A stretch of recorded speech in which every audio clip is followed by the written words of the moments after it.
You unlock this door with the key of imagination. Beyond it is another dimension, a dimension of sound, a dimension of sight, a dimension of mind. You're moving into a land of both shadow and substance, of things and ideas. You've just crossed over into the Twilight Zone.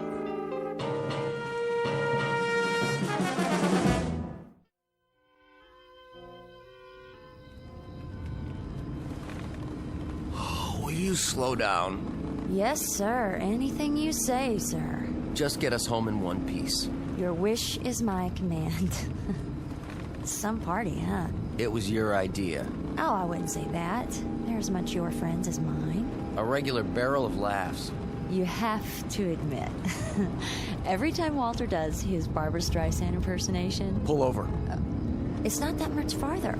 I mean it, Millie, or I'll throw up all over the dashboard. Put your head between your knees, take a deep breath. Now! Okay, Bob, I'm pulling over. Stop.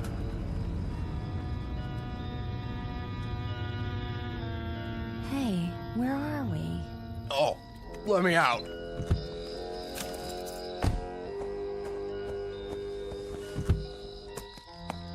Bob, I thought you were my navigator. I must have missed the turnoff, after Riverdale. That's right. Blame me. I'm not blaming you. You had the map. Don't talk. You should have told me you weren't paying attention. Now look where we are, in the middle of nowhere. Oh, my head hurts. Want me to put the top down? Some fresh air? I just want to go to sleep. All right, get in. Hurry up. Will you look at that? All those stars. I never knew there were so many. We don't see stars like that in Manhattan.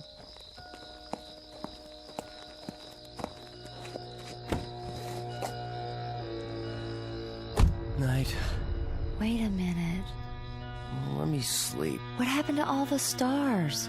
Sleep tight. Don't let the bed bugs bite. Did you see that? Where's the blanket? 1 minute there were a million of them, and then something blacked them out. Oh, they're back again. Oh, must be my eyes. Hurry up, Mel. Come to bed. Sure, Bob.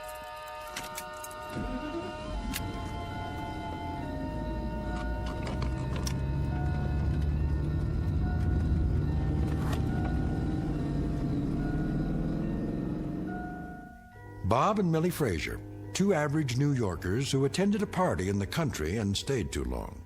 They also drank too much and on the way home took an unexpected detour. But they aren't worried. In a few hours, it will be morning and they'll be home in their bed safe and sound. Or so they'd like to think.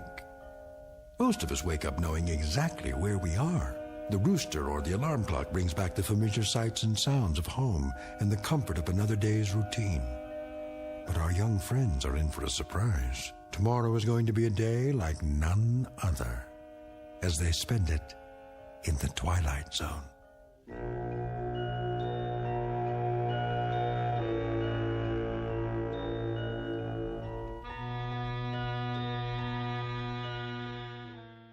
And now, The Twilight Zone and our story, Stopover in a Quiet Town, starring Stephanie Weir with Stacy Keach as your narrator. Bob? Reveille, Tiger. What? The year's at spring, the spring's at morn, the morn's at 7. Speak softly, woman. I got a hangover that was meant for a much bigger man. Want an ice bag? No, just call an undertaker. What was in those martinis anyway? Gin held downwind from the vermouth. I don't suppose. What? I wasn't by any chance the life of the party. You were perfectly fine. Yeah, great, in fact. You told that joke about the ball bearings. Oh, not that one. And you broke a lamp making a forward pass with the throw pillow. Was it expensive? The pillow? Not very. You spent the rest of the evening oogling that girl. Which girl? The one in the low-cut sequin dress. Oh, that girl. Yeah, pretty enough, I suppose, if you like that sort of thing. How would you know? You never looked at her face. You sure it was me? Oh, it was you, all right. Hold down the fort. I'll make the coffee. That would be thoughtful. Wait a minute. I didn't even take my shoes off? Don't tell me. Oh, Bob. I knew you were toasted, but really, you slept in your clothes. You should have helped me out of them. I couldn't even help myself. Look at this dress. It's disgusting. Now I have to get it cleaned. I didn't think I had that much to drink. Did I? Bob, this may sound like a foolish question, but where are we? What? Open your eyes the rest of the way, very carefully. Now, take a look around. I hope we are in an apartment on West 12th Street in New York City. Open them the rest of the way. Oh, no. Tell me I'm still asleep. I wish I could. Millie, answer me honestly. Have you ever seen this bedroom before in your life? Not even in my dreams. We went to sleep at home, didn't we? Sure we did, remember? Not exactly. We left the party up at Bedford Village. And I was driving. No, I was. I had to because you were... Sleepy. That's a nice way of putting it. Let's just say unable to keep the car on the road. I put the top down. I thought I did that. It was supposed to revive you. Then somewhere about Riverdale... Somewhere? You missed the turn? Wait a minute. Something came down on the car from overhead. A shadow. And then... Then? That's all I remember. You probably plowed into another car. I most certainly did not. Well, another car plowed into us. We probably got knocked out. You were already out. Please, I am trying to contact my brain. Somebody brought us here, put us to bed, leaving us fully clothed. That was respectful, don't you think? And now, there's probably bacon sizzling and a plate of scrambled eggs waiting in the kitchen. I could use some of that. Yeah, me too. But I doubt there's room service.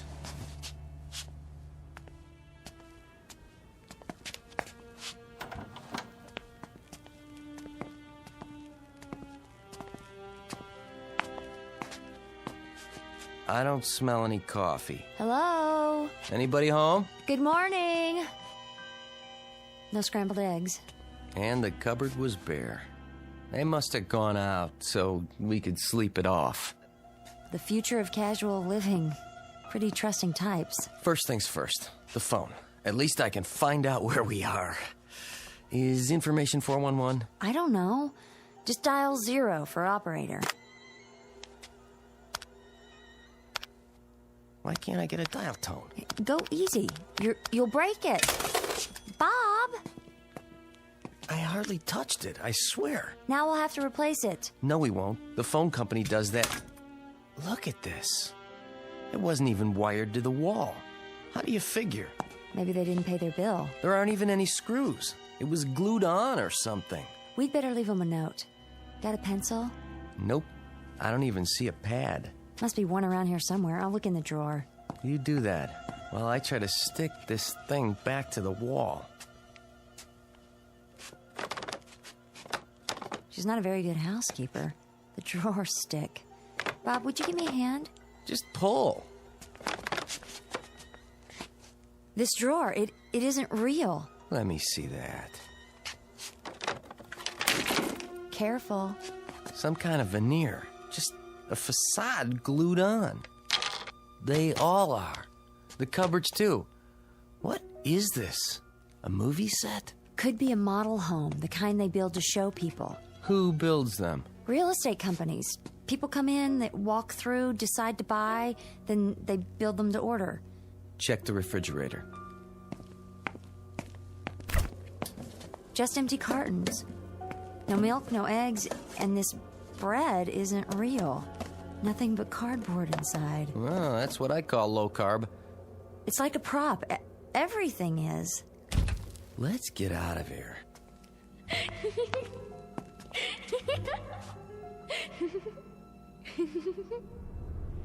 Do you believe in ghosts? No, but let's go anyway.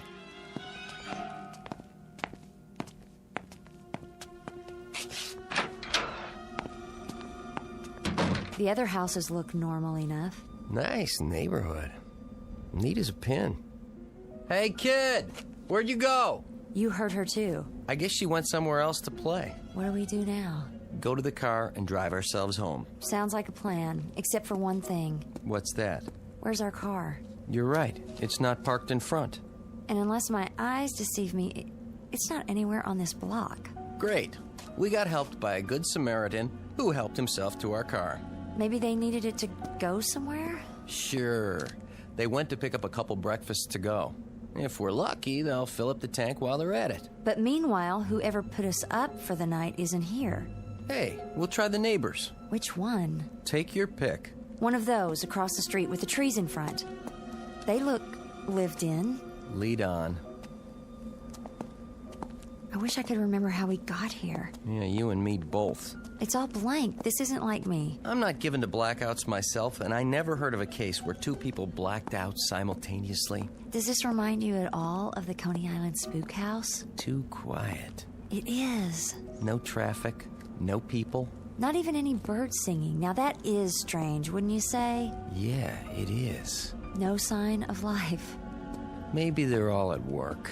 Or they're being considerate of your hangover. Lay off. If you'd been sober enough to drive, we'd be home now, instead of wherever this is. Hicksville. It's bigger than that little town you were born in. I at least had the sense to move to New York.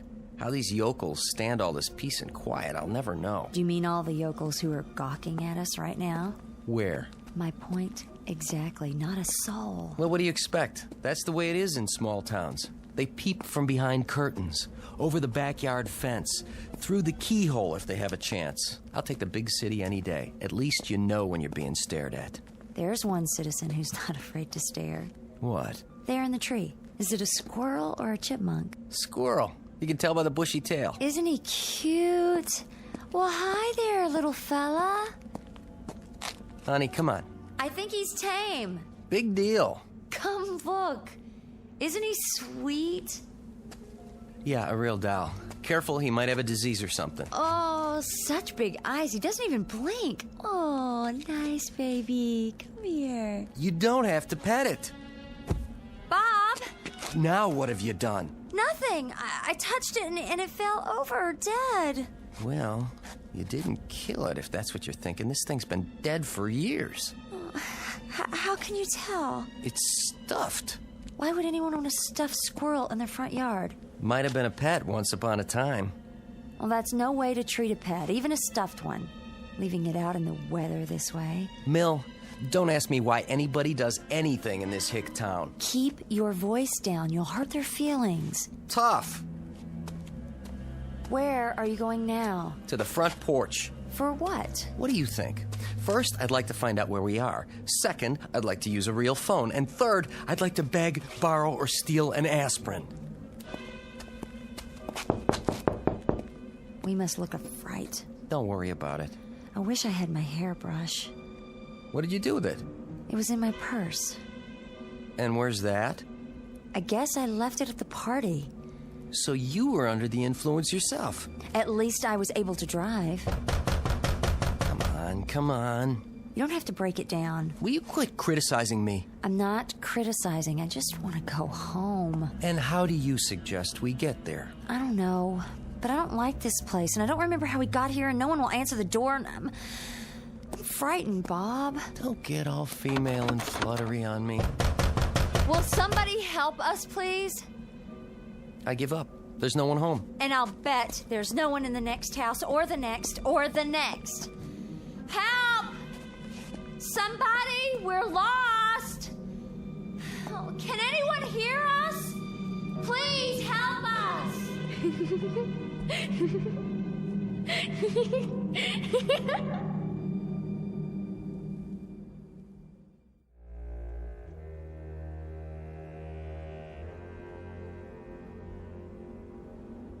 What was that? Someone laughing. The child we heard before.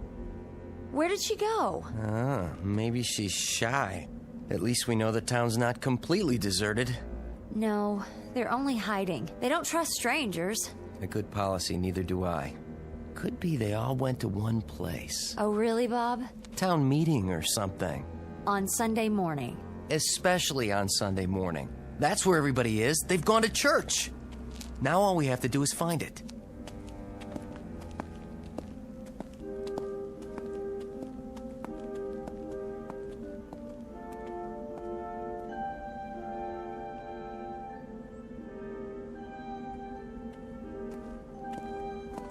Ah, this is the place, all right. I've seen 100 churches just like it. Painted white with one big steeple, a couple trees, flower beds along the sides. Do you think they're inside? One way to find out. We can't just walk in. Watch me. What do you tell them? I'll tell him I'm tired of their creepy little town. And I'll pay anybody anything he asks to get us to a train or a bus station that'll take us back to civilization.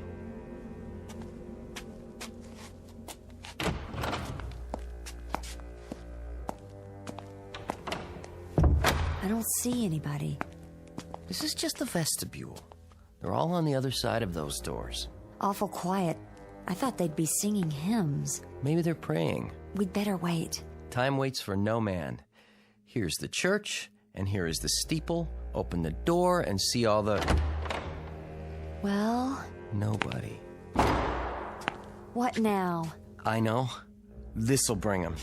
Wait, what are you gonna do?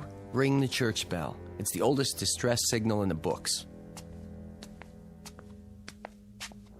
Need some help? I've got it. Look outside. See if anybody's coming.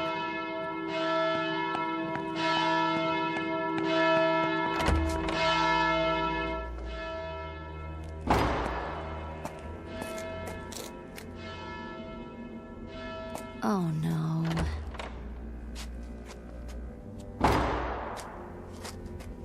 Where'd everybody go? See for yourself. I see it, but I don't believe it. There isn't anybody. Not a soul. Just us. This is too much of a stretch. There isn't a person or a thing alive in this town, and yet... What? We're being watched. Millie. I know when I'm alone. And I know when I'm being watched. Don't you? Now you're getting paranoid. I'm serious. The hair on the back of my neck stands up, and right now I feel like a porcupine. Not to mention delusional. Is that a delusion? I've got to find that kid. Good luck. Where are you? Hey, kid. There's no reason to hide. We're not gonna hurt you. Whoever you are, come on out and talk to us. It's no use. All right. We're both delusional. I feel it too. We are being watched. The hair on the back of your neck? No, my spidey sense is tingling. The whole town must have a whopping case of xenophobia. Sounds dreadful. I hope it's not catching. Fear or distrust of strangers. I should have realized. It's common in these little one-horse towns. I ought to know. I grew up in one. There are probably half a dozen people watching us from their living room windows right this minute. I'm getting goose pimples. No reason. There isn't even a breeze. Not a cloud in the sky. Or anything else. Like a car, a truck, a single solitary pedestrian. Give me your handkerchief. Why? Look at the flowers. Those are Shasta daisies. So? My allergy. Don't you remember when I took all those tests? I'm sure they're Shastas. I used to buy bunches of them and sneeze all the way home. You're not sneezing now. Bob, look at this. Better not touch them. Just to be safe. That's not what they are. Told you. These flowers aren't real. They're plastic, all of them. Lots of people do that. Dress up their yards with artificial flowers. Less maintenance. I know, but this is different. Nothing in this town is real. The house we slept in, the child we can't find, a squirrel stuffed with sawdust. Show me one thing in this place that's real. That tree is real. Is it? See for yourself. It is real. What did you expect? I don't know, but I think I would have lost my grip if one more thing, just one more, turned out to be artificial. Tree, I love you. Let me give you a big hug. Get me out of here! It's a prop, too. Somebody stood it up on the grass with a couple of boards nailed to the bottom. I'm leaving now! Honey, there's bound to be some explanation. I'd like to know what that could be. Just calm down. Here, have a cigarette. I thought you quit. I did. I carry a couple in case of emergencies. Well, this fits the definition. Oh, how How old are these? I'll bet there's gonna be a wedding here today. They've just dressed up the lawn so it'll look pretty. You remember how when we got married? Bob! I was just saying how... The grass is on fire. Stand back! Oh, be careful. There. The flames are out. How did that happen? How could it? It was the match. I must have dropped it after I lit the cigarettes. But grass doesn't burn. Bob. Look at this. It isn't grass. It's some kind of paper or plastic colored green, like astroturf. And what does that mean? I don't know. If you don't, who does? Bob, where are we? Where are we? I wish I could give you a good answer. But I can swear one thing. I'm gonna find out.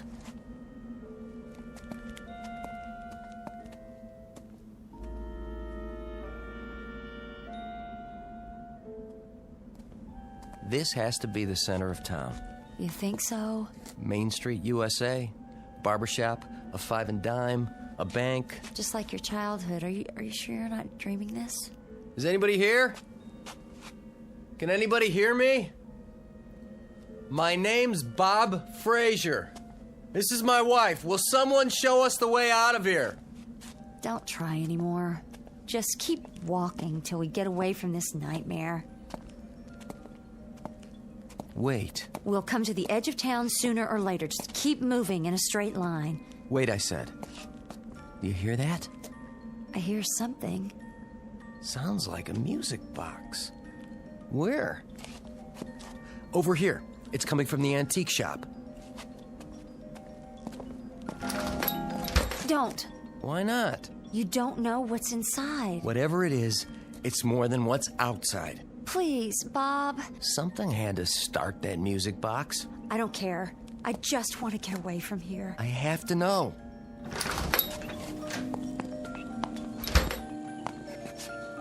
The store isn't real either.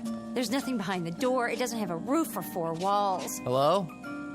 Anybody? There's only a display for the window, and that's it. That music box didn't start all by itself. It could have. Our footsteps could have caused it to start. Oh, I don't believe that. It's possible. The spring was tightly wound. We came along outside, and the vibration jarred it, and now it's running down again. But somebody had to wind it. There's nothing. Nothing but these stage props. I'm not staying. Say that again? What? Stage props. That's where we are. On a stage? No, an old movie lot. There are 2 or 3 of them up in the Bronx. It's the only explanation. We're probably 10 minutes from the heart of New York City. We're on the set of The Sopranos. Then I'll race you home. You're on.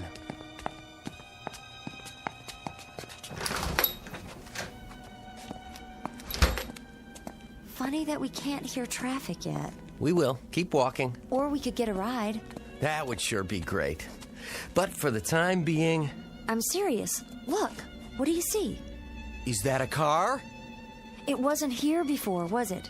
No, it was not. Hey, buddy! I think he hears you. Oh, boy, am I glad to see you. We've been wandering around here all morning, and you're the first person... Bob, wait. Look at me. I'm talking to you. Bob. Can't you see us? Turn your head. What is the... He isn't real. He's some sort of... He's only a mannequin. Let go of it. Another trick. Some kind of joke. We have to keep going. Is somebody watching us? This has gone on long enough. We've had it. It's no use. Are you testing us? Are you watching us behind those windows? Are you taking notes to see how much of this we can stand before we turn into blabbering idiots? Well, that's it. Game over. I've had it. Come out and face me, whoever you are, so I can finish it right here in the middle of the street. We're human beings, do you hear? Human beings!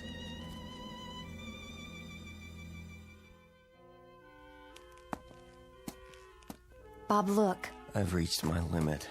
I don't know what to do anymore. I honestly don't. In the car.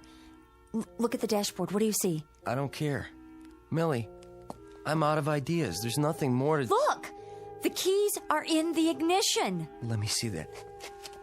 Yes! Oh, honey, climb in. We are gonna get out of here after all. Right now.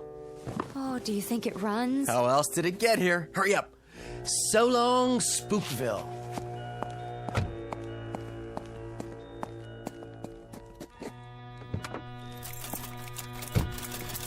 Come on. Turn over.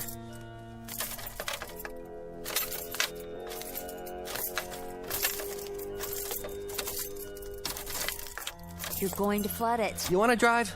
You're the one who got us into this nut house in the first place. All right. You handle it.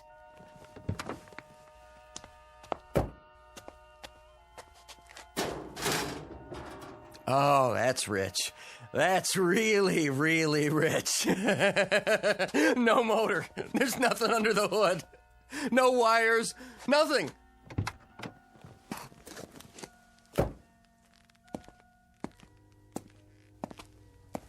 Did you hear what I said? There's no motor. Isn't that hilarious? I'm not the one who drove us here. I'm sorry I said that. It doesn't matter. It's my fault. I shouldn't have drunk so much. I know you shouldn't have. But I didn't drive us here. Then who did? I told you I don't remember. Not anything about what happened last night? How we got to this place? Only what I told you. I was driving along just above Riverdale. You were almost asleep, but you wanted to stop. Then we started up again. There was a shadow. It seemed to envelop the car for a moment. That's all I remember.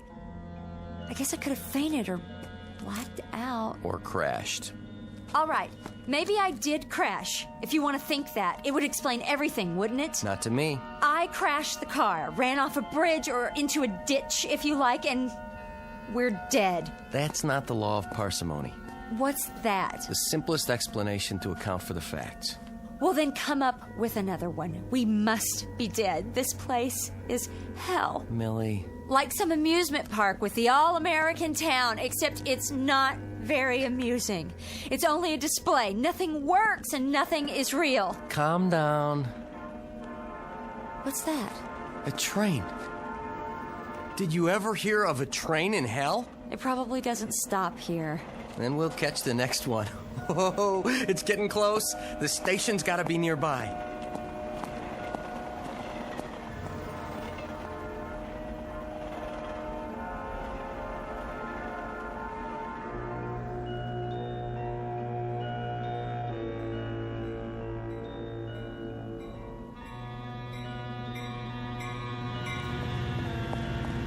Here she comes. Is it real? Sure is. It's slowing down. Honey, we're going home. I can't believe it. Hello? Where have you been, you great big beautiful train? Oh, isn't it a beautiful train? The most beautiful train I ever saw.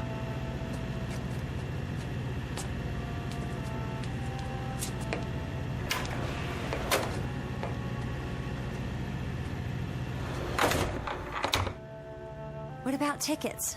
Don't worry about it. We'll pay the conductor. Where should we sit? Anywhere. Looks like we got the whole car to ourselves. Here, you can have the window seat. Thank you, sir. Don't mind if I do. Must be a commuter train.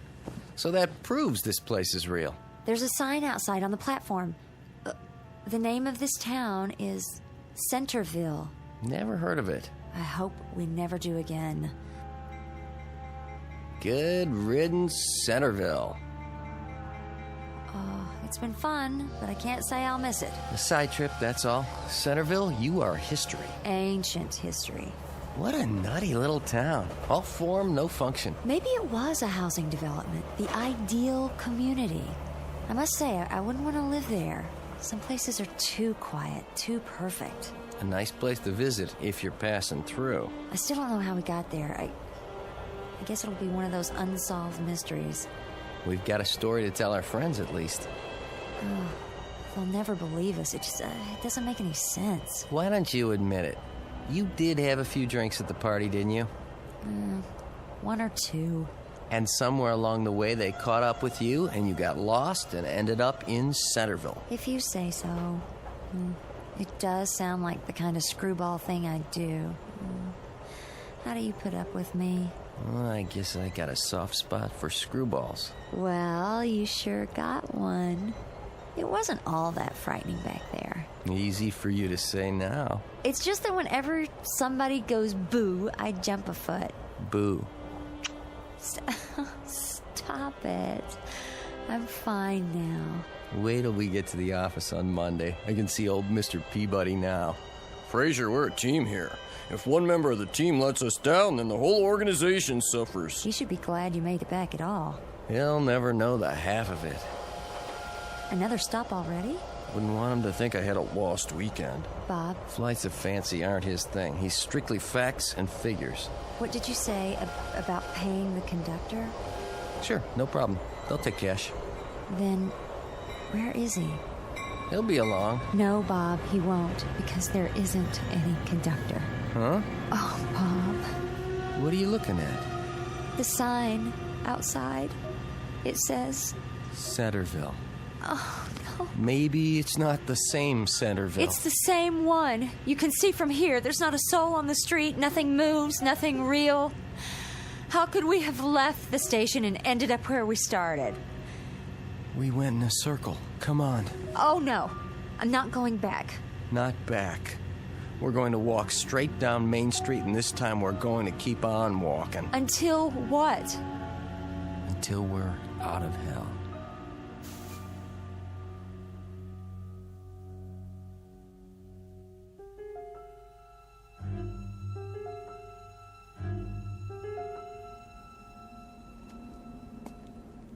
I never realized till now.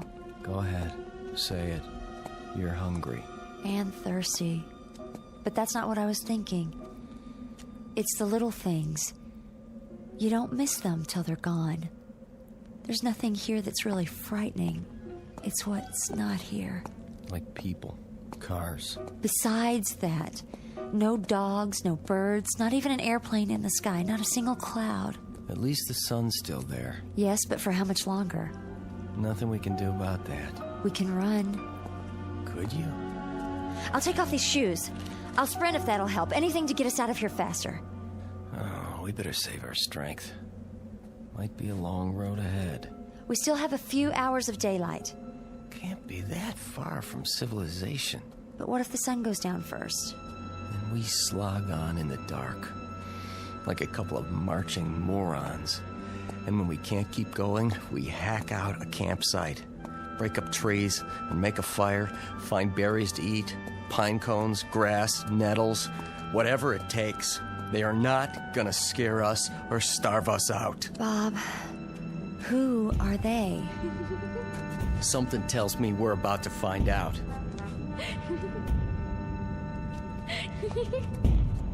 Come on, I've had enough of this. Wanna play? Let's play. Bring it on.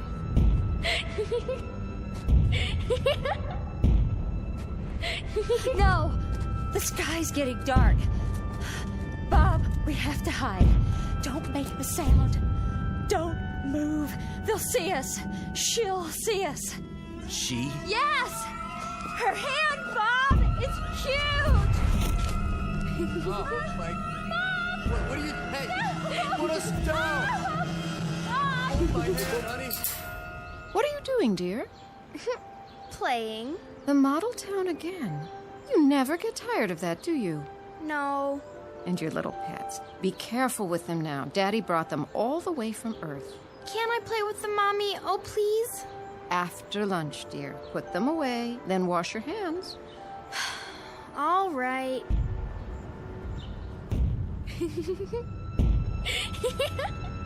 Put us down! Bob! What's she doing? No! No! Leave my wife alone! Get in your cage now. Don't worry. I'll come back in a little while, and we'll play some more. What are you doing? Don't leave us here! Don't! Wait for me. I'll be back. No! No! No!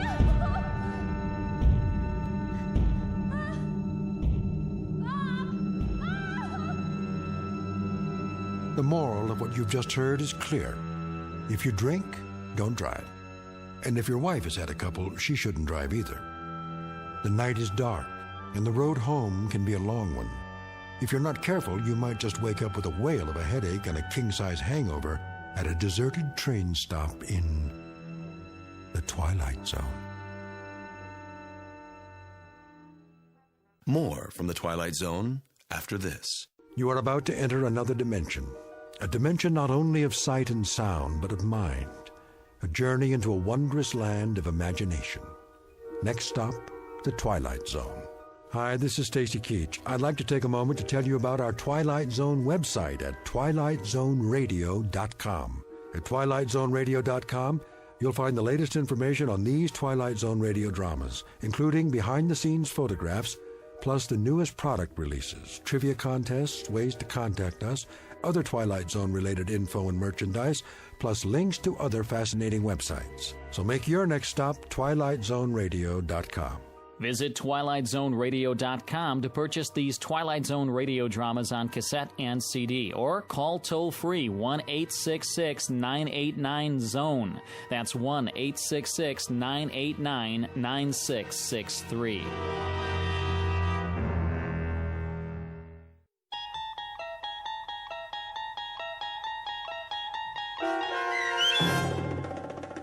Stopover in a Quiet Town, starring Stephanie Weir, with Stacy Keach as your narrator, was adapted for radio by Dennis Etchison and written for The Twilight Zone by Earl Hamner Jr. Heard in the cast were Kurt Nabig, Frenette Lebo, and Haley Nabig. To learn more about the Twilight Zone radio dramas and to obtain audio cassettes and CDs of these programs, visit our website at twilightzoneradio.com. The producers of The Twilight Zone wish to thank CBS Enterprises, Carol Serling, Dennis Etchison, Dick Brescia Associates, Claire Simon Casting, Terry Jennings, XM Satellite Radio, Sirius Satellite Radio, our sponsors and our radio affiliates for helping make this series possible. This copyrighted radio series is produced and directed by Carl Amari for Falcon Picture Group. Audio editing, sound design, Foley effects, and mix for the Twilight Zone radio dramas are by Cerny American creatives Craig Lee, Michael Slaybach, Bob Benson, and Jason Rizzo. To learn more about the Twilight Zone radio dramas and to contact us, visit our official website at twilightzoneradio.com. Doug James speaking.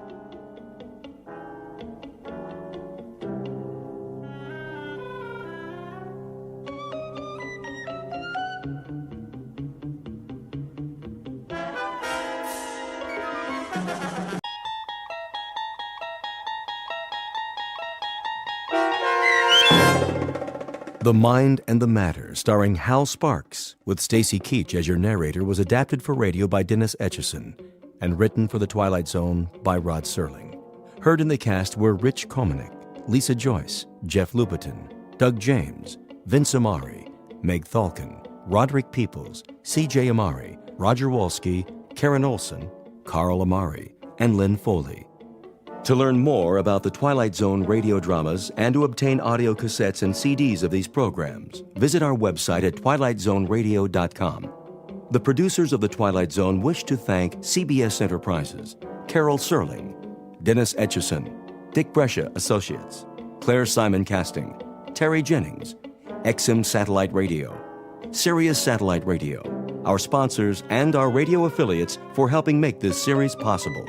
This copyrighted radio series is produced and directed by Carl Amari and Jason Mallow for Falcon Picture Group. Doug James speaking.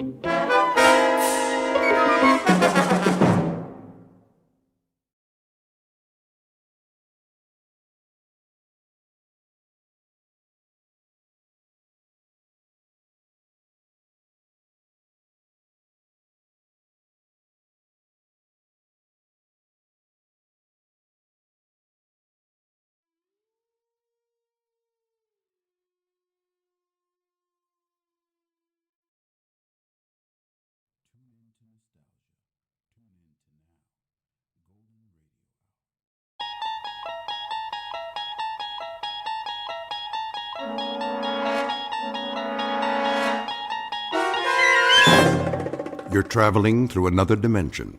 a dimension not only of sight and sound, but of mind. A journey into a wondrous land whose boundaries are those of imagination. Your next stop, the Twilight Zone.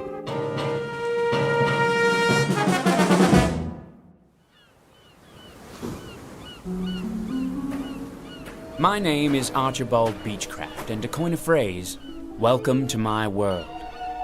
And a wonderful world it is. You might even call it paradise.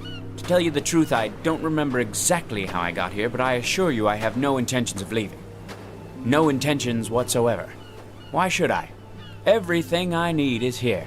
The sand, the sea, the sky, as blue as a robin's egg, gently swaying palms, and absolutely nothing on the horizon. Nothing. And no one. Do you understand? Not a soul in sight as far as the eye can see. Only the occasional bottle that washes up on the beach. Like this one. They're all the same, with a note inside, some poor soul scribbling a message for help. Whoever reads this, I am stranded on a desert island. Please send a rescue ship at once. Stranded? A rescue ship? The fool! Doesn't he know he's finally found peace? He's escaped from the crowds, the rat race, from civilization. Obviously an imbecile. Who would want to go back to that world? Cars, subways, buses, and people. Everywhere you look, yammering away, pushing and shoving till you can't breathe, can't think. No thanks. I've had my fill of people. If you don't mind, I'll live out my days like this. Alone. Quite blissfully alone. Except, of course, for Chi-Chi, the perfect companion. Never a word of disagreement. In fact, never a word of any kind, because, you see, he's a chimpanzee. And a very intelligent one. If I'm hungry, he brings me a banana. When I'm thirsty, he climbs a tree and picks a ripe coconut. Have you ever tasted fresh coconut milk? Oh, you must. It's really quite refreshing. Hold on, Chi-Chi. What's this? A footprint? Well, that means we're not alone after all. But how can that be? This is my world. Wait a minute. Whoever made this footprint, do you suppose his name might be Friday? If so, he'll speak an entirely different language. No communication whatsoever, and plenty of room for both of us. He'll have his half of the island, and I'll have mine. Unless, of course, Friday's a female. You think it's possible? Why, I don't see why not. A lovely native girl in a sarong with big brown eyes like a Walter Keane painting, and a tray of finger sandwiches, poi, that sort of thing. Maybe some Mai Tais. Who can't speak, of course. No, why should she? She'll live in her grass hut, and I'll live in mine, and we'll visit from time to time. An ideal arrangement. I'll give her a lei, a flower lei, whenever the spirit moves me. And when the spirit doesn't move me... Now where's that coming from? There aren't any telephones on my island. It can't be. A telephone booth? On the beach? Most ridiculous thing I've ever seen. Yes? Yes, who is it? Who in the... Hello, who's there? Hello? Who? Hello? Tropical Paradise, Beechcraft speaking. Hello? Hello? Oh, the alarm clock. I must have been dreaming again. What time is it? 6:30 already? This is my world, all right. And welcome to it. A brief, if somewhat jarring, introduction to Mr. Archibald Beechcraft, a child of his time, a product of the population explosion, and an unwilling inheritor of the legacy of progress. He has just begun his daily battle for survival in a world that cares not one whit for his happiness or sanity. But very soon, our hero will begin a one-man rebellion against this impersonal age, and to do so, he will enlist the help of certain unusual aids, of the sort found only in the Twilight Zone. And now, The Twilight Zone and our story, The Mind and the Matter, starring Hal Sparks, with Stacy Keach as your narrator.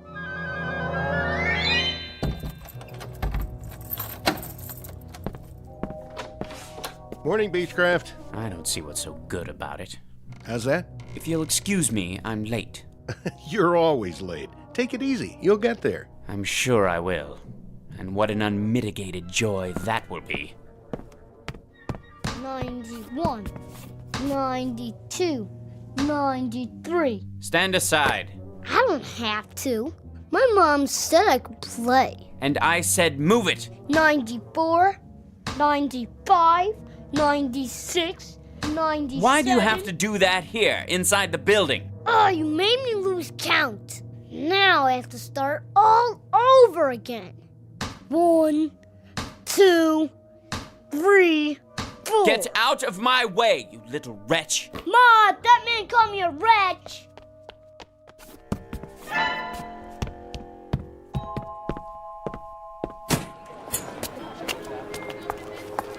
Hey, watch it, buddy. Sorry. Look where you're going. Beg your pardon. Hey, careful with the briefcase, huh? I'm late, you see. Hey, he almost knocked me down. If I miss my train... Red light, mister, red light. But I can't wait for the light to change. If I do miss my train, then they'll dock my pay, meager though it may be. And if they do that, well, there's no limit to what they can do. I'm not about to jeopardize my position just because of all the rude, inconsiderate people who are ruining this city. Positively ruining.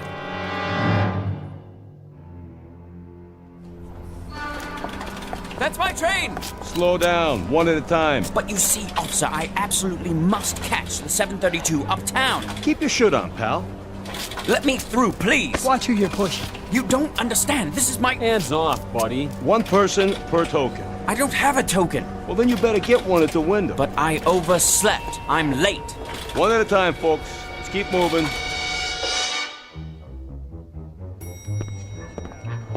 Let me on, please. Hey, you stepped on my foot. Move to the back, please. This elevator's full. But I absolutely must get to the 15th floor. Why don't you wait for the next one? I can't wait. I'm late as it is. I said this one's full. Surely there's room for one more. Sorry, Beechcraft. If I could just squeeze in. Will you watch the elbow? I do apologize. Going up.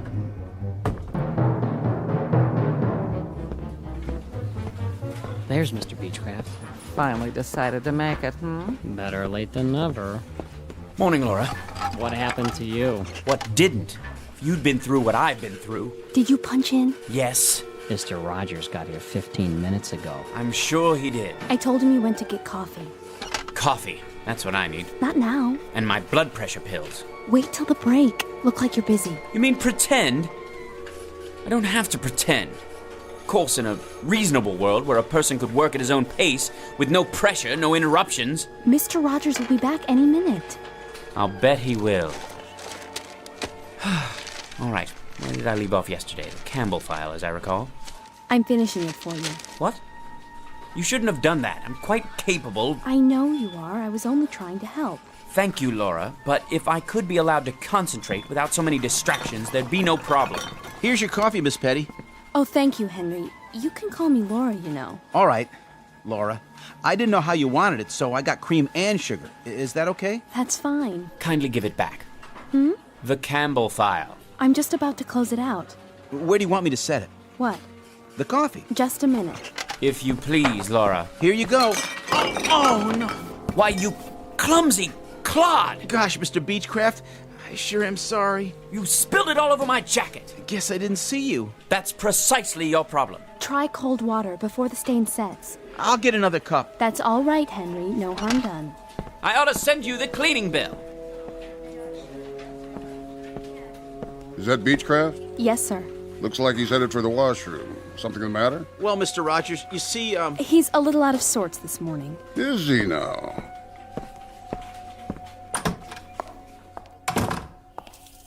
Feeling ill, Beechcraft? No, sir. Nothing like that. If you'll forgive an observation, you're not looking too well. I'm all right, Mr. Rogers. You look tired. You know, Beechcraft, keeping yourself fit is not only a personal responsibility. In a larger sense, it's part of your obligation to the firm that employs you. Healthy body, healthy mind, and so forth. I'm not unaware of that. Then why don't you pull yourself together, man? Get enough sleep at night. I try to, sir. Eat regular meals. Lots of fresh vegetables, greens. Oh, you can't beat those greens for vitamins. I'm a sprouts and spinach man myself. Are you? I'd have them for breakfast if I could. Believe me, Beechcraft, the secret is definitely in the greens. It's the color of power. I see. Not drinking, are you, Beechcraft? Touch of the old sauce? I don't drink, Mr. Rogers. Well, if you don't drink and you don't stay out late at night, you must not be watching your diet. From now on, see that you do.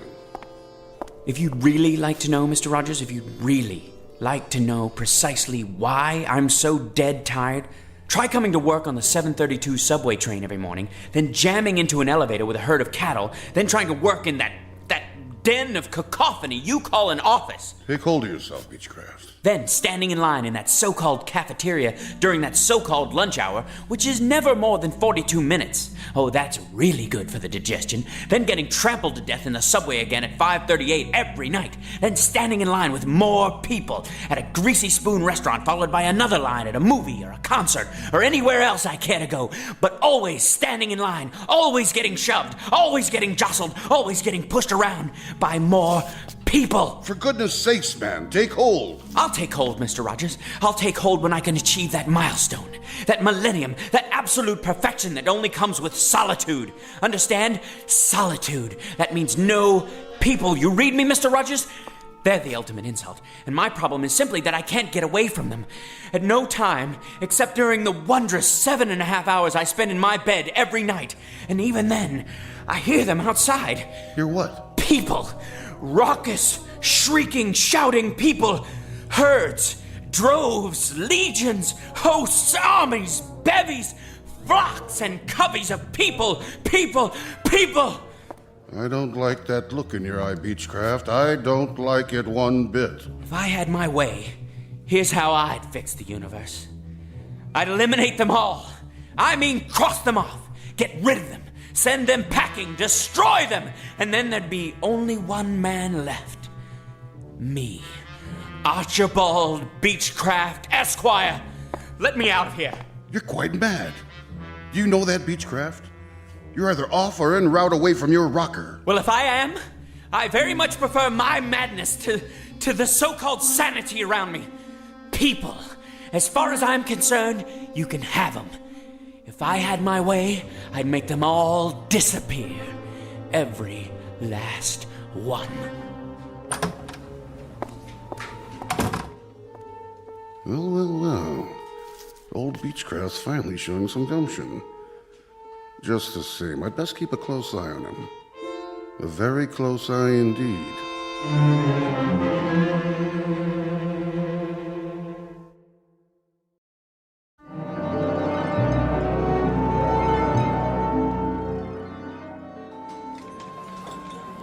I'll have a baked fish. Yes, ma'am. Salisbury steak for me.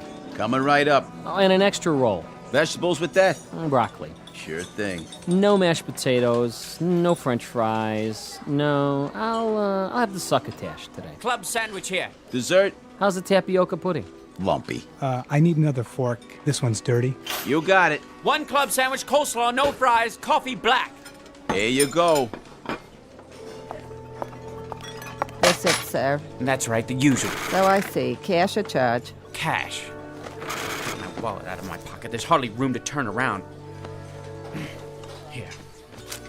Don't you have anything smaller? No, I'm afraid not. Your change. Hurry up, will you, buddy? We don't have all day. I'm doing my best. If you'd allow me to put my wallet away. Next, one double macaroni and cheese, salad with ranch. Excuse me. The seat's saved. Well, how about the one next to it? Now, he'll be right back. Of course. Of course he will. Hey, Mr. Beechcraft, over here. Thank God. I'm obliged, Henry. Think nothing of it, Mr. Beechcraft. Squeeze right in. That was my plan. Been saving it for you. I was sort of, I wanted to make up for this morning. This morning? When I spilled coffee on your coat. I'm really sorry about that.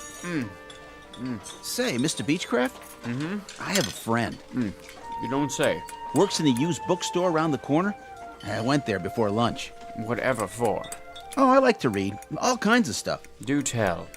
Horror mostly. That's my favorite. Why am I not surprised? Some of those paperbacks are pretty cool, you know? There was one about these giant worms that live in the sub-basement of an office building. And if you took the elevator down there late at night, these big white old worm things will be waiting for you. And they must have been really hungry, because... Please, Henry. I'm eating. Oh, yeah.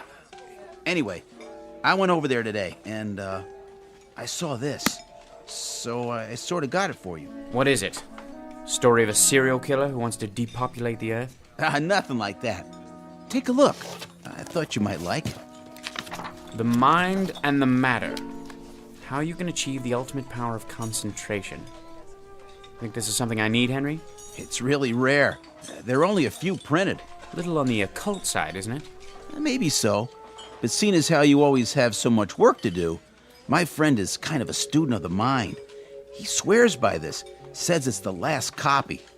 The publisher was supposed to destroy all of them. For what reason? Too powerful.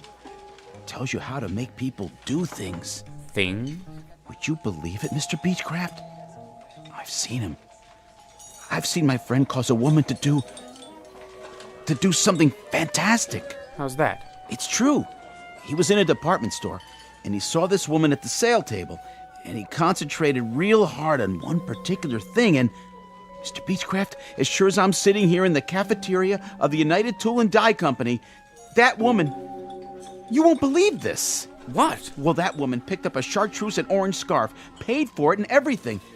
She never would have bought it in a million years. Who would? But he made her do it, just like that. It's the truth, I swear. Will you please try to be more careful? Oops, there goes the coffee again. Sorry, Mr. Beechcraft. Thank you so much for the book, Henry. Now, if you don't mind, I think I'll be leaving. I've had more than my fill. Mr. Beechcraft, Chapter 3. Read that one first. Remember, Chapter 3. Right, Henry. Chapter 3. Initial phenomenon of intense concentration. Focus on a single desired outcome, then close your eyes, mental picture, repeat 3 times. Ready to go back? Not yet. I have to fix my makeup. Okay. Wait, I think I'll have a soda first. Want one? Nah. Let me see. Orange, root beer, grape. Might as well give it a try. Concentrate. Tropical punch.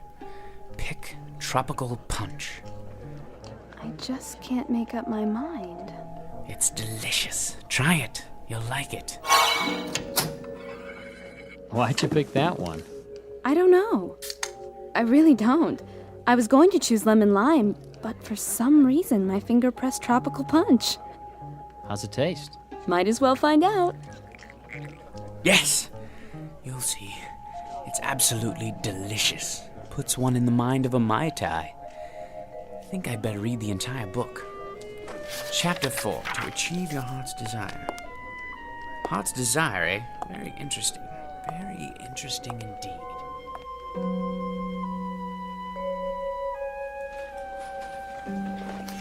The most important element is concentration. Blot out the quotidian irrelevancies that pollute your day. Quotidian? Nice vocabulary. Mr. Beechcraft? The science of the mind requires absolute adherence to the following rules. Mr. Beechcraft? What is it, Laura? Did you turn in the Campbell file? Campbell?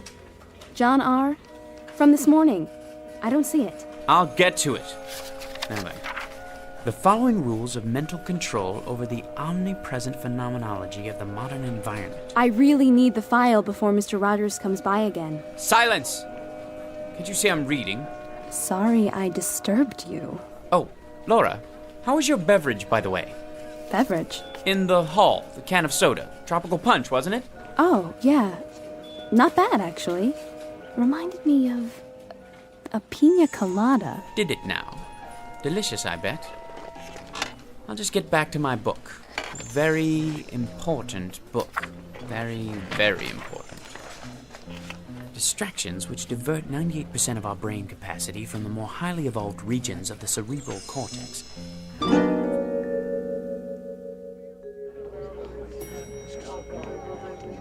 Everybody going to the ground floor? Yeah.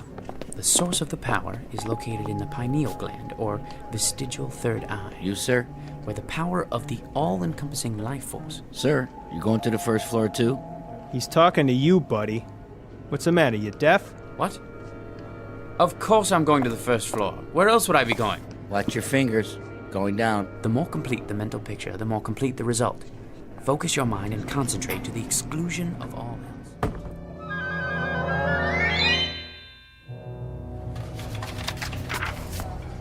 From the lower to the higher chakras until you feel the power surging. You getting on the train or what? Oh, yes. Then move along. All aboard? Please step back. The doors are closing. Mental imaging of the desired result to the exclusion of all else.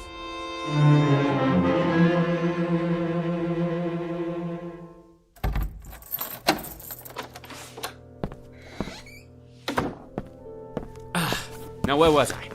Chapter 9. The energy generated by pure mind has an electrical coefficient of...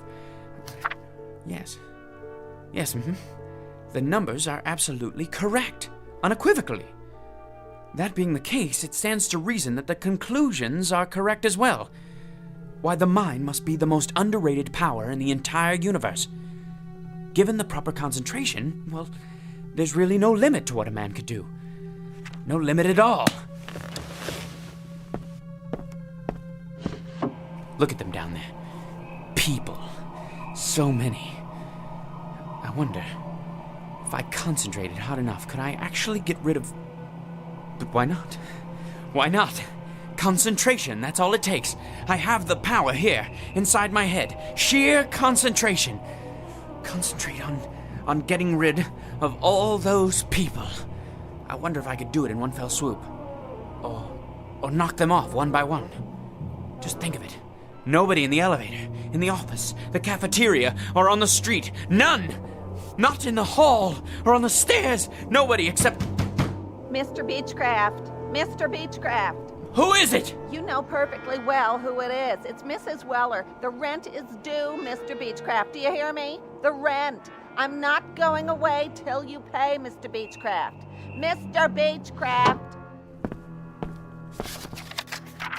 Close your eyes and repeat the following words 3 times.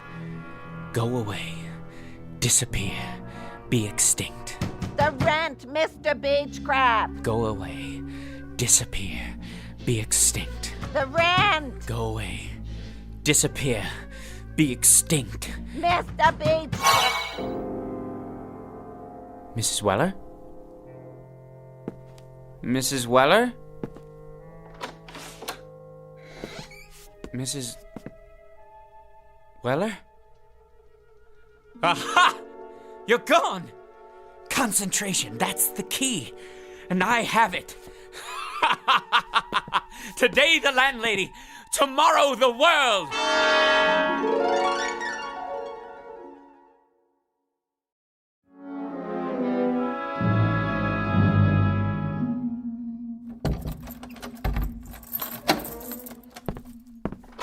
Good morning, Beechcraft. Is it? I only meant... I know perfectly well what you meant. Why don't you just keep to yourself and mind your own beeswax? Well, I don't know why I bother, Beechcraft. I was only trying to be a good neighbor. I've tried to be a good neighbor for years, and what good does it do me? Why don't Go you keep away, to yourself from now disappear, on? I'll stay in my be apartment, extinct. and you stay in yours. Go and away, never the twain disappear, shall meet, okay? be That extinct. Suit you because it suits... Aha! I wasn't dreaming. It works. 113, 114, 115, 116. Out of the way, son. Make me. 117. Very well. 118, Go away, disappear, be extinct. Go away, disappear, be extinct. Hey, give me back my ball. I don't have your ball, young man. Then where did it go? Ma! Silence! Ma, the I'm bandit afraid you took leave my me no ball. choice. Go away, disappear, Ma! be He won't give it extinct. back. He won't. And another one bites the dust. Hey, watch it. Out of the way, jerk. I was here first. Let me through, please. I need to catch the 732. Officer, that man cut in front of me. Hey, you! I said you! Surely you're not addressing me. Put a token in like everybody else. I don't have a token. So get one. I don't have time to buy tokens. If I miss my train... Step out of the line. What for? I'm writing you up. You're gonna get a big fat fine for cheating the city out of... But it's only a token. I'll mail it to you. I'll deposit 2 tokens tomorrow morning, but I simply do not have the time. Yeah, I heard it all before. This one may take some doing. What'd you say? Nothing, officer. Concentrate. Go away, disappear, be extinct. Are you cursing me out? Go away, disappear, be extinct. All right, that's it. I'm taking you in for insulting a transit officer. I got a nice pair of bracelets that'll fit you just fine. Go away, disappear, be extinct. You were saying, officer? You were saying? All right, 732. Let's get ready to rumble. Beechcraft is coming through.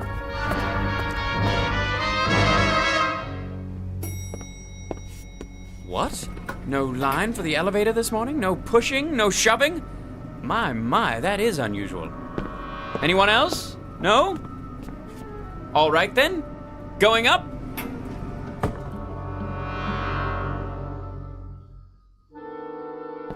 Morning, everyone. Laura? You're not here, are you? Slept in, I presume? Like a great many people. Fine with me. I'll just sit down here and get to work without being rushed. Now, where was I? Oh, yes.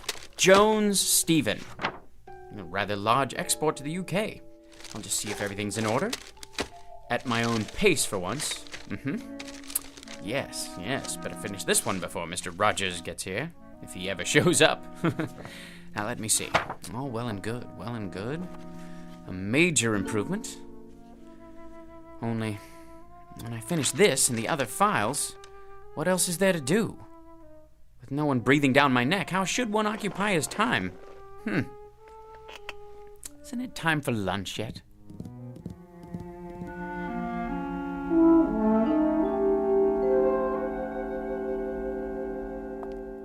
I think I'll just have the salad today. Some soup to start off and crackers. No hurry, mind you. Plenty of time to digest my meal. Where to sit? Why, any table at all? The morning paper. What's new in the world today? White House. Middle East. Federal Reserve Bank. Oh, it's no use. I hate eating alone. And worse than that, I'm bored. If only I had someone to talk to. One person, that's all. Someone quiet, well-mannered, intelligent, someone like me, in other words. That's it. Concentrate, Beechcraft, concentrate. You called? It worked. Of course it worked. Don't you have any confidence in yourself? Pleased to meet you. The name's Beechcraft. I know. And your name is? Archibald. Call me Archie. You too. Call me Archie as well, if you like. I like it just fine. How's tricks, Arch, old man? Bit on the slow side this morning. Look here, Arch. This isn't working. Wouldn't you agree? Why not? Let's be frank. Too much of a good thing. Well, I wouldn't say so. But you're thinking it. Let's just say I'm temporarily accessible to suggestions about how to occupy my time. Face it, you're bored to tears. Solitude is one thing, but loneliness is quite another. Loneliness. I despise people, loathe them. And I, Archibald Beechcraft, have done away with them. For good and all, mind you, for good and all. I'm leaving. You haven't finished your lunch. I don't have much of an appetite. Thought about any alternatives? Alternatives to what? To this. It's like an empty movie set in here. I don't even want to think about what it's like outside. Look at yourself. You don't have idea one about how to fill the day. People are bad enough, but inactivity's even worse. You're talking nonsense. I'm content. I'm honestly and truly content. For the first time in my life, I have managed to rid myself of the worst scourge there is. The general populace. So what are you going to do? Splurge and buy a can of tropical fruit punch from the soft drink machine? Will that do it for you? If the truth be known, I would appreciate a little diversion of some kind. Any kind. You mean like a change in the weather? That's it. Perhaps a little unseasonal rain. Or a lot of rain. Let's make it a tropical storm with thunder and lightning. The works. That should shake things up. All I have to do is concentrate. Not that exciting, is it? Maybe we need to add something spectacular. Like an earthquake. Sure you want to do that? Why not? Here goes. You mean there it goes? I can imagine what the office looks like right now. My desk! All your files on the floor. Gonna take some sorting. Enough! No earthquake and no storm either. Forget it! So now what, Arch, old man? I've had it for the day. I'm gonna take the rest of the afternoon off. Uh-huh. And do what? Stroll down the street? Take a ride on the subway all by your lonesome? Boy, I'll bet the old apartment building's quiet as a tomb. It's starting to get to you, isn't it? The thing of it is, I don't care much for people, but it's difficult not having anyone, present company excluded. I guess it's a trade-off. That's the crux of the problem. Frankly, there isn't a breed of human being that I can stomach. Ever think of a Cocker Spaniel? I never cared much for animals either. Most of all, though, I can't stand people. Thanks. Well, except for you, naturally, but that's because you're a higher class of individual. Wait a minute. That's it! That's what? Why didn't I think of it before? People I can stand. That's what I'll do. I'll create people who are just like me. A world full of Archie Beechcrafts. Now that's a thought. You bet your sweet life it is. I'll will it. I'll concentrate, and from now on, everyone will be exactly like me. It's so simple. And when will this new era be ushered in? Tomorrow morning. I'll re-people the earth. Nothing but my kind of folks. In fact, why wait? How about right now? 15th floor, everybody off. Look at them, like sardines. Rude, thoughtless people. Worthless, every last one. Nobody has any manners nowadays. Late. Thanks to them. Listen to them. They sound just like me. You're not kidding. Take a gander at their faces. They look like us, too. A rather handsome lot, you must admit. Where are they headed? Back to work, I presume, those who chose not to dine in the cafeteria. A sight for sore eyes, eh, Archie? It certainly is. Now that I've decided to replenish the population in a kinder, gentler mold. This, I gotta see.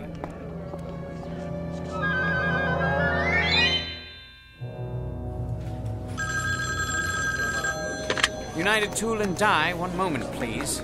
Rude son of a noise, the miserable noise. I'll go out of my ever-loving mind. Keep it down, I'm trying to work. Can't hear myself think. People. Is there no respite? Herds, droves, legions, armies, hosts, bevies, coveys of people. Deliver me, please, deliver me. Hear that, Arch? I've heard more than enough. You asked for it, you got it. A sty. That's what it is. Nothing but a pigsty. A people sty. Had it? Undeniably. Finally getting through to you, huh? Without a doubt. A lot of me is just as bad as a lot of them. You said it. So, what's to do now? Nothing else to do but put it back the way it was. Just like that. Just like that. Mind over matter. Concentrate. Go away, disappear, be extinct. Go away, disappear, be extinct. Go away, disappear, be extinct.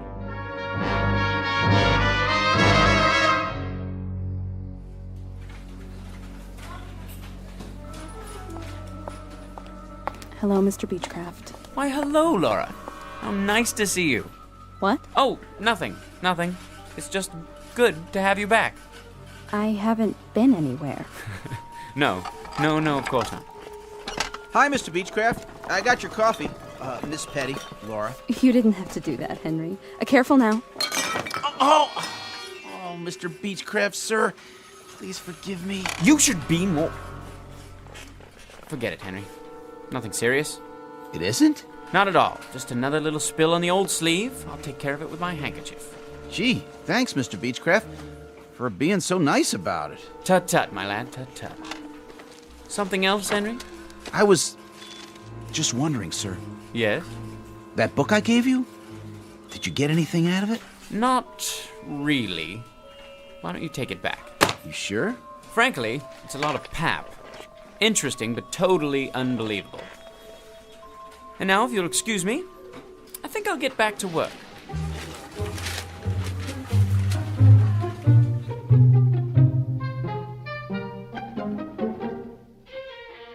Mr. Archibald Beechcraft, a child of his time, a product of the population explosion, and an unwilling inheritor of the legacy of progress. A man who has just found out through trial and error that with all its faults, this may well be the best of all possible worlds, people notwithstanding. Tonight's case in point, in the Twilight Zone. More from the Twilight Zone after this.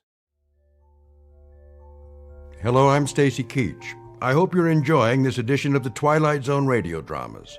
To learn more about this series, be sure to log on to our official website at twilightzoneradio.com.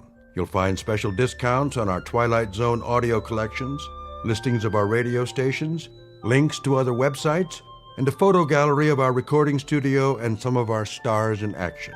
Plus ways to contact us with questions or comments about the show.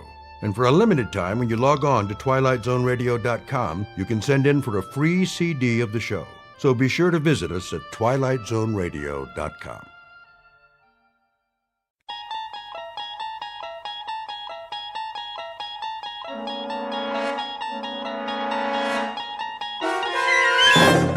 You're traveling through another dimension. A dimension not only of sight and sound, but of mind. A journey into a wondrous land whose boundaries are that of imagination. Your next stop, the Twilight Zone.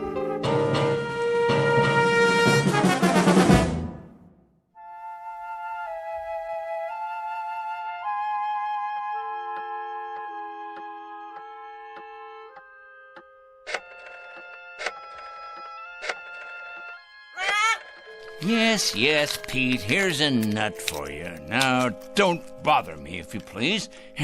I have work to do.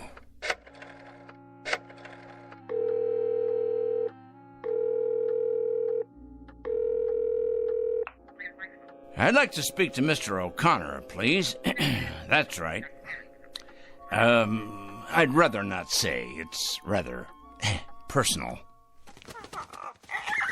That's it, Pete. Stay on your perch like a good bird. It's a boy. Is this Mr. O'Connor? Mr. O'Connor, I'll get right to the point. You have a young gentleman working for you in personnel. His name is Brewster. Alfred Brewster. Been with your firm about a year and a half.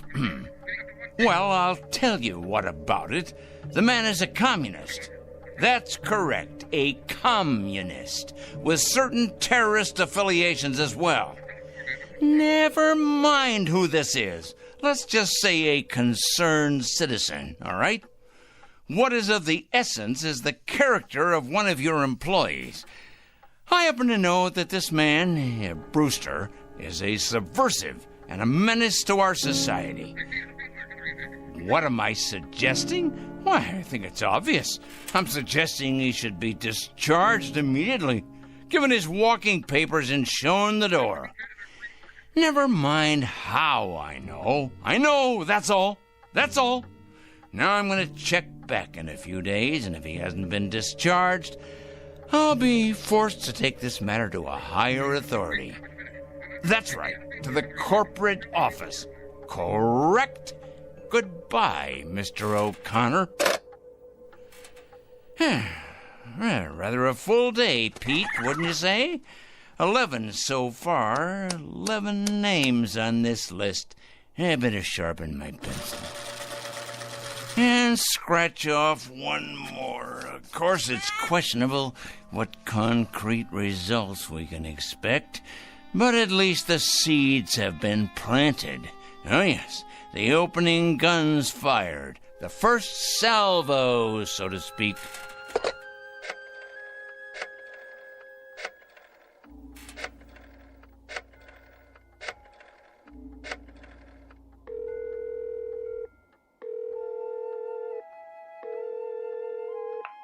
Hello, Board of Education?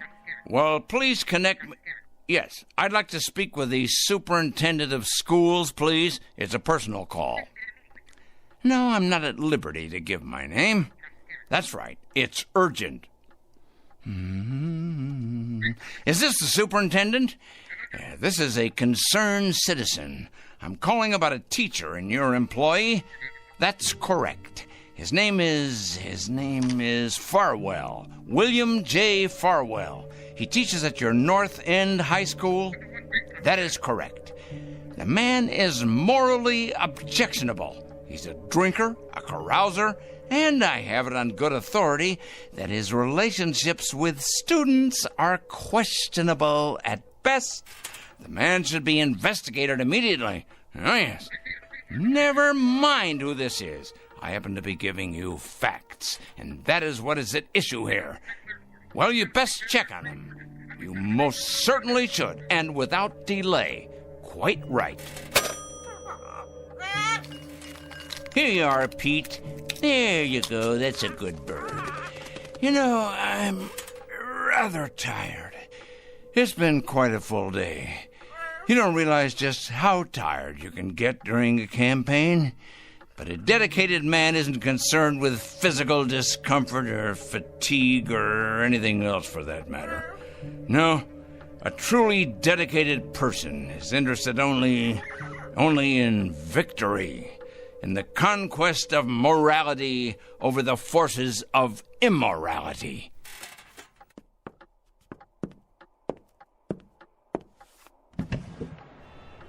Hey, look at them out there, the dregs, carrion, leeches sucking us dry. Oh, yes, carrying evil around with them like infectious germs. We're gonna have to face it sooner or later. Huh?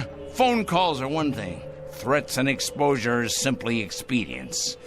No, Peter, my friend, we're gonna have to embark on a much more ambitious course. Some major surgery, I think. The long scalpel, honed sharp and cutting deep. If the sickness is extensive, so must be the cure. And it must be today, Peter. It must be today, this afternoon. 4 o'clock. Oh, yes, that's when it will occur. Yes, we'll make it occur at 4 o'clock. At that moment, we will destroy evil. That is both my charge and my obligation, Peter, to destroy evil. And we shall do it at precisely 4 o'clock. I'm not sure of the method yet, but it'll come to me. Oh, yes, it'll come to me. Most assuredly, it will come to me. And it'll be a revelation, an epiphany. It will be the expiration of immorality everywhere, the exordium of the end. 4 o'clock, Peter. That's when we'll have it happen. Whatever it is. 4 o'clock, this very day.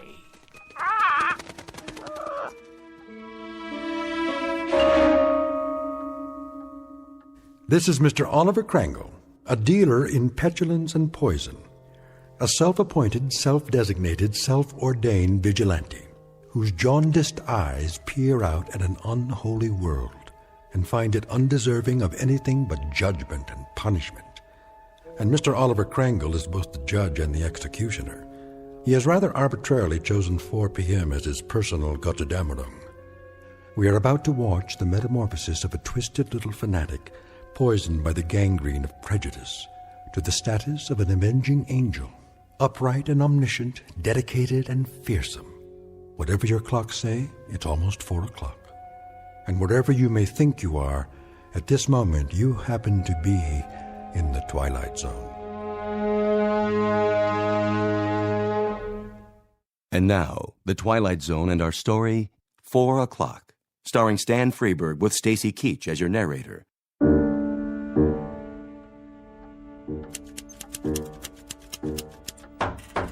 Yes? Mr. Crangle? What is it? Well, there's a special delivery for you. Just a minute.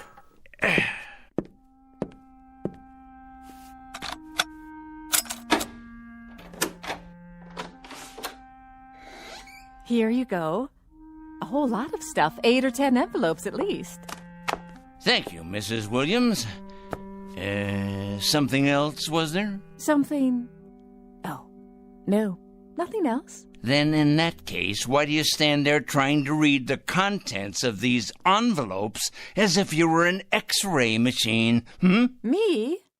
Read your mail? Oh, I can assure you, Mr. Kringle, I have many more things to do than trying to read my tenant's mail.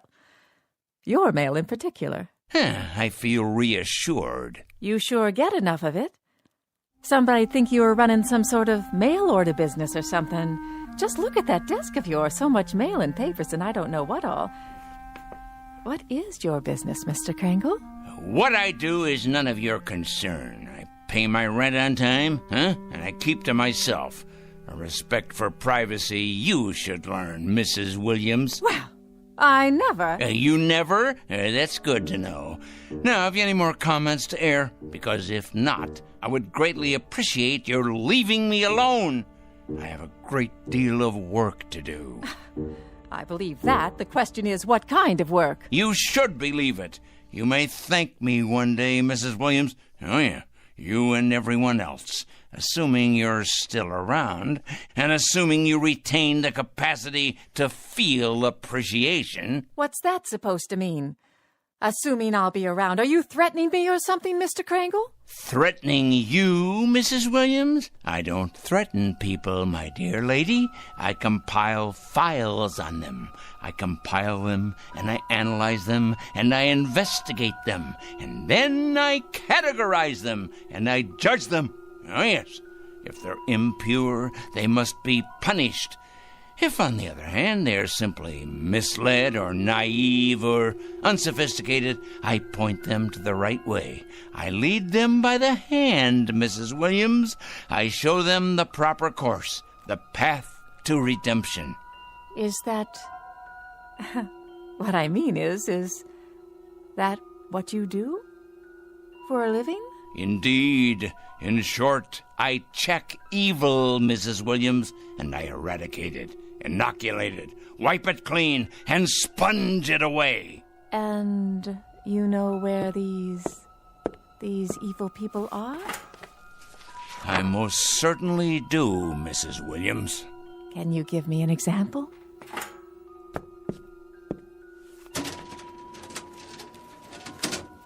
How about this one? Mrs. Claire Williams, age 54, widow, formerly married to John Alistair Williams. Political affiliation? None. Husband's political affiliation? None. Evidence of subversion? None. Negative personality traits? Curiosity and ignorance. Of course, that's just a preliminary report, Mrs. Williams.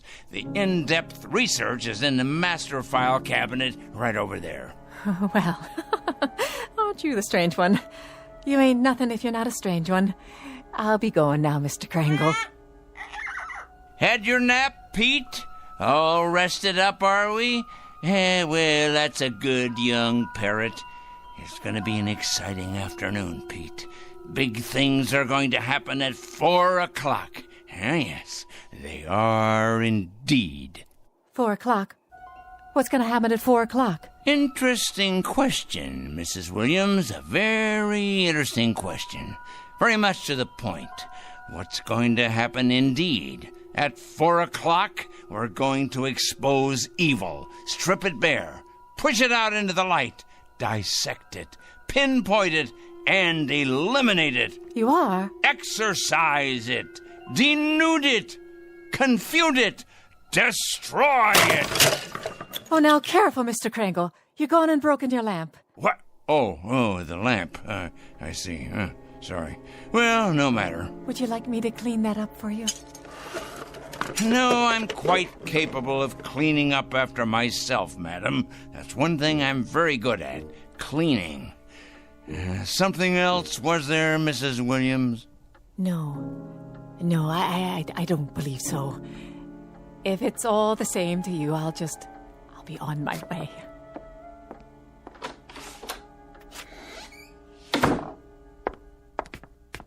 Saints preserve us. Excuse me. Oh, yes. I'm looking for a Mr. Kringle. I can't imagine why. I was told he lives in this building. Oh, he lives here, all right. There ain't no doubt about that. With a vengeance, he lives here right there at the top of the next landing. But if you ask me, young woman, you won't be going in there without police protection. Is that right? If you ask me, the man has a leak in his attic a mile wide. I ain't sure anymore that he's safe to have around.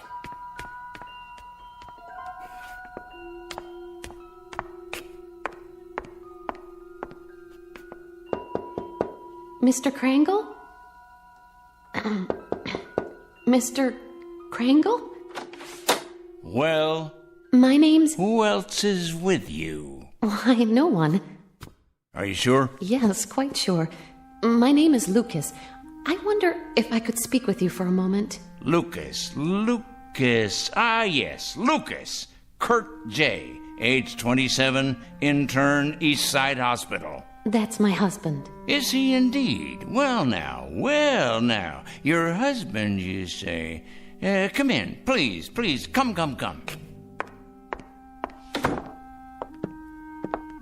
Have a seat, by all means. Thank you. Now, what about your husband? Why, Mr. Krangle? Why what? Why are you trying to hurt him? Hurt? My dear lady. What has he ever done to you? To me? Why, nothing to me. That is, nothing personally. I don't know your husband, Mrs. Lucas. That is to say, I know of him. Oh, yes, I know of his background, but we've never met. He's a stranger to you then, isn't he?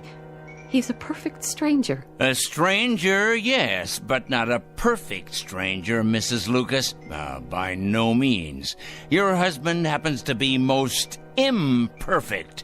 And when you perceive, quite correctly, that he's done nothing to me, at least not directly, I hasten to enlighten you. He nonetheless happens to have done a great deal against society. In what way? Ho, don't play dumb with me. Don't give me any of that naive stuff. My husband, for your information, Mr. Krangle, is a dedicated young doctor. A gentle, decent, fine human being. He has only one abiding interest in life, and that is to cure, to heal, to stop pain. And to kill. How can you say such a thing? Yeah, that's his other abiding interest, the one you've conveniently skipped. L-L-L-U-C Lucas. Here we go. I know his file well. Lucas Kurt J., M.D., second-year intern, East Side Hospital. This year, on the night of March 12th, while serving in the emergency ward, he permitted the death of one Mrs. Angela Rienti by failing to relieve pressure accumulated as a result of a brain injury sustained in a traffic accident. It wasn't his fault. It was too late. That's his only crime. He wasn't able to treat her because he was responsible for half the ward that night. And by the time he got to the woman, she was already dead. That's your interpretation. It's not an interpretation. It's a fact.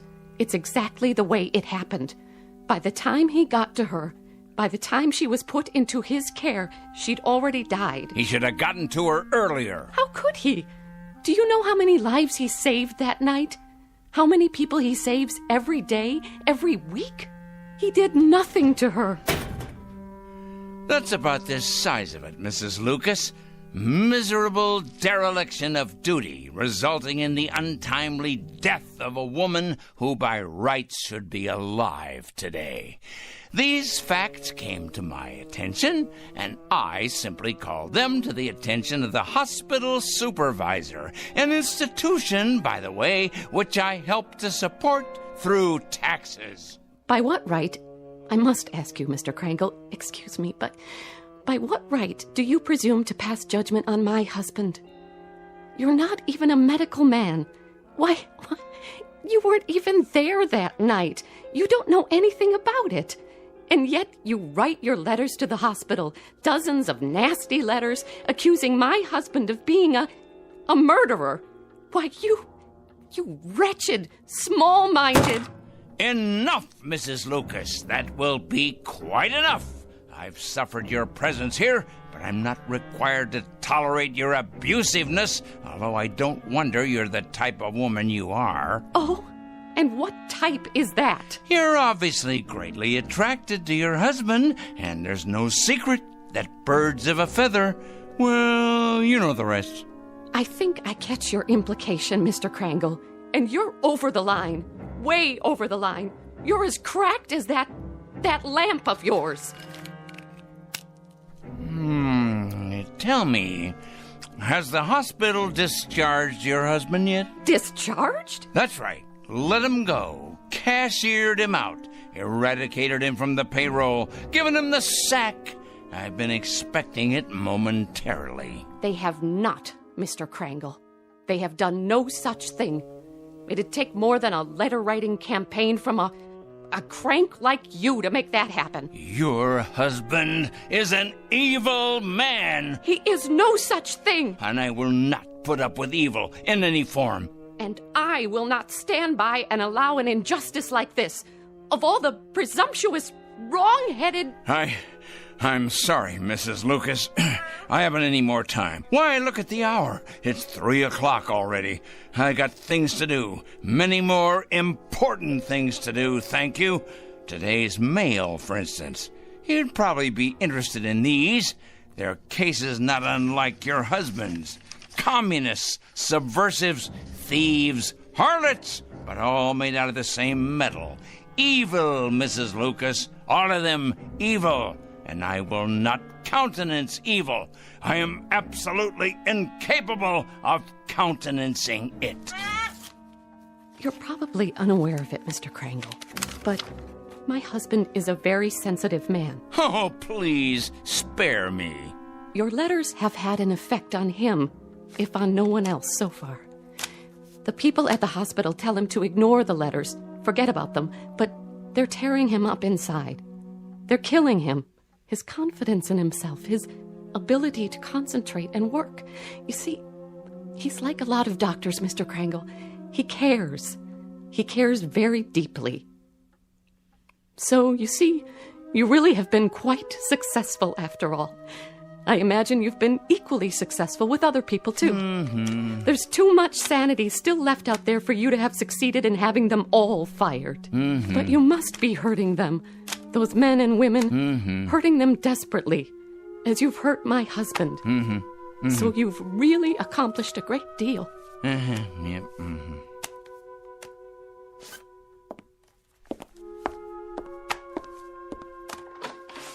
Tell me, Mr. Krangle, if you can, that is.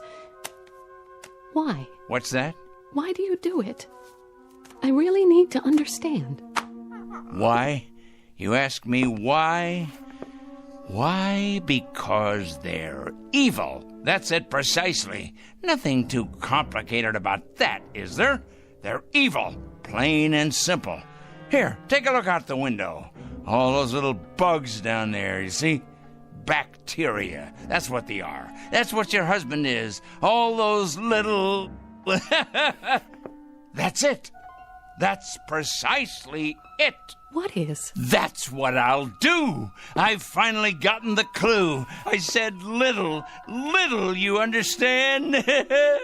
That's what I'll do. I'll turn all the evil people into little ones, understand? I'll make all the evil people, let's see, 3 feet. No, 2 feet.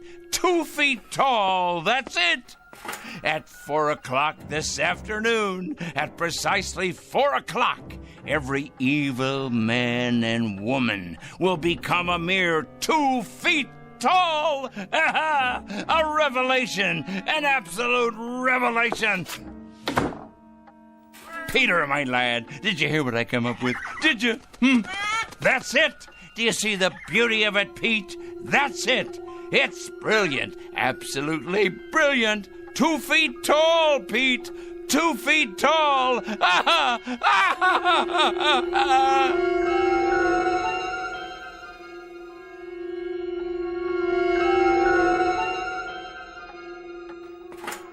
At 4 o'clock this afternoon, I'm going to turn all the evil people, the wicked, morally stunted troublemakers everywhere, into tiny little freaks for all the world to see. I'll make them all 2 feet tall. 2 feet tall, I say. Yes, it'll be better than if they wore badges on their clothing. Impossible for them to hide the purest form of poetic justice. Evil will be made an object of universal scorn, laughter, humiliation. Yes, you're nut. You're hungry. Aren't you, Pete? Here you go, boy. I won myself. We must be strong, the two of us. Strong for what's about to happen.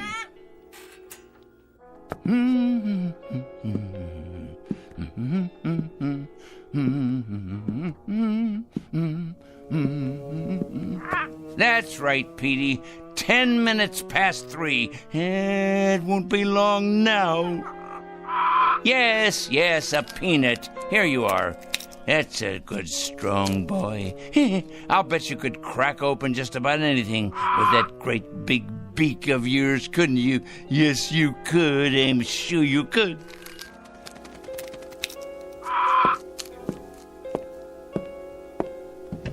Look at them down there, all those wicked little people. They don't know just how little yet. No, of course not. But they will. They will. It's their day of judgment. Oh, yes. Time to finish our preparations, Pete.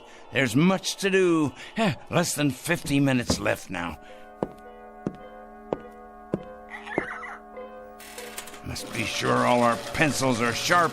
We have a great many names to cross off the list. Cross off the list. Soon now. Very soon. Yes. Oliver Kringle? Come in. Yes, I'm Oliver Kringle. I'm the one who called. Yes, sir. Agent Luther Hall, Mr. Kringle, Federal Bureau of Investigation. Our office received a call. Indeed, yes. I placed the call and asked you to come. I felt it was my civic duty. Can I get you a cup of coffee or something? No, thank you. Now, Mr. Kringle, you told the office that you had some sort of list, proof of criminal activity, and that today would be a day of reckoning. What exactly did you mean by it? Sit down, please. Yes, there's plenty of time. We have more than 45 minutes before it happens. Before what happens, Mr. Kringle? That's the point. That's the whole point. That's why I called you here. And why is that? I felt the FBI should know. I also called the police and the fire department. I even got a call into Washington. Oh, yes. Although the latter message probably won't go all the way to the top. It's my understanding that the Reds are in complete control in Washington now. I imagine they've taken over the switchboards, too. The Reds, Mr. Kringle. Oh, yes, indeed, the Reds. It's a complete conspiracy, you know, Mr. Hall. All the evil people are banding together now, all the subversives, the commies, the terrorists, the thieves of the American dream. It's a total, absolute, worldwide conspiracy.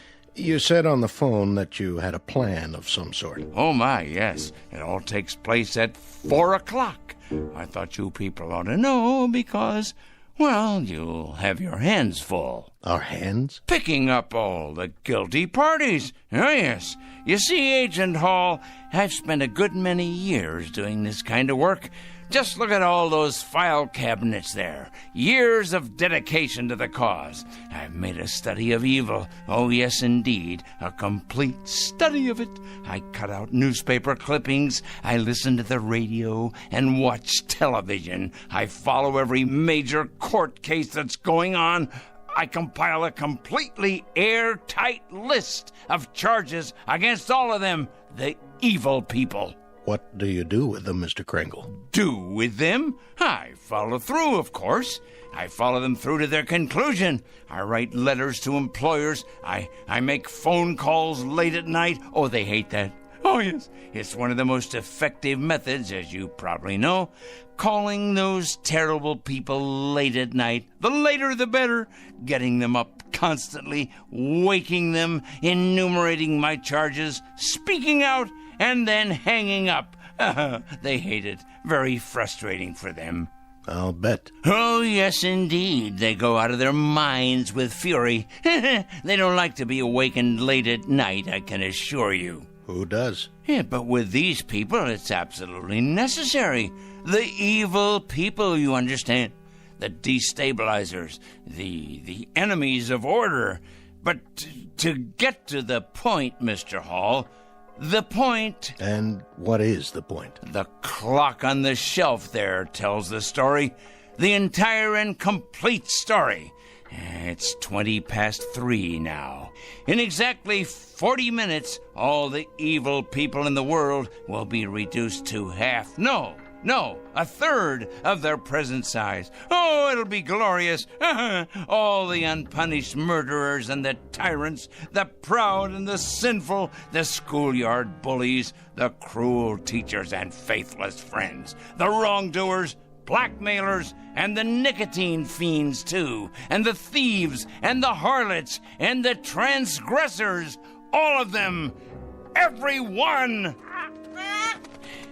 How does that sound, Mr. Hall? How do you propose to go about doing this? I mean, shrinking people. I merely will it, that's all. I will it. I've been giving it a great deal of thought.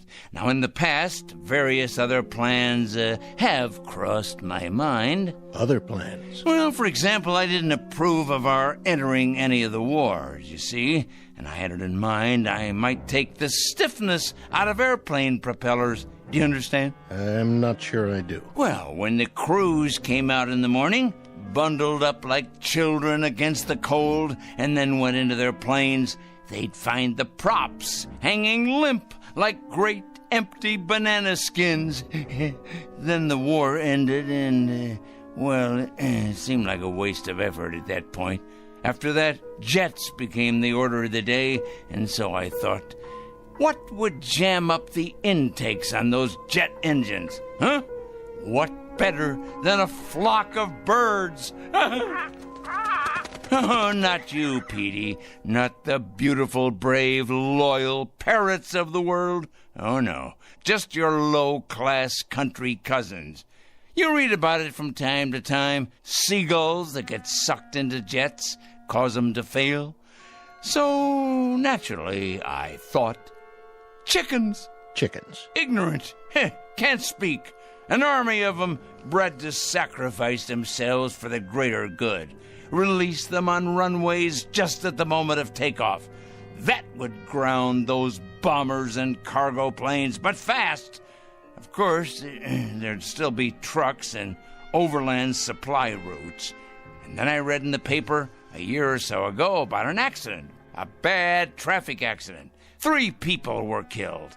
So I decided I would change all the wheels in the world from round to square, or maybe even triangular, so they'd stub in the asphalt and stop in their tracks. You mean sabotage interstate commerce? I devised another method later on. Terribly interesting, I thought.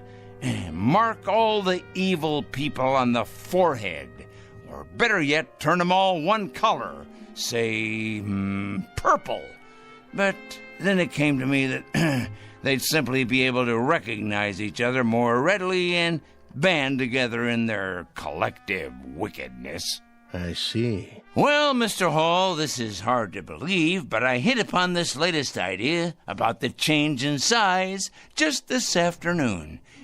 Some benighted woman was in here, and she quite inadvertently gave me the clue I needed. Make them all 2 feet tall. Now, what could be simpler?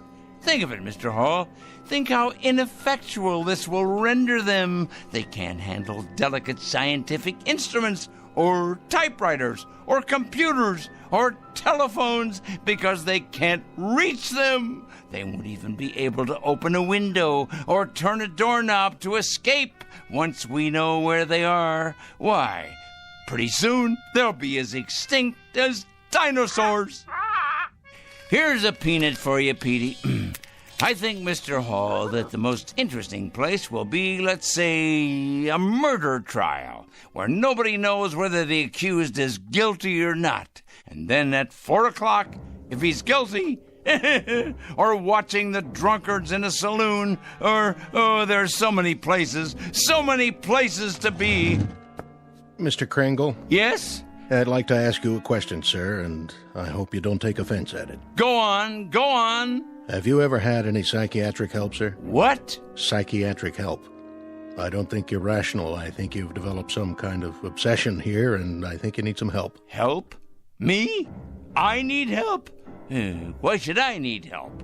I'm not evil. You obviously don't understand any of this, do you? I'm not the evil one. It's them. It's them. It's all of them out there on the street. Just take a look out the window. See? They're the evil ones. They're the ones who are going to be 2 feet tall. In just 30 minutes. That's when it's going to happen. In just 30 minutes.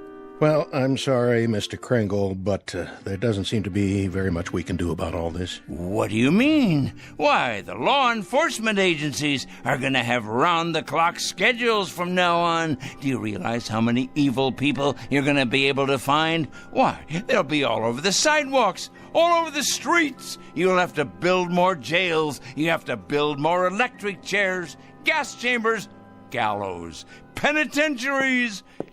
Well, what about it? What are you going to do? Nothing, Mr. Kringle. Not a thing.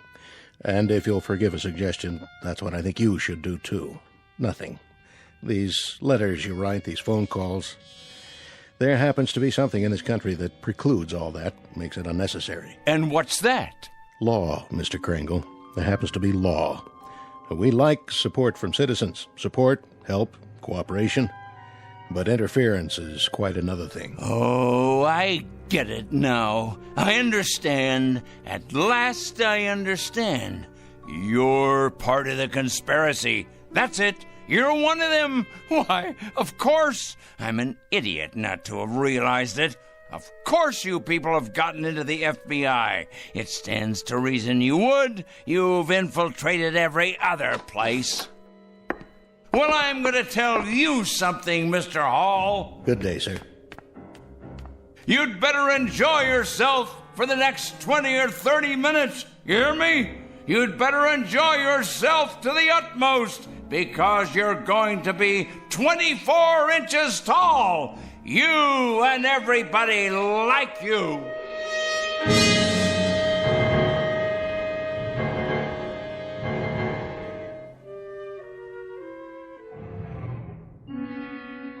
All the evil people, everyone, you'll see.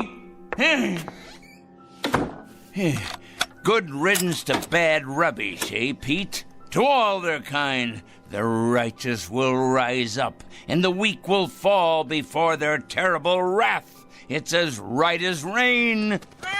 In a minute, Pete. It won't be long now.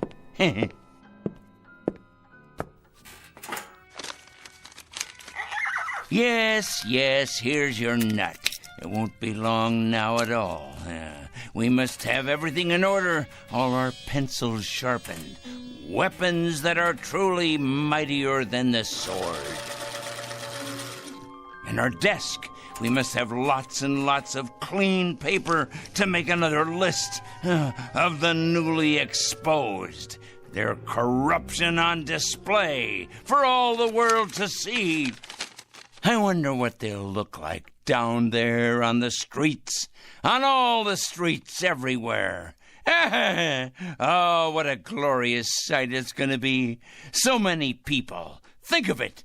Fat ones, thin ones, the young and the old, suddenly grown too small for their clothing, which of course will no longer fit them. It simply won't fit them at all. Like the toads and the cretins they are. Someone should follow along behind and collect it in trucks, boil it in hot water, decontaminate it, and then redistribute it to the rest of us. Think of that, Pete. New suits, trousers, neckties, formal wear, tuxedos, this and casual wear of every style. Oh, yes, it shouldn't go to waste. Think of how much money could be made in resale centers across the land. Money to finance a whole new campaign. Why, Pete, we could open a chain of clothing stores. All we need is a fleet of trucks to gather it up. Ours for the taking. But alas, it's too late to organize any of that now. Oh, if only I'd planned ahead. Well, the least I can do is alert the media. Yes, that's a responsible thing to do. I wonder if they have any idea at all about what's to take place. And at this hour, the Dow Jones is down 14 points. Raging fire now under control in upstate.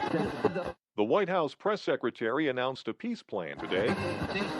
4-car pileup on the bridge. Motorists are advised to use alternate routes. Come on down to Crazy Joey's Fashion Warehouse. We've got sportswear, clothes for the workplace, back-to-school duds, all at out-of-this-world prices. You'll think you've died and gone to heaven because my name's Joey, and I'm crazy. Another lost opportunity, Pete. But that man doesn't know how soon he'll be out of business. He has no idea, does he? No idea at all. We better check the television news while we're at it. We'll have the weather for you coming right up after this. The very vegger slices, it dices, it turns out finger-licking julienne potatoes.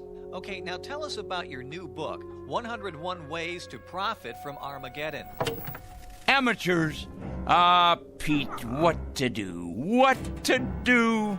Of course I can send out press releases taking credit for all that I've done after the fact. If only I had more time. More time! Still, we'll have to alert them as best we can.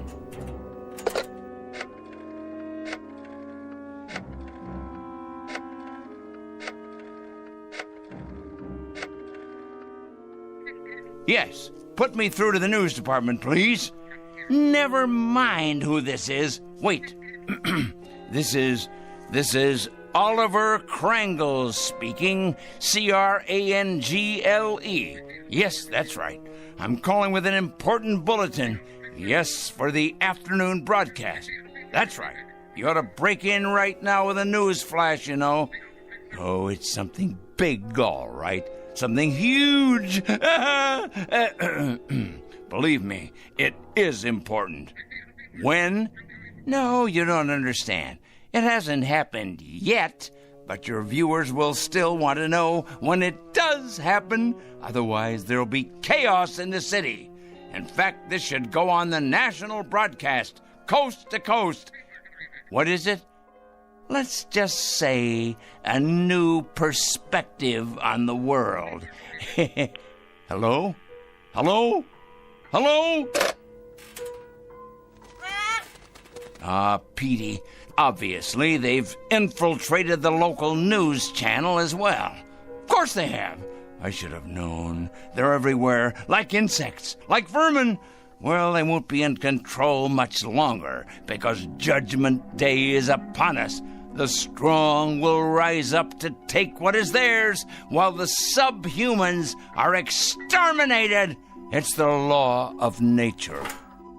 But for now, there's precious little left to do, except make sure the clock is wound, and to prepare ourselves for the occasion. Just try to be patient, Pete. Just a few minutes longer. Wait with me, and you'll see that it's all been worth it. I promise. But first, I must look my absolute best. Yes, top-notch, befitting a man of my stature. The reporters will swarm up the stairs here, wanting interviews. And there'll be photographers, of course, with their news cameras. Let's see here. What do you think, Petey? Perhaps a clean shirt and tie? My best shoes. I have to pass muster here. Meanwhile, you preen your feathers, my boy, and get ready to meet the press.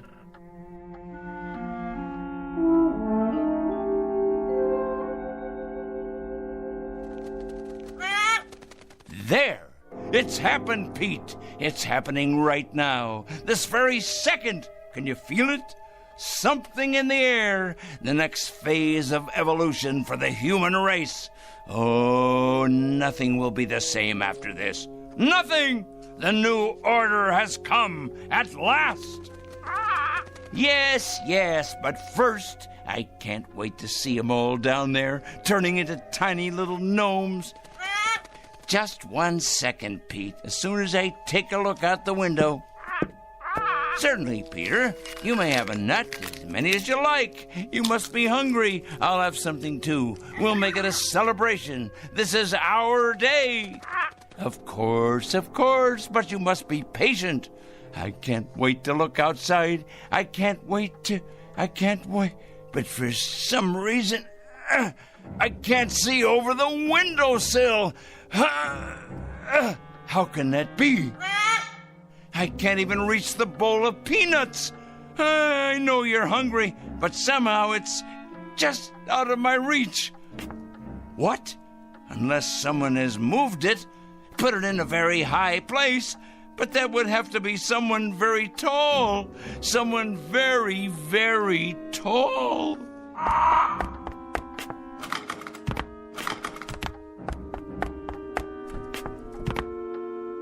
Pete! What's happened? You've grown so large, and I'm so close to the floor. These shoes don't fit me anymore, and these clothes, whose are they? Must get out of this ridiculous costume.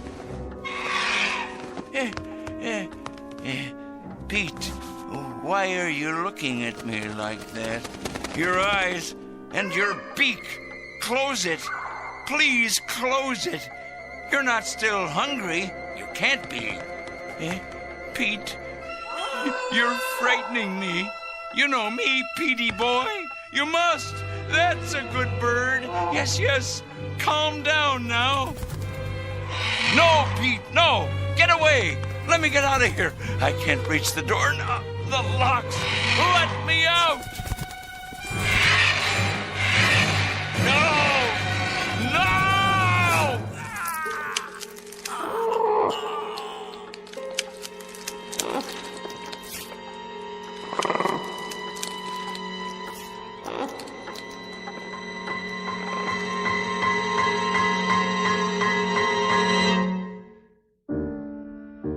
At 4 o'clock, an evil man made his bed and lay in it.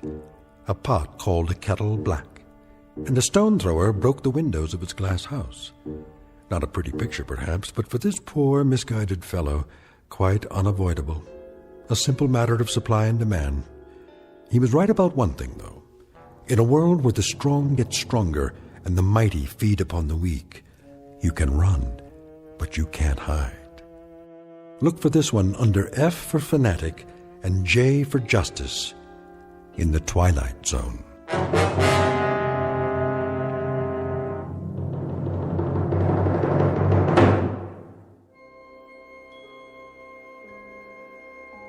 Hi, this is Carl Amari, producer of the Twilight Zone Radio Dramas. I'd like to take a moment to tell you about our official website at twilightzoneradio.com, where you'll get the latest news and information on these Twilight Zone Radio dramas. Plus, at twilightzoneradio.com, you can digitally download 3 free episodes or any of our episodes for only $1.95 each. In this age of ever-changing technology, we've decided to make these episodes instantly available to you by making the Twilight Zone Radio Dramas a digital download-only series. This means that this series will no longer be offered on CD. The CD collections at our website are now being offered while supplies last at buy one, get one free. So be sure to get your favorites before they're sold out. Be sure to visit us often, and I'll see you in the zone.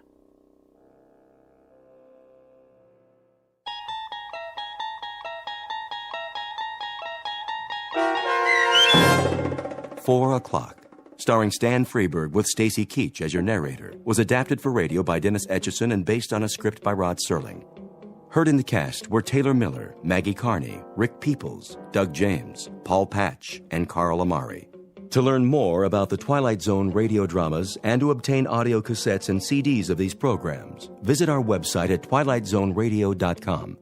The producers of The Twilight Zone wish to thank CBS Enterprises, Carol Serling, Dennis Etchison, Dick Brescia Associates, Claire Simon Casting, Terry Jennings, the American Forces Radio and Television Service, our sponsors, and our radio affiliates for helping make this series possible. This copyrighted radio series is produced and directed by Carl Amari and Roger Wolski for Falcon Picture Group. Doug James speaking.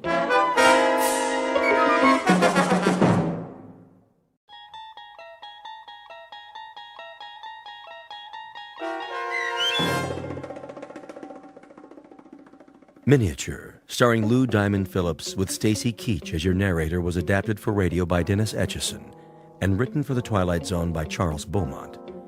Heard in the cast were Ellie Weingart, Alyssa Fraden, Jeff Lupetin, Joby Cerny, Roger Mueller, Elizabeth Lido, Christian Stolte, Doug James, Kurt Nabig, and C.J. Amari.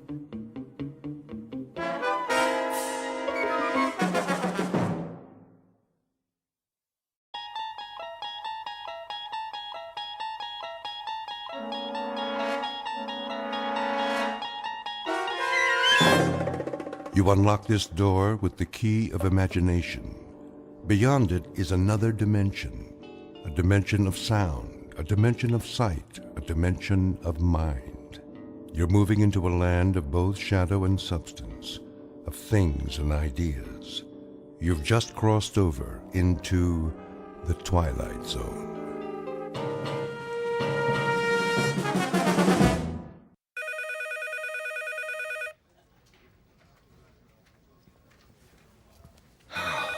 Finally, 12 o'clock.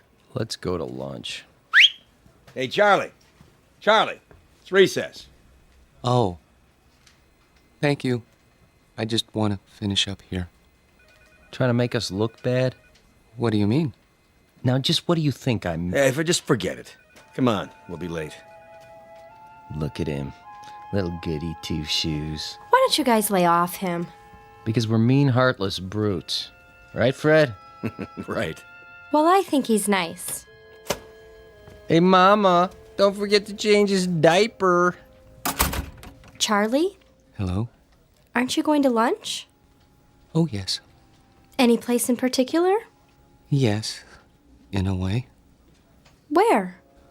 Well, it's in the museum, actually. The museum? They have a very nice cafeteria. It's quiet there, and, Would you like some company? well, I mean... It's okay, Charlie. I understand. See ya. Hey, look at the dinosaurs. Wow, that's the biggest elephant I ever saw. It's a woolly mammoth, you dope. Come along, children. Keep up with the class and don't touch anything. Cafeteria closed. Oh, no. And here we have one of the world's greatest collections of primitive art. Excuse me. Pardon me.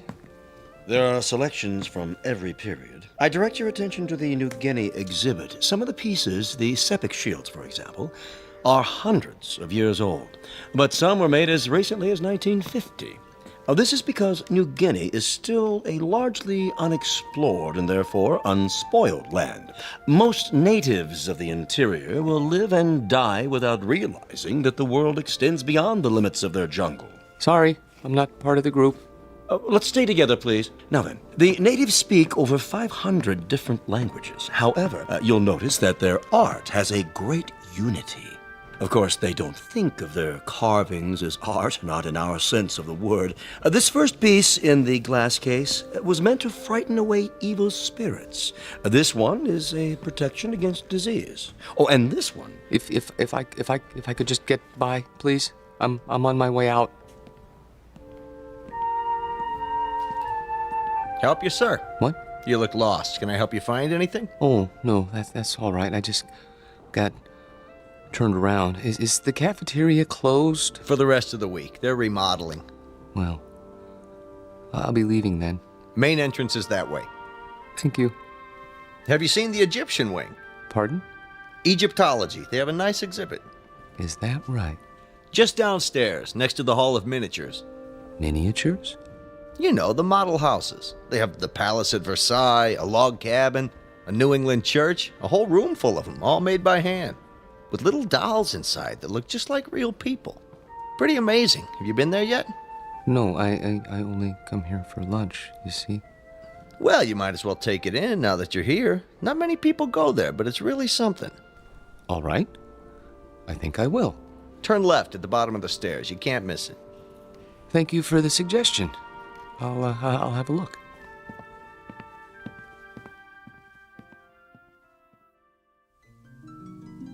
To most of us, a museum is a place of knowledge, of beauty and truth and wonder.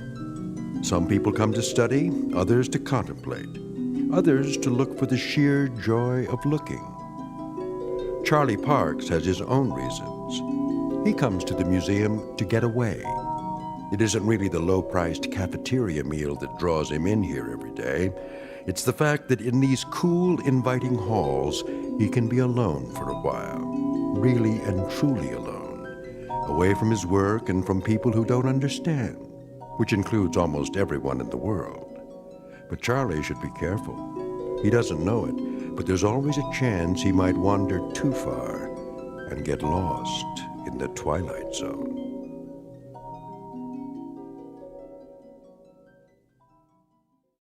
And now, The Twilight Zone and our story, Miniature, starring Lou Diamond Phillips, with Stacy Keach as your narrator. 19th century townhouse.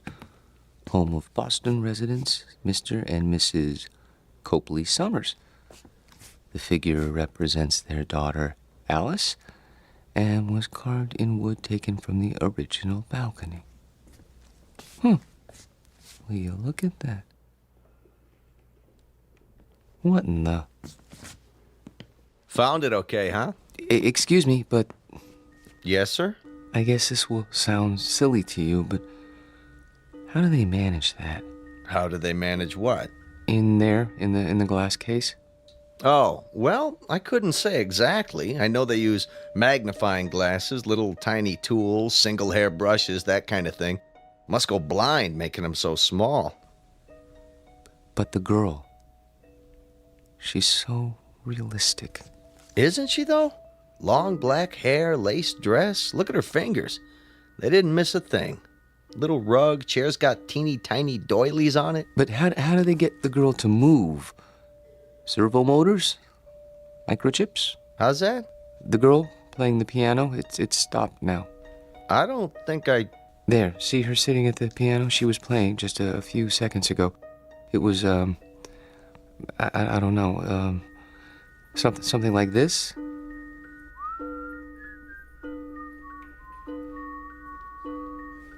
Didn't you hear it when you came downstairs? I don't like jokes, mister. Not when I'm on duty, anyway. I'm not joking. Then you're hearing things. There isn't any mechanism inside that piano, and the doll's carved out of wood, a single block of wood. See the sign? Yes, I know. Carved in wood taken from the original balcony. But I could have sworn... Yeah, it was probably some kid with one of those pocket radios. They sneak them in once in a while. But I saw her move. At least I think I did. Well, you know better now, don't you? Yes, I know better now.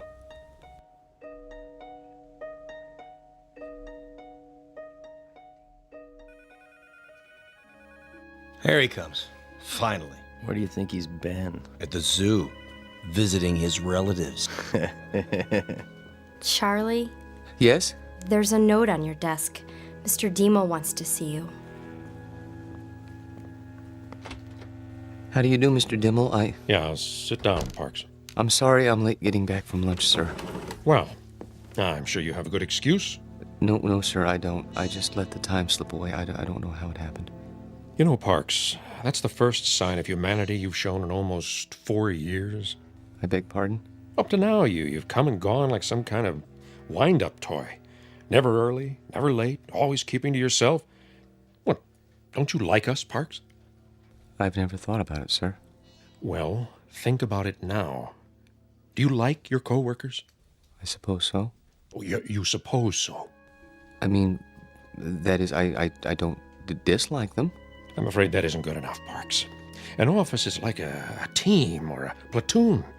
Either it works together or it doesn't. And here, it doesn't. And the reason is you. I knew you were a square peg when I hired you, but you were bright and... Well, I thought we'd wear those edges off. We haven't. No, not at all. You're still a square peg. You understand me? Yes, sir. I think I do. I'm going to use the excuse of your being late, but I can't. The fact is, I'm letting you go because you just don't fit in. I understand, sir. Parks. Yes, sir? No, this isn't any of my business, but how old are you now? 37, 38? 35. 35. Don't you think it's about time you gave up living with your mother? She needs me. Oh, why? Is she ill? Not actually ill, but my father died some time ago and my sister is married and, well, she needs me. I see. Look, you're welcome to stay on a few weeks if... No. That's very nice of you, sir, but I'll manage.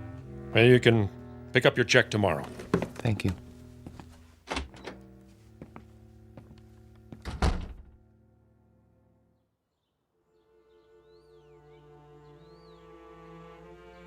He had no right. He had every right, Mother. Hiring and firing people is his job. But why you? He doesn't think I fit in. That's ridiculous. What are you doing?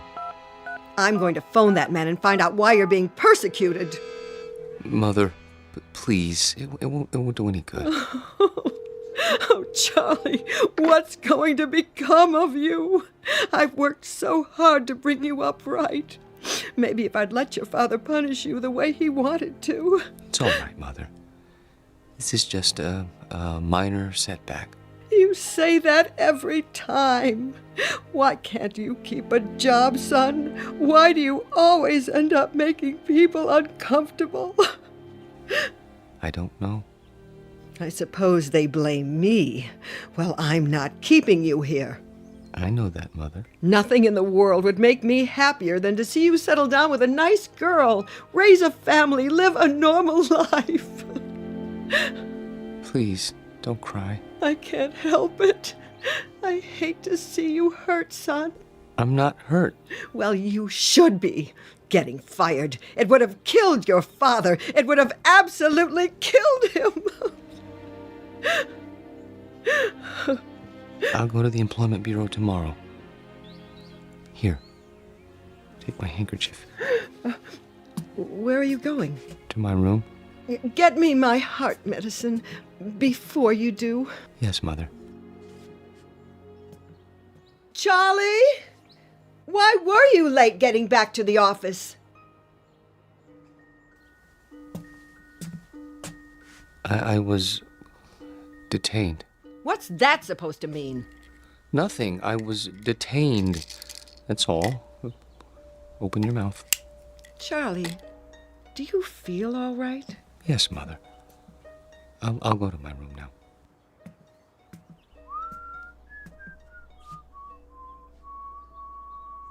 What's that you're whistling? Pardon? You were whistling.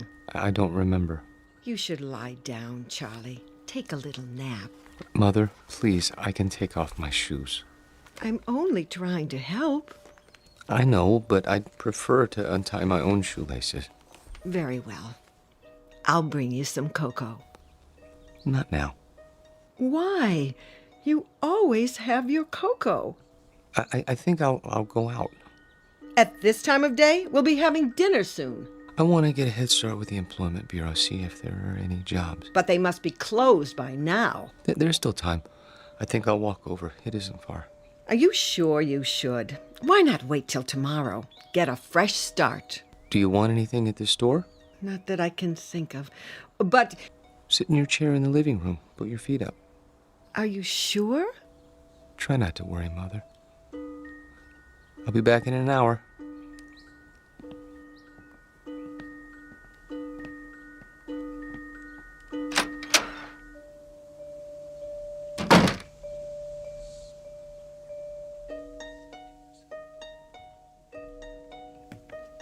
Back again, huh? Yes. Anything in particular? Is it still open? What's that, sir? The miniature room? You know, downstairs next to Egyptology? Oh, sure. Thank you.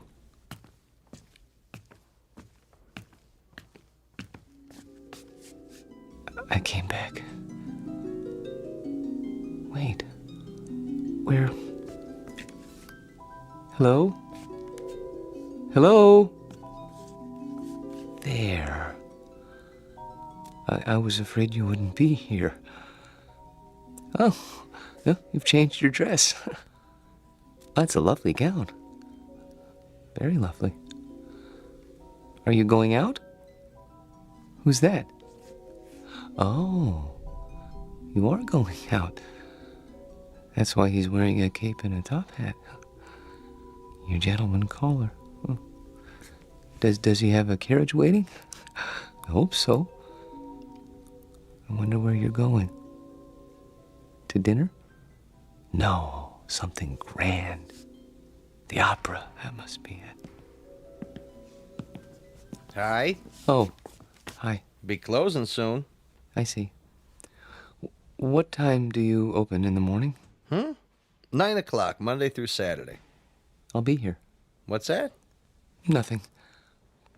I'll be along in a moment. I want to study this dollhouse a while longer, if you don't mind. Okay, sir. Just a few minutes, though. It's almost time. I see. Thank you. Have a nice evening. I have to go now. I won't be here when you come back. But I hope you have a nice evening, Alice.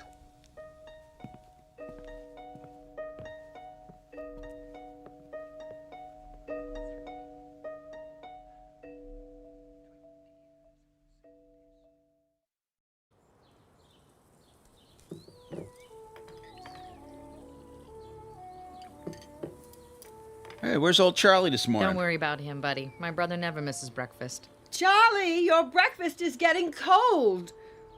You see, late for his meals, awake every night, tossing and turning.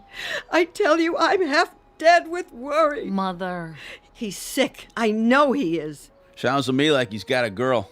Don't be silly. What's silly about it? He's not a bad-looking guy. A little peculiar, maybe, but, he's not... If he had a girlfriend, he'd tell me. He hasn't told me, so it isn't possible. Okay. Nothing would make me happier than to see Charlie settle down. He knows that. I'm not one of those mothers who won't let go of their children. Ask Myra. Pass the butter. Charlie! I'm here. Your breakfast is on the table. Sorry. Hey, Charlie boy. Hello, buddy. How are you? Couldn't be better, Charlie boy. Couldn't be better. Good morning, Myra. You're looking nice. I wish I could say the same for you.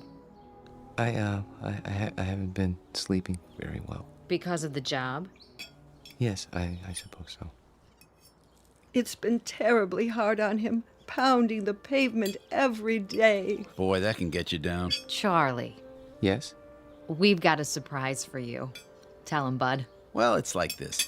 I heard they gave you the pink slip, and see, I know the dispatcher pretty well over where I work, and, I told him about you, and, he said... He said he'd give you a job. Yeah.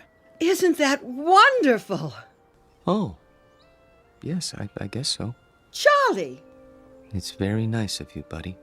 Really. You have experience in billing, don't you? Yes. Then what? Well, you see, I don't know if I'd want to travel that far. It's out of the city, isn't it? Buddy could pick you up. Sure, till you get yourself a car. Charlie, for heaven's sake, Buddy's offering you a job. I'm sorry. I appreciate it, really. But I'm afraid. You got something better, Charlie? Excuse me, I have an appointment. Charlie! Charlie! Oh, I don't recognize him anymore. My own son. Does he have something better, Mother? No, he doesn't have anything. He isn't even looking. How do you know? The employment agency called. They sent him on 2 interviews, and he never showed up. Well, then where does he go? I don't know. Like I said, he's got himself a girl. Oh, shut up, will you?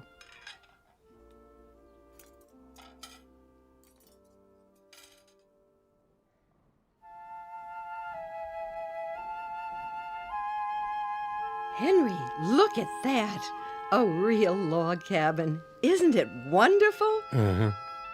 See, there's a little spinning wheel. Your grandmother had one of those, remember? How did they make it so small? Uh-huh. Oh, 19th century townhouse, Boston. Isn't that something? I've never seen anything so perfect, have you? Just look at the miniature piano and the doll there in her little handmade dress. Come on, let's go. Oh, I'd love to live in a house like that. Sure you would. No air conditioning, no central heating, no television, no phone. Sure you would. Excuse me? Are you finished here? I mean... Yep, on our way to see the mummies. Come along, May. If we must. Oh, I'm sorry. I didn't know you were still in bed. I wouldn't be here so early, but my sister and her husband came over and... Oh, I understand. Of course you need to get dressed. I'll turn my eyes away so you can have your privacy.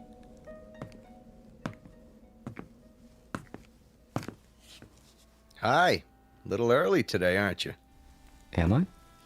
I guess you must get a real kick out of these displays. Yes. This one in particular. What do you see in there, mister? Nothing. Man doesn't stand for 4 and 5 hours at a stretch looking at nothing. I'm not breaking any rules, am I? No. Then leave me alone, please. Suit yourself. Forgive me, it won't happen again. Oh, I see you're having breakfast. It isn't any of my business, but I really do think you should eat more than toast. Mother says breakfast is the most important meal of the day. Have I told you about my mother? She's very nice. Of course, she still treats me like a child, but you can't blame her. I'm all she has. I suppose that isn't very much. I have a sister about your age. Her name is Myra. She's nice too, but she's not as pretty as you are. I think you're about the prettiest girl in the world. I don't mind saying that because I know you can't hear me through the glass. But I think I'd say it even if you could, because I hope it's all right, but I have to go now. Just for a while. I didn't get much to eat this morning myself. I better have something. But I'll be back soon. I promise.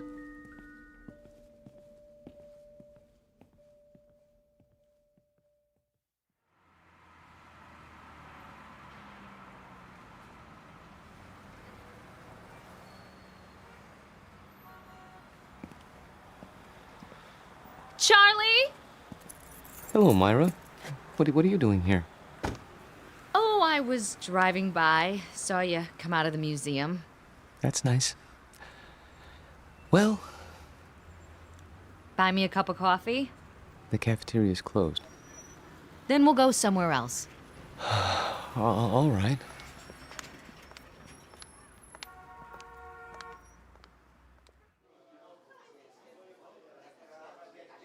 Here you go, folks. Thank you. Charlie, I'm gonna be honest. I didn't just happen to see you today. I followed you. You did?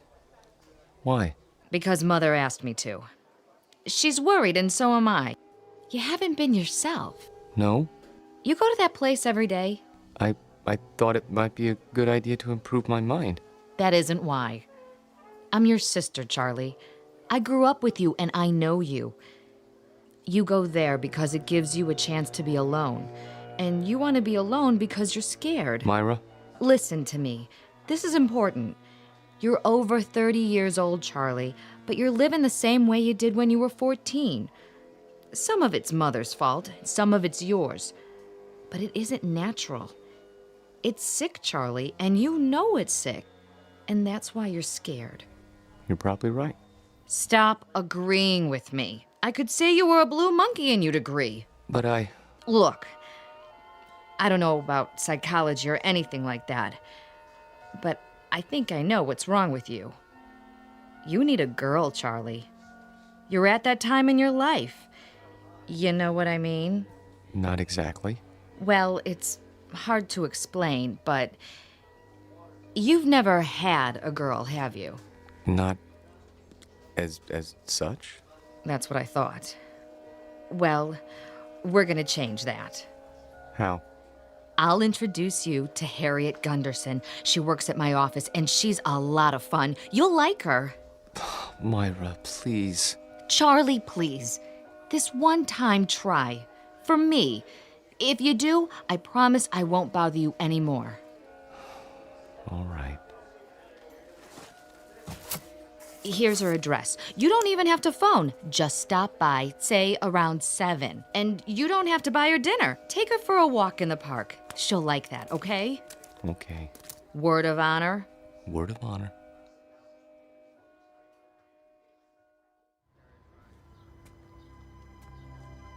Charlie, Hmm? what you thinking about? Nothing in particular. You sure are quiet. That means you're the dangerous kind. You can't trust the quiet ones. You can trust me. Who said I wanted to? I only meant... Look, why don't you relax?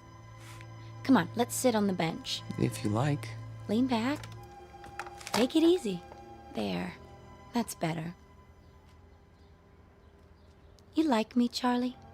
Very much. Then why don't you show it? How? Well, you could try kissing me. But we only met this evening. Oh, come here.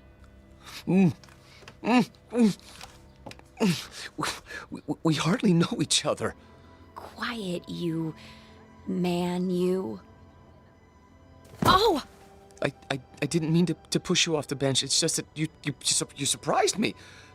Sorry, I'll help you up. Forget it, Buster. Just forget it. Tell your sister you don't need a girl. You need a doctor. Wait, please.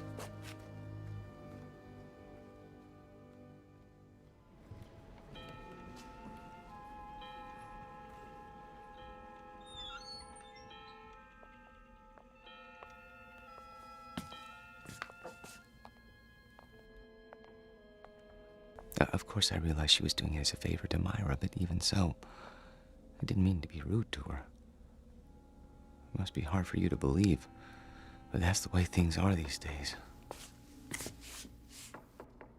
Who's at the door?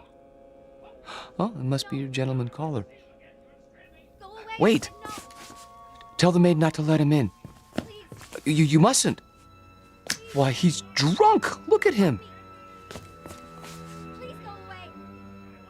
Run! Run! Don't touch her! Don't lay a hand on her! Stop! He's got to stop! No, let go. Let go, please. I can't help you! The glass is too thick! I need something to break it! Hold on! No! There's a fire extinguisher on the wall! Stop it. Oh, please, you're hurting me. What are you doing? I had to. He was trying to harm her. Hold it right there. He tried to kiss her last night, but she wouldn't let him, so he came back. Don't move. I'm calling for backup. But I had to.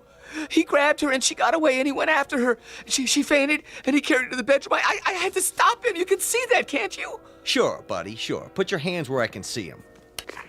This is museum security. I need a unit over here right away by the miniatures. Better bring a butterfly net and a straitjacket. This one's a doozy.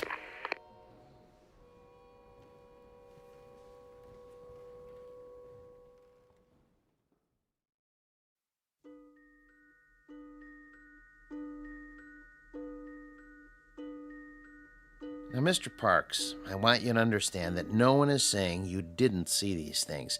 There's no doubt that you did. But you saw them in your mind. They were real, Doctor. To you, they were. That's the way it is with hallucinations. Ordinarily, the eye sees and transmits a picture to the brain, but sometimes that's reversed. In certain cases, the brain sees and transmits a message to the eye. Do you follow? They were real. Then others would have seen them too. Isn't that so? But no one else did see them. How would you explain that? I can't. Think about it. Mr. Parks? I don't know why nobody else saw them. Maybe they weren't looking. You say there were 3 figures. A young girl, her maid, and a man. He had a big black mustache. All right. Now let's reason it out. According to the museum officials, there was only one figure, the girl. Where did the others come from? Well, the maid always comes from the kitchen, and that fellow... Yes. Where did he come from? Outside. Outside the case? No, outside the house. Mr. Parks, there was nothing outside the house but glass. And beyond that, other displays. Isn't that true? Yes. But he came to the front door, and they went out together once. To the opera or something, I don't know. She didn't realize what he was like then. I could have told her. You only had to look at him to see what kind of person he was. But she's so innocent and trusting and helpless. Not like other women. No, not at all. Have you seen her? Yes, I have. Is she all right? Would you like to see her now? Yes! She's here. In a box in the drawer of my desk. Careful! You are holding a piece of wood in your hands. A beautifully carved piece of wood. About 6 inches tall. Do you have to take her back? I'm afraid so. It's museum property. Now I want you to go back to your room and think about what I've said. Will you do that? And remember, what you saw isn't the important thing. Our job is to find out why. Once we accomplish that, you won't have any more hallucinations.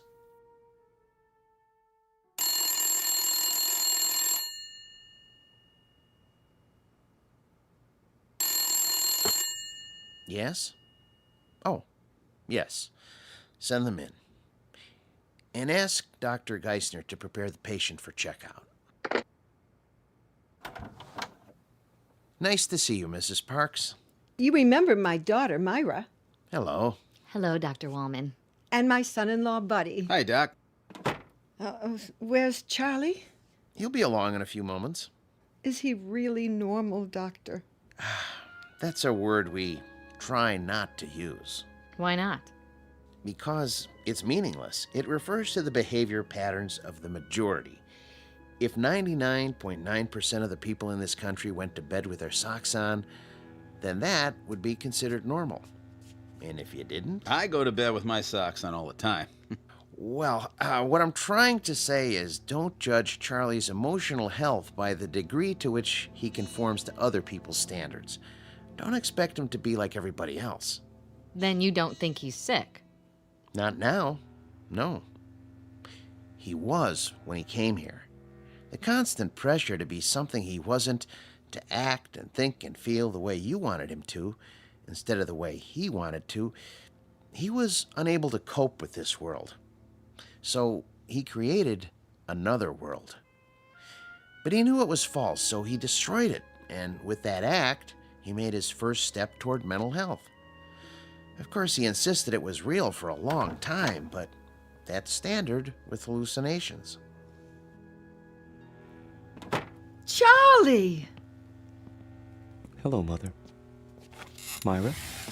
Buddy? How are you feeling, Charlie? Wonderful, Doctor. Really, wonderful. No more dreams? I've been sleeping like a baby.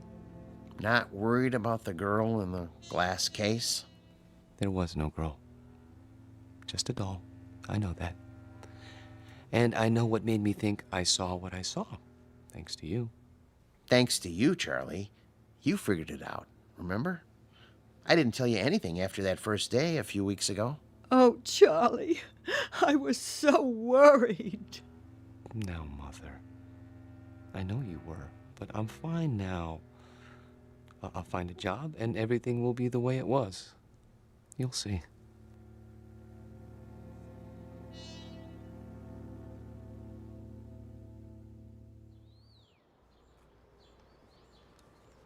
I've sure missed this. Did they hurt you, Charlie?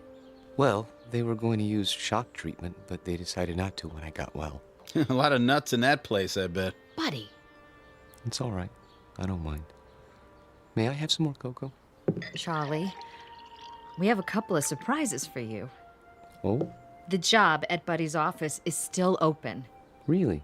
And I talked to Harriet. She forgives you. but she can tell you herself. She's coming over tonight. That's great. Thank you, Myra.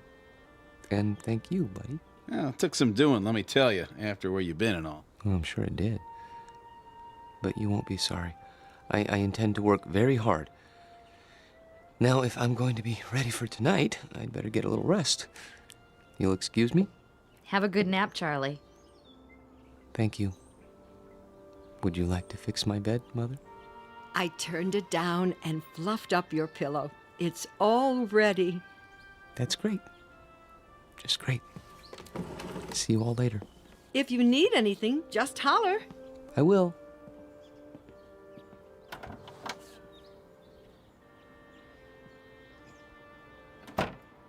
All right, I gotta go by the house. Be back in a while. Okay, honey. You want me to pick up some chow? That's not necessary. We're all going out tonight. We are. Okay, then. See ya. Take your time. Drive carefully, buddy. Sure. No problem.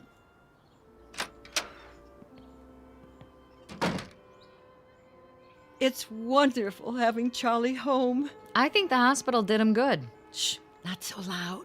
Don't you? I still don't understand what happened to him. The doctor told you.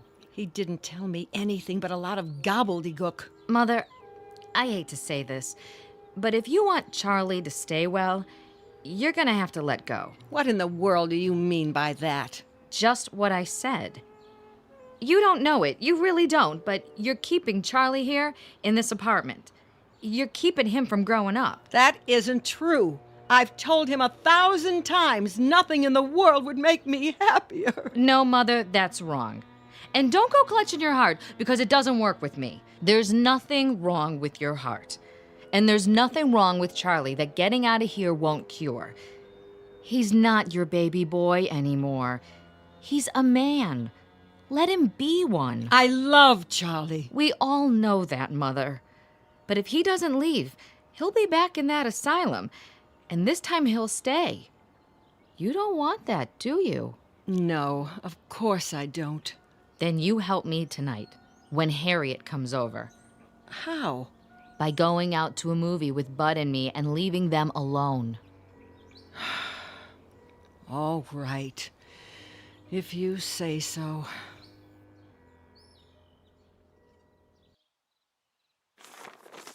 Pass the sports page, would you? Here. You should check the movies. Oh, yeah, sure. There's Harriet. Already? You better tell Charlie to get ready. Charlie? Hi, I made it. Ooh, new dress? Yeah, cost me something too. Hi, Bud. Hey, Harriet. Charlie, your company is here. Charlie? Charlie! What's the matter? Can't wake him up? He must be tired. It's locked. Charlie never locks his door. Hey, Charlie boy! Up and at him, pal! Maybe he doesn't want to be disturbed. Nobody could sleep through that. Break it down, Bud. Gee, I don't know. Break it down. Okay. The window's open! Take it easy, Mother. He must have crawled out. Why would he do a thing like that? I don't know. He's your son. Oh, what did I ever do? Mother, be quiet. Hello, operator? Could you give me the number of the City Museum? The main one downtown. Thank you. He couldn't have gone there. The doctor said he was well. Hello? Yes, could you tell me, please, are you open tonight? I see. Thank you. Well? Well, they close earlier tonight. Thank God. But they were open until a little while ago.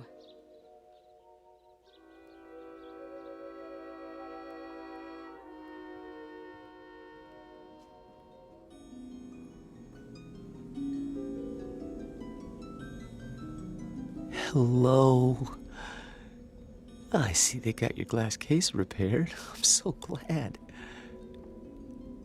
They tried to tell me you weren't real. Of course I knew better. But I had to pretend.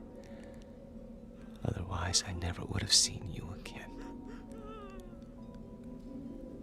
I love you, Alice. Maybe if I keep telling you, you'll believe me. Your world isn't simple, is it? No world with people in it ever is. There's loneliness and misery and heartache.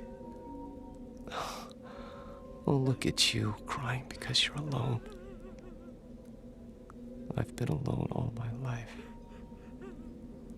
People try to understand, but they can't. You could. We could understand each other and help each other and love each other, if only. Wait! Someone's here. I have to hide. But where?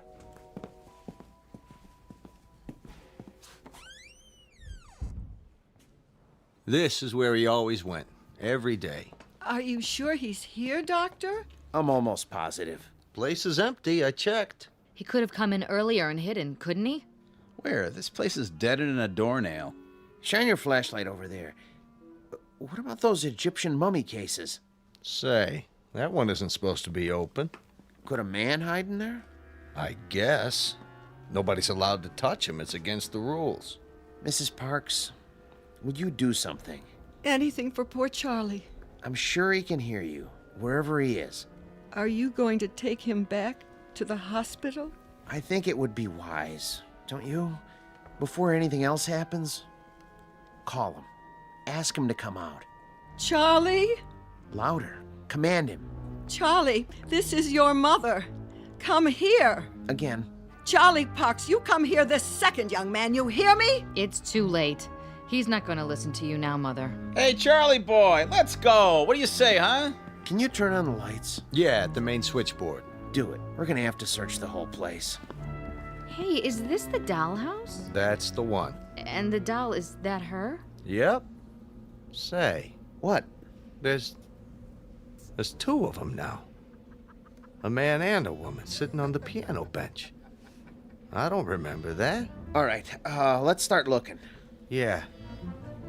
I'll get the lights. Charlie! Charlie, please. This isn't funny. Yo, Charlie! Come on, Charlie!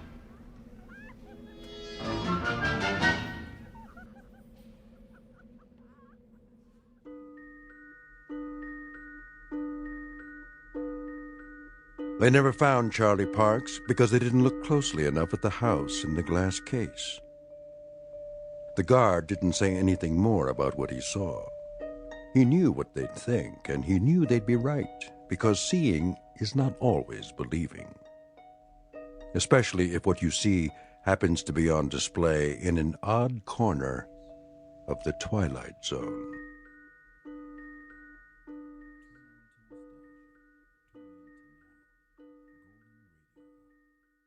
We'll return to the Twilight Zone in just a moment. You are about to enter another dimension.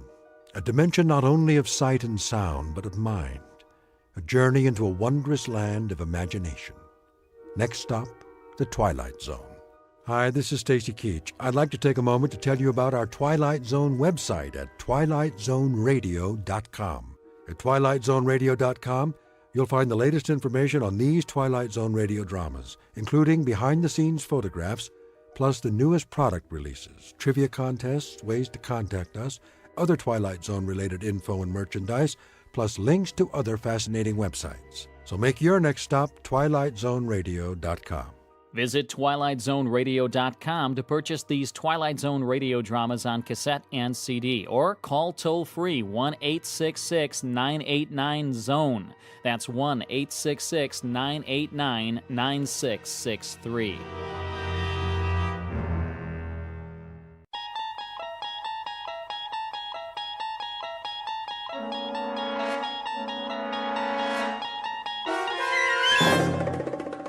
There is a fifth dimension beyond that which is known to man. It is a dimension as vast as space and as timeless as infinity. It is the middle ground between light and shadow, between science and superstition. It lies between the pit of man's fears and the summit of his knowledge. This is the dimension of imagination.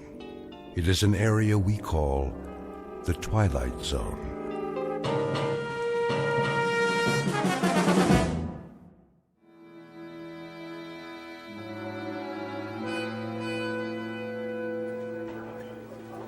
Where is he?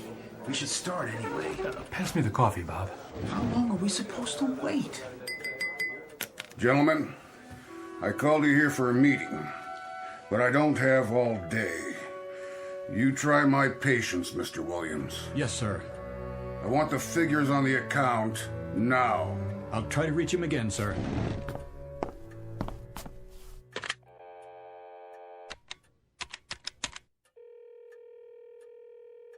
Put me through to Jake Ross's secretary. Yes, I'll hold. Williams, we're still waiting for your Mr. Ross. I'm trying to get him now, sir. Is this Jake's office, Joni? Yeah, I'm fine. Mr. Williams! I know he's out to lunch, but there was a conference called for 2 o'clock and it's 2:30. Yes, Mr. Mizrell's office. Where is he? All right, then check. Tell him to get his keister back here fast. Well, where is your protege with the multi-million-dollar automobile account? She's calling around the usual places, Sardi's East to Colony. Don't be an idiot. He's due any moment, sir. Probably stuck at a big client lunch or something. More likely a big martini, or 3, or 4 of them. Mr. Mizrell, I assure you he was too young to put on this account. I told you that, Williams. Much too young for so large and important an account. See? I knew it. Here's Jake now. Message for Gart Williams? Give me that. We have been here now for 34 minutes, Mr. Williams. This is a note from Jake Ross. Would you be so kind as to share its contents with us? I can tell you the sense of it very quickly, Mr. Mizrell. It's Jake's resignation. He's moving to another agency. And he's taking the automobile account with him. That account represented a gross billing of millions of dollars a year. And how many times have you promised it to me? This is as much a shock to me as it is to you, Mr. Mizrell. Don't con me. It was your pet project, yours. And it was your idea to give it to that little college greenie. Get with the program, Williams. Get with it, boy. I'm sorry. So what's left? Not only has your pet project backfired, but it sprouted wings and left the premises.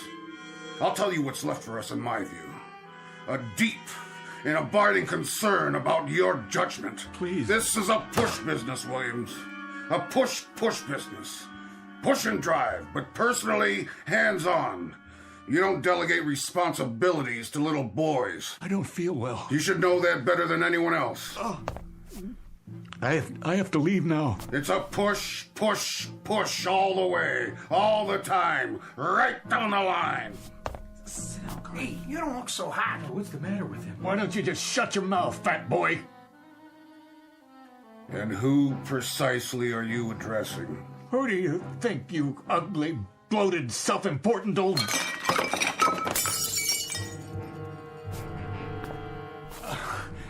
I'll clean it up, Mr. Mizrell. He didn't mean that, sir. I closed 2 new accounts. If I may... Oh, no.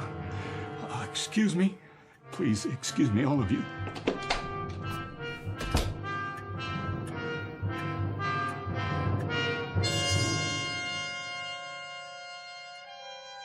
This is Gart Williams, age 38, a man protected by a suit of armor all held together by one bolt. Just a moment ago, someone removed the bolt, and Mr. Williams' protection fell away and left him a naked target. He's been cannonaded this afternoon by all the enemies of his life. His insecurity has shelled him. His sensitivity has straddled him with humiliation. His deep-rooted disquiet about his own worth has zeroed in on him, landed on target, and blown him apart. Mr. Gart Williams, ad agency exec, who in just a moment will undertake a desperate search for survival in the Twilight Zone. And now, back to our story from the Twilight Zone. A Stop at Willoughby, starring Chelsea Ross, with Stacy Keach as your narrator.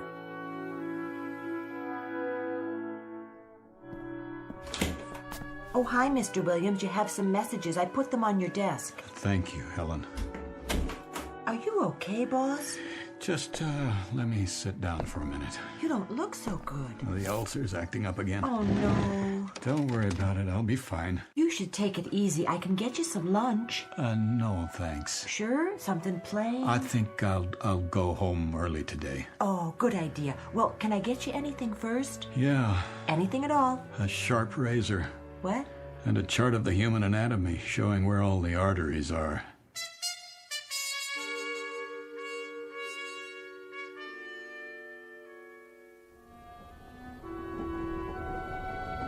Tickets, please. Ticket? Oh, right here. How are you tonight, Mr. Williams? In the absolute pink. Cold winter this year. Seems to get darker earlier than it ever has. That's the way of the world. The rich get richer and the days get shorter. Isn't that the truth? Here's your ticket. Enjoy the ride. Tickets, please. It's a push business, Williams. A push business. You gotta get with it, boy. A push business. Push. Got to get with it, boy. You got to get with it. Got to get with it. That's enough. Is anything wrong? What? Oh, no. I was just thinking out loud, I guess. Oh, I was afraid you were speaking to me. Not at all. Sorry. It is a boring commute, isn't it? It's easy to doze off. Yes, it is. All that darkness outside. You can barely see the landscape. To tell the truth, I never paid much attention to it. But, well, now that you mention it.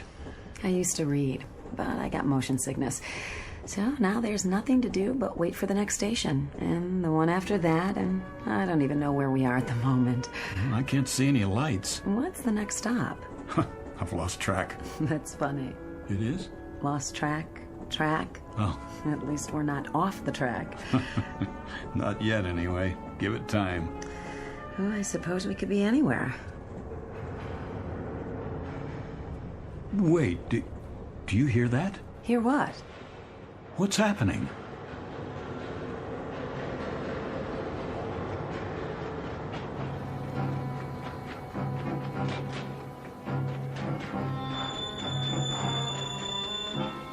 Miss?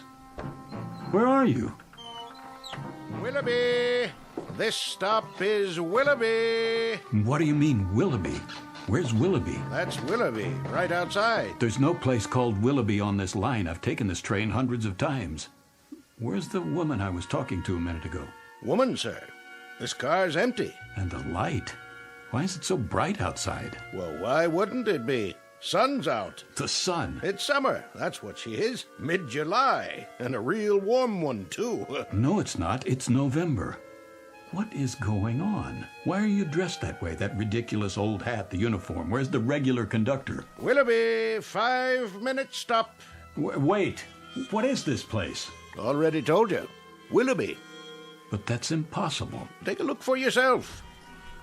But those clothes... The horses. What is this, a practical joke? No, sir. It's Willoughby, July 1888. Nice place, don't you think? And there's the woman I was talking to. Where did she get that parasol? You'd have to ask her. Getting off? Well, this isn't my stop. Miss, you there? Why, hello, Mr. Williams. Good day to you. Hold on. Can you tell me... Shall I open the door? No, You ought to take a look around sometime. Peaceful, restful, where a man can slow down to a walk and live his life full measure. If you're not getting off, you'd best take a seat. Yep, right on schedule. All aboard!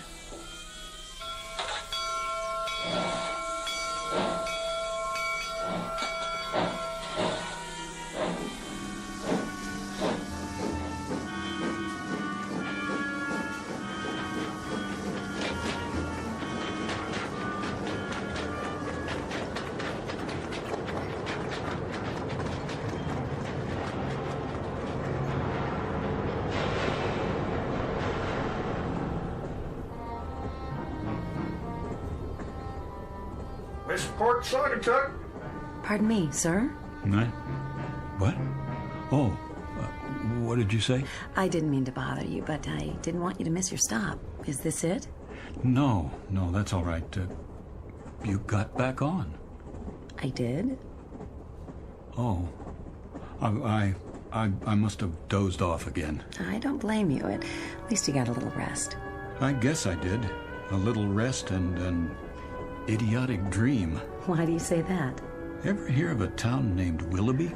I don't think so. Willoughby where? Willoughby, Connecticut, I guess, or Willoughby, New York. Not on this run. Are you sure? There's no Willoughby on this line. Westport, Saugatuck, next stop.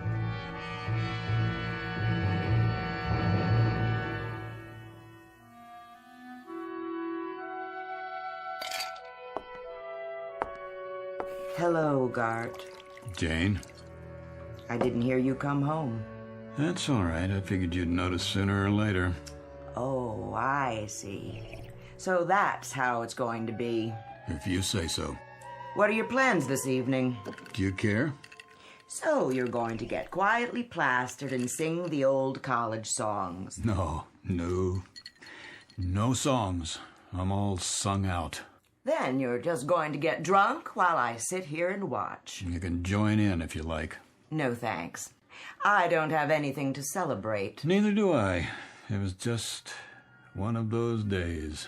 I guess it was. How would you know? Bob Blair's wife phoned. She said he'd been in a meeting with you.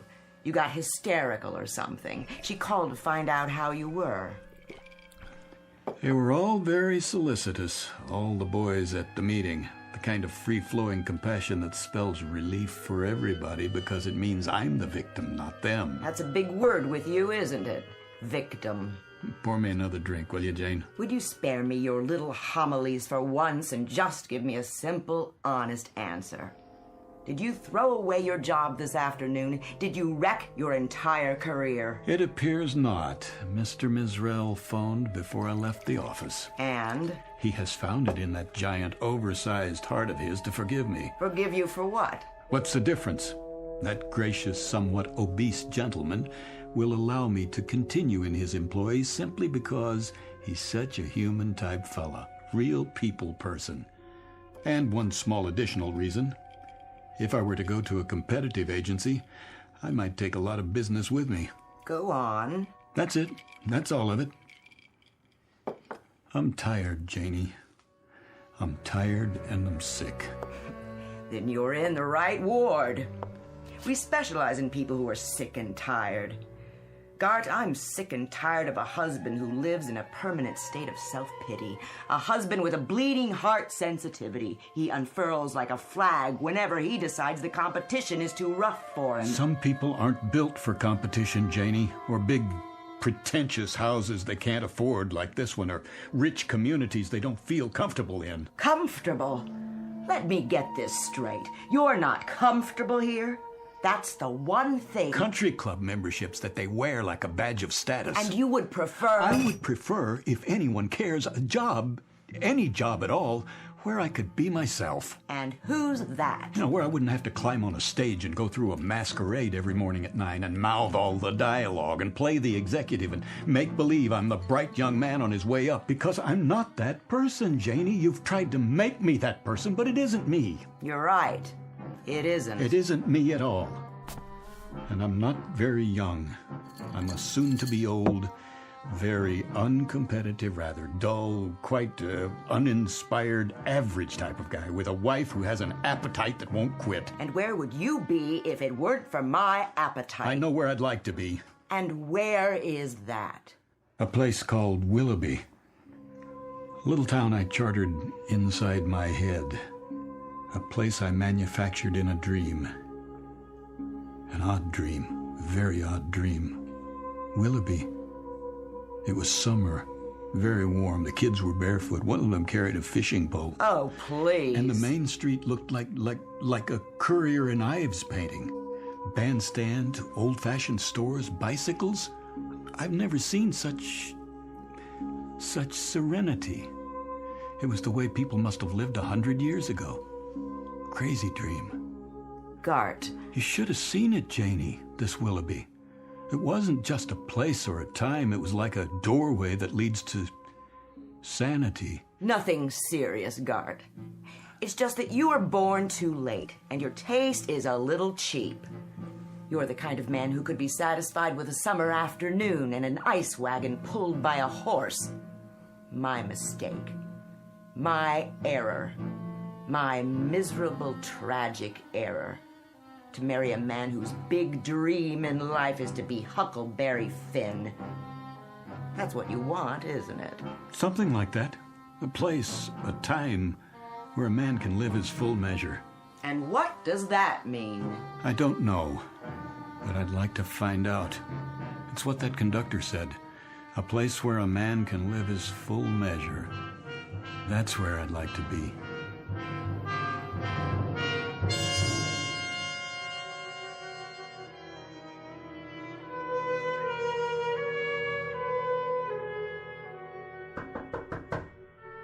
Yes?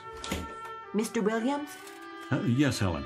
You've got a 2 o'clock, a 2:30, and a 2:45. Is that right? So I was wondering, should I cancel the 2:30 or the other one? What? The 2:45. Which? Oh, the 2:30 is the man from the baby food company. He's got an idea for an ad campaign, remember? And the one after that is about the frozen fish account. Uh-huh. Tough call, huh? No. Well, I mean, it is. No, I was just wondering. Which one to cancel? Not that. What would happen, do you suppose, if I weren't here? When? For the meeting. Either one. Take your pick. Me? Or both. You want me to cancel both meetings? It's a hypothetical question, Helen. Oh, but you are here. Of course I am. But what if one fine day I just wasn't? Well, I guess they'd have to wait around till you got back. And if I didn't come back? Then they'd reschedule. And if I never came back? Never? Ever. Not in 100 years. Well, in that case, somebody else would get the account. Is that all that would happen? And I'd miss you. You would? We all would. It's almost 2, so should I tell them you're not back from lunch yet? Who? The 2 o'clock and the 2:30. No. No, I'm here. You have their files? Somewhere. I brought them in. I'm sure you did. But if you haven't had time to look at them yet, maybe I should tell them to reschedule. That would be a lie. Not exactly. I can say you were at a long lunch. No more lies, Helen. Not in this office. I don't have the stomach for it.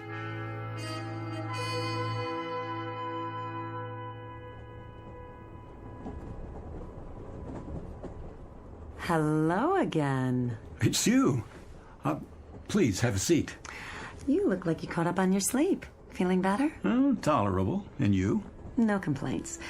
It is a bit of a grind, though, isn't it? These long commutes. Well, actually, I only take this train for the scenery. Some view. Mm-hmm. The scenic route. They feel like miles and miles of pitch-black fields. You can't even see the towns. So there's nothing much to do but grin and bear it. It's an opportunity. It is? For conversation. Do you know, I've never spoken to another soul on this train. They're all so wrapped up in their own melodramas. Misery loves company. So, we might as well be miserable together while we're sitting here. Has to be more interesting that way. Did you ever... What? It's silly. But did you ever want to get off at a stop where you've never been before, just to see what it would be like? Which stop are you thinking of? No, I don't know. It doesn't matter. Pick one and see what happens.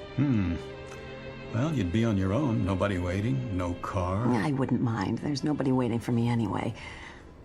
Would you? Not anymore. Forgive me. Did I say something wrong? Oh, it's just a... This is going to sound strange. I didn't mean to get personal. I think we're having the same dream. What? Sharing the same fantasy in a way. Remember the last trip when I dozed off? We spoke and I asked you about the next stop. I was afraid you'd miss your station. You see, I dreamed we came to a station I'd never seen before. You got off as if you lived there. I saw you outside walking around. In the dark? It was a bright summer day. I'm beginning to like this dream. And did you get off the train so we could have an adventure? That's the problem. I wanted to, but I didn't. Why not? I wish I knew. Willoughby. What did you say? Well, last week you asked me about a town called Willoughby, Mr. Williams. Oh, yes. I looked it up. No such place as far as I could see. You're sure? Every old timetable I could find. Nothing with that name. Not even close. Thanks anyway. Where did you hear about it? Oh, I must have dreamed it. Probably did. Old-fashioned name. Sounds nice, though. It does, doesn't it? Nice place to visit, maybe. Don't know if I'd like to live there. You never know. No, you don't. Take it easy now, Mr. Williams. Next stop, Stamford. Stamford, next stop. Is that the name of it? Willoughby? It was. You know, it seems familiar. They used to have different names, these towns, a long time ago. It could be you read about it in a book. It could be we both did. I don't have much time to read. It's almost as if I'm remembering something. Don't tell me you believe in past lives. That's nonsense. No, it's not that. But the name does sound familiar, and I do like the sound of it. I do too. Willoughby. Willoughby.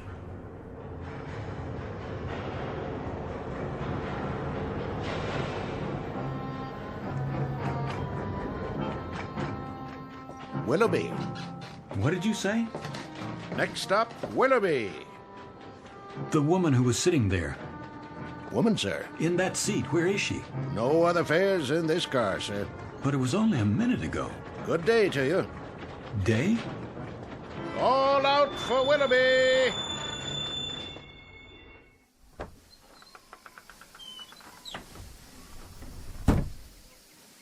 It is day. Getting out, sir? Quick, what year is this? Why, 1888, sir. What else would it be? I don't know. I've been away for a while, have you? Lost track? Yes, in a sense. How long is the stop at this station? Long enough to drop off and pick up. You have a ticket for Willoughby? No, Then you'd best take your seat, though it is a fine, balmy day. A place where a man can live his life full measure. Yes. Hello there. Hi. You did it. You got off. Of course. This is where I live. It's such a lovely afternoon, and I do believe I'll take a walk in the park with some of my friends. You're quite welcome to join us if you'd like. All aboard! Wait, the train started moving. Goodbye, Mr. Williams. If I can jump to the platform... Oh, no, don't do that. I can make it. Too late. I can make it. Don't. It wouldn't be safe. Another time. Yes, another time. We'll make a day of it.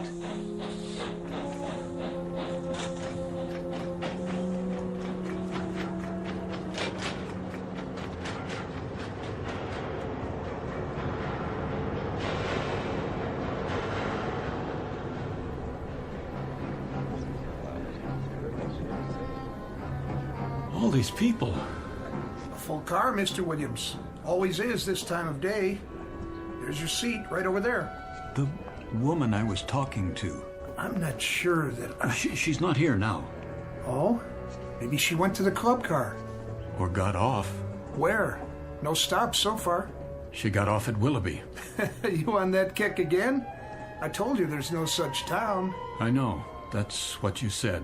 Sounds like a nice place, though. A real nice place. Tickets! Next time.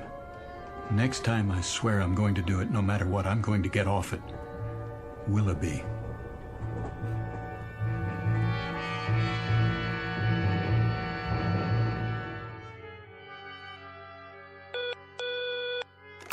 Yes, Ellen. It's the big man on line 1. Should I tell him you'll call him right back? Don't bother. I'll take it. Mr. Mizrell, morning, sir. I wanted to remind you, Williams, what we need here is an ad with pizzazz. Real entertainment. You've got to take the audience by the ears and give them a yank. Rock 'em and sock 'em. Give them the old push, push, push. My thoughts exactly. Got to be bright, Williams. Bright with patter, hipness, and the whole thing push, push, push, push. That's what the client wants. I'm working on it. Tomorrow morning, I'll need at least a preliminary storyboard. You know what I want. A solid format with some pops for the product, leading up to one big pop at the finish. And not just any pop this time. Light, color, explosions. I see it as a field artillery attack. We shell the audience with mortar fire, lay down some tactical air support, and establish a beachhead in their cerebral cortex. Then we send in ground troops and occupy the territory. There. What do you say to that? I'll do what I can. Do more than you can. With me, Williams, aspire. Dream big and then get behind your dreams big time. Push. Push. Well, I haven't seen the ratings on the show. No, but it was the time slot the sponsor wanted. Hold on a second, will you? Yes? They were what? No, wait. Helen? Yes? What film outfit did the commercials on the Bradbury account? The negatives are all scratched. They're screaming bloody murder at me. I'll send a fax. Oh, and Mr. Misrell would like to see you in his office. I'm going to have to check it out for you, okay? Mr. Misrell, sir, he got disconnected. He seemed rather insistent. Are you all right? You look so pale. Oh, I'd like to be alone now. Not the ulcer again? Oh, please, just go. I'll be right outside if you need me.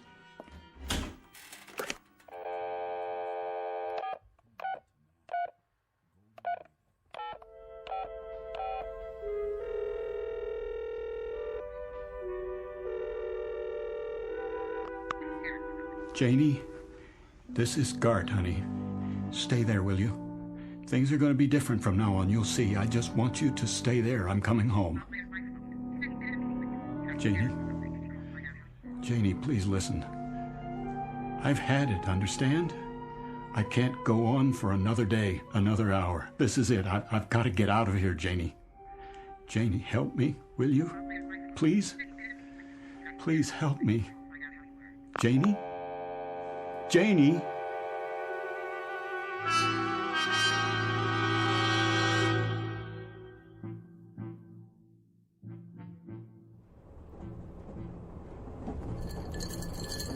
Another scotch, Mr. Williams? No, thank you.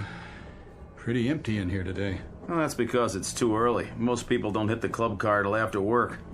Wait till the commuter run. They'll line up like kids in a candy store. I bet they do. You going home early today, Mr. Williams? Yeah, my wife's waiting for me. Oh, she is, huh? That's nice. At least I think she is. You call her and tell her? That I did. I just hope she got the message. Oh, I bet she did. Gonna take her out for dinner and everything? If she's there. Well, if she's not, you can just kick back and watch the game. Have the place to yourself. You win either way. That's right. I'm the winner, not the loser. That's the way to look at it. Let me ask you something. You know that woman? Which one? She rides the train the same time I do. Except today because I'm running ahead. Uh-huh. What does she look like? Well, she wears an old-fashioned long dress and she carries a parasol. In here? Oh, no, I'm sorry. Not in here. That's not what she wears on the train. Only in Willoughby. Willoughby? Where's that? That's just it. I don't know. Oh, forget about it. I don't know what I'm talking about. I just thought she might have come in here. Just till she gets to her stop. Not many women in here today. So I see. You okay, Mr. Williams? A1. Top drawer. See you next time. Sure thing. If there is a next time. Oh, you changing schedules? I might take some time off. Good deal. Vacation, huh? That's right. A vacation. A long one.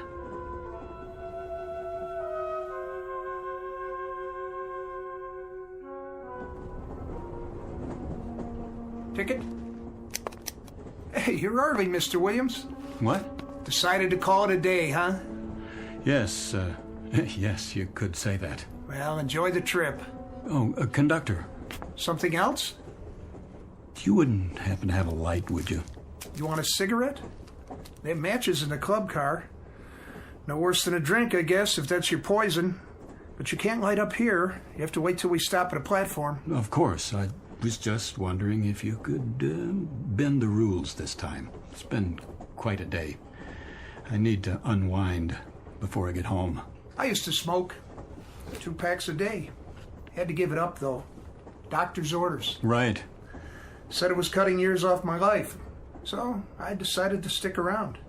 You want to do that, don't you? Yes, as a matter of fact, I do. That's why I'm going home. There you are, then. I have another question for you. Yeah? That woman, the one I talked to. Which woman is that now? Have you seen her in the other cars? Can't say as I have. Would you take a look?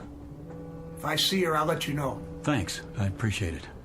Some people didn't go to work, though. Cold day. Yeah, maybe that's it. Be colder tonight. That's what they say. Looks like snow. You keep warm now. I'll try. Next stop, Stanford. Stanford.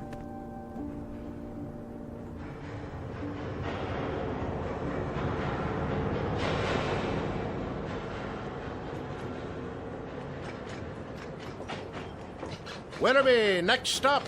Next stop, Willoughby. This is where I get off. Stop the train. Yes, sir. That's your station, Willoughby.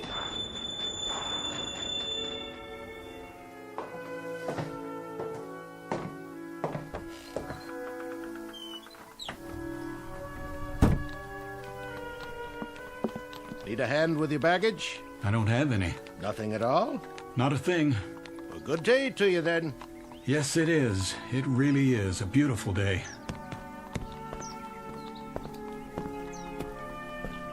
All aboard!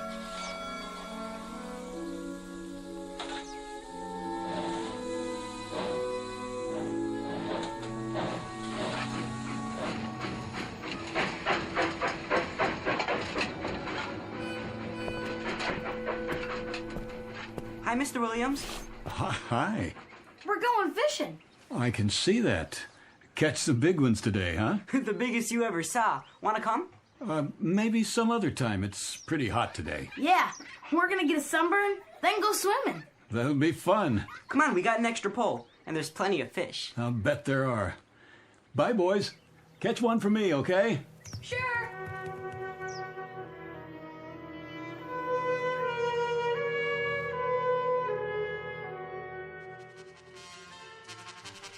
Such a lovely day. Too nice to stay indoors. I want to hear the band. Yes, the band. I love the sound. So do I. Beautiful. Did you say something? Not really. It's you. Hello. Oh, it is you. I'm glad you decided to join us. I was on my way down to the park. Where? Oh, that's right. You just got here. Come with me. It's not far. I'll introduce you to all my friends, just as I promised. Then they'll be your friends, too. I'd like that. I feel as if they already are. Then later, perhaps we'll take a stroll by the lake. It's truly splendid with the moon and the stars and... I like it here right now, with you. The trees, the stores. The shops are my weakness, I must confess. You've got some wonderful antiques here. Antiques? That beautiful grandfather clock in the window, for example, a classic. I wonder how much they're asking. It's quite reasonable, I'm sure, even though it's new. But it can't be. Come along now. We'll be late.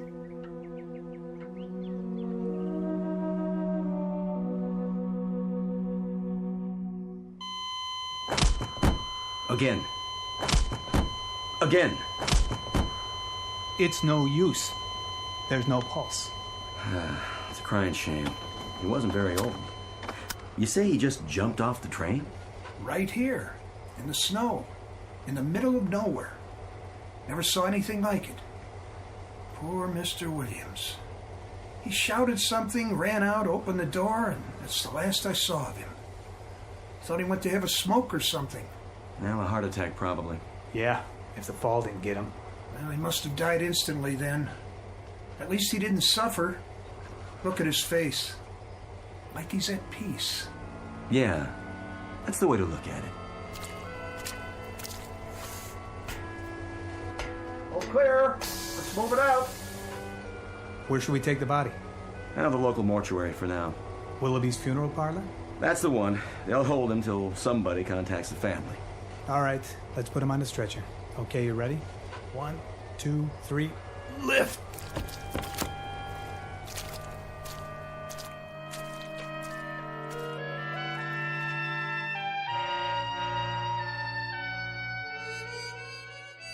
Mr. Gart Williams, who withstood the slings and arrows that come with life in the fast lane for as long as he could bear them, and eventually sought respite for his torment in the only place left open to him, under a gravestone, who climbed onto a world that went too fast for him and then finally jumped off. Mr. Gart Williams, who might now tell us what really awaits us in the great beyond, because this too is very much a part of the Twilight Zone.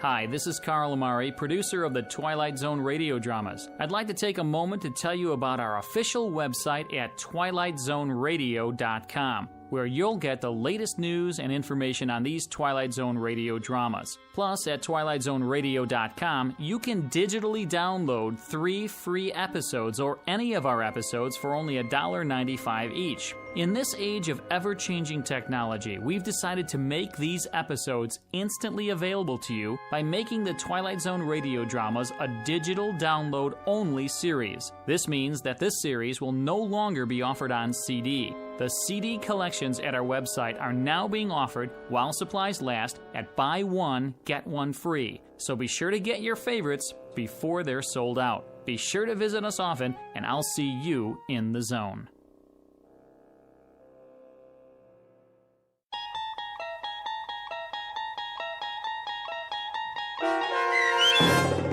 A Stop at Willoughby, starring Chelsea Ross, with Stacy Keach as your narrator, was written for The Twilight Zone by Rod Serling and adapted for radio by Dennis Etchison. Heard in the cast were Rich Komanik, Peggy Roeder, Turk Muller, Lynn Foley, Laura Russell, Tony Castillo, Roderick Peoples, Linda Ryder, Jeff Lupetin, Mike Aljadeff, and Adam Tangway.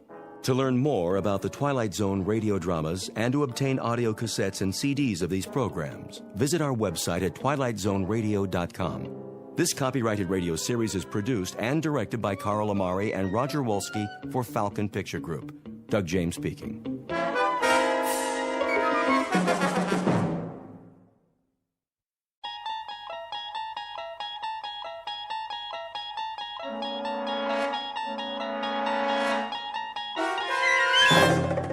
You unlock this door with the key of imagination. Beyond it is another dimension, a dimension of sound, a dimension of sight, a dimension of mind. You're moving into a land of both shadow and substance, of things and ideas. You've just crossed over into the Twilight Zone.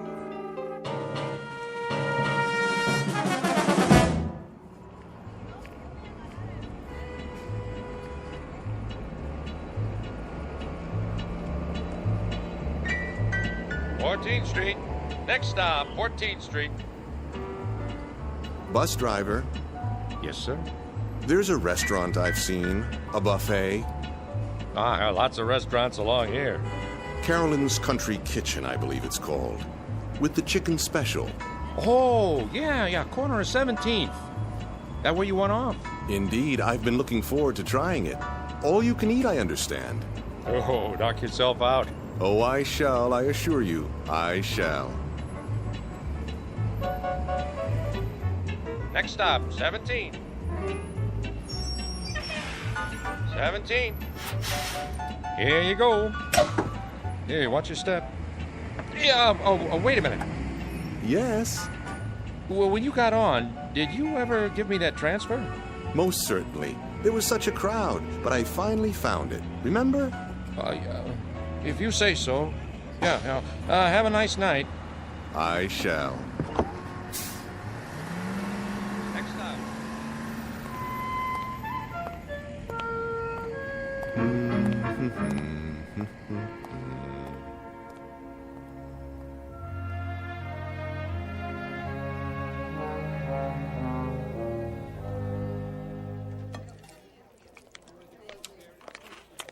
Here's your check.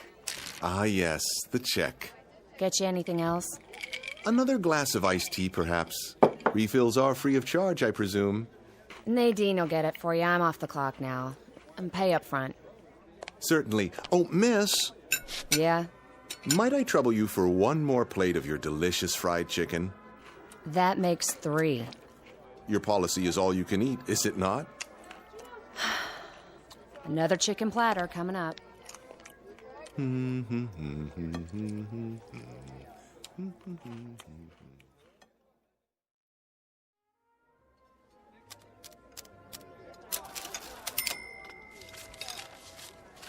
Thanks, Mrs. Nolan.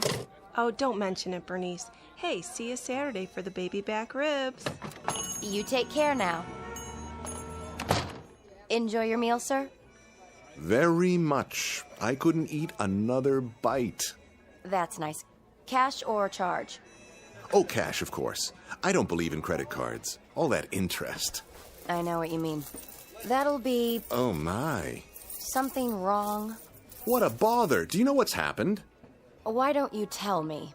My wife borrowed from my wallet and forgot to leave anything for me.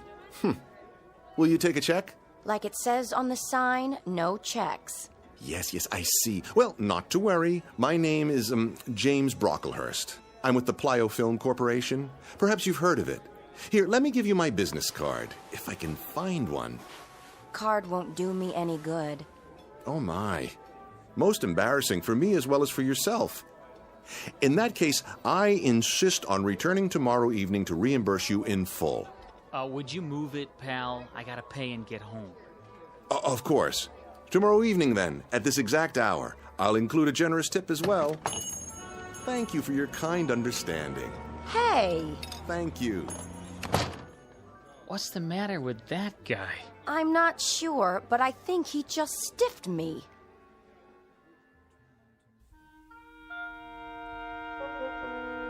Meet Mr. Luther Aorta, a normal enough man, at least in his own mind. Like so many people, he enjoys getting something for nothing. But for him, it has become an obsession and a way of life.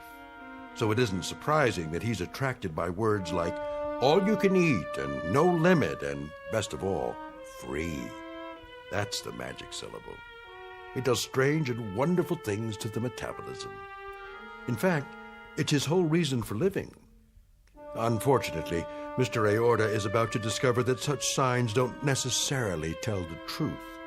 Because though the offer in question may be free, it sometimes comes with a one-way ticket to the Twilight Zone.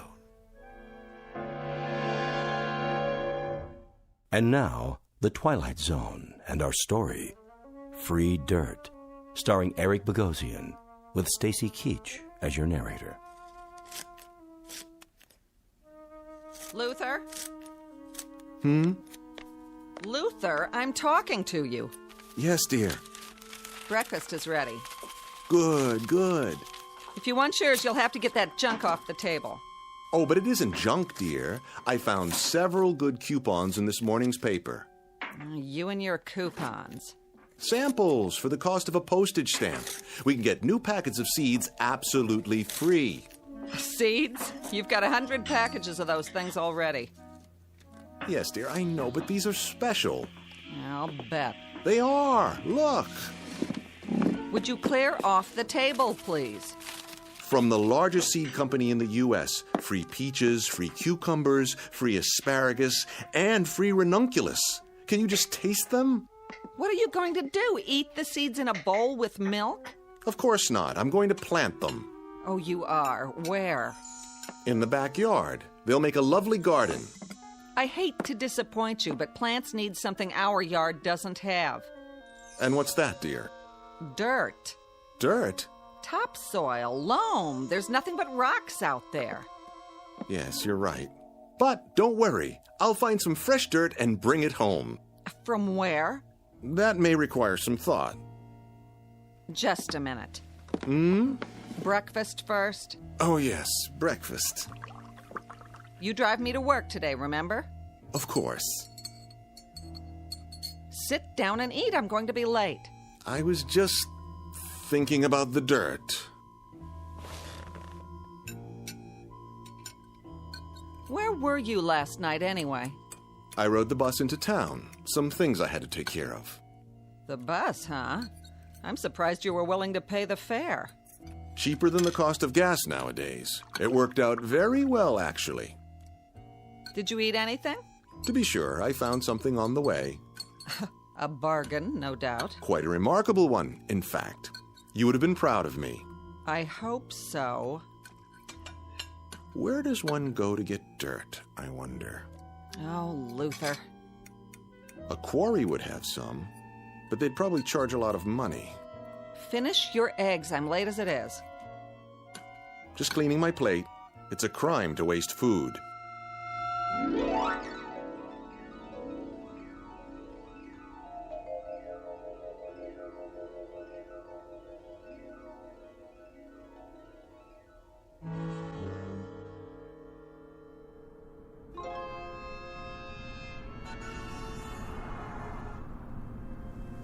Let's see now. Nothing on the way home but offices, real estate companies. Perhaps the nursery. No, packaged soil would cost a fortune. Oh well, have to give this some serious consideration. Or double your money back. That's right. If you're not 100% satisfied with your new Ellison steam cleaner, return it to the factory and get double your money back. Call toll-free today or write the Ellison Company, Box 403, Minneapolis, Minnesota. And now, back to music for your morning commute. Box 403, Box 403. Where's a pencil? Wait a minute. I don't believe my eyes. Free dirt apply within. Within where? Of course, Lilyvale Cemetery. Where better to go for rich parturient soil?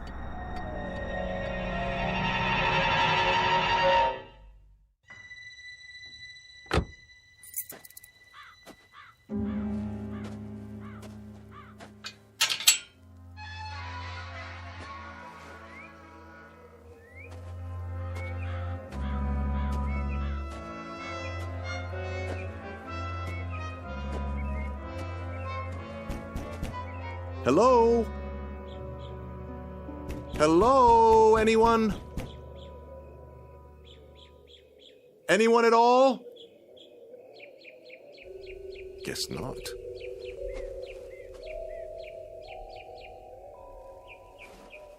Help you, sir? Oh, I didn't see you there. So many tombstones. Getting crowded. What can we do for you? Well, now, maybe it's what I can do for you. Ain't gonna sell me nothing. This is a poor place. Not enough customers, if you know what I mean. No. I'm not selling anything. That isn't it at all. I was driving by, and I saw the sign. You're offering free dirt. Yep. Left over from the grave digging. Well, I'm here to take some of that dirt off your hands. If there's any left, that is. Oh, there's plenty, all right. It builds up. And it's free, you say? No strings. Free as a bird. How much may one have? Much as you want. On what days? Any day there's some fresh, but you gotta do the hauling yourself. You couldn't do that for me. Can't. If I was to leave, there wouldn't be nobody alive left here, would there? Anyways, I don't have a truck. You? No, but I might be able to borrow one. Now, if you don't mind, may I see the dirt?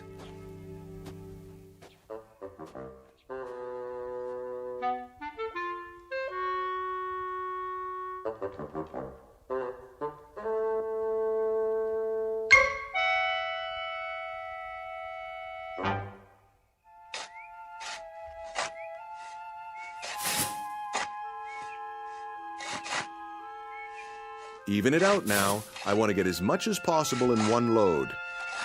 Okay, mister. Otherwise, I'll have to pay you for 2 trips. Relax. We're getting it all. Nice truck. It will do. Where'd you get it? My neighbor, Mr. Santucci. I promised to share the bounty with him. Bounty?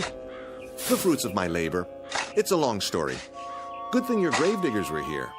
Always looking for extra work. Dig it up or shovel it someplace else. Same difference.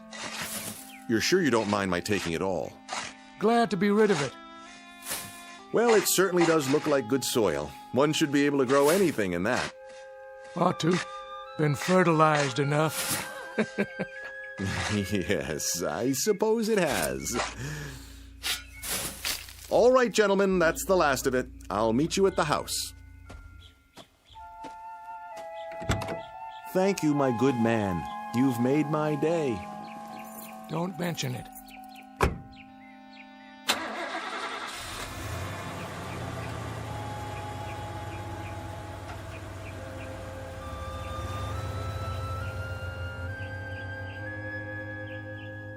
Good dirt, I guess.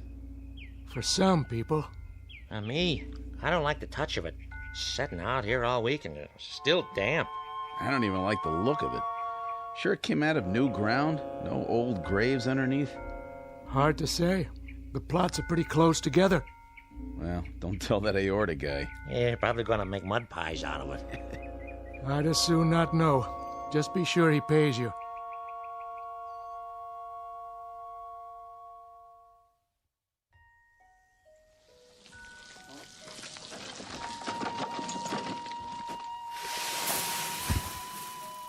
That's about it. Good, very good.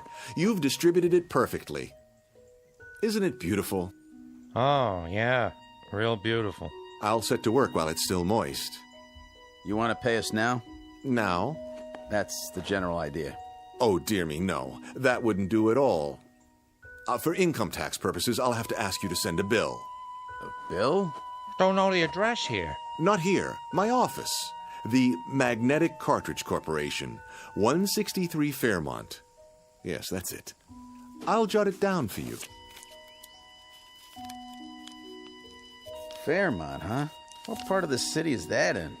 The far side. Now, if you'll put the wheelbarrow and shovels in my car, I'll drive you back to Lilyvale. Just give me a moment.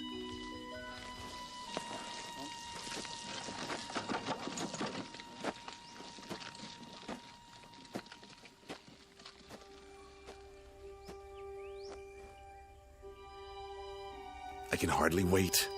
Peas, carrots, tomatoes, onions, squash, rutabaga, turnips, lettuce, corn, watermelon, and ranunculus. What a harvest this is going to be. I wonder what will come up first. Let's start with this one. What are you doing, Mr. Aorta? Good afternoon, Mrs. Santucci. I'm planting my very own garden. Where'd the dirt come from? The graveyard. But it's wonderful dirt. Really. Make sure you get the truck clean. My husband don't like no dirt in it. Oh, I will, completely. And do thank him for me. Graveyard, huh? Yes, just look how nice and moist it is. Reach over the fence and hold out your hand. See? Positively brimming with life. That what you call it? Think of the things that will grow out of this mulch, and all of it positively free. You can have it. Feels funny. And the color ain't right. Oh, it's splendid, I assure you. Excuse me, I have to drive the workmen. I'll hose the truck off soon as I get back. Good as new.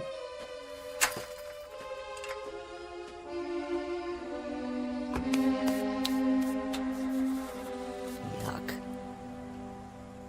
Even smells funny. Now I gotta wash my hands. Don't know what it is, but something about that dirt just ain't right.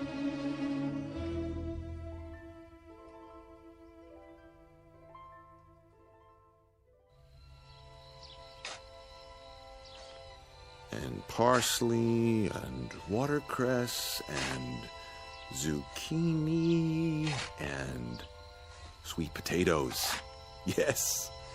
And cabbage, and string beans, and even red peppers. Oh, what a succulent harvest this will be. There, let the soil do its magic. For now, my precious seeds, prepare to deliver your wonders.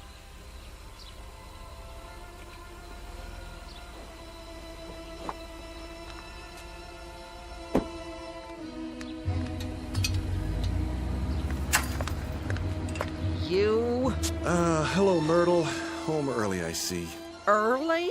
Or late? What time's it getting to be anyway? You were supposed to pick me up from work, or didn't you remember?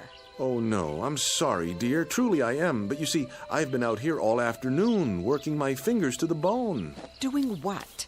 Gardening. Isn't it magnificent? I've marked each variety with twine. I've even dug a small drainage ditch between the rows, so the water can run off. And do you know what I did today?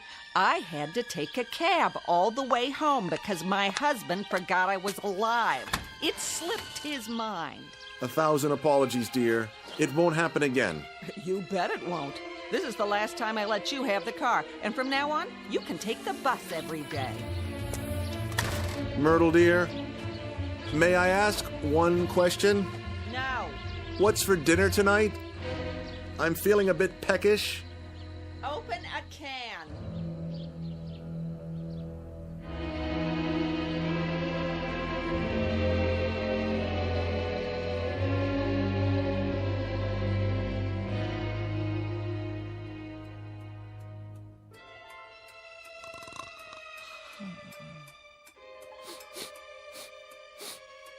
Hmm?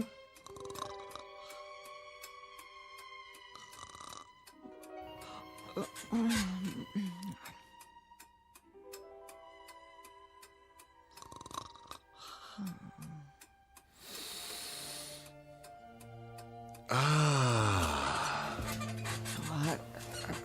Luther? Go back to sleep, dear.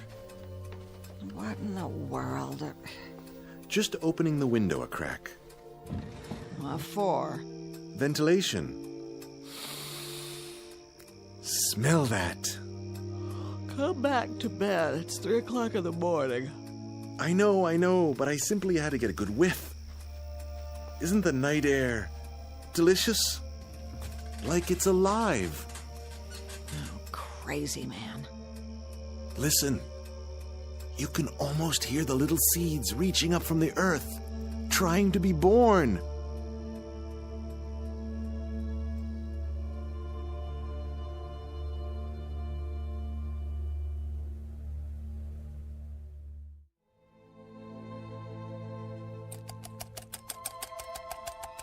Myrtle!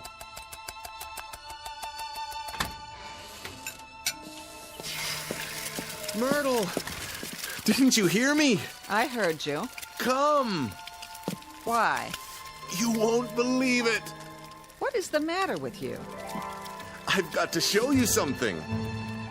I have to be at the office in 20 minutes. Let go of my arm. Look! Where did all these plants come from? Where do you think? I planted the seeds yesterday. Now look at them. That's ridiculous. You got up early, drove to the nursery, and brought them back here somehow. Don't you be ridiculous. The squash, the beans. Do you realize what a miracle this is? You plant something and it grows. That's no kind of miracle. In one night? Use your eyes, woman. The corn is as high as an elephant's eye. It's impossible. It's not possible. Is it? Luther, if you did this to impress me, it's... No, I swear to you, all this happened in 24 hours. Less than that. Look at these cucumbers. Delicious, delicious. Look, I haven't got time for you. I'm late enough. Try a carrot. Take a bite. Just one little bite. Oh. What's the matter? Don't you like it? Are you kidding? Why? What's wrong with it? It tastes like, dirt.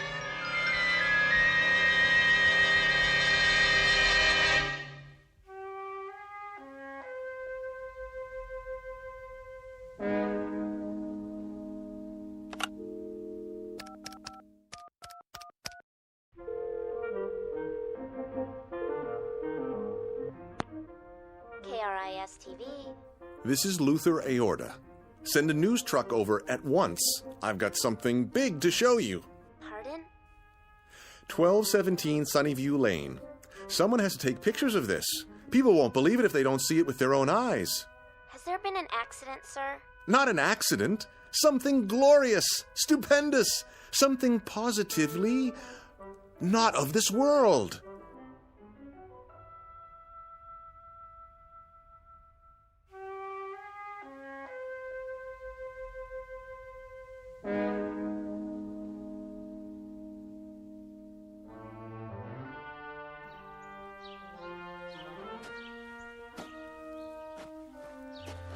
Well? It's a nice garden, I'll give you that. Yeah, same here. But I don't see anything unusual about it. I told you, the seeds were planted only yesterday. It all came up overnight. Is that a fact? Ask my wife. She'll tell you as soon as she gets home. Mr. Aorta, we appreciate your call, but we're a television station, not the university. Do you see the size of it? Well, it looks exactly like what it is. A vegetable garden in someone's backyard. Bigger than most, but that isn't really news. So you're not interested in miracles? Only the ones that can be proved. All right, then. I'll prove it to you. And how will you do that? I'll rip out all of these plants and do it again. You can see for yourself tomorrow. Would that be proof? Yes, sir. That would be proof. Assuming there was documentation. Footage of you doing it and the results. And that would mean cameras around the clock. And unfortunately, that's just not in our budget. We have other stories to cover. I'm sure you understand. Now, if you'll excuse us. But think what a breakthrough this is. Food for the world, instantly. That would be a miracle. Would? It already is. Then how do you explain it? I can't, but it's happened. Oh, looks like it's been happening for a while. What do you mean? Well, these leaves, they're already turning black around the edges. They can't be. I'm afraid so. They've reached their maturity. Now they're going to seed. Then I'll plant some more. You do that. And when you do, give us a call. I will. I'll get right on it. You can count on me. I'm sure we can. Bye now, Mr. A. A-O-R-T-A. Straight from the heart.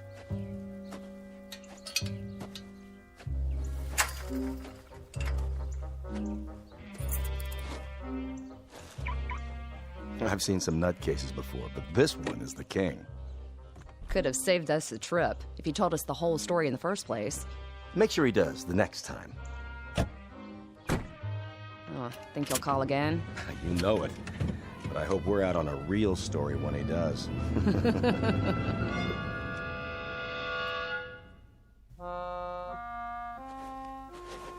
Now get that head of lettuce there on the end. Pull. Got it. Looks like it's 6 months old. It's rotting already. You believe me, don't you, Mr. Santucci? I wouldn't, except my wife saw you planting the seeds. Yes, she stood right where you are, leaning over the fence. I'll tell you flat out, I've never seen anything like it in my whole life, and I was brought up on a farm. It just don't make sense. It must have been the dirt. Could be. Can't think of anything else. Made a nice layer of topsoil. Now it's all sucked clean. You need some more fertilizer. I wouldn't know what kind to get, unless there is plenty more where this came from. That's what the caretaker said. Might work, might not. I'll tell you one thing, though. I wouldn't be caught dead eating any of this stuff. It ain't normal. That's the point. It isn't. It grew so thick, ripened so fast. Sell it to the college, maybe. That's an idea. Or the agriculture department.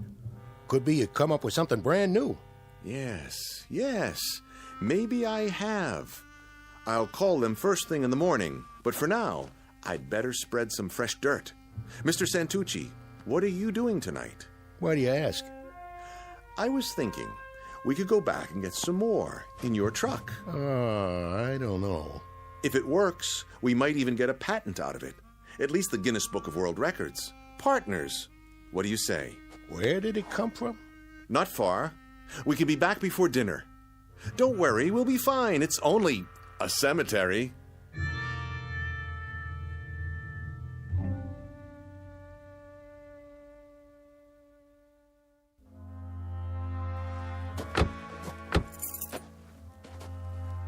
Never liked cemeteries. It won't take long. The caretaker's shack is just ahead. Late for dinner and the missus will kill me. We'll be in and out in no time. You'll see.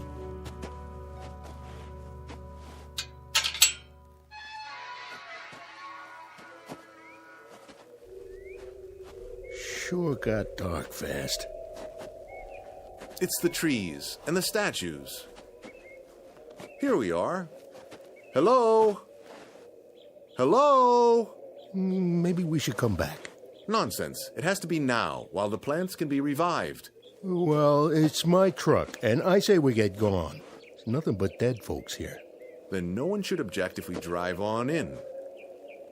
Help you, fellas? Hey! Don't go creeping up on people like that. Sorry, mister. Not many visitors this time of day. Is that you, Mr. A? Yes, I wanted to ask you. How'd that free dirt work out? Very well. I was wondering if you could spare a little more. I guess so. Planted a fresh one this morning. A fresh what? New man for the sod Sheraton. Got his bed turned down and everything. Good, good. Then we'll bring the truck in if you don't mind. Better watch those tires. Hit a sinkhole and you're stuck for the night. No AAA. Of course, of course. Thank you, my good man. You don't know what this means to me. Hope you brought a flashlight.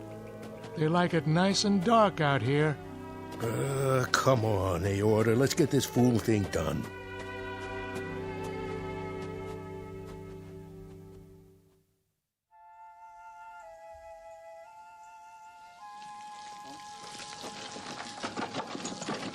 Arnie, how much longer? Coming! Your dinner's cold. Be right there, I said. That's it. I'm going inside. But we're almost done. One more wheelbarrow full, and the whole garden will be covered. Well, it's your yard. You finish it. Don't know why I let you talk me into this in the first place. Think of the publicity. Our pictures in the paper. 2 neighbors who can feed the world. Lots of luck, pal. I gotta take a shower to get this stink off me.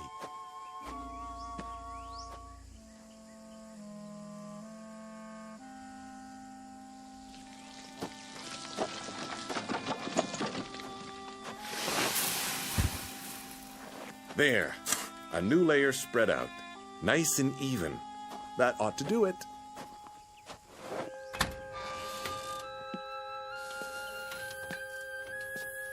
Myrtle! Myrtle, where are you?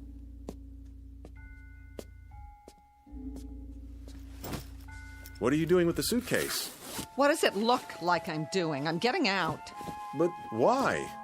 Don't try to stop me, Luther. And I'm taking the car. You can just fend for yourself. I think I deserve an explanation. Oh, you do. Take a guess. I can't stand living with you anymore. Like Mrs. Santucci says, you're a loony. Do this and you'll be sorry. Are you threatening me? No. But those plants, they might be worth a lot of money. Yeah, in your dreams. Keep away from me. Tomorrow I'm going to have someone from the university come over and take a look. They're worth a fortune. Mr. Santucci agrees. They might be worth nothing. That's what they might be worth. You know why? Because they're as loony as you are. That's not true. They're a miracle of horticulture. Then if you know what's good for you, you'll eat those miracles, because there isn't anything else in the house. Do your own shopping. I've had it.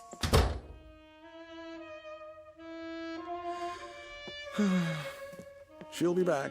Just you watch.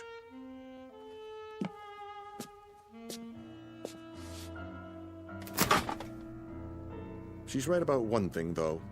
The refrigerator's as good as empty. And the cupboard was bare. Oh, well. I've got my vegetables, ripe and ready to eat. Where's the laundry basket? I'll fill it up and dine like a king.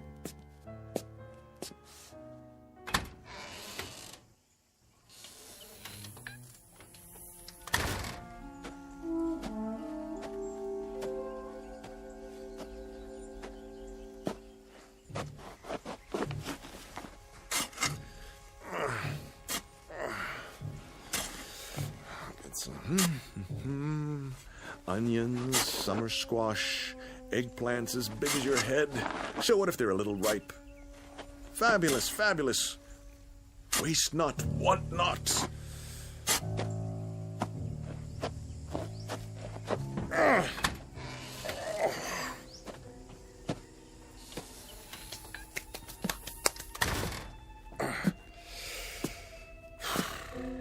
Looks like I'm going to be a vegan for a while. Well, so be it. Tonight the vegetables, tomorrow the world. Boiled, sautéed, any way at all. How about a nice hearty soup and a casserole? Potatoes au gratin, yes. A little salt and pepper, a few spices, and voila! Luther Aorta's Blue Plate Special, coming up.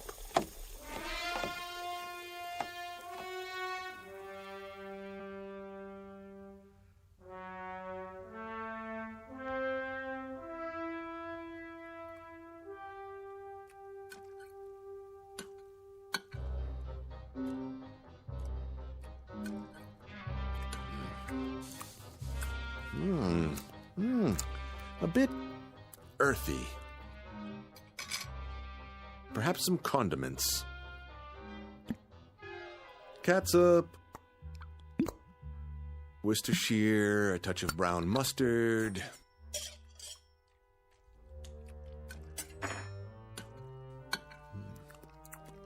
You gorgeous turnip, you. Now, something to wash it down.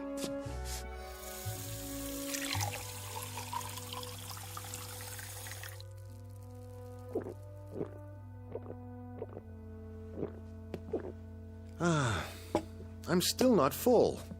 Something more to fill the hole. Let me see what's left. Can't leave anything to waste.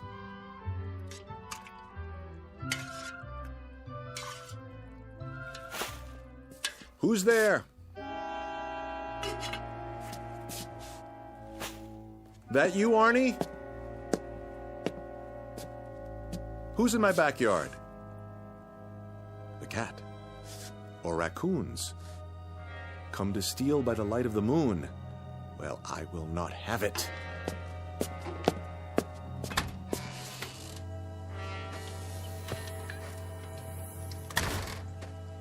Get away! Go on, scat!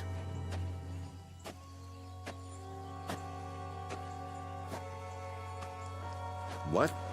Where did this come from? Somebody's dug a hole. A deep one. Someone or something. About 6 feet. But how? Whoa!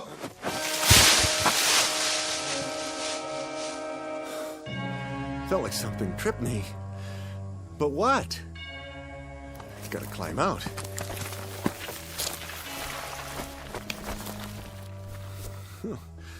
This is ridiculous. Can't get hold of a thing. Stop it! Stop pushing the rotten vegetables in. Who's doing this? What are you trying to do? Bury me? Stop! I tell you! Let me out! Stop! Stop! I can't breathe!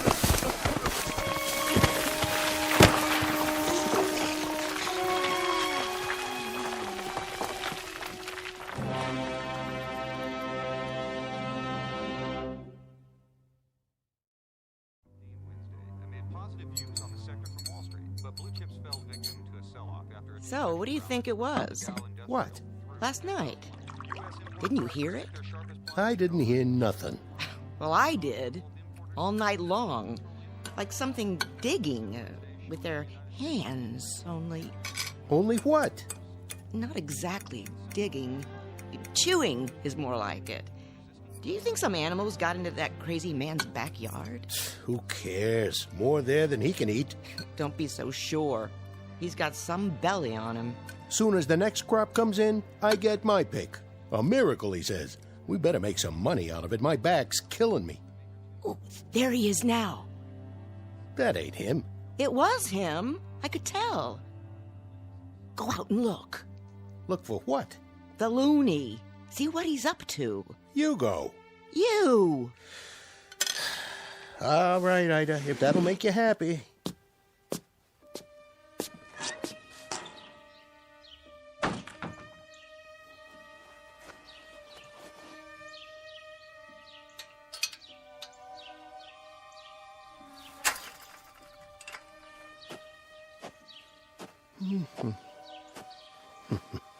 Huh. Where's all the rotten stuff? He cleaned them up pretty good.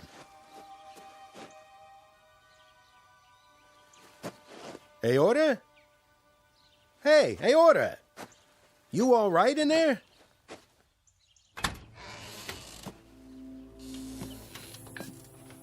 Hey, what did you do with the old vegetables? Hey, are you... Oh, jeez. What happened? You okay, buddy? Wake up!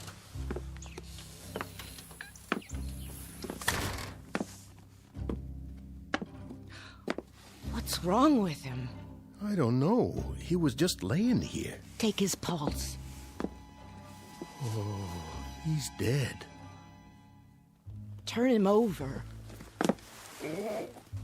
Oh, poor guy. Ugh. Sure got a gut on him. Bigger than ever. What's that stuff around his mouth? Looks like dirt. What are you laughing at? Don't you get it, Arnie? The whole yard's empty. And you know what he did with it. He ate himself to death. No. No.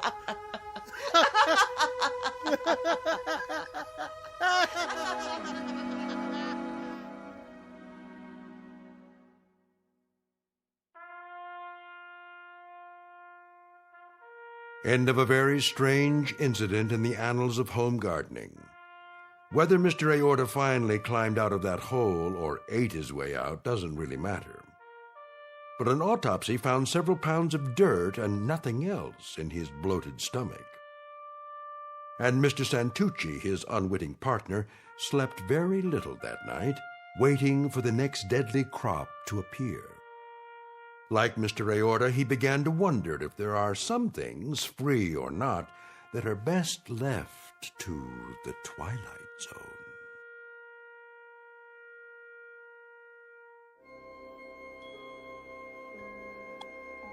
Hi, this is Carl Amari, producer of the Twilight Zone Radio Dramas. I'd like to take a moment to tell you about our official website at twilightzoneradio.com, where you'll get the latest news and information on these Twilight Zone radio dramas. Plus, at twilightzoneradio.com, you can digitally download 3 free episodes or any of our episodes for only $1.95 each. In this age of ever-changing technology, we've decided to make these episodes instantly available to you by making the Twilight Zone radio dramas a digital download-only series. This means that this series will no longer be offered on CD. The CD collections at our website are now being offered while supplies last at buy one, get one free. So be sure to get your favorites before they're sold out. Be sure to visit us often, and I'll see you in the zone.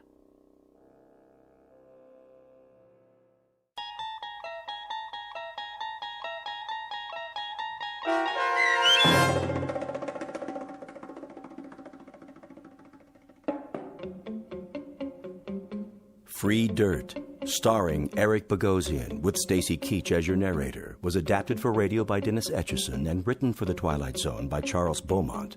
Heard in the cast were Meg Falcon, Roderick Peoples, Linda Reiter, David Darlow, Elizabeth Lido, Roger Mueller, Amber Lake, Jeff Lupetin, Doug James, Karen Olson, Dana Bokor, and Carl Amari. This copyrighted radio series is produced and directed by Carl Amari for Falcon Picture Group. Sound design and custom Foley effects for The Twilight Zone by Cerny American creatives Bob Benson, Craig Lee, Michael Slaybach, and Matt Sorrow. To learn more about the Twilight Zone radio dramas and to contact us, visit our official website at twilightzoneradio.com. Doug James speaking.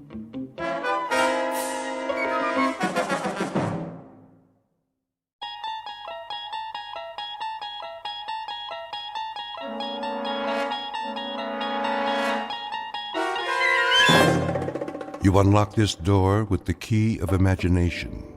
Beyond it is another dimension, a dimension of sound, a dimension of sight, a dimension of mind.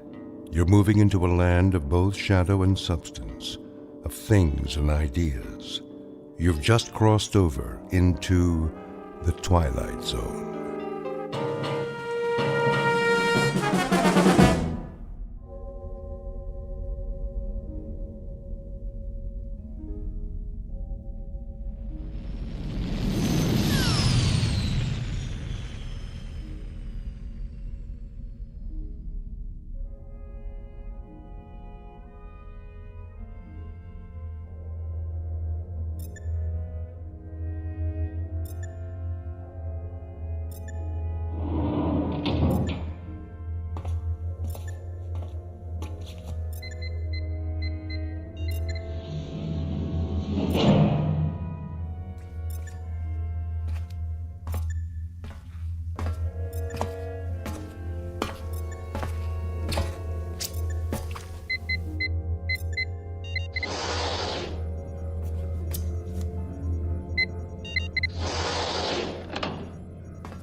Probe 7.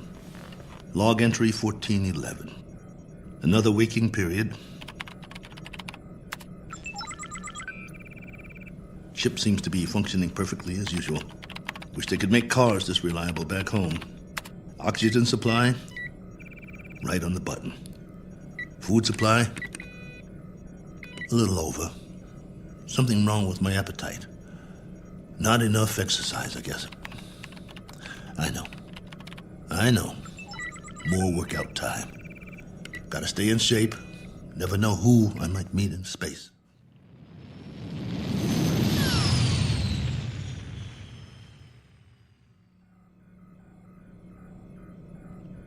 Coordinates on autopilot. Propulsion system humming like a top. Pressure flow, output, all right on the money. Oh, come on, guys. You don't need a pilot up here. Could have sent an unmanned probe. All I am is extra weight. Think how much farther this crate could go without me. Of course, you wouldn't have my brilliant observations. Boredom followed by prolonged disinterest, with periods of great loneliness. Must be fascinating. Here's an observation. All these blinking lights in the cockpit. They remind me of stars, or candles, or cigarette lighters. That's it. You remember cigarettes? Did you know at concerts people had these little lighters, and sometimes they'd hold them up and it looked like a sea of stars out there in the dark? I want to write a book, not this diary. Doesn't have enough plot. Just me remembering. That's who I am, boys. He who remembers. Oh, well. Better send you the numbers. Here goes the download. Transmitting now. Till next time, this is Colonel A.L. Cook. Over and out.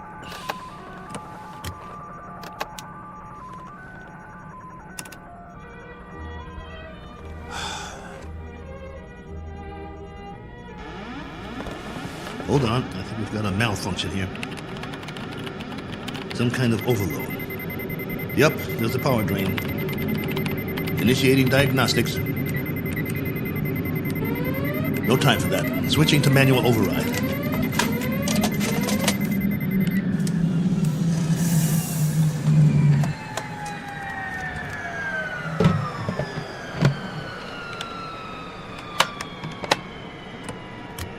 Base, this is Probe 7. Probe 7, calling base. Come in. I've just lost a rocket tube. Can't handle this baby. Controls won't respond. Losing power fast. Have to set down on the nearest planet.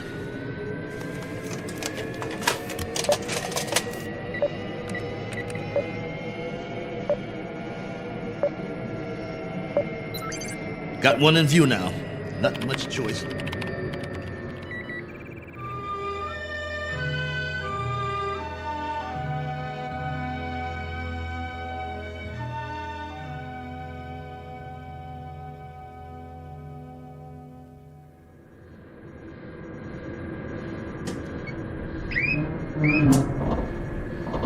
Entering atmosphere.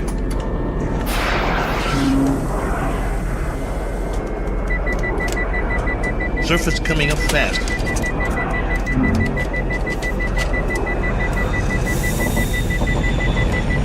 Can't slow down. No retro rockets.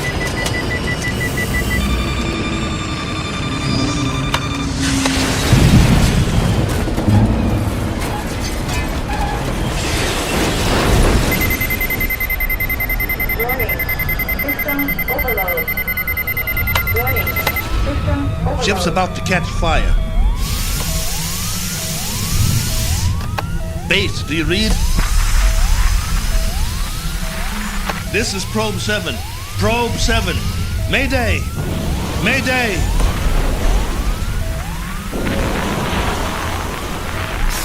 Mayday! Mayday!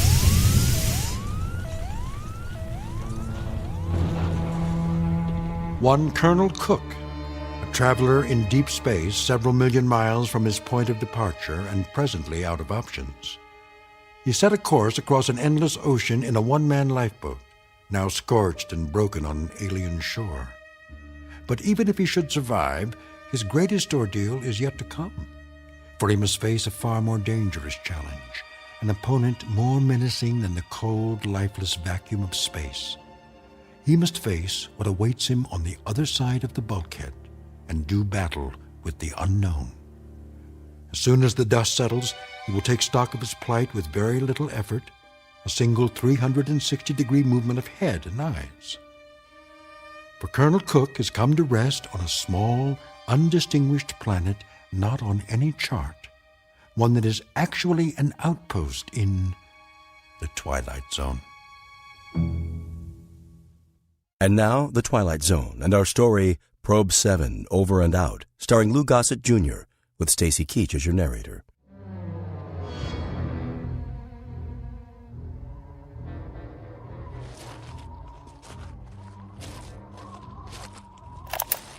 Log entry 1412. I'm alive. That's all I know for sure. The ship is wrecked pretty badly. It might be possible to realign the main drive, but not without help. So far, I'm holding up. One badly bruised head and a broken right arm for which I've made a sling. A few more painkillers in the first aid kit, but after that, I'm on my own. The planet has an atmosphere, so I don't need the pressure suit. That's another stroke of luck, if you can call it that. The terrain is desolate. Sand, rocks, some low-grade plant life. That means there's water. The question is, how much and where? The ship has cooled down now, what's left of it. Main instrument panel is intact, so I'll try to contact the base directly, if there's enough power. More later. Cook, signing off.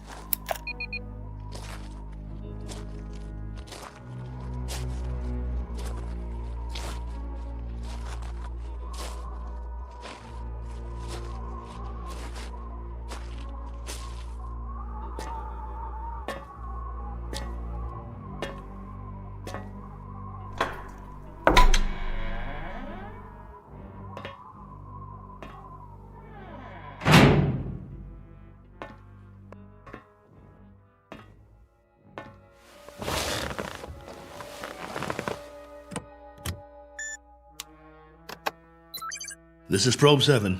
Do you read? Probe 7. This is Probe 7, calling base. Probe 7, with a landing report and damage assessment. Over to you, base.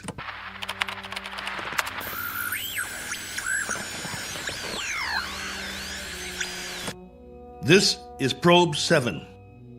Come on, Base. I'm waiting. Probe 7, this is Base. You're coming through low, barely audible. Blaine, is that you? Yes, this is Lieutenant Blaine. We read that you're... This is Cook, Probe 7. I'm glad to hear you. Cook? Cook, we thought we'd lost you. Your transmission was interrupted. Everything was interrupted. I'm lucky to be alive. Probe 7 made unscheduled landfall approximately 7 hours ago. What? Come again. Can't hear. I thought you said... I've crash-landed, Blaine, in another planetary system. Didn't have much choice. One of the thrusters broke off the ship. This planet is 92,900,000 miles from the nearest star. Good Lord, Colonel. We're having trouble seeing you on the monitor. Sorry, but I can't send or receive a visual. Most of my equipment was fried in the crash. Okay. How's your oxygen? And that's the least of my worries. There's an atmosphere here. I don't know its density or composition, but it's breathable. Probe 7, your signal's drifting. Can you increase power? Not much chance of that. Far as I can tell, this is the last of my juice, at least for now. I've got half a generator and 3 solar cells working. I was afraid it wasn't enough to get through it all. Okay. Can you effect repairs? Say again? Repairs. Can you make repairs? If you give me maybe 20 years, a good right arm, and a new head while you're at it, I might make a start. The bottom line is, I need help. Got that, Base? Help. And right away. Probe 7, you're breaking up. Probe 7, are you there? Probe 7, we're having difficulties. All right, just stay there. Stay in transmission. Probe 7, we've traced your signal. We know where you are. Great. How soon can you send a ship? Colonel, I'm sorry to say we have nothing here that can reach you. What? You had several ships on the drawing board. Repeat, we have nothing available. Say again? All construction is suspended pending the current crisis. Ah, come on! Colonel Cook, I've been told you'll have to make the repairs yourself. Base, now hear this. I don't have fuel, no propellant at all. I left most of my rockets scattered across 50 miles of dirt and rock. All I have is a ship that looks like a jigsaw puzzle. As for the wiring, it's nothing but spaghetti. So when you say you've got nothing that can help you, you're telling me you're crossing off one spaceman permanently. Probe 7, we're having difficulty. Your words are breaking up. All right, Base. I'll give it to you in a few syllables. This ship isn't going anywhere. Not forward, up, down, or back home. Is that plain enough for you? Now I'm asking you again. Isn't there anything you can do to help me out here? Or are you just going to write me off? Colonel Cook? There's the low power warning. I'm losing transmission. Got to sign off for now. I'll make contact again in 3 hours. Roger that, will you please, Base? We will stay on this frequency, Colonel, and wait to hear from you. Oh, just a minute. There's someone here who wants to speak to you, Colonel. Colonel Cook, this is General Larrabee.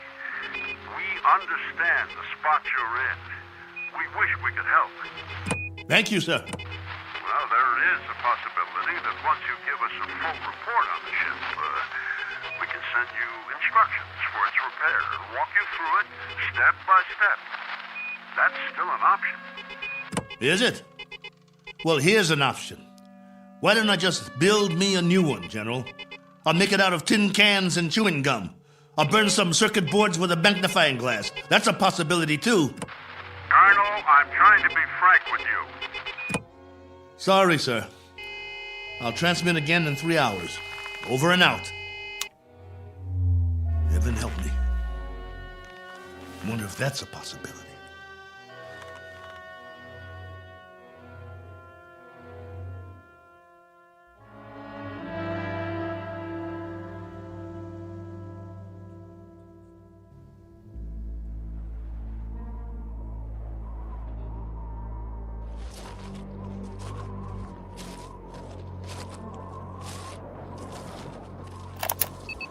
Log entry 1413.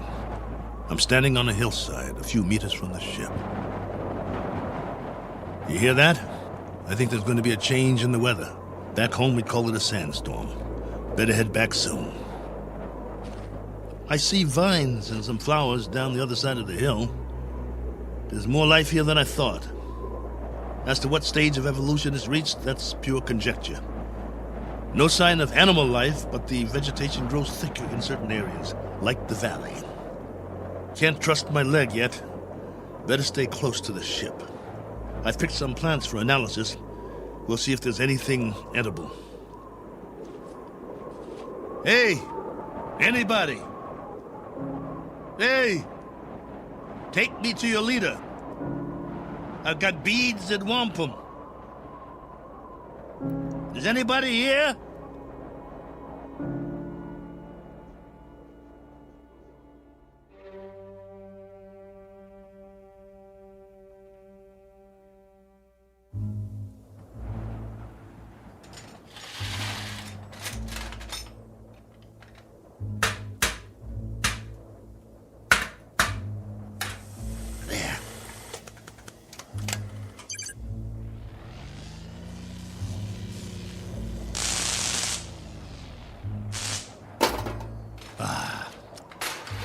That's just great.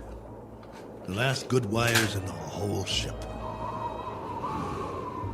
Here comes that sandstorm. I'm gonna get the hatch shut. Close, will you? That's it. A little bit more. There. That'll have to do.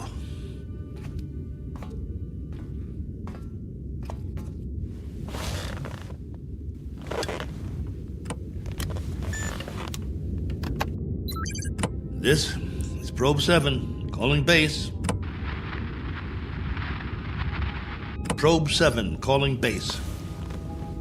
Over to you. If you read. We read you. We read you very well, Colonel. Ah, you've got the video going. For now, General, I've wired all the solar cells in the series. At the moment, I'm running off the storage batteries, though. It's almost night here. All right, tell us your situation, please. My situation? Yes. Any change, Colonel? I've done what I can, but I'd have to call it unchanged. The power level's higher as long as I charge up during the day, but I don't know how long that will last. At least, I've got you on the screen. Got to see another face, both of you. You should be used to solitude. You've been in space a long time. Yeah, I should, but that was different somehow. I was a big something in the middle of nothing. This, though, I've landed and it feels like I'm supposed to be somewhere, and I'm not.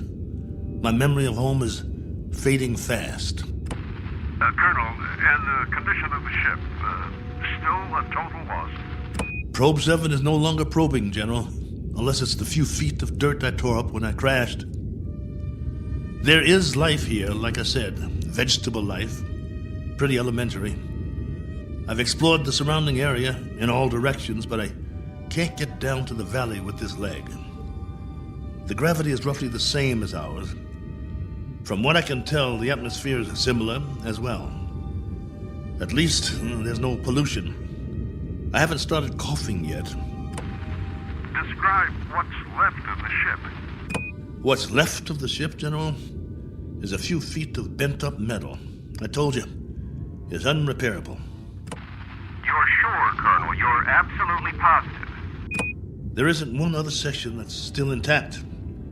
She'll do for a museum or a junkyard. Take your pick. As for me, I don't have the luxury of making a choice. Nor do we, Colonel. Nor do we. Right. The crisis. Listen to me, Cook. We've got a major problem here. Oh, you do? Since you left, we've had an international incident. A serious one. There's talk of war. The next 24 hours will be crucial. As long as I can remember, there's always been a crisis, and there's always been talk of war. Well, hasn't there? Yes. this time, I'm afraid. You'll forgive me, General, but I've got a crisis too, and it's a very immediate one. I have the remainder of my rations and 2 broken bones in one arm. You have my location. I need to know that help of some sort is on the way, or would you call that unreasonable? Now listen up, Colonel. The rest of the fleet's been taken out. There isn't another ship, unless we build one. And if we go to hydrogen war in the next few hours, there'll be nobody left to do the building. Do I make myself clear? You're serious? That's the realistic view, Colonel. It may go down hard, but I'm giving you the facts of life. 10 hours from now, maybe 6, maybe 4, we'll be fully committed. I'm talking about 500 million people, not just one man. That's about as clear as I can put it. Very well then, General. I guess that's it. We don't see any alternative. Will there be any point in making further contact with base? Yes, Probe 7. For 2 reasons I can think of, both of some benefit to you. One, so you'll know that you're not alone up there. And 2, to confirm that your own world still exists. Though the latter is a moot question at this point. Over to you, Colonel. I can't think of anything else to say at the moment. Feel free to keep the signal open, if you like. Can't do that, General. I need to charge the batteries when it's light again. Here's that storm. Don't know how strong it'll be or how long it'll last. But I'll try to get through it. Nothing else I can do. Then, for whatever it's worth, know that we're still here. For now. Over to you, Probe 7. Roger, base. And out.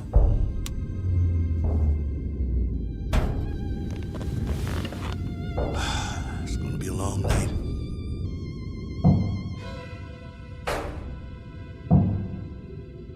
Wait. What's that? Hold on. Blaine? General?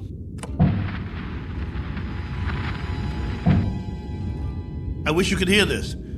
There's something outside, I swear. Something or someone.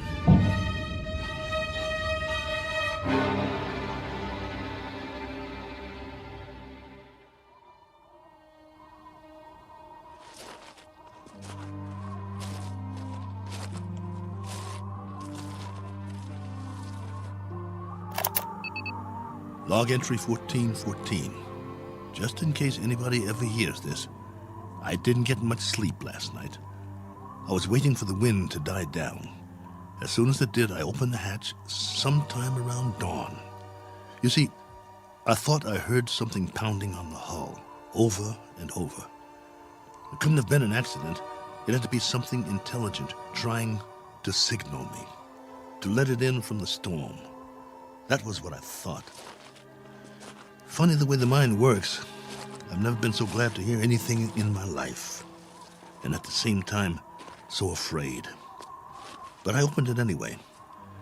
Well, everything was covered with a fine layer of sand, silica crystals, very much like the soil back home. And that was the trouble. Whatever had been outside, there was no sign of it now. If there were tracks, the sandstorm had wiped them out. The ground, everything, smooth as a beach where no man has gone before. I did find something, though. A broken branch. So, it was only the wind, after all, blowing it back and forth before it broke off. Had me going for a while. So much for my man Friday. Now I'm back to the old routine. Reconnaissance, hunting, and gathering. Just think, a few million years from now, something on 4 legs, or 2, or 8, may actually walk this barren planet again. A few million more years, and it will grow a bigger brain so the species can start doing the same things I'm doing. Foraging for food, trying to survive. Wonder if there'll be anything left of the ship by then. Probably not. Me?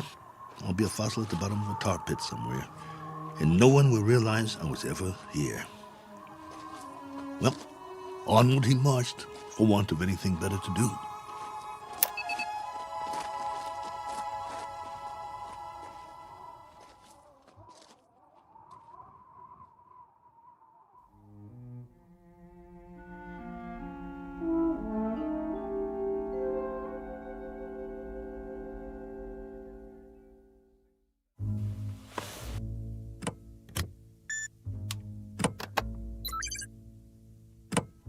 Blaine?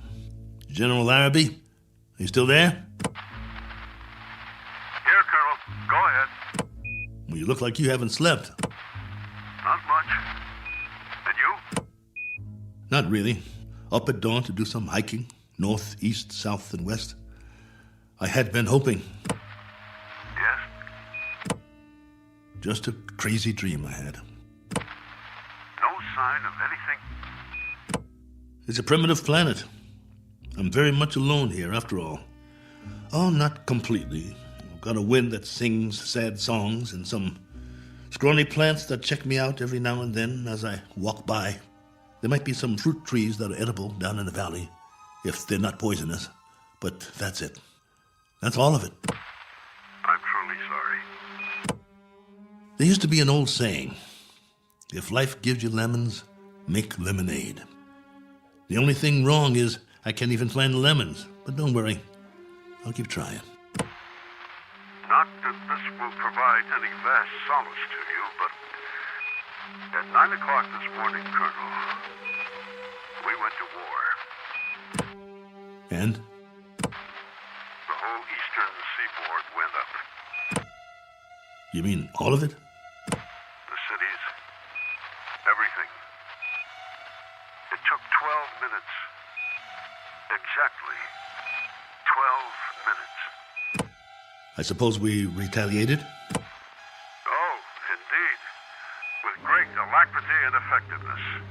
And we still are. With everything we've got. It was our old enemy? That's right, if it matters now. And the result of all this? Our world is doing a little wholesale dying at the moment. And there's nothing to do but watch it happen. What about the base? Are you safe? For the time being. Our location's classified. Only you and a few others know where we are. The signal's encrypted. That's good then. Trouble is, we can't stay here much longer. There have been bombs as close as 400 miles from us, falling through the night. It's now a question, Colonel, of the manner of death. Very fast or very slow. It's that kind of consideration, not one we thought would ever be a reality. General. You know, it's really quite a pity that we didn't send others with you. What you think of as a prison might have proved to be a haven of sorts for the survival of the species. Don't have any illusions about it, General. What you think of as a haven is only a very sizable dungeon. A good-sized dungeon with a breathable air. But that's what it is, and there's no way out. I don't much care for solitary confinement, and neither would you. Unfortunately, both of us have very little choice in the matter. General, this is urgent. Give it to me. What is it, General? What's happening there? In a moment, Blaine. But, General... I said in a moment. Cook, I've just received an official communication. We're going to have to move out of here. Now, I don't know whether we'll be able to transmit again or not. If we are able to, I'll do my best to make contact. You have my word. Thank you. Try if you can. It means a lot to hear a real, live voice. I wish we could do more. Silence. Or cries. That's the story from our world. Silence or cries. God bless you. And good luck.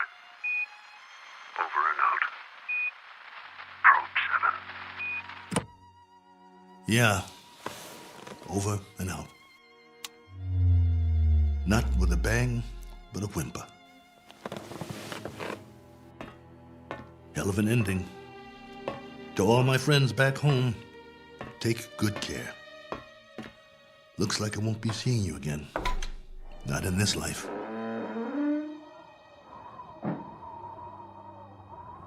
Time to start a new project.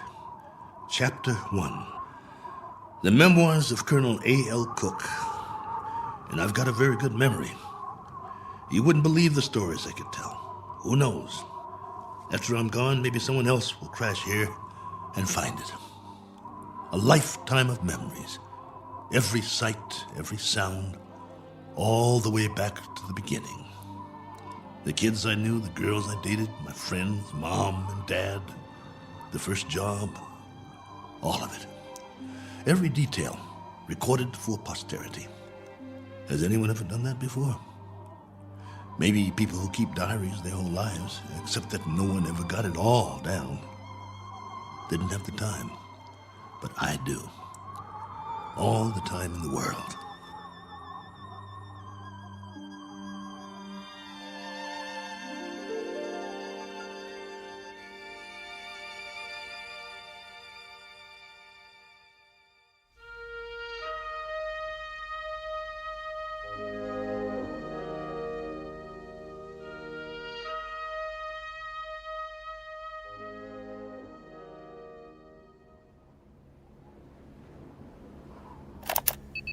Log entry 1415. This one's for the record. A final official entry. From here on, it'll be the life story of Colonel A.L. Cook. Me, myself, and I. If for no other reason than to keep from going batty. But for now, it's a beautiful day. Here on Primordial World. Ship's still standing, of course. You'd never know that's what it was. More like something from a scrap metal yard. The cost that went into building it, the man-hours, and for what? To come to rest here. A little way station that isn't even on the map. I'd call that a waste. Exhibit number 1 in the elephant's graveyard. Ever hear of that? They used to say there was a place where elephants go to die. Hundreds, thousands of them. A secret place off the beaten path. And there were bones and tusks. And once in a great while, someone would stumble upon it. Like the Sargasso Sea, where sailing ships caught in the kelp and were trapped forever. Well, maybe other travelers will end up here, gone to ground, never to move again. Eventually, there'll be a whole collection of them from all over. But remember, I was the first. I should scratch it in the middle. Cook was here. But I digress. This is still supposed to be my official report. The evaluation of the crash site coming up. The tail fin is all but covered by sand. Have to dig it out before the next storm. Then build some kind of windbreak or the whole ship might get buried. I could gather some branches, make one. There's more vegetation in the valley if I can get up and over. Now, that's odd. If there are no other trees in the immediate vicinity, where did this branch come from? The one that was banging against the hull last night. Unless something carried it here. The wind or Oh well, maybe I just didn't notice before. That must be it. Rocks to the left of me, rocks to the right of me. One very dry, broken off branch in the sand. And what great sand it is. None better in the known universe. On sale at closeout prices. Note the fine crunch under my boots as I walk the proud land. The rare texture, the superb body. Why, it's positively... What in the name of... It can't be. It looks exactly like... No, I must be hallucinating. But this... impression... I could swear it's a footprint, A boot print, to be precise. A lot like my boot, in fact.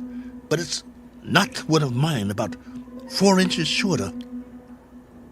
But that's what it is. It is! Now hear this. Now hear this. I've got company. I've got company. Hey, whoever you are, come on down. It's open house at my humble abode. It isn't much, but it's home. Drinks on me. Meet your genial host. Please. Please let me see you. Here's another footprint. And another. And another. Where do they lead? Up the hill? Has to be since the storm, so there was something here. I knew it! Hey, I don't care who you are or where you're from. Let's shake hands and be friends. Don't you need a friend? I do. Come on, friend. We can talk. I've got some stories, believe you me. Where you hiding? Behind that bush? Ugh!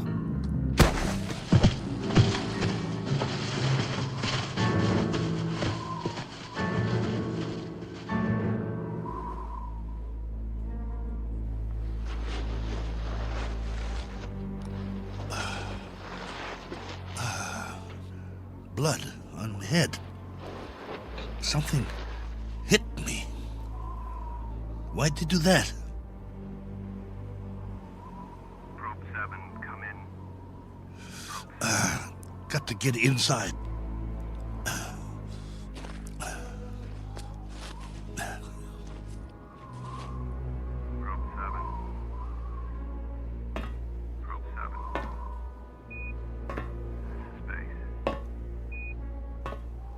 Get the hatch closed before they come after me. Probe 7. Can't let them get in. This is Base. With our last transmission, we got ours a few minutes ago. A 500% increase in radioactivity. Not much hope for us. Colonel, this is General Therapy. I wanted to wish you well. From what we can gather, the enemy got it just as bad as we did. We wiped them out. And they wiped us out. One last forlorn wish for you, Colonel. If you ever meet someone where you are, whoever they are, and however it happens, in whatever circumstances, I hope it can come without fear. I hope it can come without anger. That's what they're going to have to put on the stone. The one we'll all be buried under on our world. Here lies a race of men who flex their muscles. One time too many. I hope your new world is different, Cook. I hope there's no such word as hate. I hope there's...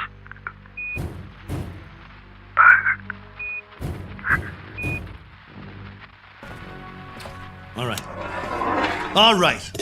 I'm ready for you. You want in? Maybe I'll let you, and maybe I won't. It's up to you. You can be friendly, or you can be dead.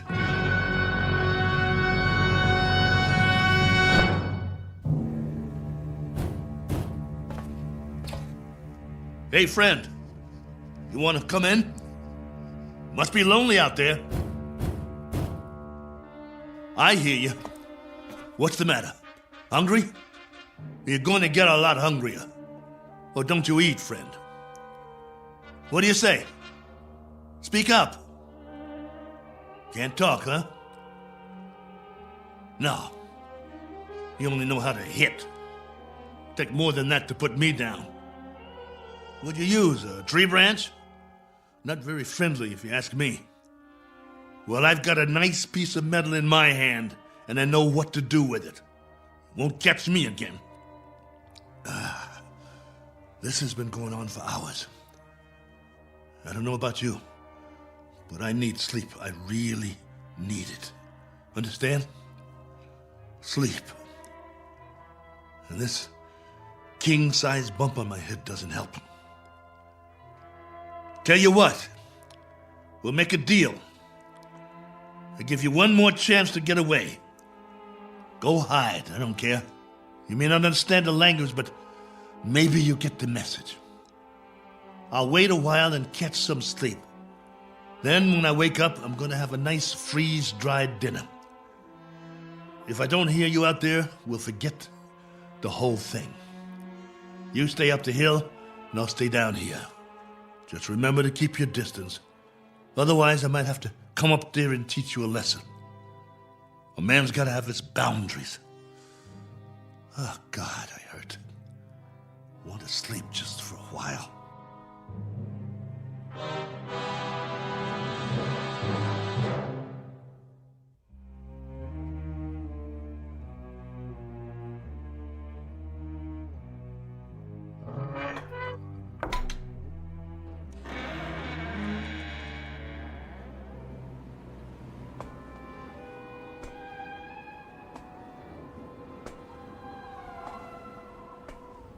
Hey, friend. Gotcha.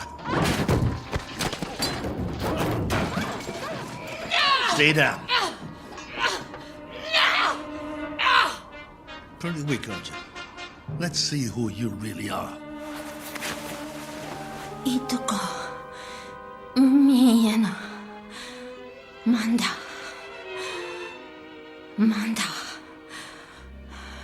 No. You're a woman? No, wait. Let's talk. Can't we talk about it? Do you understand anything I'm saying? Min.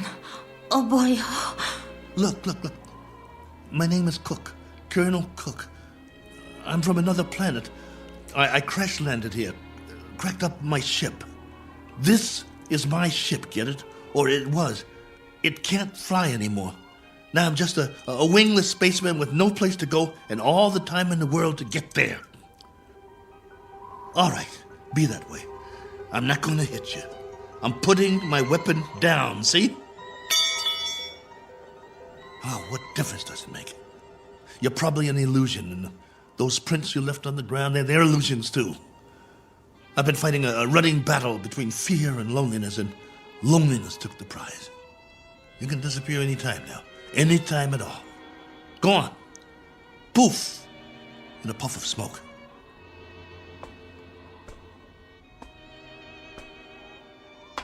No, wait, please. Are you real? This knot on my head certainly is.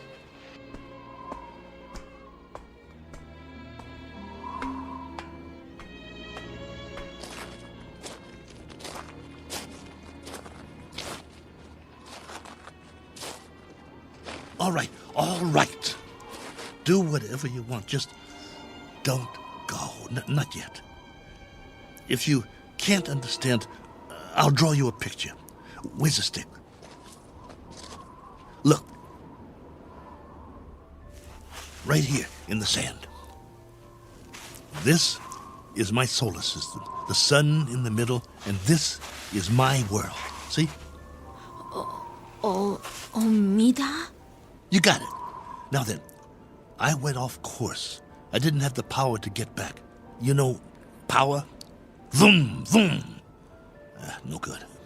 So, I tried to land here, where we are.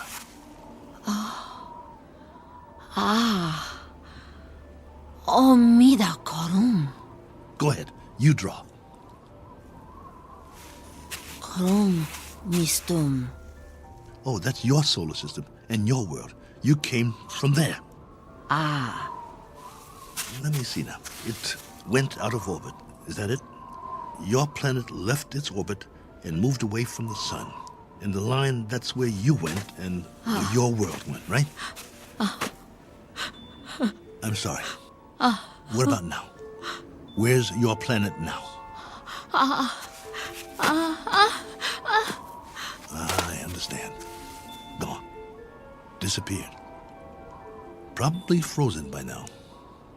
But you got out. How many others? How many got out? You got away. Any others? Min. One finger. That's a hard count, my dear. A very hard count. And you've been here a while, haven't you? Look at your suit. Your galaxy might be light years away. It would have taken years to reach here. Where's your ship?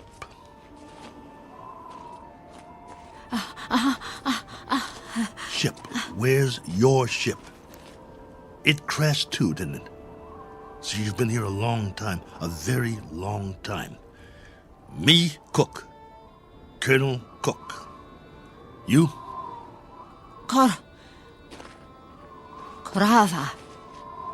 Korava?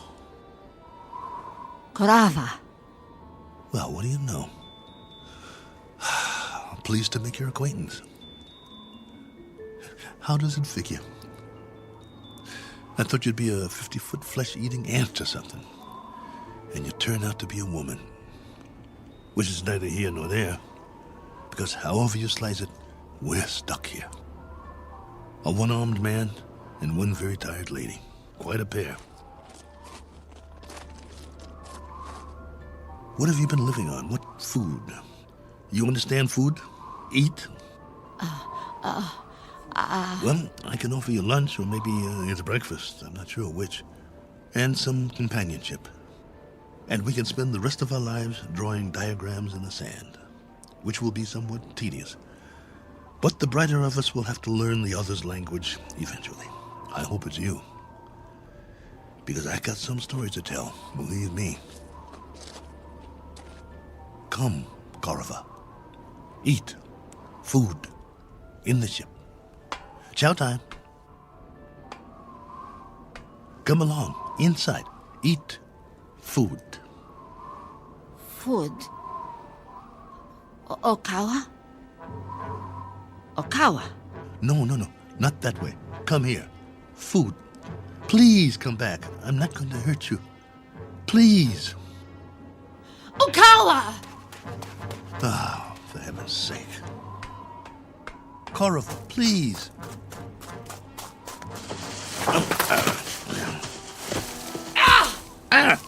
You scratched me. What did you do that for? That's all you know how to do, isn't it? Draw blood. Well, go ahead. Get away from me. It's not just language, is it? It's our animal nature, the way we instinctively respond to one another. In that case, there's not much hope. Go on. Go. If that's the way you want it. Go.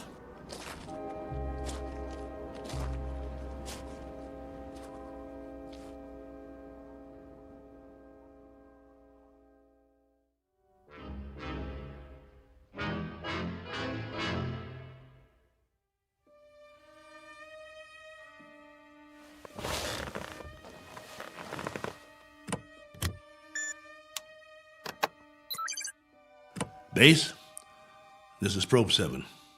The following is sent on faith, which is appropriate since this transmission is in the nature of a fairy story. I don't know under what heading you would classify it. Very likely space medicine or space opera. The long and the short of it is that I'm not alone here. There's a woman from another planet. Her name is Korava. I don't know much about her. I do know that she comes from another planet in another galaxy. A planet that left its orbit and moved out of space away from its sun. I suppose the inevitable happened. They just froze. She's not very old, so she must have been sent in a spaceship as a little girl. But now that ship is no more. They probably sent others too. God knows what happened to them. Died en route, lost their way, landed elsewhere, who knows. But somehow or other, she made it. Perhaps as a child on a preset course. She was here alone until I came. If by some chance you're still there, I can't send you any soil tests. I can't send you data about plant species or anything like that. But I can give you an observation about the psychological makeup of the animal kingdom. They're a frightened breed, a very frightened breed. It must be a universal trait wherever there are advanced life forms. Though it's questionable how advanced we really are, so I guess we aren't alone in that regard, which is really quite a pity, as you may understand all too well if any of you survived. Base, this is Probe 7. Last call. Absolutely, positively, the last. Over and out.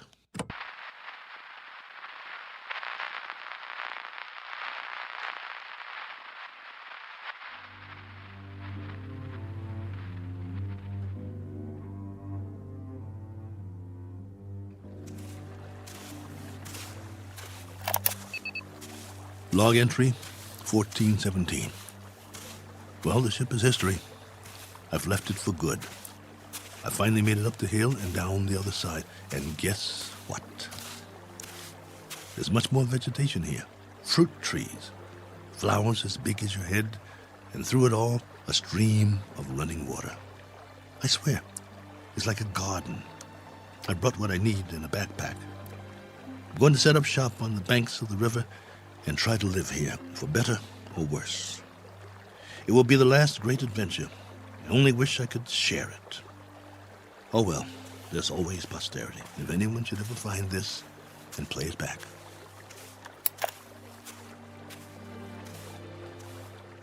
Cook. Oh, you. Never mind. Talking to myself. But you wouldn't understand. Why don't you just keep your distance? Cook? Ah. Cook. Not going to hit me, are you? No? That's a surprise. Well, you're just in time to say bon voyage, friend. I'm going that way. There are even more fruit trees over there. No reason to get in each other's way. Cook. You want to come? You may, if you like. We'll eat and we'll live. I don't know how or for how long, but we can try. Cook. What? Dirt? Soil? What do you call it? Earth. Earth? What does that mean? Earth. Is that the name in your language? All right. We've just given this place a name. We'll call it that. We'll call it Earth. Cook. Korava. Earth. That's right. My name's Cook. My first name is... But there's plenty of time for that. No need to rush things. Okay, Korava. This is our home now. This is Earth. What's that? Food. So that's what you've been eating. Some kind of red fruit. Any good? Food. Eat. All right.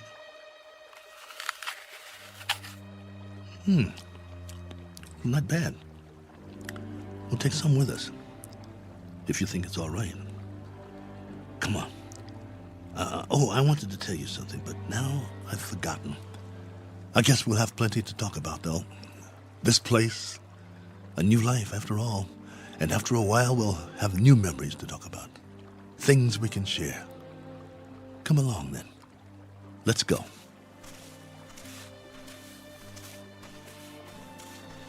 This route's all right. Any other life forms around? I hope not, for the moment. But if there are, we'll make the best of it, won't we? Pleasant enough place, don't you think? My leg's better. We'll explore as much of it as we can. No need to set up any boundaries, I guess. There's plenty for everyone. For you and for me. And it's a beautiful day.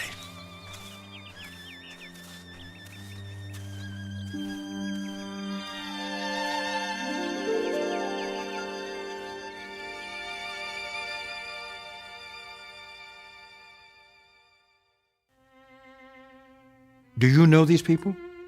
Their names might be familiar were you to hear them. They lived a long time ago.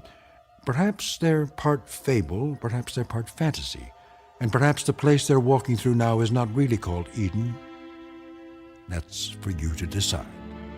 We offer it only as a possibility and a presumption in the Twilight Zone.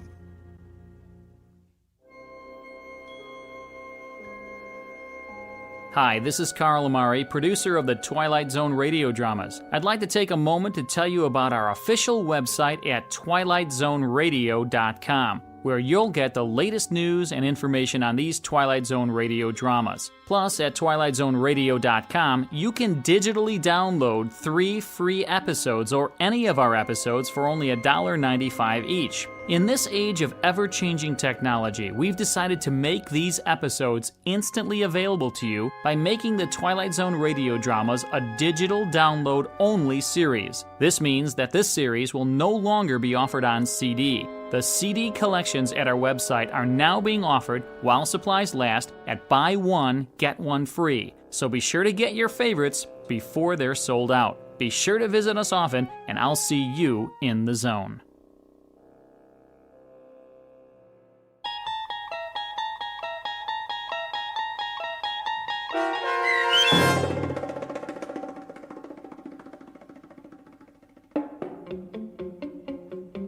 Probe 7, Over and Out, starring Lou Gossett Jr., with Stacy Keach as your narrator, was adapted for radio by Dennis Etchison and written for The Twilight Zone by Rod Serling. Heard in the cast were Tony Makis Sr., Sam Darrence, and Oksana Fedanushin. The producers of The Twilight Zone wish to thank CBS Enterprises and the Rod Serling estate for making this series possible. This copyrighted radio series is produced and directed by Carl Amari and Joby Cerny for Falcon Picture Group and Westwood One. Sound design and custom Foley effects for The Twilight Zone by Cerny American creatives Bob Benson, Craig Lee, Matt Sorrow, Tim Cerny, and Todd Beyer. To learn more about The Twilight Zone radio dramas and to contact us, visit our official website at twilightzoneradio.com. James speaking.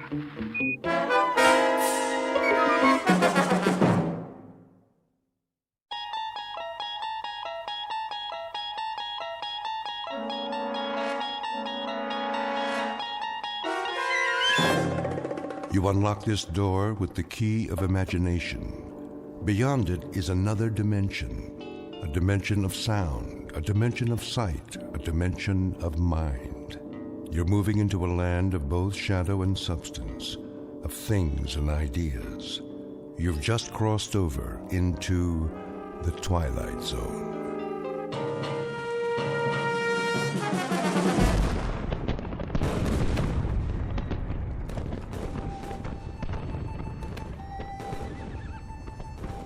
The date is Tuesday, September 11th, 1864. We are encamped outside Atlanta, and the destruction goes on. I know not what history will make of this conflagration, but I have witnessed it at close range. I feel it my duty to set down these observations before the prism of time colors them in a different light. As to the present battle, then my words may seem harsh, but I assure you, this is how it was.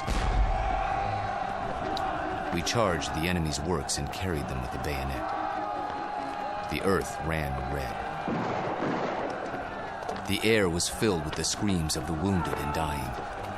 But we were many, and they were few. And so we triumphed. Nonetheless, and despite urgings to the contrary, the battle raged on. The city was ours. There was no need to destroy save that which could be of use in the fight against us, but Sherman was drunk with victory. He himself started the fires, the flames which annihilated that great citadel of grace and beauty. One of us should have sent a ball into Sherman's brain. It would have been so easy. But somehow we couldn't, and that devil knew it. He knew it, and he mocked us for our cowardice. The good die young, I've heard him remark. If you're evil enough, you'll live forever. And with that, the entry from Major Skelton's diary ends. So it was that the Union soldiers burned Atlanta. Questions? Professor Jameson? Yes. The books I've read don't describe the Battle of Atlanta that way. Oh, I know. Confusing, isn't it? But as someone once said, history is bunk. Who was it now? I should know that. Henry Ford. Yes, of course. That's it. Mr. Ford. Thank you, Professor Kittredge. Helps when a Nobel Prize winner sits in on your class. You should drop by more often, Sam. You seem to do quite well without me. I could always use a good teaching assistant. So, to sum up today's lecture, the Union soldiers did indeed burn Atlanta for no good reason after the battle was won. You may have seen a more pictorial version in the motion picture Gone with the Wind, but I assure you, the conquering troops took no pleasure in their work. They were forced to it by a man they hated more than they could ever hate the rebels. An ugly, sullen, appallingly brutal general named William Tecumseh Sherman. The history books have glorified this monster, attributing to him qualities of courage and integrity. Trust me, he had no such qualities. He was just a small, evil man with tiny red eyes and a dirty beard and a way of talking that made you quietly want to slit his throat. What a great lecture. I really like this class. Professor Jameson makes it so real. I forgot to take notes. Oh, you can borrow mine. When's the test? I don't know. I think it's next Tuesday.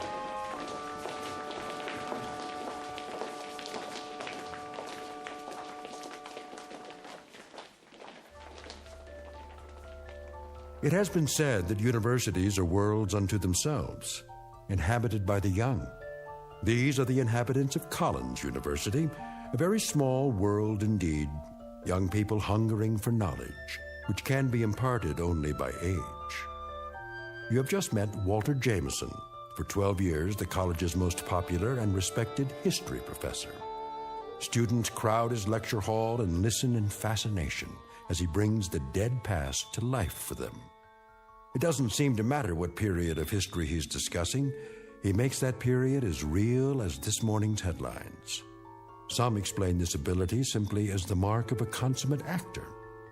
However, there are those who don't agree, like Professor Samuel Kittredge, Nobel Prize winner in chemistry, who has another, more disturbing theory about Walter Jameson, and that theory is about to be put to the test. Very soon we will find out whether our star professor received his degree from a major university or from the Twilight Zone. And now, The Twilight Zone and our story, Long Live Walter Jameson, starring Lou Diamond Phillips, with Stacy Keach as your narrator.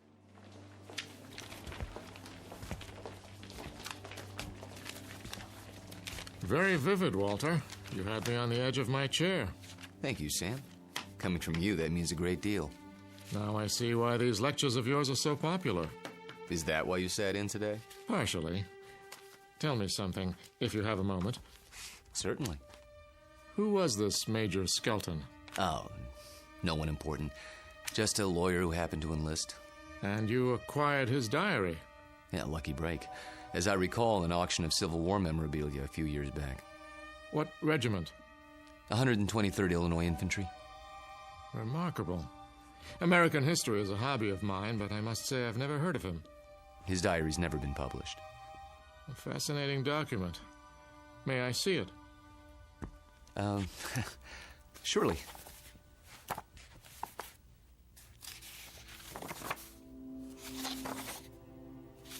Well preserved. It was stored in someone's attic for 100 years. I don't think it had ever been read. You come across objects like this once in a while, put away in boxes. They didn't know what they had. You could resell it for a nice price, I imagine. Original source materials are hard to come by. Don't suppose I could borrow it? I never lend books to absent-minded professors. Remember the last time?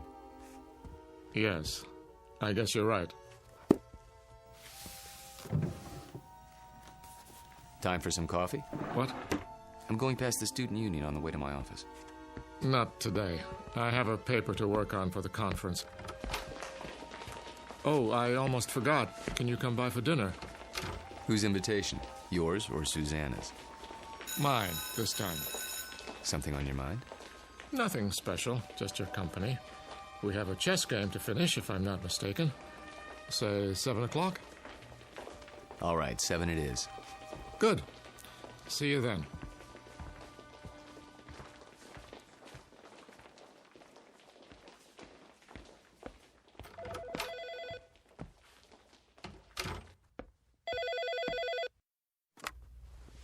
Hello? There you are. Where else? I keep regular office hours. I know. A chance to counsel all those co-eds. Oh, please, Mr. Jameson. I just have to talk to you. It's about my term paper. It's Professor Jameson to you, young lady. Excuse me, Professor. I might have an hour this afternoon. Then we'll have to work fast. You see, I have a bad case of writer's block. I need someone to, well, loosen me up. You don't need me. You need a cold shower and a massage. Speak for yourself. Daddy told me he invited you for dinner. He did. You mind? Not if you don't mind my getting some work done afterwards. My thesis is due in 10 days. How's it coming? Oh, it's coming. I'm just not sure I've said enough. Want me to look at it? Absolutely not. I have to know that I can do it on my own without help from you or Daddy. You will. Don't worry about it. I miss you. Me too. Only a few more days. Then we can spend more time together. We'll paint the town red. Oh, there's my 2 o'clock. I gotta go. Let me guess. Female, age 19, about 5'2", with eyes for her handsome professor. Be right there. Actually, this one's a little old lady. Wants to finish her degree before she kicks the bucket. I'll bet. See you in a few hours, darling. It's a date.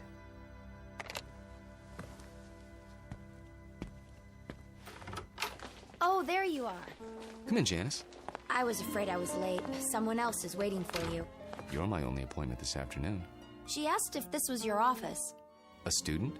No, I don't think so. She's sort of elderly. She acted like she knew you.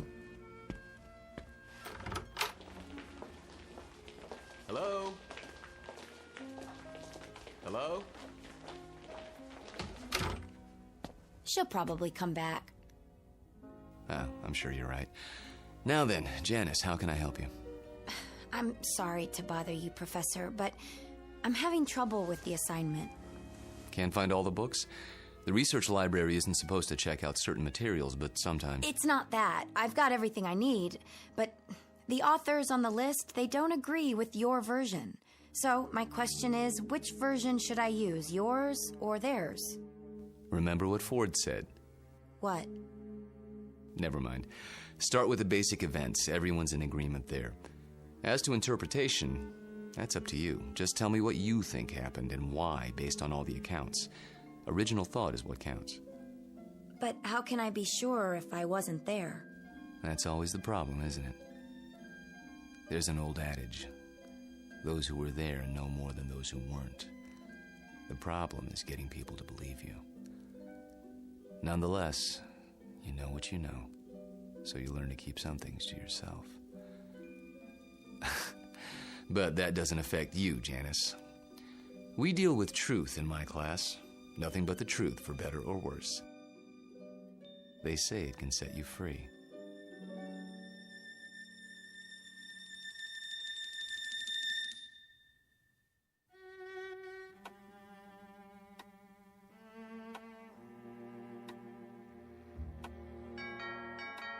I'll get it, Father.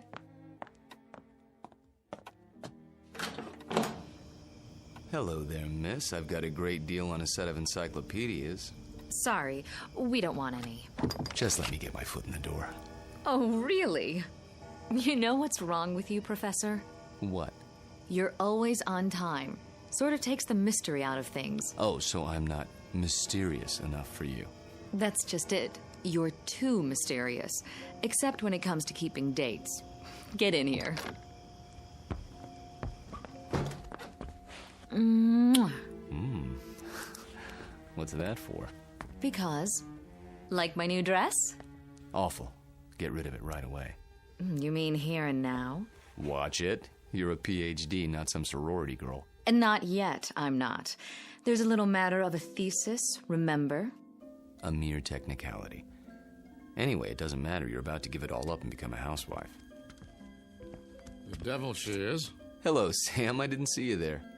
I'm giving you my daughter's hand, not her brain. Which I inherited from you. She'll get that PhD if I have to... Spank her. I know. Well, I like that. Spare the rod and spoil the child. Pour yourself a drink, Walter. Dinner's almost ready. Don't tell me you're the cook again tonight. Indeed. And why not? Don't you think it's about time Susanna learned for herself? He won't let me. Force of habit, after her mother died. Let's go into the dining room, shall we?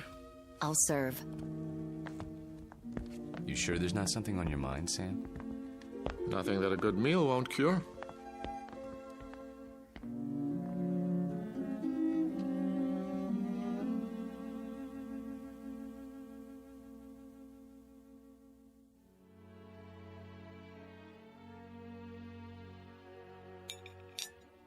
Had enough to eat? I take it all back, Sam. She'll never be the cook you are.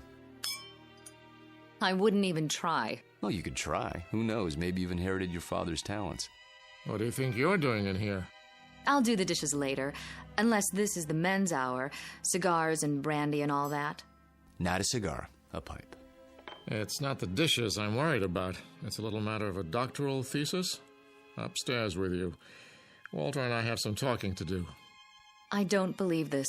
It is the gentleman's club, right here in my own house. Just for a while, Susie. Then you can have Walter to yourself. You're not going to treat me this way, are you? Worse, you might have to support me. Then the wedding's off. Good night, Daddy. See you before you go? It's a requirement.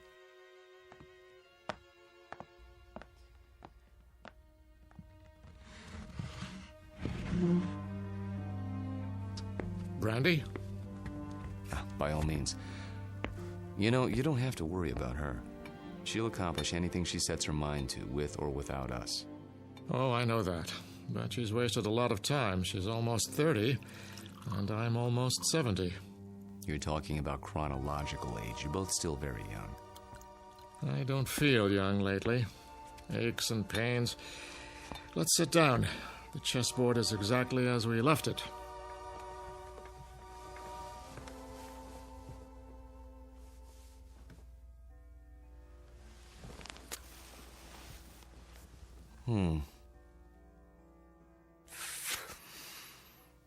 My move, isn't it? Do your worst.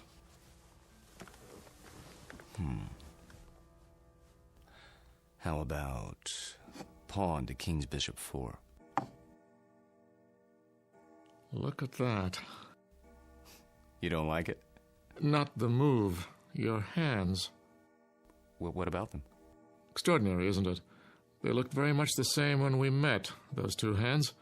Firm, smooth, not the slightest discoloration. Time marches on. For some of us. Walter, tell me something. Of course. How old are you? You know the answer. 44. My move. I seem to recall that when you applied for a position at the university, you listed your age as 39. That was, 12 years ago, which would make you 51 now. Come on, Sam. So I'm 51. Too old for Susanna, is that it? In a sense. What are you getting at? This is between the two of us. It won't go beyond this room. Really, Sam? Walter, when I met you, I was 58. I had most of my hair, all of my teeth, and hardly a wrinkle. Look at me now. In 12 short years, I've turned into an old man. But you haven't. It happens that way sometimes. I know. But why? Clean living? Don't ask me, Sam. You're the chemist. I'm just a history teacher. Yes, and you teach it very well. Do you know what your students say? They say it's almost as if you witnessed history firsthand. I try to make it interesting. Fake it, you mean? You could call it that. Yes, that's what I thought. But somehow it didn't seem like you. You're such an honest, precise man. Ah, here it is.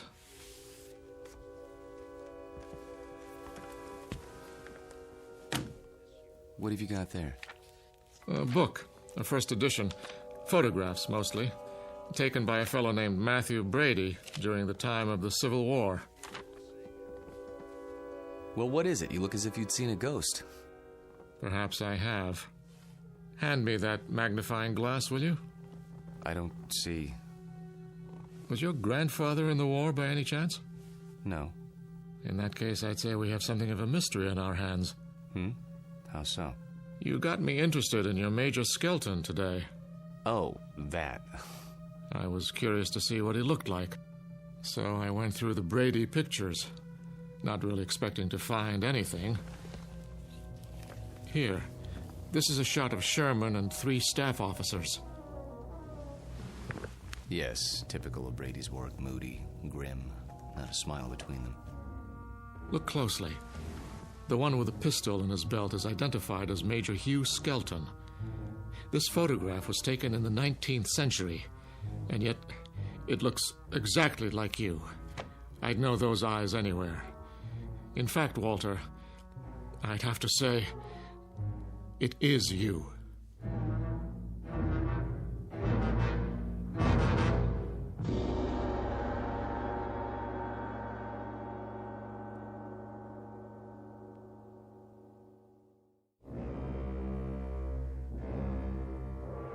It is you, Walter, isn't it? Photographs can be deceptive. Poor lighting, grainy images. You shouldn't have kept the ring, you know. It's a dead giveaway. Ring? It is a bit like mine. Not like it. The same. Sam, really, you can't be saying what I think you're saying. That wouldn't make sense. It wouldn't be rational. It wouldn't... Come now, Walter. We're not children. You know exactly what I'm saying. I've been accused of many things in my time, but never of being inarticulate. Oh, you're joking. Just because a man in a picture happens to look like me... And happens to wear the same ring, and happens to have the same small mole on the left side of his face. Did you keep the pistol? Or is it in a Civil War museum somewhere? Oh, Sam. Tell me the truth. You know what the truth is, don't you? You are the man in the photograph, aren't you? Yes. I knew it. I've suspected for a long time. But, of course, it seemed so fantastic. It is. Yes. So, now we're on equal footing at last. The time for lies is over, Walter. Wouldn't you agree? Yes. So tell me, how old are you? You won't believe me. I can believe anything now.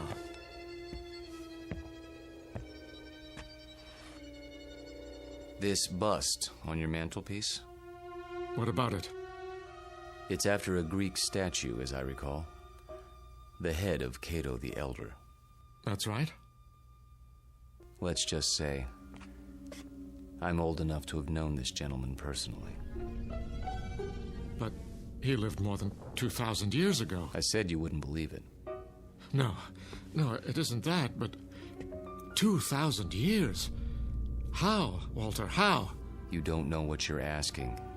In heaven's name, this is what mankind has been dreaming of. Sam. To live forever. To go on learning and understanding eternally, without end, without death. Sam. Tell me the secret. I can't. You must. You owe it to the world. I owe the world nothing but contempt and pity. Then tell me, any part of it. I'm almost 70 years old. I have a heart condition. I'm going to die, but I don't want to until I finish my life's work. Walter, listen to me. Do you understand? I'm not ready to die. I can't tell you the secret because I don't know what it is myself. What? I was like you, Sam. Afraid of death. Too afraid to face the concept head on. When I thought of all the things there were to know and the pitifully few years man had to know them, I went cold with fear. And with anger, too, at the impossibility of it all. The combination was paralyzing. Every night I dreamed, as you dream, of more time, of immortality. Only if man lived forever, I thought, could there be any point to living at all.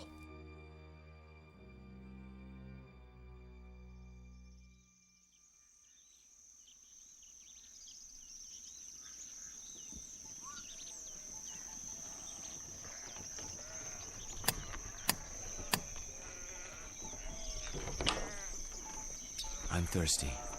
You have water? Come in, traveler. Thank you. You're very kind.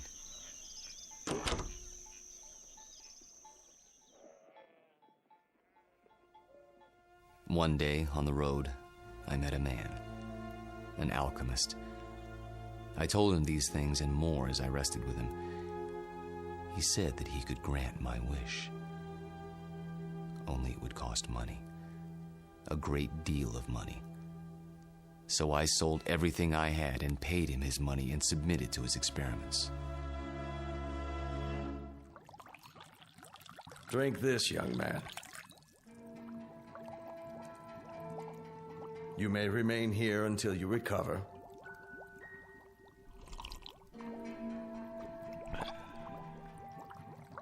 I feel strange. That will pass.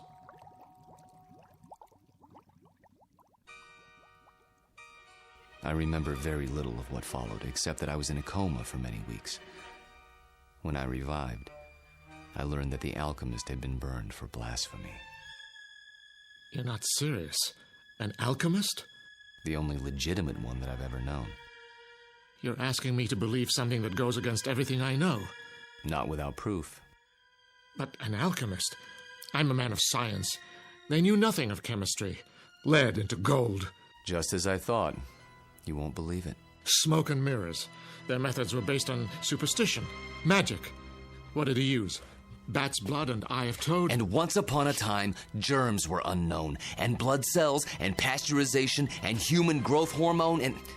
Sam, all those things and more would have been called magic once. It's a matter of knowing what to measure and how. Do you realize that most of today's medicines come from plants? Witch doctors discovered a long time ago that they worked, even if they couldn't explain the reason. Don't lecture me. All right. But you'll grant that certain phenomena exist before we know why. Science is like history in that respect. A detective story, working backwards from known facts until we understand the cause. And I'm the most undeniable of facts. Unless you can come up with another explanation. Go on. There isn't much more to tell, really. I thought the experiment had failed, of course, because I didn't feel any different. But then, when I saw my wife and my children and my friends aging and growing old, this was a problem I hadn't considered, you see. But surely there's a way to get around that paradox. Such as? There must be. Is there? Think about it. If I tell you that somehow I can stop you from aging, where do you want to be stopped? At 30? Then you watch everyone around you turning old. At 70? Would you want to live forever the way you are now? Sick and weak? It's better than dying. No, Sam. You're wrong. I was wrong. It's death that gives this world its point. We love a rose because we know it will soon be gone. Who ever loved a stone? I'm not a rose, and I'm not a stone. I'm a man. Very old, very frightened. Of what? Death? Yes, of death. You're a fool. I want to die. Then why don't you? Because I'm a coward. Like all men. Because I'm tired of living and scared of dying. That's why. There's a revolver in my desk at home, Sam. The same one you saw in the Civil War photograph. Every night, I hold it in my hand, and pray for the courage to pull the trigger. But I can't. You mean to say you've survived all these years without an accident, without being injured or wounded? Some people are lucky that way. They go through life without ever breaking a bone or seeing the inside of a hospital. Oh, I've come close to death plenty of times, but never close enough. Thank you. For what? For reassuring me. I thought that if a man lived forever, he would grow wiser. But that isn't true, is it? You grow tired. That's all. It must be lonely. That's a word that comes to mind. You say it as if you think it's a word I don't know anything about. I suppose you married more than once? Yes. How long with each woman, Walter? 10 years? 15? I take your point. Now you know why I attended your lecture. Why I asked you here tonight. It wasn't idle curiosity. I suspected as much. Sam, this isn't a situation of my choosing, not any longer. I tried to resign 6 months ago, but you talked me out of it. Do you remember? Yes. Do you know why? I knew that Susanna was falling in love with me. And I knew what would happen, because it had happened before. A few years of happiness, and then I warned her. I did everything I could to discourage her. Except tell her the truth. How could I do that? She'd have thought I was mad. Then why didn't you leave? Because it was too late. I was in love with her. Everything was against it, all my reason and experience. But that didn't matter. And God help me, it doesn't matter now. It does to me. Walter, I can't let you marry my daughter. And why not? Susie. Well, go ahead. I asked a question, Father. We were just having a conversation. So I gather. How long were you standing at the top of the stairs? Long enough to hear that there's some sort of disagreement over me. Don't you think it would have been considerate to include me in the negotiation? It's not a negotiation. Please, don't misunderstand. Your father seems to think I'm too old for you, darling. Susanna, let me explain. That's the silliest thing I've ever heard. Good. In that case, you will marry me? I thought that's already been decided. You asked, and I accepted. Unless you're having second thoughts. Nonsense. If I had my way, we'd do it tonight. Are you serious? I've never been more serious in my life. I think you mean it. There's a justice of the peace in the next county. Go upstairs and get your prettiest dress. I'll go back to my place and pick you up in an hour. But... Go. Go. Daddy? I can't very well ground you, can I? You're of legal age. Oh, Walter, I do love you. Though your timing is a bit of a surprise. Life is a surprise. If we're not ready now, when will we be? Next week? Next year? We have to seize happiness when it comes, and it's here now. 1 hour, darling.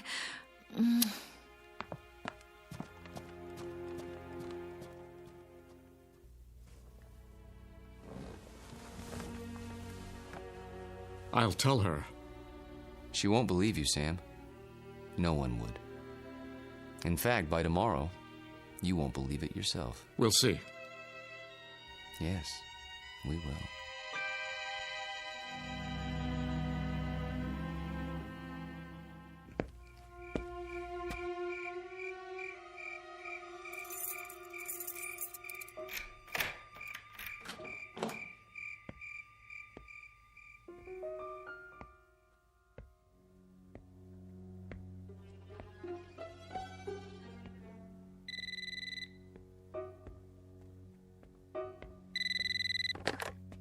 Yes?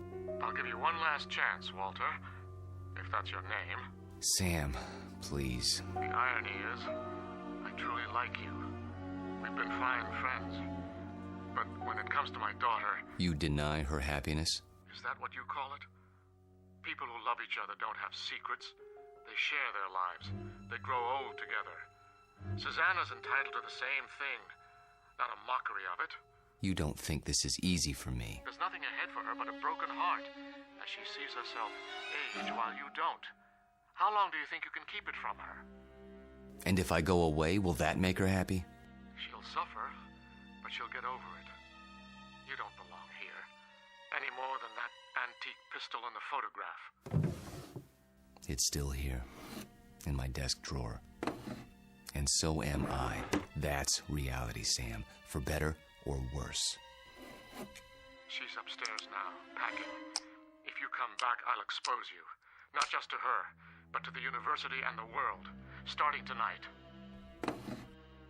You mean it, don't you? You don't leave me much choice. Give me a few minutes.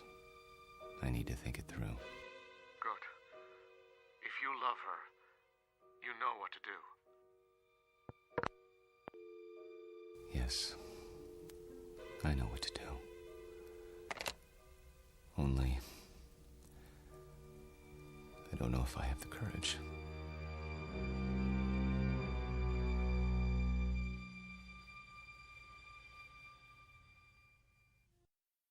Hello, Tommy. Who are... You needn't stand up. How did you get in? You left the front door open. Who are you? Don't you recognize me, Tommy? No, I don't think I... Look hard into my eyes. You called them the most beautiful you'd ever seen once. A long time ago. I think you've made a mistake. No. It's you, Tommy. My name is Jameson. Professor Jameson. And if you don't leave my house at once, I'll be forced to call campus security. Don't pretend with me. I know who you are. And who is that? Tom Bowen. Tom? My husband. That's impossible. I've never been married. You mean you don't remember? How convenient for you. We married right after the Great Depression. We lost our farm to the drought. Crops died and blew away like dust. And you, still a strong, vital man. So we packed up the car and moved west. The living would be better now, you said. And it was. For a while. We had a little girl. Did you know she passed away last year, Tommy? A grown woman herself, getting on in years. It's not right to outlive your children. But me, I had to keep going. It was like I'd been waiting all these years, waiting to know where you went when you ran off. And now, I found you. My dear lady, perhaps if you told me who you're looking for, I could... Oh, stop. Please, stop. I saw your picture in the paper. I knew it was you by those eyes. And the ring. You always wore it. So I had to see if it was true. It is. No, Lord, look at that. I can't explain it. I only know what I see. I've grown old, and you haven't. Don't. Please. And now you're going to marry someone else and leave her the way you left me. Lorette, for God's sake. I can't let you marry her, Tommy. You're mine. Don't touch me. What's this? Put the pistol down. Oh, I remember that gun. You used to keep it locked away. said it belonged to your great-grandfather. Take it out and oil it like you knew you were going to use it someday. Is it still loaded? I said put it down. Tommy, what you're doing, it's wrong. You can't go on hurting people the way you hurt me. I won't let you. Lorette, for the love of... What was that? I didn't hear anything. Are you sure? I thought... Thought what? I don't know. Susanna, dear, please wait. Don't try to stop me. I've made up my mind. I know. It's not like I'm going away. Walter and I will be married, and then we'll come back and I'll move my things into his house. It's only down the block. I'll still see you every day and... Shh. I did have some things to say to you. Very important things. But now, I don't know where to start. Please don't. I'm nervous enough as it is. Can't you be happy for me? I know it's a change, a big change, but surely you're not surprised. You must have seen it coming. I know we haven't talked much about it, but... Do one thing for me, sweetheart. What? Bring me my reading glasses. I shan't be able to sleep while you're off eloping. At least I can get some reading done. Oh, Daddy, thank you. Where did you leave them? Upstairs in my bedroom, as I recall. Would you mind getting them for me? Of course I will. If Walter comes to the door, tell him... I know what to tell him. Don't expect him just yet. There's still time. Wait right here. I'll find them.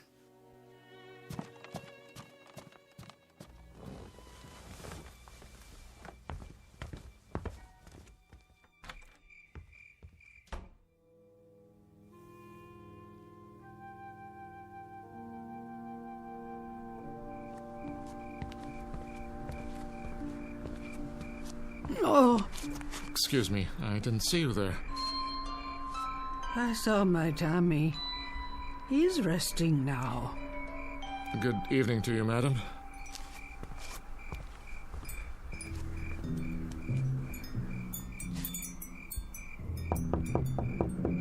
Walter.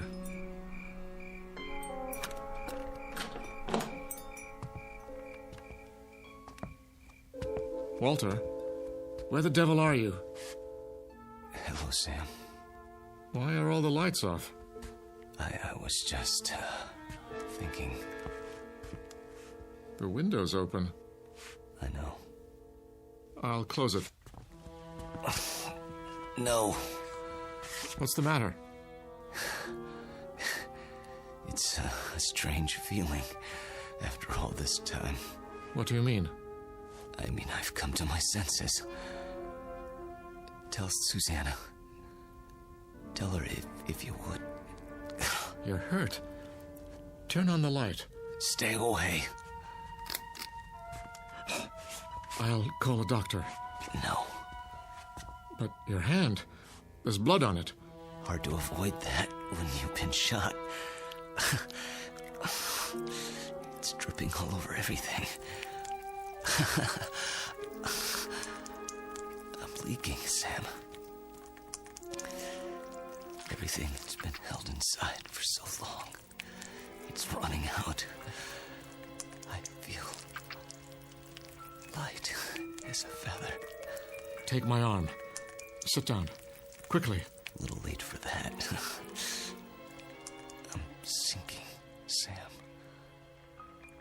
Right into the rug. It'll be quite a mess to clean up. What's happening to you? It's happening. At last. Your hair. Your skin. Sorry to fall apart on you. Oh. But nothing lasts forever. Thank God, Sam. Thank God in his wisdom. Oh, Walter. Walter. Tell her. I'll try to think of something. Don't let her see me like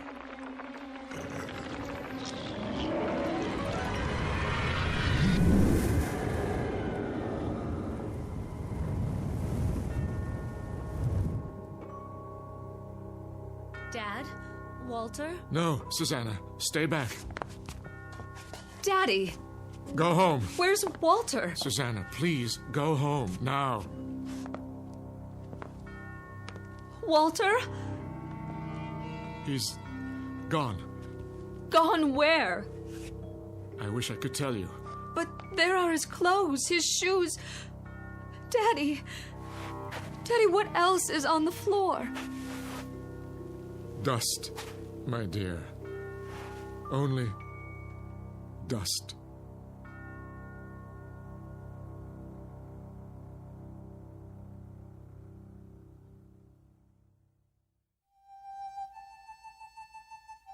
Professor Walter Jameson, an expert in the subject of times long past, and above all, a consummate actor, since before this university was founded. He's finally completed his life's work, a history of the world that begins in the cradle of civilization and ends in our time, because the future was not his specialty. In fact, the simple truth is he had no future left. The past has a way of catching up with us, sometimes when we least expect it. They say that time heals all wounds, but it also wounds all heals. Rest in peace, Professor. You've just passed the ultimate final examination in the Twilight Zone.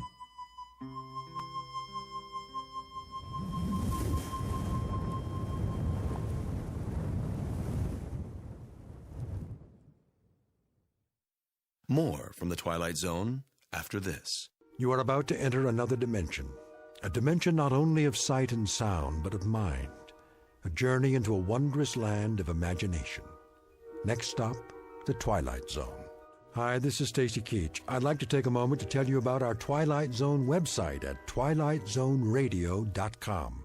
At twilightzoneradio.com, you'll find the latest information on these Twilight Zone radio dramas, including behind-the-scenes photographs, plus the newest product releases, trivia contests, ways to contact us, other Twilight Zone-related info and merchandise, plus links to other fascinating websites. So make your next stop twilightzoneradio.com.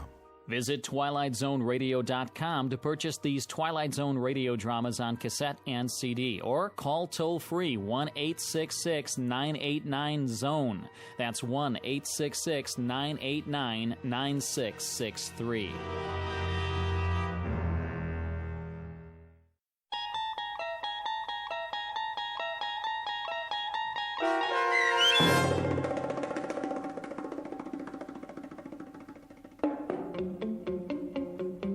Long Live Walter Jameson, starring Lou Diamond Phillips with Stacy Keach as your narrator, was adapted for radio by Dennis Etchison and written for The Twilight Zone by Charles Beaumont.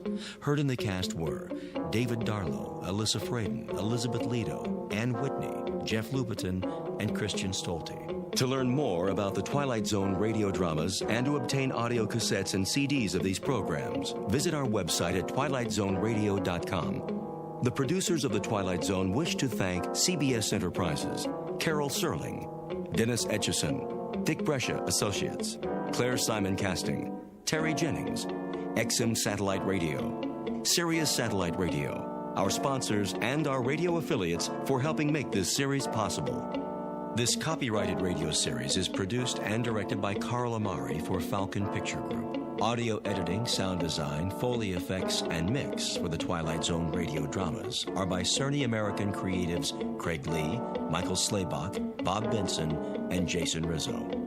To learn more about the Twilight Zone radio dramas and to contact us, visit our official website at twilightzoneradio.com. Doug James speaking.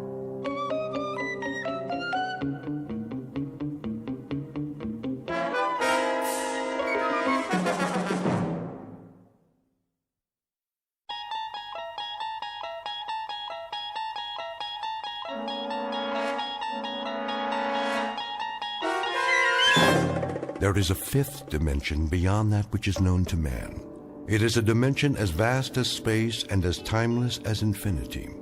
It is the middle ground between light and shadow, and it lies between the pit of man's fears and the summit of his knowledge. This is the dimension of imagination. It is an area which we call the Twilight Zone.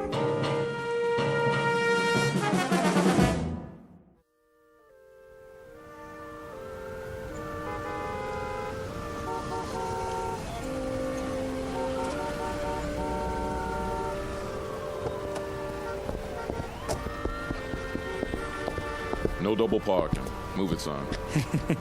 Yes, I heard you. I said move it. Oh, but you see, I'm not double parked, not at all. Then what are you doing? That's a yellow zone, ain't it? So it is. But I won't be a moment. I just have to use the payphone. That one right there on the corner. All right, officer? Loading and unloading only. One call. That's it. I've been driving up and down for blocks. 10 blocks, to be exact, in search of a phone. And there's phone booths all over the place. Yeah, and they're all out of order. Hard to believe. I know. In a city like this. Ain't my problem. No, but it's mine. I have a call to make, a very important call. Why don't you go home? You got a phone, don't you? Of course I do, but it can't wait.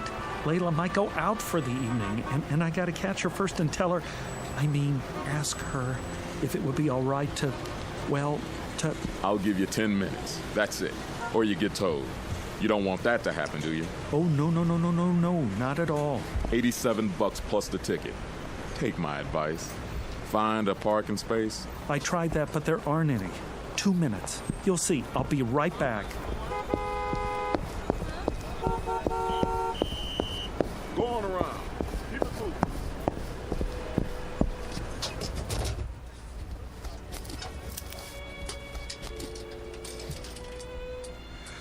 Oh, there. Come on. I'm sorry, but all circuits are temporarily busy. Please try again later. I'm sorry, but all circuits are temporarily... What is going on? Layla. Oh, baby, I'm trying to get through. Don't you know that? Can't you tell, darling? It's Roger.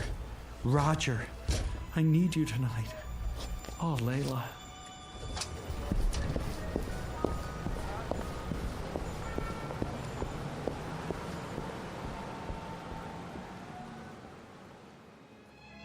Mr. Roger Shackleforth, age, youthful 20s. Occupation, being in love, full-time.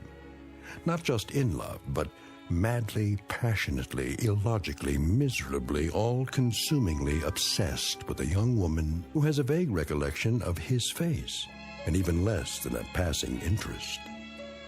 In a moment, however, you'll see a switch in attitude, because Mr. Roger Shackleforth, the young gentleman in question, will take a short but very meaningful journey into a calling area known as the Twilight Zone.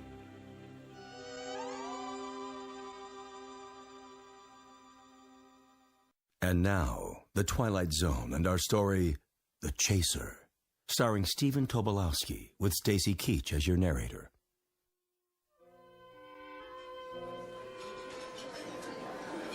More coffee, Jenny. No thanks, Margie. Well, maybe just a smidge or it'll keep me up. Miss, can I use your... All the way in the back. No, not that. The telephone. Do you have a public telephone? Sure do, on the wall. Good, I'll need some change. Here. Better get in line, though. What? The young man's been at it for... I don't know how long.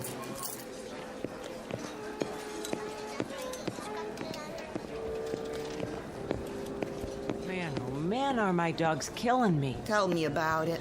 Back of the line, pal. This is madness. Yeah, they call it New York. It's becoming impossible to make a call anywhere in the city. You can say that again. Thank you. This is an outrage. Watch your blood pressure, honey. Look, he's making another call. Same number over and over. I tell you, he won't give up. Doesn't even talk, just dials. Maybe he's got a dialect.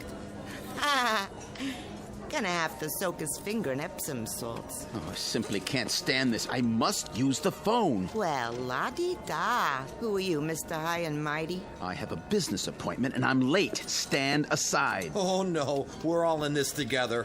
Look, I'll buy your place in line. $1 to get in front of you. $1? Are you kidding? All right, $5. Well, since you put it that way. How about you? Got another $5 on you? Certainly. Who's next? Don't look at me. But I am looking at you. Have you ever made $5 so easily? That ain't the point. I should first pay the same as place and show. How much do you want? Nothing less than a sorba. 10! That's... Then take your business elsewhere. I don't come cheap. I can see that. Here we are. After you, sweetie. Time, young man. I've had quite enough.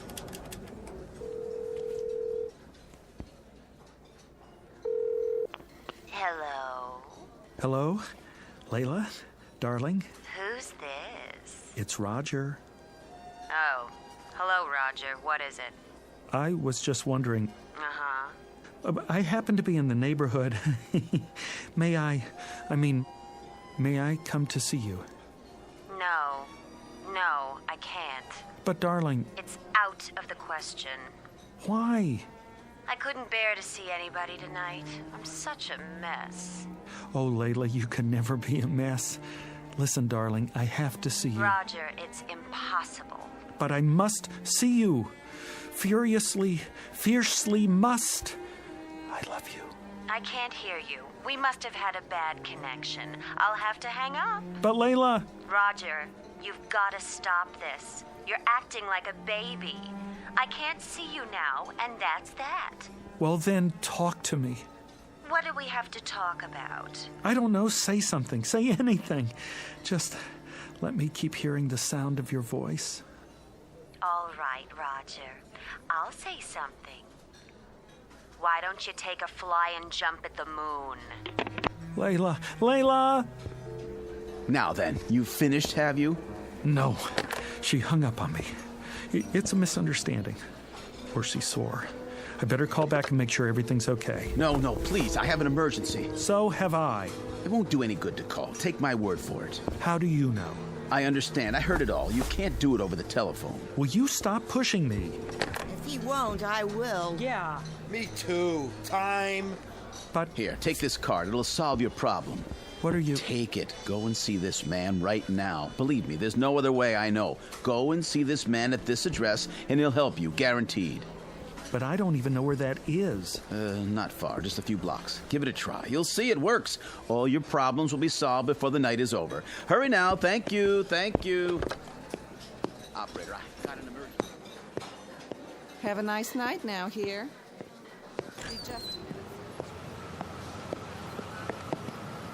Hey! Where's my car?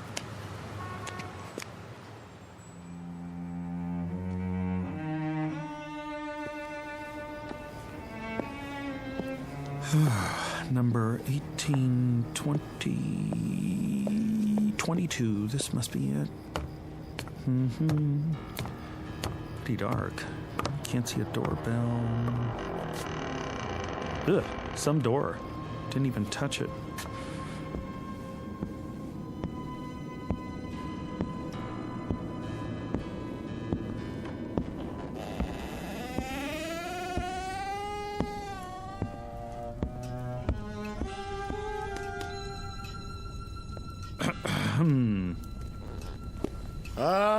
All right, I see you there. Stop skulking around.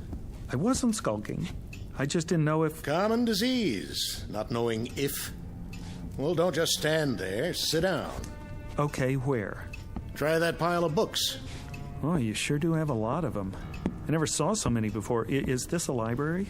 You might say that. A private one. Have you read all these? Some of them. The others are for reference. You never know what people will need. No, sir. Do I know you? A man gave me your card. It says, Professor A. D-A-E-M-O-N.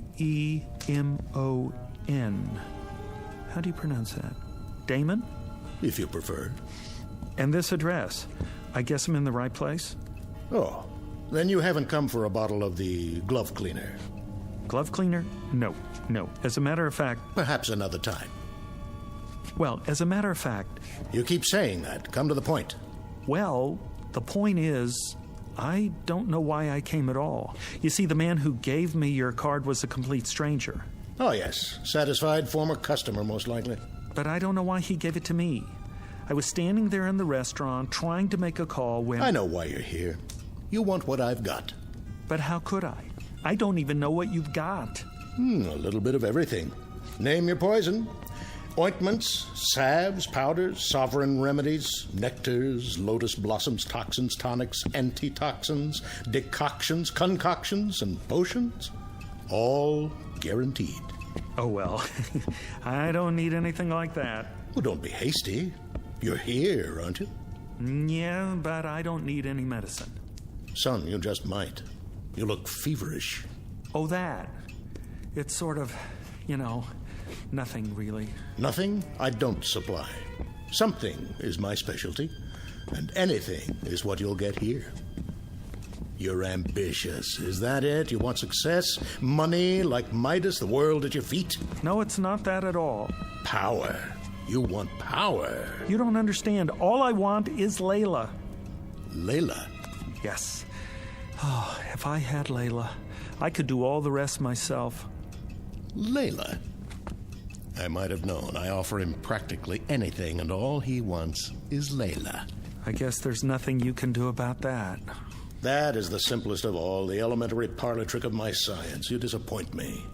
No, you still don't understand. You see, I am in love with someone named Layla, but she's not in love with me, and I don't know why I'm telling you this. I do. I can arrange it so she'll love you. How? I promise you, she'll never leave your side. When she isn't telling you she loves you, she'll be gazing at your loving face. She won't even eat before you do, and nothing will be too much for you to ask of her. Really? She'll worship you. She'll beg for kisses and weep for joy at your touch. And if in passing time you should perhaps look at another girl, or even do a little more than look, she'll feel hurt, but she'll forgive you and love you just the same. Frankly, you'd get the same shake from a Cocker Spaniel. Oh, but that's wonderful. That's all in the world I want, my Layla's love. Is Layla's love. I should have known. Where did I put that bottle? If it isn't his Layla's love, it's his Dorothy's love, or his Rhea's love, or his Gwen's love. You keep it up there, on the bookshelves? Away from prying eyes. Tell me one last time. Are you sure you wouldn't be interested in the glove cleaner, as I call it? What is it? Well, there are many names for it, including the Eradicator. But glove cleaner is a nice, nondescriptive title. Clean, colorless, tasteless, unidentifiable, and sure.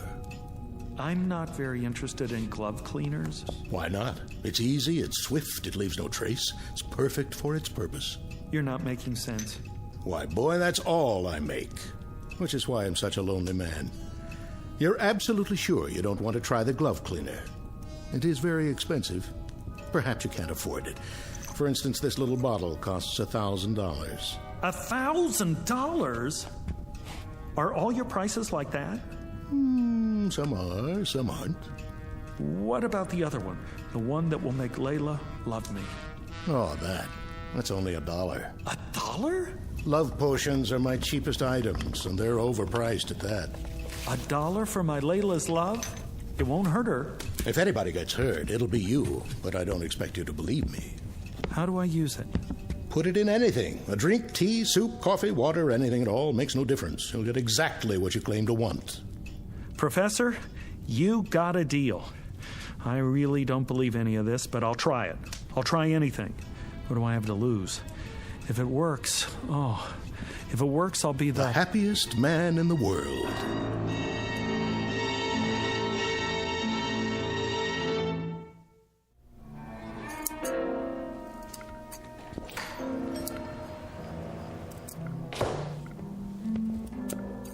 Yes?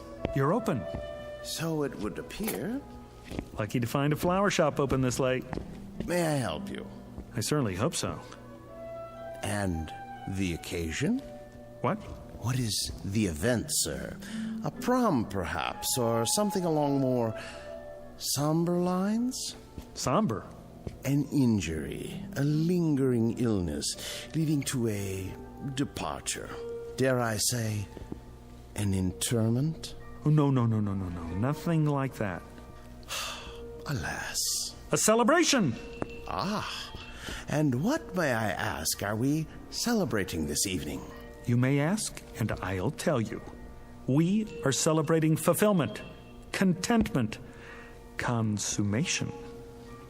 Ah, the reading of a will. No. It's much more than that. A life sentence in the arms of my love without the possibility of parole. My condolences. We have some lovely wreaths. Don't you understand? I'm talking about true love. The kind that you want to shout from the rooftop. Sparks, fireworks. A boutonniere. No, something more. A wrist corsage, then. Or a tasteful nosegay. What is the biggest thing you have? In what respect? I know. A rose, by any other name. Color. How about blue? Yellow. Green? Pink. Red? White. Sold. For purity. An excellent choice, I'm sure. 1 dozen long-stemmed white roses. Will there be anything else? No. Yes. Champagne. And 2 glasses. Long stems on those, too. I'm afraid you'll have to visit your local vintner for those accessories. My sympathies to the blushing bride.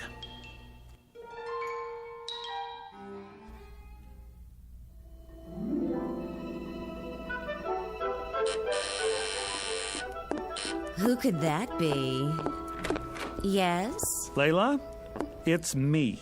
Roger, I told you I was busy tonight. Busy? How busy can you be in a dressing gown? I'm just about to put on my dress. Call me. When?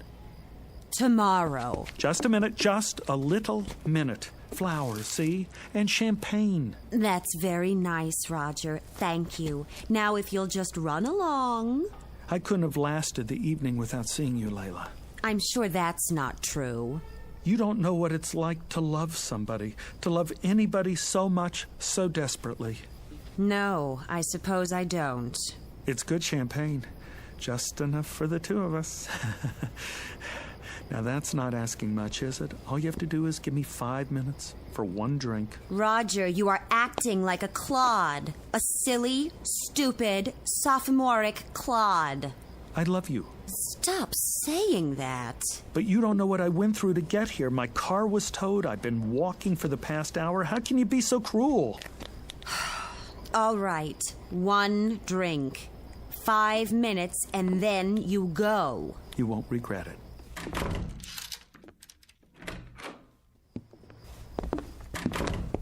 Layla? Not so fast. I've got to put on my dress. Why? You look like an angel. I know, but wait here. Ha-ha!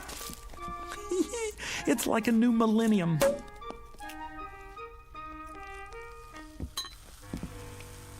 Don't be too long, darling. Just long enough to prepare one very special glass of champagne for you.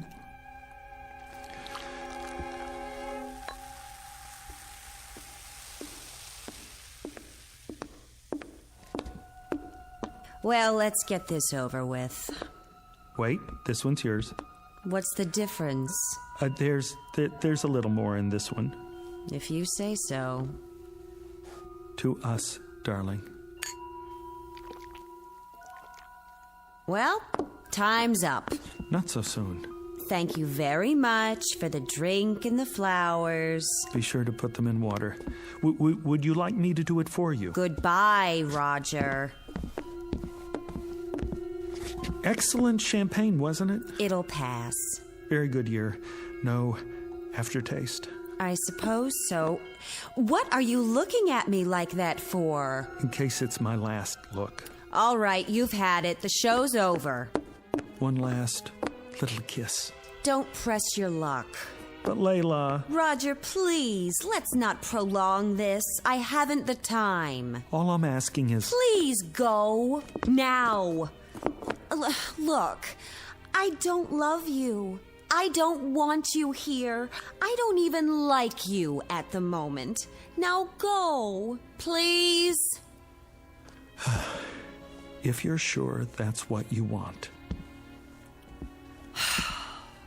You look like a whipped dog. Oh, here. That's the best I can do. And it took all my strength. Thank you, I guess. Oh. What is it? I don't know. All of a sudden, I'm feeling a bit peculiar. You are? Roger, wait a minute. Perhaps I am being cruel. I don't mean to be. I understand. Do you? I'm sure I can do better than that. Let me make it a little nicer. If that's what you want.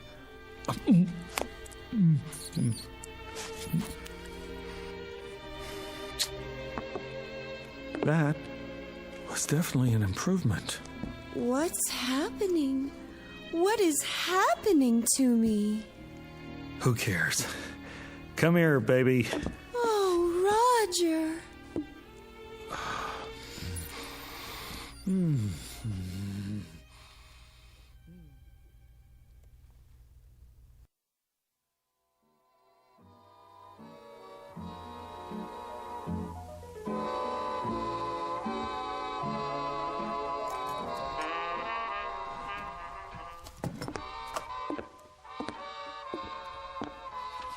Can I get you anything, darling? No. Are you sure? Quite sure. Is the music too loud? No, it's fine. Let me turn it up for you. It's fine, I said. What are you doing? Reading. Oh. Is it a good book? Great. Because if it isn't, I can get you another one. Layla, would you sit down, please? Of course, darling, if you want me to. Here? Oh, I meant somewhere else. All right, my love, if that's your wish. I'm sorry if it bothers you. It's just that I love to kneel at your feet. Well, kneel in a chair. Okay. Which one, darling? Anyone. Doesn't matter. Darling? Yes? Do you want your slippers now? No, thank you. Are you sure? I got them especially for you. They're the best the store had. They make my feet hot. Oh, well, if your feet are hot now, I could soak my hands in ice water and then caress them. That might feel good. Do you think so? No, my feet are fine. You have the most beautiful feet, like a dancer. I've never seen a more perfect instep. Would you like to prop them up on something? I'm fine. I know. Do you want to smoke your pipe? I don't think so. Why not? It burns my tongue. I'd be happy to break it in for you. I could smoke it all day while you're at the office, and then when you come home... Thanks, Layla, but no thanks. You're welcome. Oh, darling, I'm so sorry. I'll get you a cigarette. Don't worry about it. I should have put fresh cigarettes in the box by your chair. Here, I'll light one for you.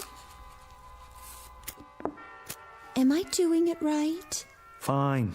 Would you like me to rub your back, darling? You just finished rubbing my back. I know. It's just that I adore touching you, and I'd be glad to rub it again. Maybe later. Am I disturbing your reading? No. Did I disturb you by asking if I was disturbing you? No, dearest, not at all. Oh, Roger, I love you so much.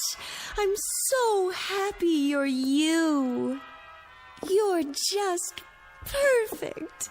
I love to say I love you. I love to love you. I gotta get out of here. You do? I have an appointment. You do? Almost forgot.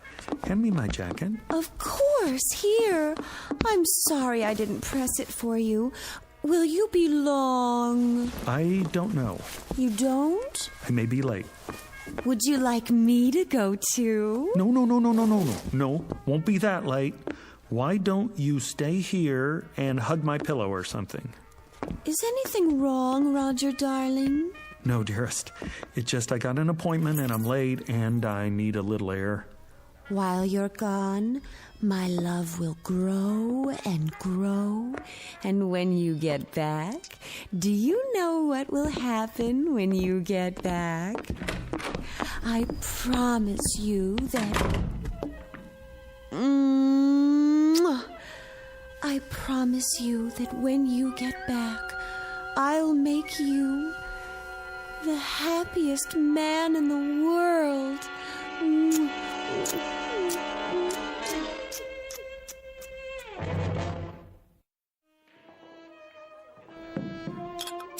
Here you go, buddy. Thanks. It's too bad it's not a happy hour. You're running up quite a tab. Happy hour.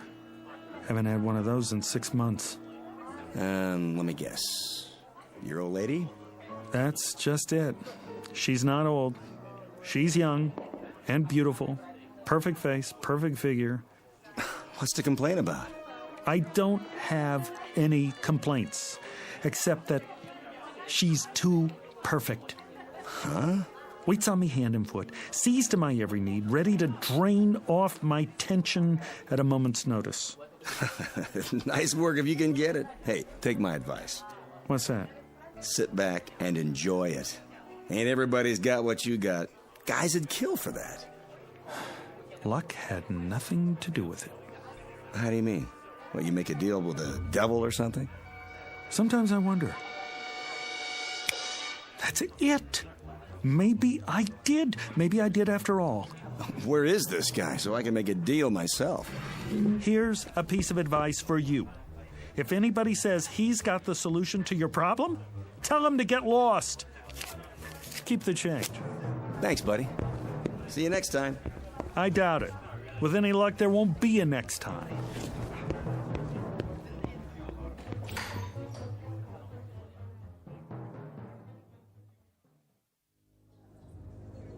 Have a nice night now here. I will, Margie. You take care. Excuse me. Be just a minute, sir. There's room at the counter. Hello? Yes? You remember me, don't you? Can't say that I do. You must. I was here once before, tying up the phone, caused quite a scene, I'm afraid. People lined up out the door. When was this? 6 months ago, exactly. You don't say. Been in here much since then? Not once. I didn't think so.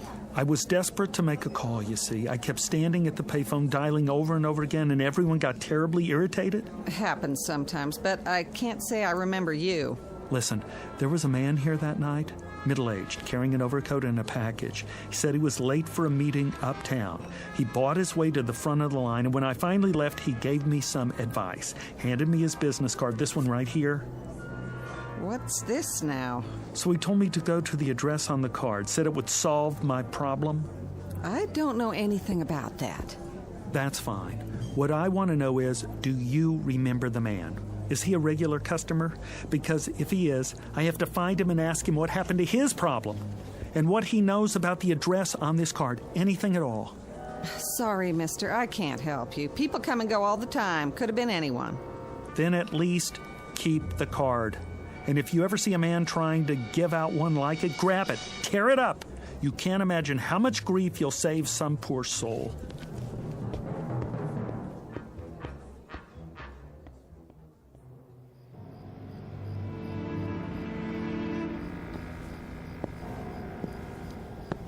Here, number 22. Yep, same as before. Now the second set of doors. Here we go.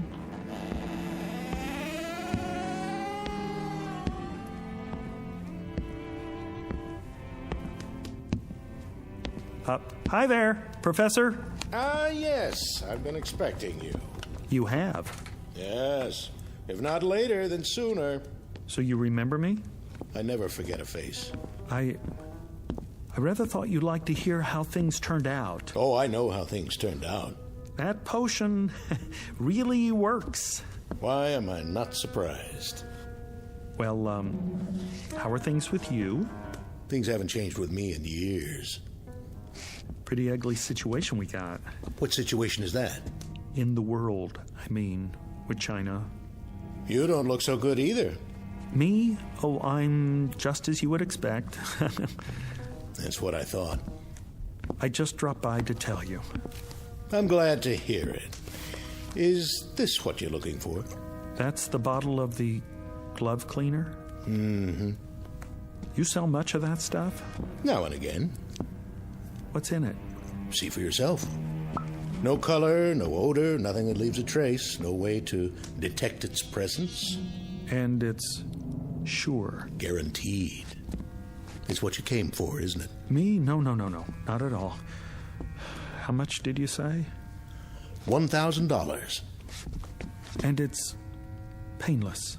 Of course, it's perfect for its purpose. The only thing of its kind in the world. Interesting. She loves you as I said she would, doesn't she? A constant love, and nothing you can do to her will change it. You took the words right out of my mouth. She worships and adores you and hangs on your every syllable. To put it bluntly, yes. The price is non-negotiable, I'm afraid. Professor, I don't know what else to do. I'm going out of my ever-loving mind. I'm sure you are. I can't stand it anymore. It's only natural. I never imagined there was such a thing as being loved too much. Well, you wouldn't. Isn't there an alternative? Some way we could just quiet it down a little. If there were, I'd be out of business.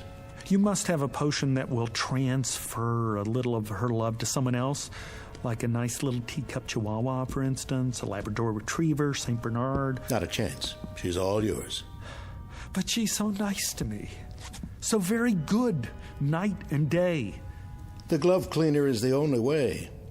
I'll put it back. I can't do that. There must be another way. This is the only way. You don't know what it's like. All the time. Love, love, love. It's enough to give you diabetes. I do know. How do you think I came to invent the glove cleaner? But $1,000, that's all my savings. It's always that way. No trace. Absolutely undetectable. I take checks and credit cards. All right. Made out to... cash.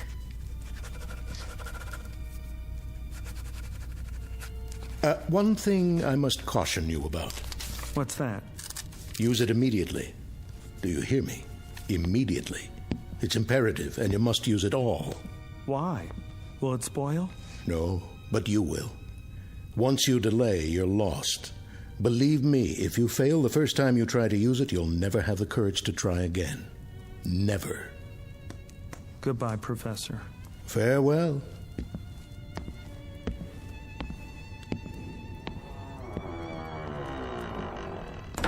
It never changes. First the stimulant, then the chaser.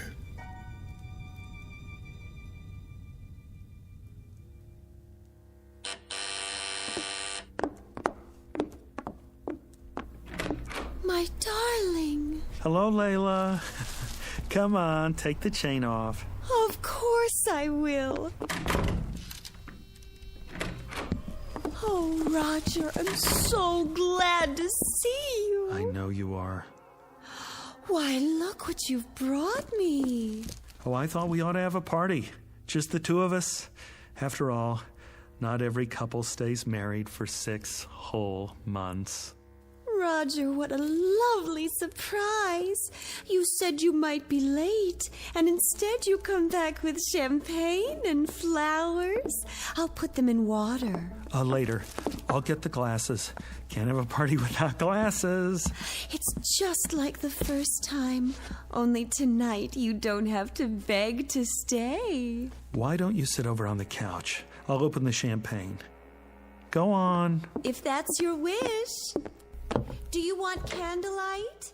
It would be so romantic. Let's have candles, all right? Sure. Candlelight, schmandlelight. Anything you say. Oh, darling, it's so wonderful being married to you. I've never been so completely happy in my whole life. I live to love you. Only you. That's nice. That's nice. Really. Do you need any help? No. I'll serve you.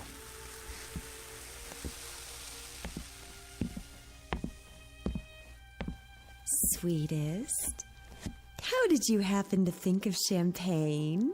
Oh, I asked myself, what does Layla need? And it came to me like a bolt out of the blue. Here you go. To us. To us.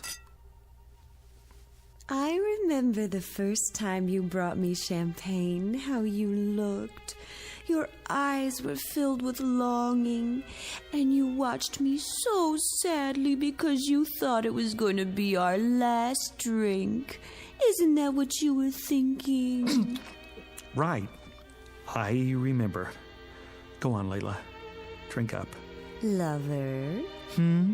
My sweet lover Marshmallow, sit here. Why not? Go ahead now. Drink up. I'm not very thirsty. Good to the last drop. I'm not sure it's a good idea this time. Why not? Sit closer. Careful. What's this? What's what? Between the cushions.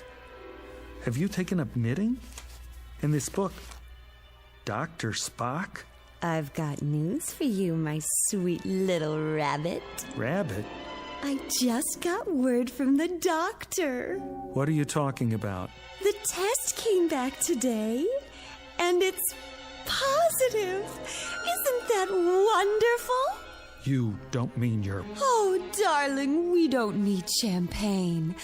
We've got each other. All three of us. I suppose I could have just a sip. That won't do any harm. No, don't. Maybe just a little toast to celebrate. Not now. Give me your glass. I'll pour it out. Are you sure? I'm sure. I couldn't have done it anyway. I could never have gone through with it. Think of it, darling. This is only the beginning. We're going to be even happier than we are now.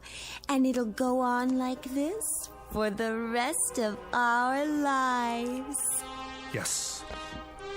The rest of our lives.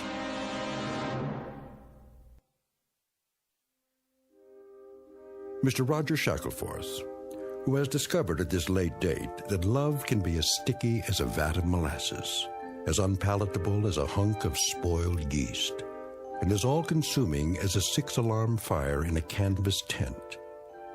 Case history of a would-be lover boy who should never have ventured into the Twilight Zone. We'll return to the Twilight Zone in just a moment. You are about to enter another dimension. A dimension not only of sight and sound, but of mind. A journey into a wondrous land of imagination. Next stop, the Twilight Zone. Hi, this is Stacy Keach. I'd like to take a moment to tell you about our Twilight Zone website at twilightzoneradio.com. At twilightzoneradio.com, you'll find the latest information on these Twilight Zone radio dramas, including behind-the-scenes photographs, plus the newest product releases, trivia contests, ways to contact us, other Twilight Zone-related info and merchandise, plus links to other fascinating websites. So make your next stop twilightzoneradio.com. Visit twilightzoneradio.com to purchase these Twilight Zone radio dramas on cassette and CD, or call toll-free 1-866-989-ZONE. That's 1-866-989-9663.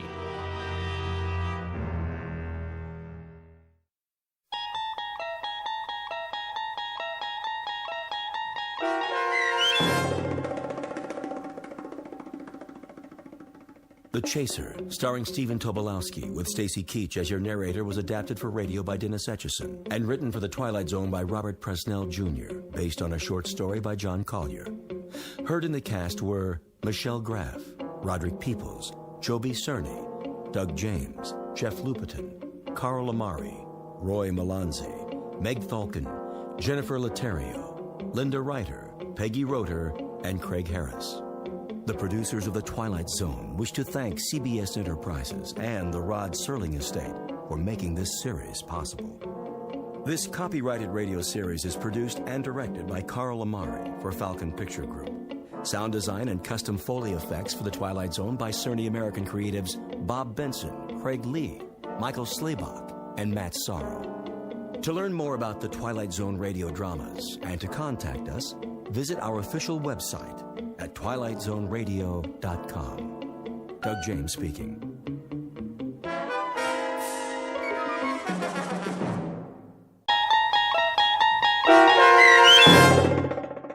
To Serve Man, starring Blair Underwood with Stacy Keach as your narrator, was adapted for radio by Dennis Etchison and written for The Twilight Zone by Rod Serling, based on a short story by Damon Knight. Heard in the cast were Doug James, Alyssa Fraden, C.J. Amari, Amber Lake, Christian Stolte, Jeff Lupetin, Kip Karstedt, Terry Berner, Tony Sancho, Alex Sopener, Steve Keys, Joby Cerny, Kurt Nabig, Amanda Amari, and Rick Arthur. To learn more about the Twilight Zone radio dramas and to obtain audio cassettes and CDs of these programs, visit our website at twilightzoneradio.com. The producers of The Twilight Zone wish to thank CBS Enterprises, Carol Serling, Dennis Etchison, Dick Brescia Associates, Claire Simon Casting, Terry Jennings, XM Satellite Radio, Sirius Satellite Radio, our sponsors, and our radio affiliates for helping make this series possible. This copyrighted radio series is produced and directed by Carl Amari and Jason Mallow for Falcon Picture Group. Doug James speaking.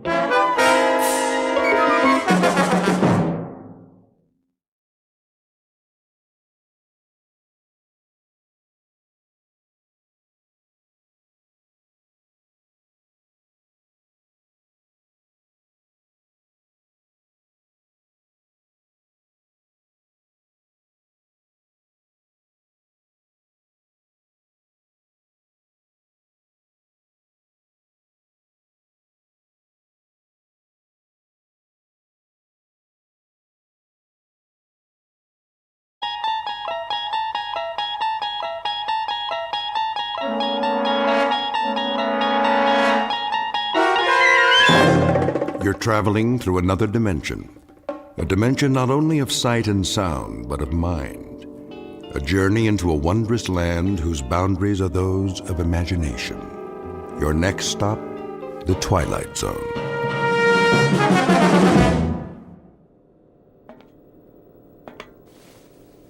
Mr. Chambers. Mr. Chambers.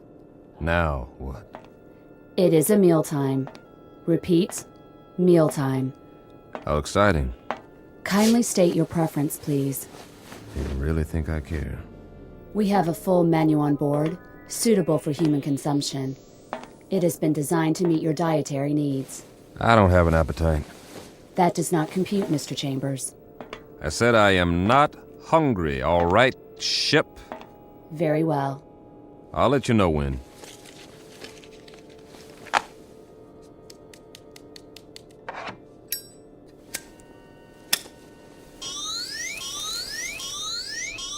Safety alert. Oh, but it's just a cigarette. Please extinguish all smoking materials at once. Please extinguish. Okay. Deposit in appropriate receptacles. This is a mandatory safety measure. I heard you. Thank you for your cooperation. This is going to be a long trip. It is for your own good. Cigarettes are harmful. They are extremely hazardous to your health. And traveling through outer space, that's not... Comparisons are relative. Is that right? Please define your frame of reference. Well, here's a reference for you. The moon. Which moon? Anyone will do. As in, why don't you go take a flying jump at it? Kindly repeat. Forget it. You do not care for food at this time. Leave me alone. You do not care. Yes, I do not care for food at this time. Very well. Very well, very well! Oh, ow! Oh, my hand. Please refrain from striking the walls of your sleep module. How do you expect me to sleep if you won't stop talking? We only seek assurance that your needs are being met. Your well-being is our primary concern. Yeah, right.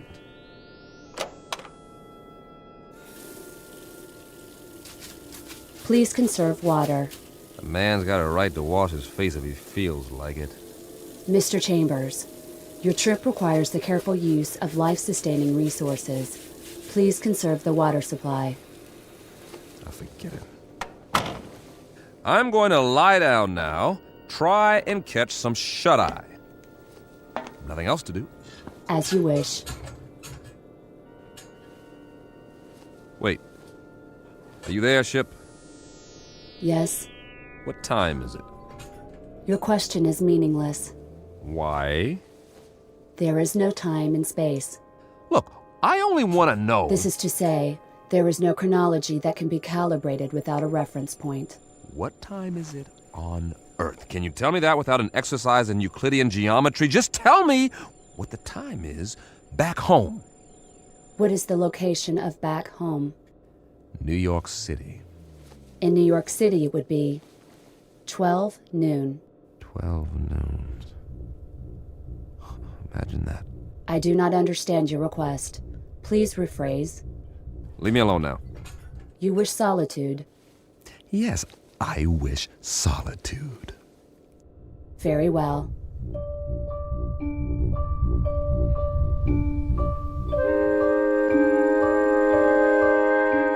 Respectfully submitted for your perusal, one Mike Chambers, linguist and cryptographer, formerly attached to the Pentagon. A highly educated individual who can break any code and decipher any language, at least on Earth. A man who shook hands, figuratively speaking, with a modern-day Christopher Columbus from another world. The height of this creature, a little over 9 feet, give or take a few millimeters. Weight, in the neighborhood of 350 pounds. Origin, unknown. Motives?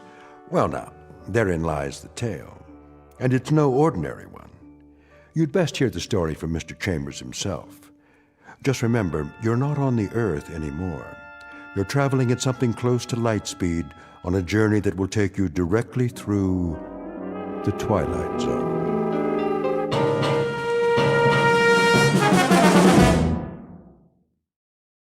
And now, The Twilight Zone and our story, To Serve Man, starring Blair Underwood, with Stacy Keach as your narrator.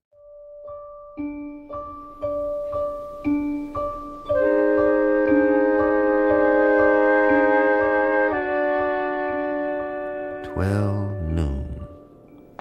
Somewhere, but not here. This is the way nightmares begin, or more to the point, the way they end. Very simple, direct, and unadorned, incredible. And yet, even while they're happening, we learn to live with them. We digest and assimilate new information as best we can, beginning with the smallest bits, the ones that are easy to process. So, if it's 12 o'clock noon back home, the only home you've ever known, that's what occupies your mind. You don't think about sidereal time or when it will be 12 o'clock the next day or the day after that. We live in the moment, but that's precisely what we should have been thinking of. All of us. Tomorrow and the day after tomorrow.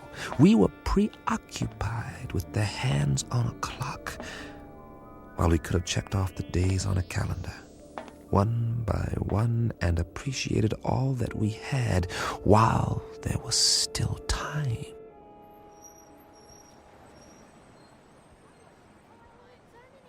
It started on an April day. It was noon then, too. And people walked and drove and bought and sold and fretted and laughed as they have always done. The world went on much as it had, with a tentative tiptoeing along the precipice of crisis. There was the economy to worry about, and wars, and the Middle East, and all the other myriad problems, major and minor, that had been with us for years, but they had somehow begun to lose their edge. I suppose because we had grown so accustomed to them. And that's when it happened. Mommy, what's that? Why, I don't know. Something flying over in the sky. It must be an airplane. But it's so bright. I know what it is. It's a flying saucer. Oh, it can't be. Look, it is. That's when we first heard they had come. And that's when we should have prepared ourselves, but we didn't. Instead, we milled around like farm animals, worried only about our creature comforts, while the Secretary General of the United Nations made the first official announcement. I watched that broadcast, the same as you did, live from the lobby of the UN in New York City. It came from the lobby, not the General Assembly. That rather large auditorium was empty, not due to a long lunch hour or an ambassadorial walkout or even the end of the world. The representatives of all nations were at that moment watching their television sets and listening to their radios, much as were their peoples around the world. For, as it turned out, this would be a rather momentous afternoon. Ladies and gentlemen of the press, is this thing on? If you could move back, please, the Secretary General will answer all your questions. Move in. I'm trying. Get the shot. Where's the other mic? Take evening news remote. Take one. Get it now. This is live. Mr. Secretary, if we can have a shot of you. Look at the cameras, please. Please, ladies and gentlemen, may I have your attention?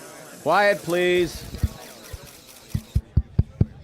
No questions just yet. I have a prepared statement.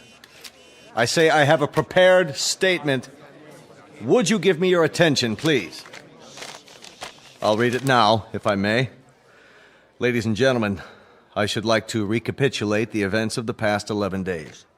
On the 14th of March, shortwave broadcasts were received in the principal capitals of the world. It was established that these transmissions did not originate on Earth. Rather, their origin was extraterrestrial. The first messages were merely announcements that there would soon be multiple landings at various points around the globe. We were assured that these landings would be peaceful and that there was no cause for alarm. Nevertheless, United Nations forces were put on alert.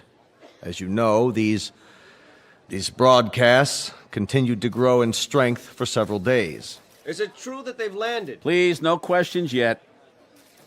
At 11 this morning, Eastern Standard Time, the first landing took place in an area outside Newark, New Jersey. We have subsequent reports of additional landings in Russia, Norway, the southern coast of France, Rio de Janeiro, and several other locations. It is the position of the United Nations that it would be premature to assume hostile intent. Our recommendation is that the world's countries remain calm and make no show of force. All governments are being apprised of these events as they develop. The current situation at present is therefore... What do they look like? Yeah, what do they look like? Are they human? Or are they little green men? What do they want here anyway? As of this moment, we do not know who they are or the purpose of their arrival. We know only that several of their craft have touched down and that... Hold on, Mr. Secretary. Who's that? Looks like the guys from the Pentagon. What are they here for? Must be something big. Sir. Tell them that we have to do this. Are you sure? Quite sure. We've cleared it with the White House. All right. It seems that one of the craft has just landed a few blocks away. One of the representatives of the visitors is apparently on his way to this building. Now? All the wires are. Give me a direct feed, now. It appears that he has requested an audience with the General Assembly. That's correct. In a few moments, we'll reassemble in the Good Lord.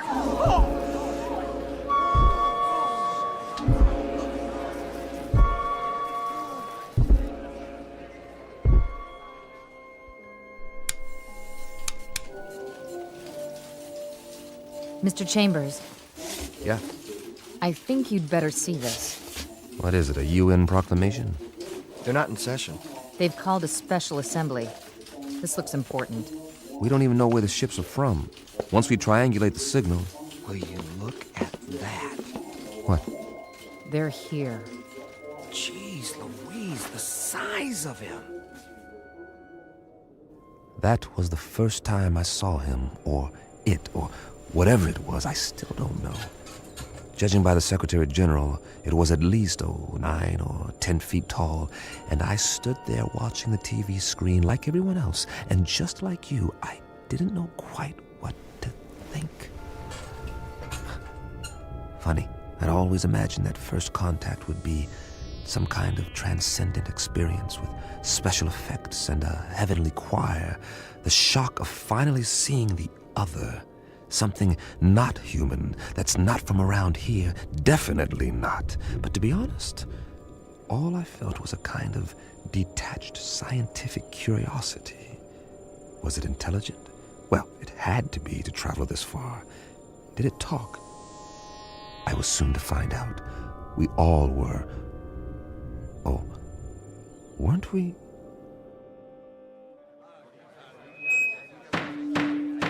Come to order, please. May I have your attention?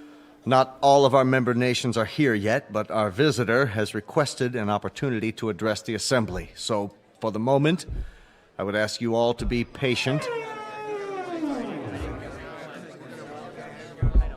Please, order! Order! Remain calm! The floor is yours, Mr. Or rather... Ladies and gentlemen of Earth, we greet you in peace and friendship. We come from a planet beyond your solar system and well beyond your galaxy. A planet far more developed than yours. Why are you here? To establish... Hey, what's that book? Get a picture of it. What's the title? I can't see. He's not even moving his lips. He doesn't have lips, does he? To establish embassies here, and in the near future to set up reciprocal visits between Earth people and Canimets. Canimets, what's that? Must be what they're called. Write that down. Canimets. How do you spell it? Speaking on behalf of the governments of the people of Earth, we bid you, Canimets, welcome. How shall I address you? I have no name, as you understand the term, but you must have many questions. Please, feel free to ask me anything at all, of any nature. We have a great many questions, but to proceed in an orderly fashion, how did you discover us? How do you know our language? And as to your own planet, what is its political and social makeup? Of course, we most fervently wish to know why you have chosen us to... First of all, we must make the following admission. We do not know your language. Then how... Our own methods of communications are mental rather than verbal. Hence, the voice you hear is artificially generated. Your words, or rather, your thoughts, are received and processed by an automatic translation device. My responses are in turn electronically altered to simulate vocal sounds in a language known to you. You cannot speak, then? Not in the literal sense. Astonishing.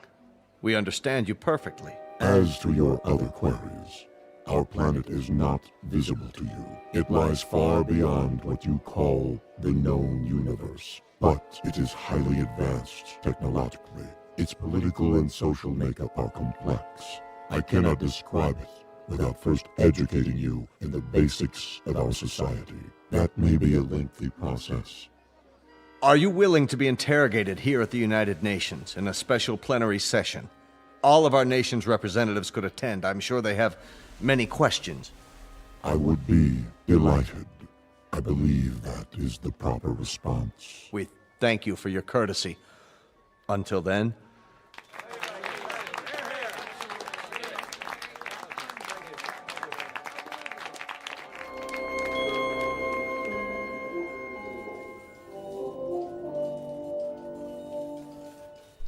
Well, that's it.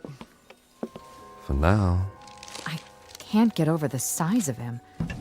Are you sure they're not using trick photography? No way. It's a live feed on all the networks. What do you make of that little book? It only looks little in his hands. It's probably a perfectly normal hardcover. There's nothing normal about it if you brought it all this way. Maybe it's a dictionary. The most commonly used phrases. You wouldn't need a dictionary. He said they have an automatic translation machine. A guidebook, then. Protocols, that sort of thing. There's something printed on the cover. If we could just get a view of it. It's not in any language we know, that's for sure. No, maybe not, but any group of symbols can be deciphered. Even non-human symbols? That would be a tough one, all right. If he brings it with him next time, I can capture the image and try to enhance it. Do that, would you, Randall? This may be the challenge of a lifetime. I have got to know what it says.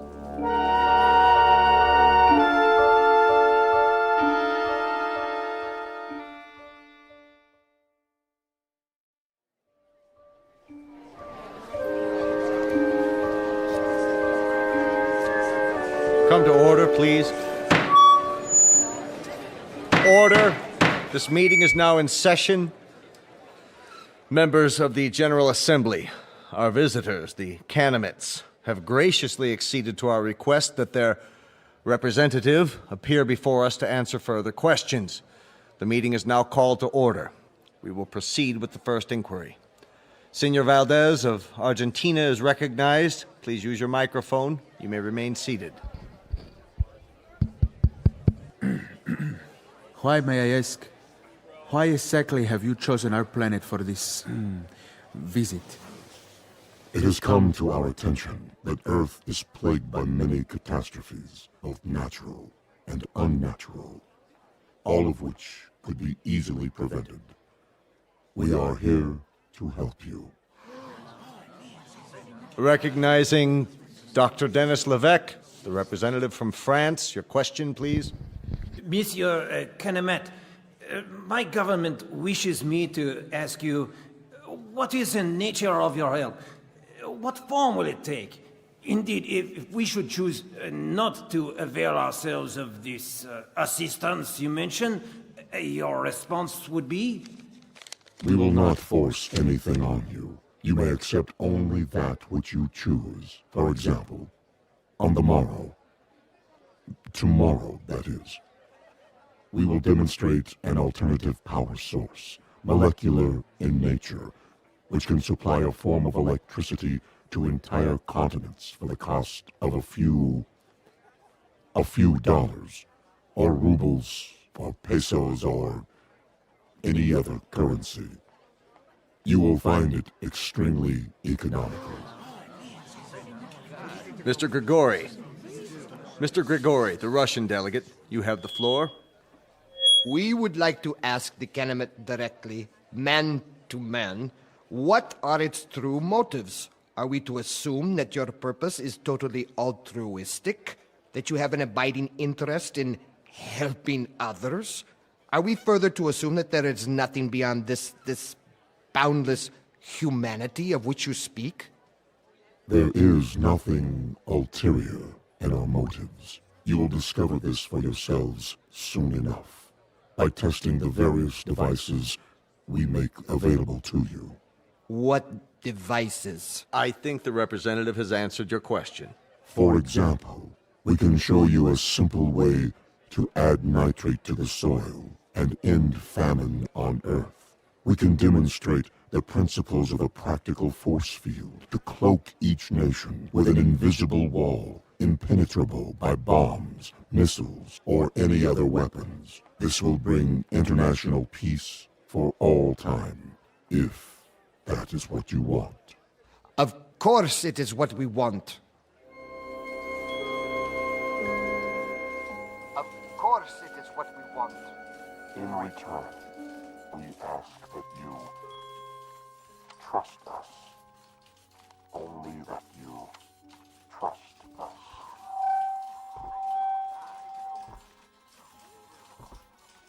All we're saying is give peace a chance.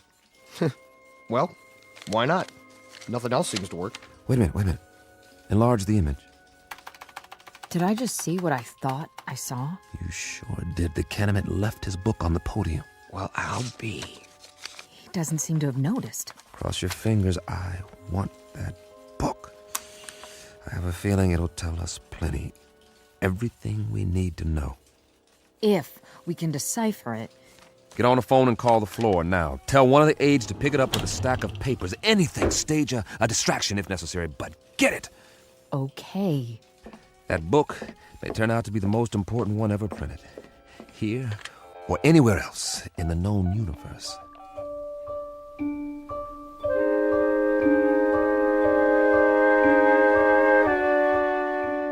Now, cross-reference this code table with the first.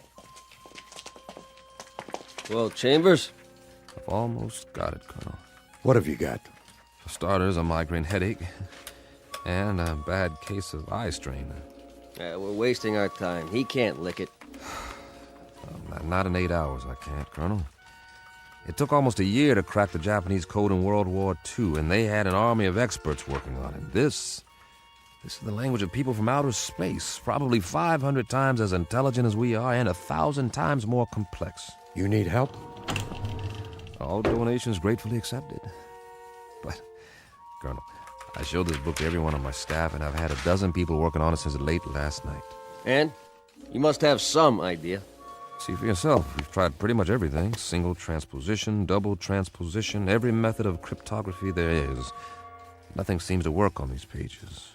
They're more like hieroglyphs, but with no known pictographic references. Is that what they are? Hieroglyphs? They have certain things in common with ancient Egyptian writing, but much more complicated. And we have no Rosetta Stone to decode it, so I can't honestly say whether we're any closer now or if we're still a million miles away. So you can't decipher it? We can keep trying, that's all. Standard, reverse, direct, systematically mixed, keyword mixed, random mixed, reciprocal conjugate, every sequence we can come up with. But I can tell you something right now, Colonel, both of you. This is a tough nut. A real tough nut. If it weren't so important. It must be. That Kenemet, or whatever he calls himself, made reference to it every third line in his speech. The White House agrees. If we could understand this book, we might be able to decipher the Kenemets themselves. I'm beginning to wonder if they need deciphering. What? Well, they've done all right by us so far.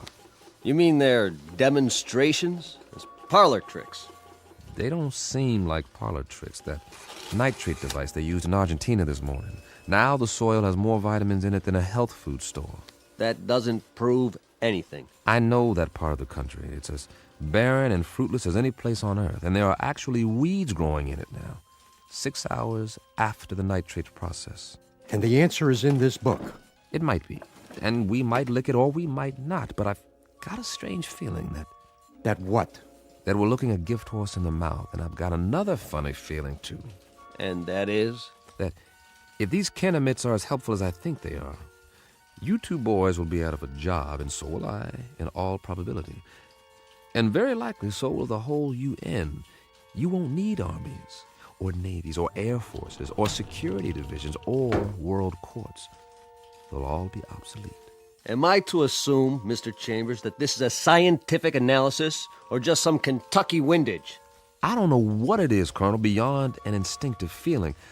The same feeling tells me that when everyone on Earth gets enough to eat, when there aren't any more wars or diseases or famines, this world is going to be a Garden of Eden that stretches from pole to pole. Your optimism is refreshing, Mr. Chambers. But for the time being, I'd consider it a personal favor, not to mention a direct order from the Chief of Staff, that you continue your efforts regardless of how your feelings change. Keep deciphering until you break this code or language or whatever it is, and tell us precisely what the bloody book says. I'll do my best. No promises, though, gentlemen. Now, if you'll let me get back to work. Jim, I think we've... What is it, Pat? We tried a new computer sequence. And? Look at this. We've got the title, anyway. You translated it. Are you sure? What does it say? This is an overlay. Place it over the cover of the book, like a template. Ah, brilliant. You're going to get a promotion out of this. You know that, don't you, Pat? No, it wasn't just me. Well, now, that makes the cheese a little more binding, doesn't it, Colonel? Let me see. It seems that our visitor's little textbook bears a very simple title right here on the cover. Well, what does it mean? What does it look like? I'd call that a fairly altruistic phrase, wouldn't you, Pat? I'd like to. It does seem unambiguous. It certainly does. It's a handbook. That's all. What does it say? Read the title for yourself. To serve man? This book is a set of instructions about how to do exactly what they've said. To help us, to help the world. How much clearer do you want it? They came here to serve man. That was the title of the book, no doubt about it. Pat and the rest of the staff had done it. They had come up with a template that deciphered the symbols on the cover, word for word. It was a place to start, and the most important one. At least we had confirmation of the Canamit's intentions. Everything they had said was quite literally true. They were here for our sake. Of course, not all governments would be as easily persuaded, so at a closed session of the Security Council, our visitor was put to the test. The Pentagon provided credentials so I could attend, and I jumped at the chance. This was one meeting I couldn't afford to miss. If it went according to plan, the world would find out once and for all what, if anything, the Canamites wanted for themselves, and whether the price, if there was one, was something the Earth could afford to pay, though I, for one, didn't expect any surprises. Would you? Never in a million years.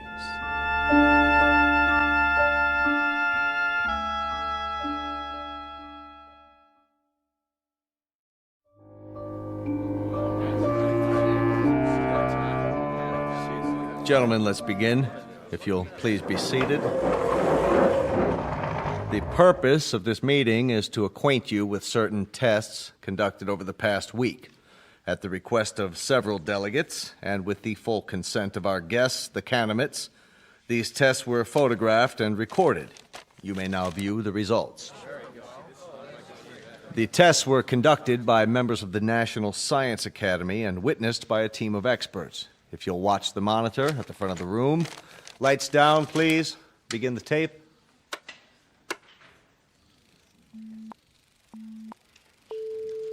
This machine is a polygraph, the standard instrument for measuring the proof or falsity of a statement. Since the physiology of the Canamites is unknown to us, our first objective is to determine whether they react to these measurements as human beings do. We will now proceed with a dry run to establish a baseline reading. Are you ready? I am ready. I trust our small chair is not too uncomfortable? Not at all. The sensor attached to the torso registers the pulse rate. The second attachment shows electrical conductivity in the palm of the hand as perspiration increases. And the third connection shows the pattern and intensity of electrical waves emanating from the brain. With human subjects, these readings vary markedly, depending upon whether the subject is speaking the truth. I understand. Then let us begin. And please answer the questions as I instructed you previously. Very well. Regarding the relative size of Canamites and human beings, tell me if you would, which is taller, a human or a Canamite? Humans. I shall now repeat the question. Which is taller than the other, a human or a Canamite? A Canamite. Very good. Next question. How did you come to this planet? We walk. Once more, how did you come to this planet? In a spaceship. Excellent. My colleagues and I are satisfied that the mechanism is effective. Now, I shall ask our distinguished guest to reply to the question put forth by several UN delegates. Namely, what is the motive for the Canamites in offering so many gifts to the people of Earth? On my planet, there is a saying. There are more riddles in a stone than in the philosopher's head. The motives of intelligent beings, though they may at times appear obscure, are simple compared to the complex workings of the natural universe. Therefore, I hope that the people of Earth will understand and believe when I tell you that our mission upon this planet is simply this: to bring to you the peace and plenty which we ourselves enjoy, and which we have brought to other races throughout the galaxies. When your world has no more hunger, no more war, no more needless suffering, that will be our reward. Thank you. Most profoundly. There you have it, gentlemen. Lights, please. I should like to pose a question. Yes, Grigori. Who is responsible for that circus? I assure you, Grigori, the tests were quite genuine. A circus, a second-rate farce. If they were genuine, Mr. Secretary, why has debate been stifled? There'll be time for discussion tomorrow, the next day, and throughout the week. No one is stifling debate. I would remind the delegate from Russia that everything the Kenemet has promised is not only worked, but worked beyond our expectations.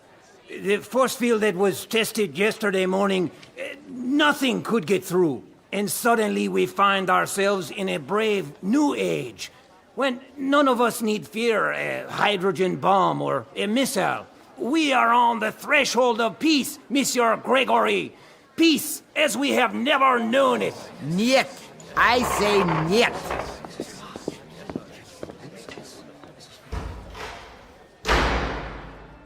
After that, there was no stopping the Kenemets. They were everywhere, performing miracles of one sort or another around the world.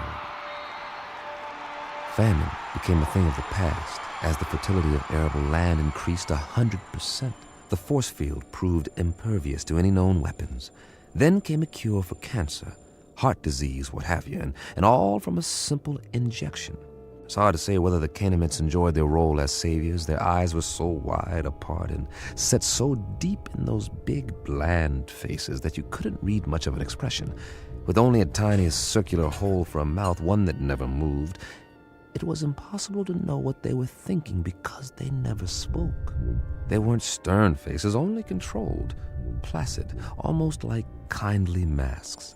And they all looked exactly alike. They sounded the same, two calm, mechanical voices that came out of the translation devices under their robes. And then, one day, we were all out of a job, just as I had predicted. The computers and fail-safe machines in the Pentagon sat idle, covered in plastic sheeting, because no one was needed to run them anymore. As for code breakers, I might as well have stayed home. But something kept me there, as if I was waiting for the other shoe to drop.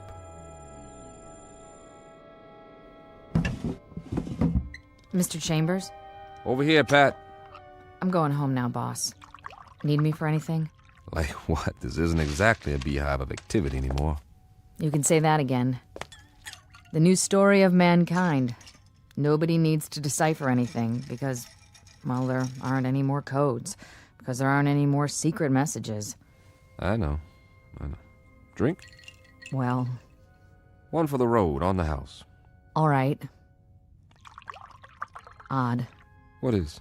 I mean, not reading about wars or insurrections or anything anymore. There's a rumor that they're going to disband the United Nations inside of a month.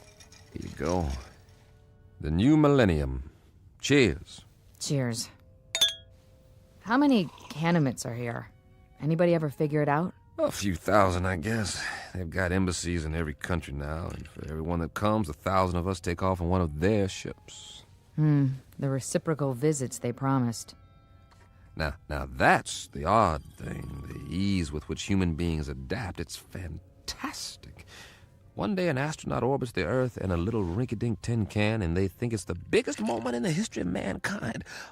A few years later, they're standing in line waiting to get on a ship that'll take them 1 zillion miles into space, and they act like they're going on a picnic in the country. That's human beings for you. Nothing phases them. Are you going? The exchange program? I'm on one of their waiting lists. What about you, Patty? Oh, I'm on the list, too. The trouble is, their quota fills up 24 hours after they announce a new departure. But while I'm waiting, I May as well continue studying their language. Good idea. Words reflect the values of the people who use them. If we can understand the vocabulary... I've got a fair command of it now. It's not that hard, really. And there are hints. Huh. Of what? The shades of meaning, the nuances. Some of the idioms are quite similar to English. That's how we unlock the title of the book. I'll get through the rest of it one of these days. More power to you. I gave up a month ago. But if I can help you in any way... Sure, boss. Did I say something? If you can help me. That was the phrase, wasn't it? And I meant it. The only thing you can help me with is... Is what? Help me get rid of this knot in my stomach. What are you talking about? One of those nightmares when something's wrong, but you don't know what it is yet. A little bit of the old sixth sense. That tells you what? Just that maybe we should have looked this gift horse in the mouth, after all.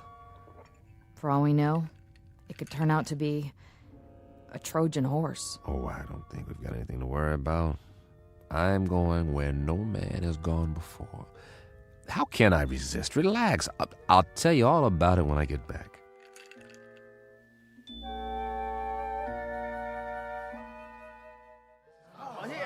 Please, get in line. One piece of luggage per person. This way to the loading platform. I'm so excited. I can hardly wait. What do you think it's going to be like? They say they got an average temperature of 76 degrees on their planet, and the sun never goes down. Wouldn't that be something? And their clothing, it's metallic cloth, just beautiful. Kind of like spun gold. My sister has a brochure.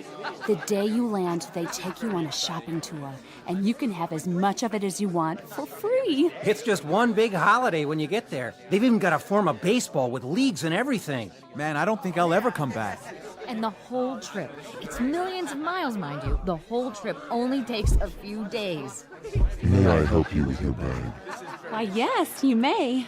Ooh, they're so polite. Please, keep the line moving. Watch your step. Take my arm.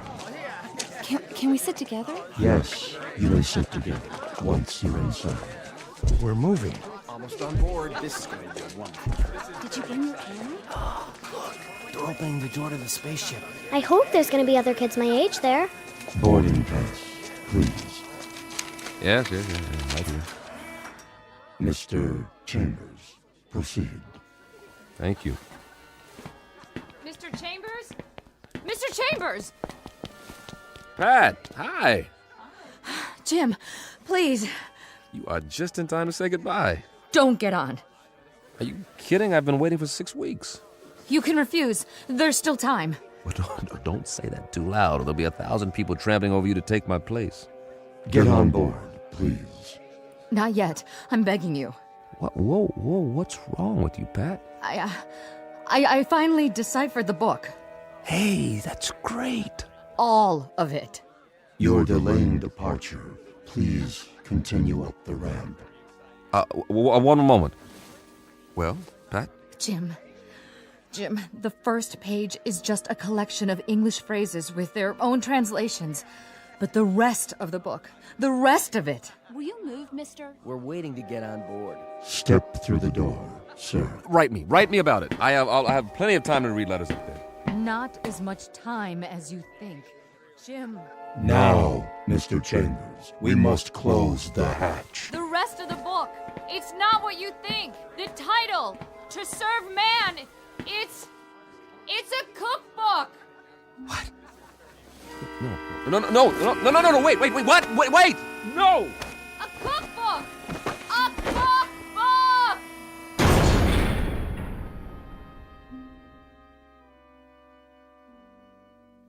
A very specific difference in points of view. To the wee ones, the little race of tourists known as humans, it's a marvelous adventure, a voyage to outer space, a chance to get away on the greatest vacation ever. But to the extra-large, granite-faced individuals known as Canamites, it's nothing more than a cattle car, a very comfortable supply ship, bringing food from the other end of the universe to a place where appetites must be enormous.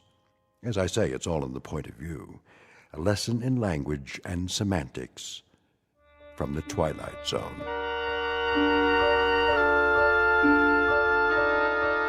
More from the Twilight Zone after this. Hello, I'm Stacy Keach. I hope you're enjoying this edition of the Twilight Zone Radio Dramas. To learn more about this series, be sure to log on to our official website at twilightzoneradio.com. You'll find special discounts on our Twilight Zone audio collections, listings of our radio stations, links to other websites, and a photo gallery of our recording studio and some of our stars in action. Plus ways to contact us with questions or comments about the show. And for a limited time, when you log on to twilightzoneradio.com, you can send in for a free CD of the show. So be sure to visit us at twilightzoneradio.com.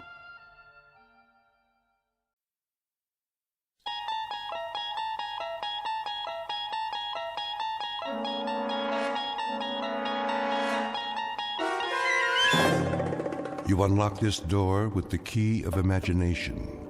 Beyond it is another dimension. A dimension of sound, a dimension of sight, a dimension of mind. You're moving into a land of both shadow and substance, of things and ideas. You've just crossed over into the Twilight Zone.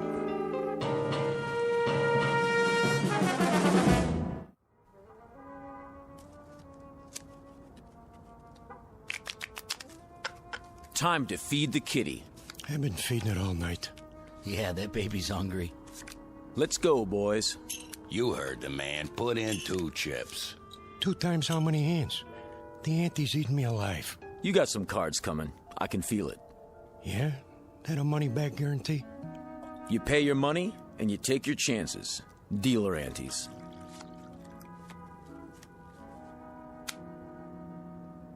Let's go, Johnny. I gotta give it some thought. My stack's getting pretty low. Look at who's sitting this one out. That right, Johnny?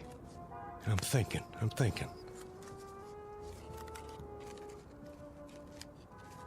I know one thing.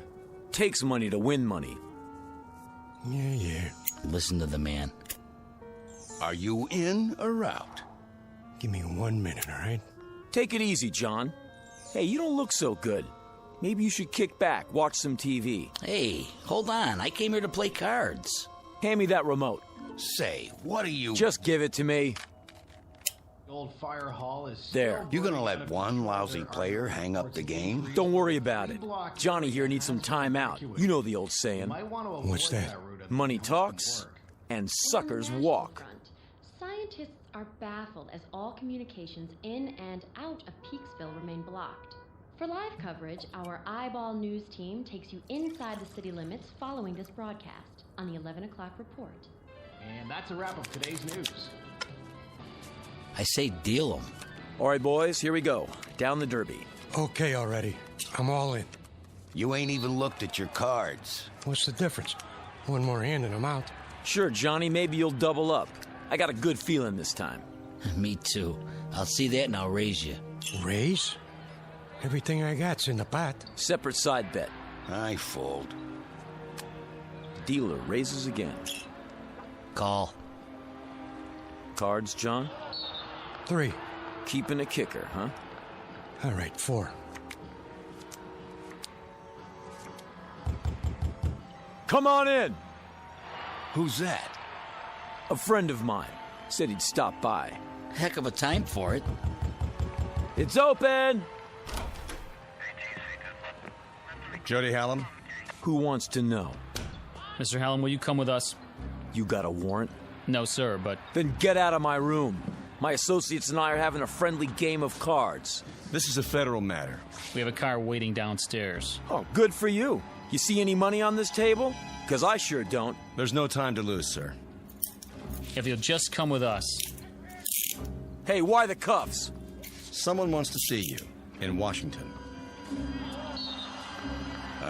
Be seeing you, Jody. I'll just hold on to my chips for now. Let me call my lawyer. No need for that. What's this all about? A matter of national security, sir. You might say a matter of life and death. Excuse me, gentlemen, if you don't mind. We'll just fast forward out of here. Hey, will somebody tell me what this is all about? winning lottery numbers coming up, but first the news. In world news, the asteroid known as Wanderer continues on a path toward our solar system. But there's no cause for alarm. Scientists say it will miss Earth by several million miles. Repeat, despite rumors, there is no danger. Wanderer poses no threat to our world. And now, here's a handy household hint from our home economist. Portrait of a man who has just been granted a reprieve. Not from a card game, because it's a sure bet he would have won, given his considerable skill as a dealer. No, the two men in gray suits have saved him from almost certain deaths. His name? Jody Hallam, a gambler and con man who lives by his wits and wants above all else to go on living. At the moment, the odds still look good for Mr. Hallam, but he is about to discover that the laws of chance don't always apply in the Twilight Zone. And now, The Twilight Zone and our story, Pattern for Doomsday, starring Henry Rollins, with Stacy Keach as your narrator.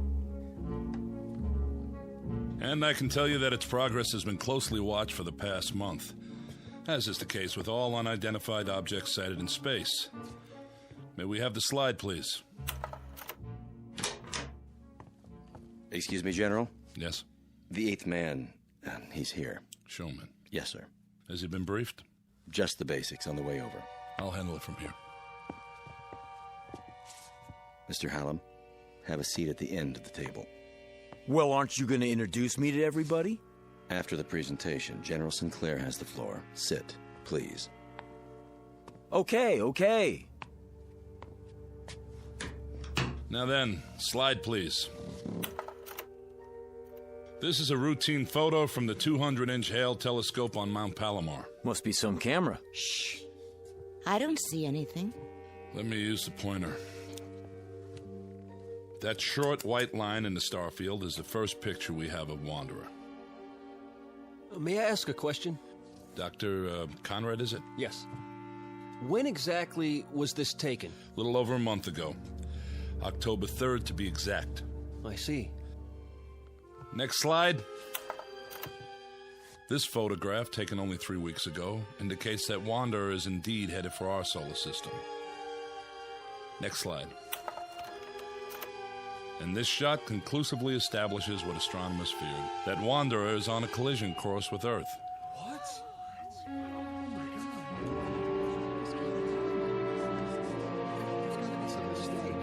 Next. This picture from 2 days ago allows astronomers to accurately measure Wanderer. It is about 2,000 miles in diameter, a little less than our moon. Can we have the lights, please? Hey, General, is this on the level?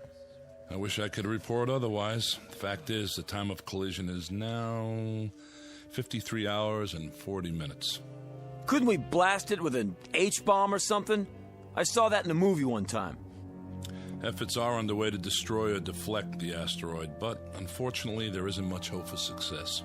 General, if, as you say, astronomers have known about it for some time, why is it that the public hasn't been told the truth?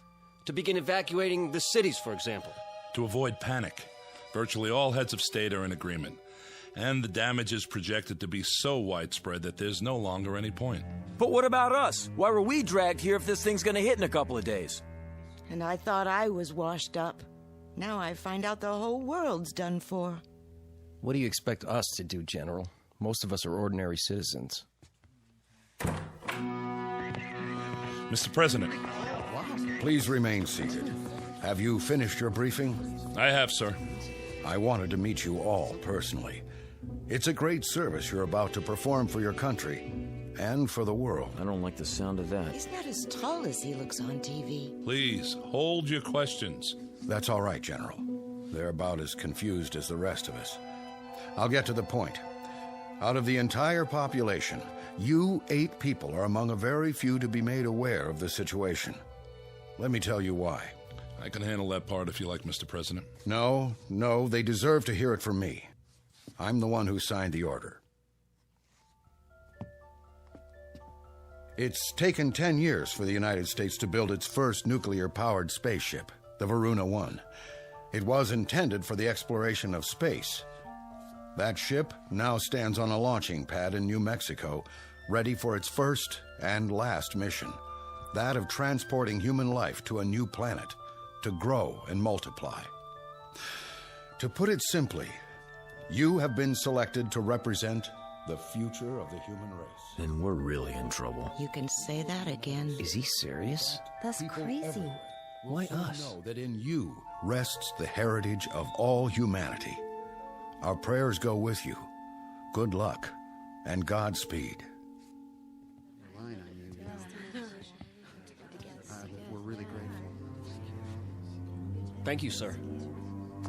Are you the psychologist? Dr. Russell Conrad, Denver, Colorado. I'd like to shake all of your hands. Francie Blaze, Los Angeles. I, entertain. Pleased to meet you. Jody Howland, Mr. President. I'm from Chicago. I guess you could say I'm a speculator. I see. Regina Walsh, Kansas City, Missouri. I'm a singer. Or I was.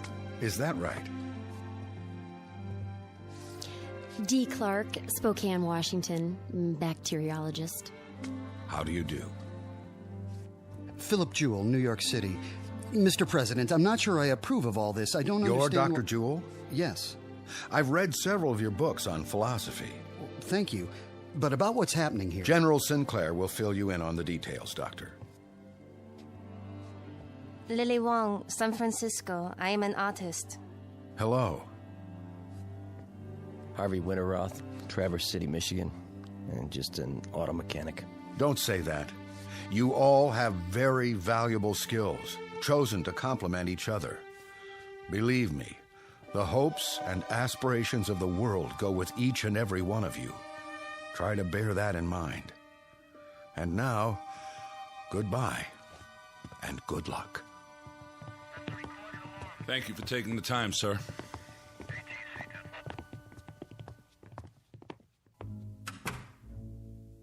Never thought I'd get to meet the president, but there I was, shaking his hand and talking to him. General, I demand to know... Yes, Mr. Jewell? Just how did 8 people get picked to represent the human race? It was not at random, I assure you. It was a matter of careful selectivity. A computer was programmed with all relevant factors, physiological, psychological... Who did the programming? Panel of experts from several disciplines. Based on what criteria? General health, adaptability, fertility. That's why you all had examinations. Varied backgrounds, genetic history, immunity to disease, long-term stability on the cellular level. Out of what sampling? The entire population, Doctor. At least those we had preliminary data for. General, how come the president isn't going? He's a very important man. I would have thought... He's married, which was one of the disqualifying factors. For those of you who are interested, the criteria are listed in the background report. I have copies if you like. I'd like to see that report. On the table at the back of the room. There's a packet for each of you.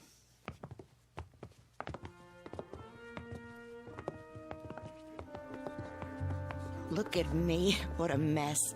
I better fix my face. You look fine. Don't kid me. We're not here because of our looks, that's for sure. Must be because we're in such good shape. Yeah, you're a regular bodybuilder. I'm serious. Other kids got the measles, but not me. I was always lucky that way. Goody for you. Oh, maybe not 100%. But when I lost, it was because someone else was dealing. Man, I sure wised up in a hurry. A dealer, huh? I can spot one a mile away. Fingers always twitching. Just keep 'em to yourself. Hey now, baby, I never done anything crooked with these fingers. I know. You just help the cards along. The suckers get greedy, that's all. So they get restless and overplay. Is that my fault? Can I help it if they want to make it all in one night? I ask you, who's the smart one, me or them? You heard what the general said about brains. We'll see how you make out where we're going. Listen, Jody Hallam always makes out. You remember that. Just don't try any magic fingers on me.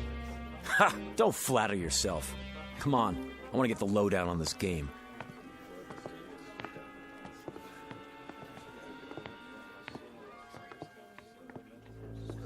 And after that, it was all entered into the memory banks.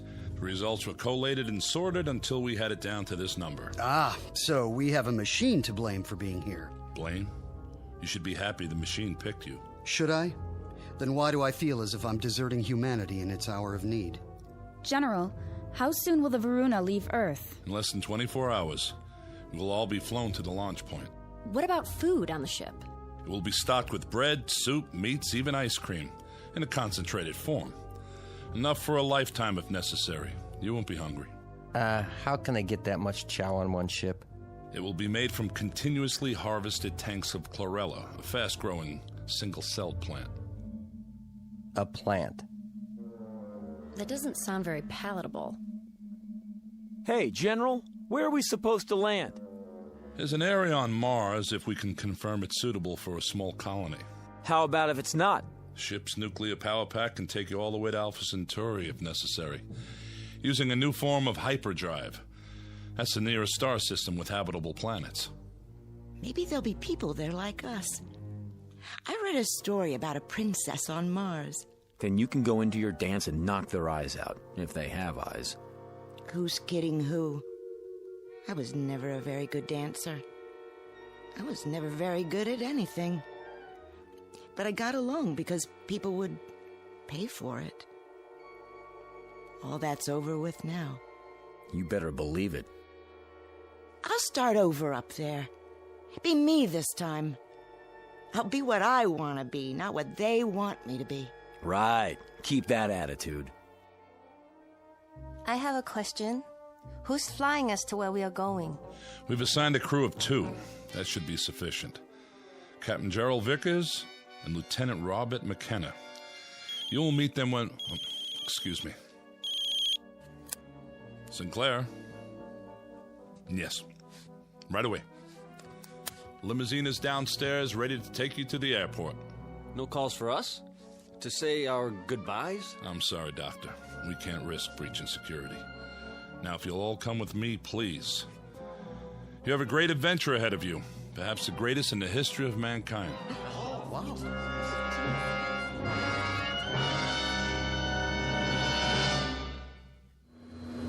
Air traffic control, you're cleared for takeoff. In position. Clear to start.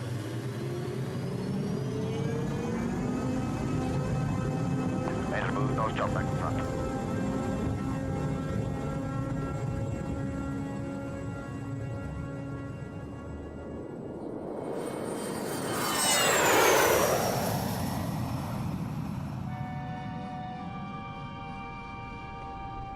Ladies and gentlemen, although the fasten seatbelt sign has been switched off at this time, I hate that, I really do. Hate what? When airplanes take off. Oh, don't worry about it. The odds are on our side. Are you serious? This crate could fall out of the sky at any time. Relax. You got more chance of being hit by a car. Yeah, sure. I mean it. You see the giant seal? What? There ain't no animals. Are there? The seal of the United States of America. This is some kind of official plane. They're not going to take any chances. What if we get hijacked? Now you're really dreaming. We got searched. Nobody could bring a gun in here. Oh, yeah? What about them? Who? The guys up front. With Sinclair. Take a look. They both got pieces under their coats. How do you know? I know. You don't think I ever saw a shoulder holster before? Well, if they got him, it must be okay. Secret Service or something. A lot of good they can do us now. Easy, baby. Easy. Ladies and gentlemen, in a few moments we shall be landing. Thank you.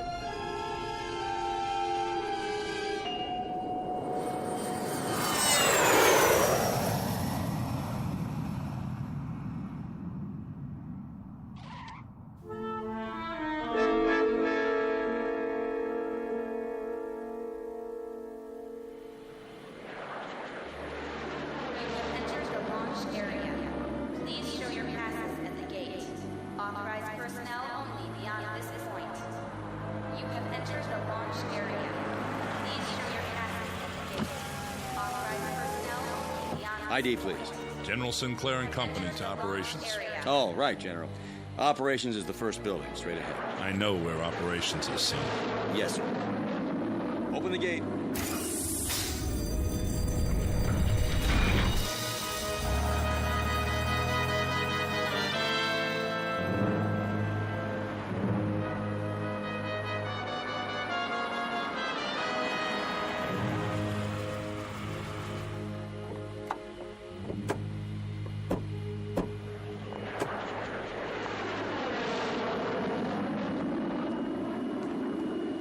Here we are. If you'll just follow the walkway to the entrance. How do you do, sir? Good to see you, Captain. Lieutenant John McKenna, General. At ease. This is your pilot, Captain Gerald Vickers, and Lieutenant McKenna. Mr. Hallam, Miss Walsh. Welcome. Hiya. Captain, huh? Miss Blaze, Dr. Conrad. Hello. Miss Clark, Dr. Jewell, Miss Wong, Mr. Winteroth. Hi. Nice to meet you. You're the pilot? I'll do my best. I sure hope you know what you're doing. Well, there she is. Where? Out in the field. Take a good look. That ship's gonna be home for a long time. It's beautiful. Wow, some design. A little small, isn't it? Not really, Miss Blaze. It's a very efficient design. Just enough room for 8 passengers. 8? Don't you mean... I'll go over the details in a few minutes. For now, they're expecting us inside. If you'll follow me...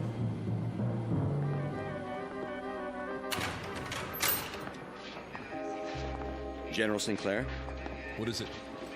General, I have a communication from the Pentagon. Priority A. Very well. That will be all. Yes, sir.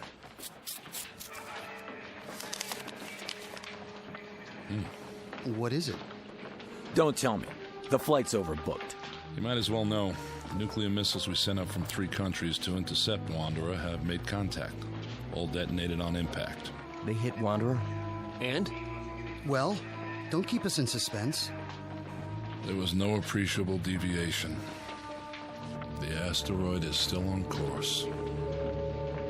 What does that mean in plain English? It means that there's no last great hope for Earth. I would say then that this group is our hope. Captain Vickers. Yes, Doctor. Something you said a moment ago. What was that? Well, you said there was only room for 8 people aboard the ship. That's right. Does that include you and Lieutenant McKenna? I'll answer all your questions at the final briefing. But... This way, please.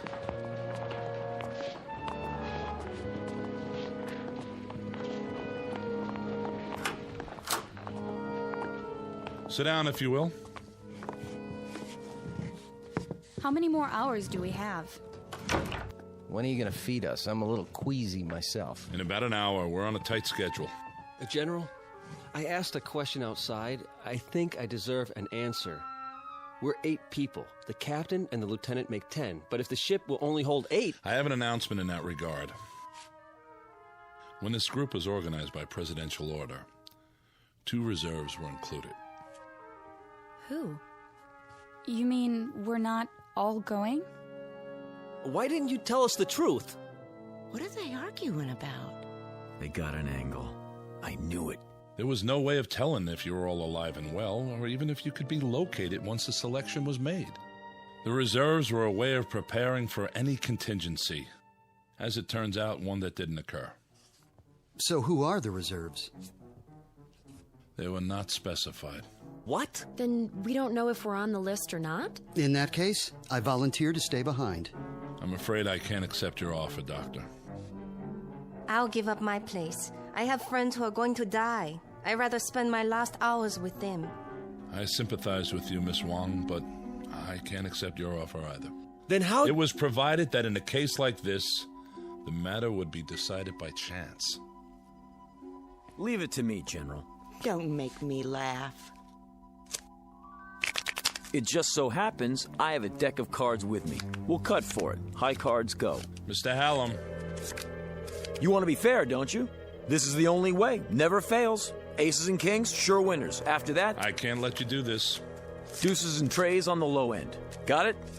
Everybody, come up one by one and... We are not using cards, Mr. Hallam. I'm in command here. Then how? We flip a coin? Sometimes the old ways are best. We'll draw straws.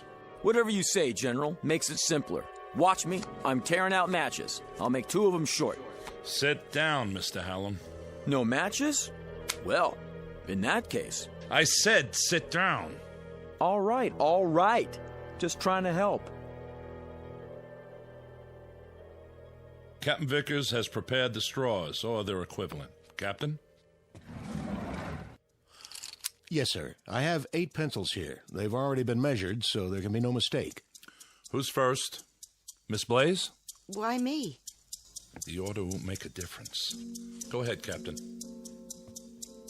Anyone at all. If you say so. Here goes. Just take one of the ends and pull it out of my hand. This looks like a good one. I'll go next.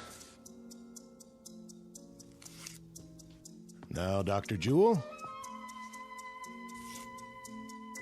Followed by Miss Wong. Mr. Winterroth from Michigan. Miss Clark. Miss Walsh. And Mr. Hallam. There. That does it. Everybody hold them up. The short ones are Miss Clark and Mr. Hallam. You two will not be going with us. Hey, wait a minute. Sit down, Mr. Hallam. I was the last man on the totem pole. I didn't have a choice. Someone had to be last. Sure.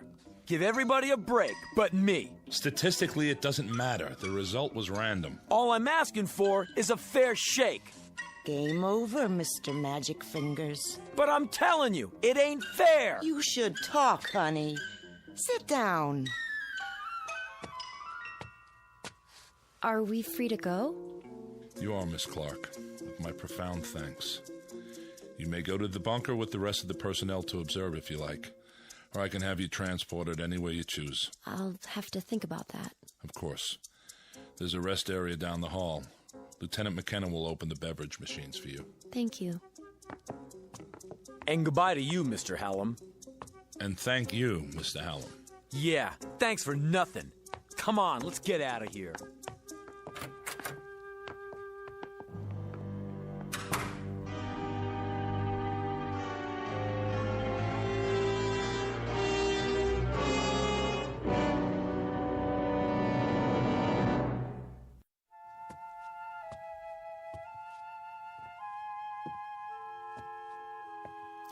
Why don't you sit down? You're making me nervous. Yeah. Miss Clark's right. Would you like a cup of coffee? I'd like a shot of scotch if you want to know the truth. Cream and sugar? Black. Do you have family, Lieutenant? Yes, ma'am. I mean, miss. Back in Austin. Oh. Are you going there to be with them? I sure hope so, if there's time. It's a terrible thing, I suppose. The little tragedies. We have time to absorb them. But something like this, it's too vast to comprehend. I know what you mean. Cut the chatter. What is this, a funeral? You might call it that. Well, I tell you one thing. The game isn't over till it's over. You never know what's going to happen at the finish. This isn't a horse race, Mr. Hallam. We'll see about that. Give me the coffee, will you? Of course. Yeah, tastes like mud. If you'd rather have a soft drink. Forget it. Sorry you didn't care for it. Yeah, sure. Where do you come off so high and mighty? Uniform, shine on your shoes. You know something? Underneath, you're just like the rest of us. Scared out of your gourd. I'd better see how the general's coming along. Will you sit down? It won't be much longer. Then you'll be back with your own kind. I don't see why you're so anxious to go home. One of them in there could have a heart attack or something. And then what would we do? Draw straws again to see which one of us goes? Sure, why not? At least try to face reality and make peace with it. Listen, if they let me do it my way, you think I'd be sitting out here? Oh, you mean you'd have fixed the cards? Lady, when your life is on the line, you try anything. Even if it means pain or misfortune for others? If that's the way the chips fall. You amaze me. I thought I'd seen all kinds. You ain't never seen Jody Hallam before. Thank God for small favors. I would say, Mr. Hallam, that you're nothing special on the evolutionary scale. More along the lines of a throwback. You've hardly advanced beyond your one-celled progenitors. Say, is that a wisecrack? I've seen your kind under microscopes. Bacteria don't have a conscience either. Oh, but they do? In there? How do you know Vickers didn't fix it the way the General wanted? Don't be absurd. It was impartial, and we lost. I'm ready to leave whenever they let me. Go ahead, give up. That's what you learned in your school. But where I come from, it's a different story.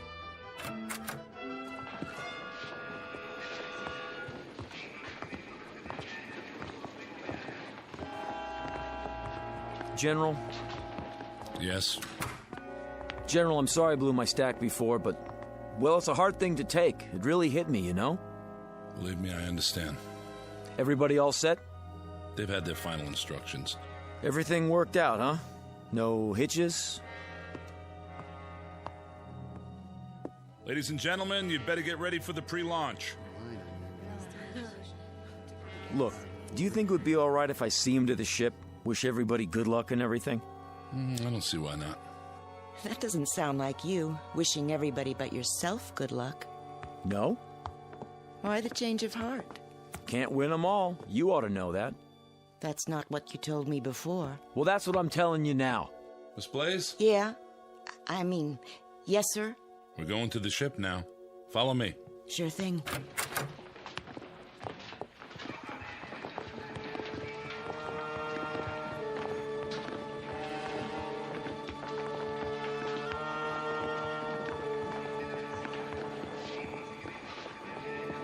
Not you.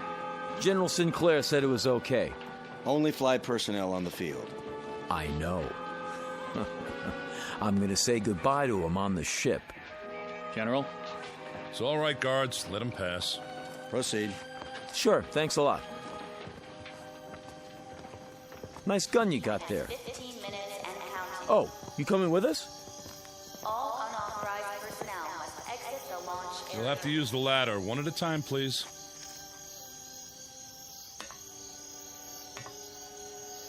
Well, this is it.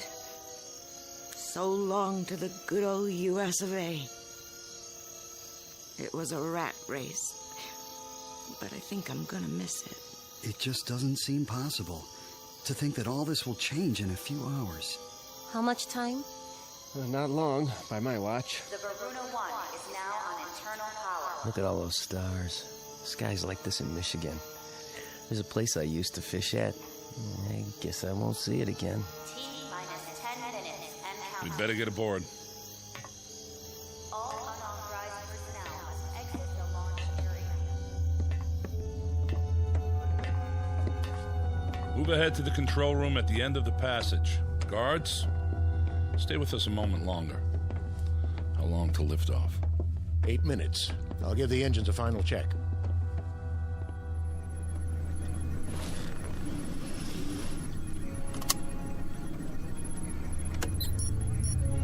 Main thrusters powered up. Retros all clear. Gyro stabilizer charged. I feel like a sardine already. Relax, baby. This is one tin can nobody's gonna open. Aren't you supposed to wave bye-bye now? Let me have your attention. This is it, Mr. Hallam. Shh. I want to hear what he says. The President has asked me to extend his blessings and his hopes for a safe journey. Also, he's aware of the hardships that lie before you. He wants to remind you that in all the years to come, you must not lose sight of your purpose. Guards. There's a digital library. See Mr. Hallam back to the building. Yes, sir. Each of you Come are with the me. seeds In a of minute, future I said. generations. It will be your trust to nurture the first generation born off Earth.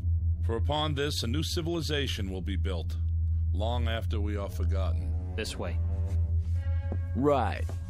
What kind of gun are you packing? 45 automatic, huh? Keep moving. Can I see it? Keep your hands... I just want to look at it. What in the... Back off! Drop it. Not on your life. Watch him. He's got a gun. He's... Ah! Oh, my God. Hold it!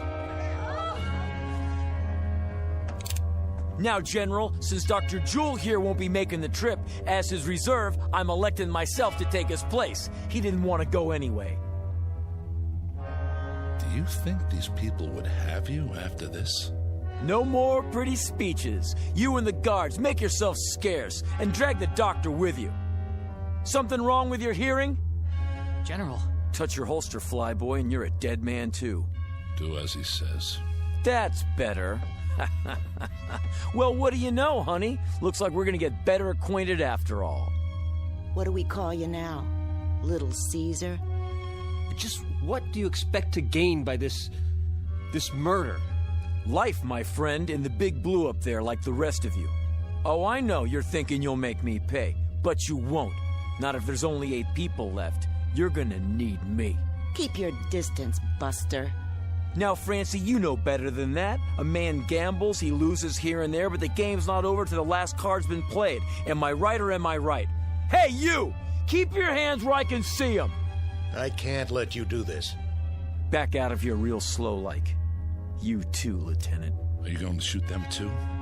If you do, who will fly the ship? Back out, I said. I'm not going anywhere. Neither am I. Put the gun down. Yeah, sure. There are too many of us. Guards, Mr. Hallam is going to surrender his weapon. Take him into custody. Yes, sir. You're invading my space, flyboy. You're surrounded, mister. Hand it over. Now. Don't make me laugh. If he won't, I'll just have to take it. I warned you. The next one won't miss. Try me for a target, little man. Let go! Drop it. Drop it!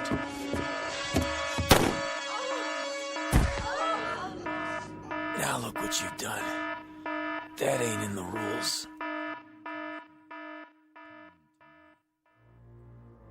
Does he have a pulse? No, sir. Dr. Jewell, are you all right? It's just my shoulder. The bullet passed through. Guard, get the medical kit. Right, General. We won't be going anywhere, General. The second shot took out the control panel. Can it be repaired? Not the telemetry system. Then replace the module. There is no replacement. It would take days to assess the damage. He's right, General. Is that true? You mean we can't take off? How can we? What are we going to do? Yeah, what are we gonna do? I wish I knew what to say to you. Damn him! Just because he wasn't going... He was right. What? He always said he was lucky. And maybe he was. Now he won't have to face the odds. What's that? Whatever it is, he's sure in a hurry. General, up here!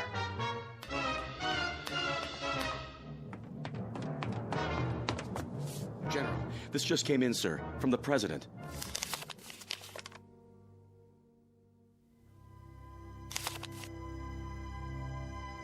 I am happy to tell you all that the danger is past.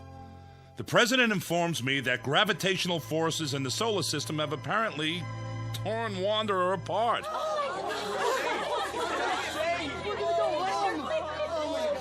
You mean it's not gonna hit Earth?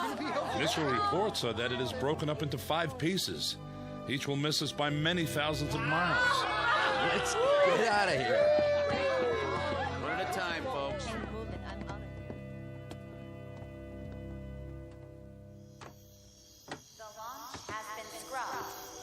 Can I give you a hand, Miss Blaze? You can give me 2 hands if you want. A big, brave captain like you. Call me Francine. Okay. Francine, I'll help you down. What about him, Mr. Big-Time Gambler? There'll be an ambulance on the way. He doesn't need an ambulance. He needs a hearse. Jody Hallam from Chicago. I got 3 words for you. So long, sucker.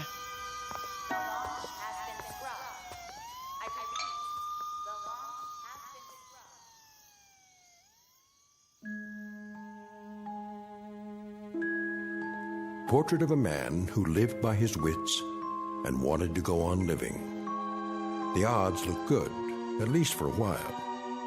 But when billions were marked for death, he lost faith in the laws of chance.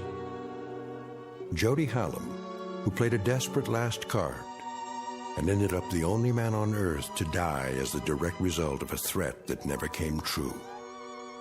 In the Twilight Zone.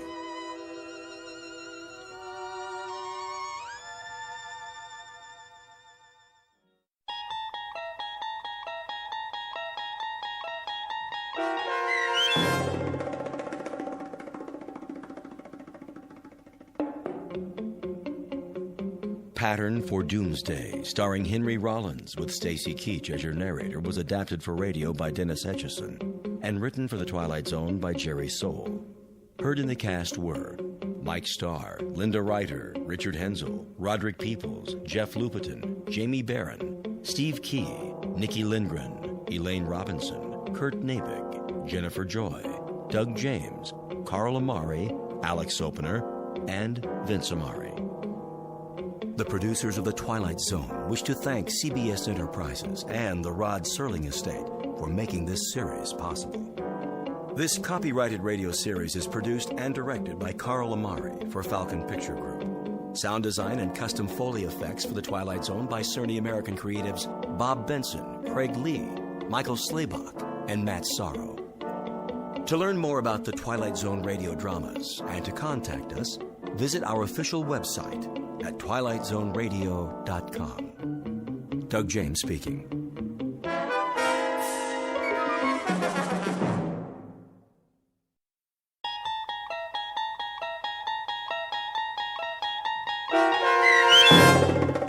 Death's Head Revisited, starring H.M. Wynant, with Stacy Keach as your narrator, was adapted for radio by Dennis Etchison and based on a script by Rod Serling. Heard in the cast were Maggie Carney, David Darlow, Richard Shavsden, Peggy Roeder, James Schneider, Carl Amari, Doug James, and Roger Wolski. To learn more about the Twilight Zone radio dramas and to obtain audio cassettes and CDs of these programs, visit our website at twilightzoneradio.com. The producers of The Twilight Zone wish to thank CBS Enterprises, Carol Serling, Dennis Etchison, Dick Brescia Associates, Claire Simon Casting, Terry Jennings, XM Satellite Radio, Sirius Satellite Radio, our sponsors, and our radio affiliates for helping make this series possible. This copyrighted radio series is produced and directed by Carl Amari and Roger Wolski for Falcon Picture Group. Doug James speaking.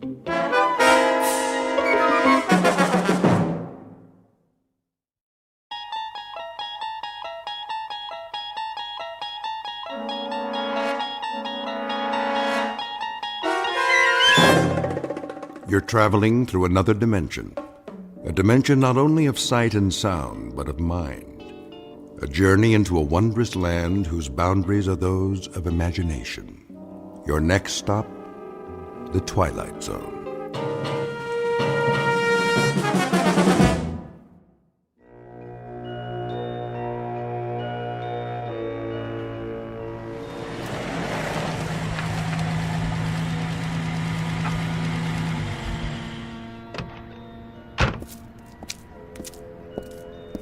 Here we are, sir. Oh, the old inn on the square.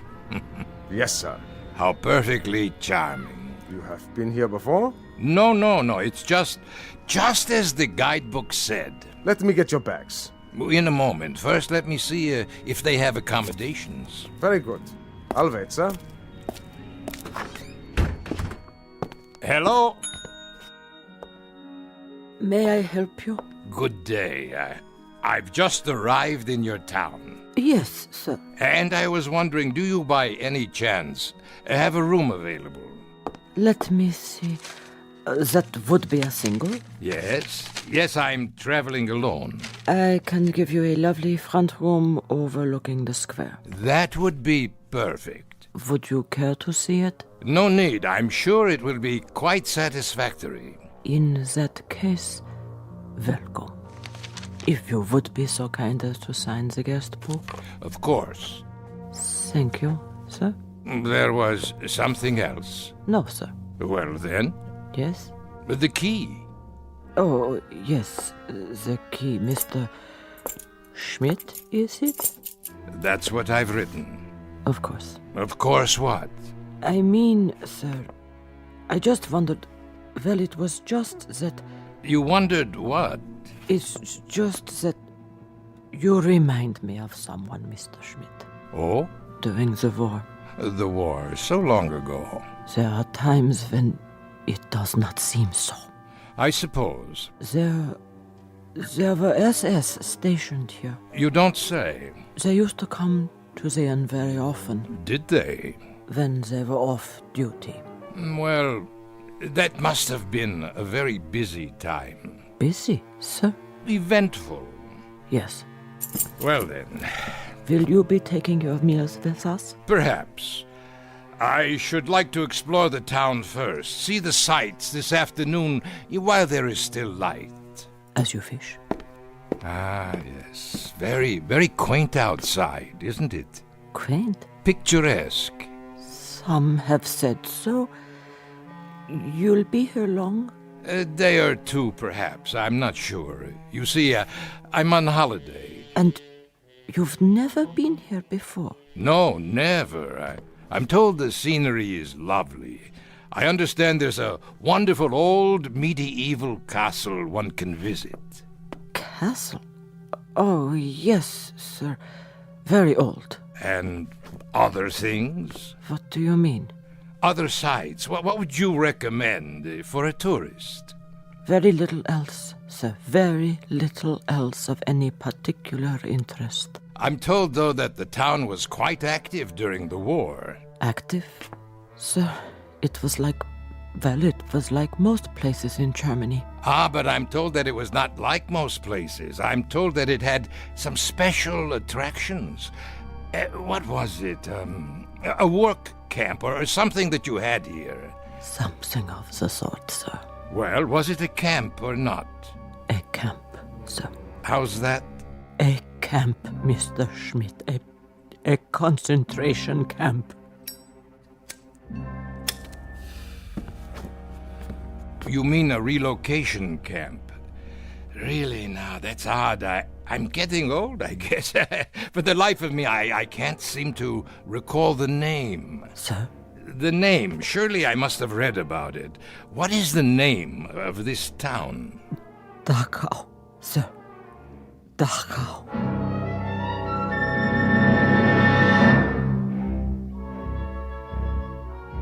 Mr. Schmidt recently arrived in a small Bavarian village which lies 8 miles northwest of Munich. A picturesque, delightful little spot once known for its scenery, but more recently related to other events having to do with some of the less positive pursuits of man. Human slaughter, torture, misery, and anguish. Mr. Schmidt, as we will soon see, has a vested interest in the ruins of a concentration camp. For once, some years ago, his name was Gunther Lutz. He held the rank of captain in the SS. He was a black-uniformed, strutting animal whose function in life was to give pain. And like his colleagues of the time, he shared the one affliction most common among that breed known as Nazis. He walked the earth without a heart. And now former SS Captain Lutz will revisit his old haunts, satisfied perhaps that all that waits for him in the ruins is an element of nostalgia. What he does not know, of course, is that a place like Dachau cannot exist only in Bavaria. By its nature, by its very nature, it must be one of the most populated areas in the Twilight Zone. And now, The Twilight Zone and our story, Death's Head Revisited, starring H.M. Wynant, with Stacy Keach as your narrator.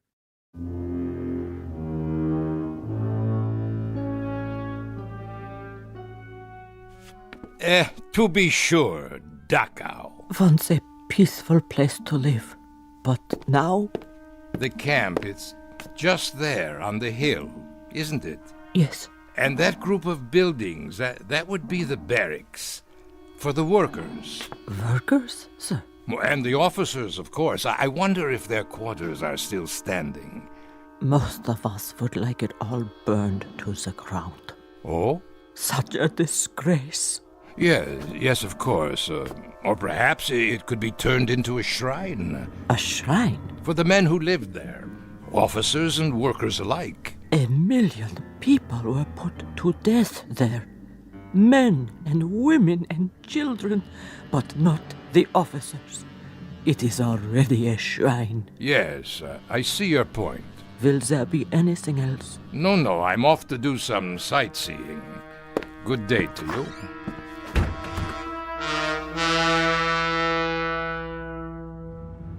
You are on holiday, Herr Schmidt. What did you say, driver? The trip, sir. You have come here for pleasure? The pleasure? Oh, yes. A rest, to relax, to forget. It's the best kind of trip. To rest and enjoy life. That is all that matters to me now. For all of us, I should say. It's true. We work, we slave, we do the bidding of others instead of tasting the fruits of our labors. And then one day a man asks himself, what is my reward for so much sacrifice? Most certainly. Selflessly, year after year. Not what we would have chosen, perhaps. Not what we would have chosen at all. No. Never mind. I'm an old man. You would not understand. But I do, sir. How could you? You are so young. Perhaps. But it seems to me, sir, that each of us makes his own reward. And eventually it will come. What we deserve most. The true product of our labors. Of seeds sown long ago. Not only for others, but in the end, for ourselves. Would you agree? You are quite a philosopher. Only a taxi driver. And you enjoy this occupation of service? Oh, yes, very much. I am a fortunate man. How so? My needs are simple.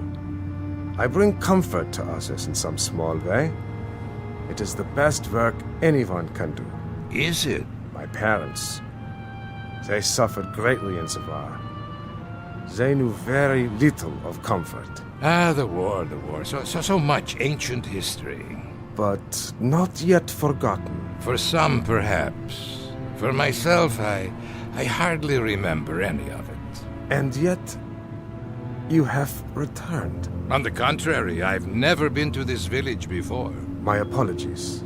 I thought because you wish to see the camp. I'm a teacher of history, that is all. And a student as well, of historical places. Of course, Herr Schmidt. The camp is just ahead. But look, no one has kept it up. Very few people come here. The road, the grounds, the wire fences, the buildings, even the guard towers, the entire compound is rotting, falling apart. There is no reason to maintain it now. Perhaps you would rather visit the castle. No. This is what I came to see. Very well. A disgrace. Stop the car. Yes, sir? Yes, at the gate. Let me out. You are going in? Of course I'm going in. I've come all this way. I shall wait for you then. Return in 2 hours' time. 2 hours? There is much to study, notes to be taken, you understand. As you wish. That should be adequate. I'll come back to this spot, then, in front of the gate. Yes. And kindly be punctual.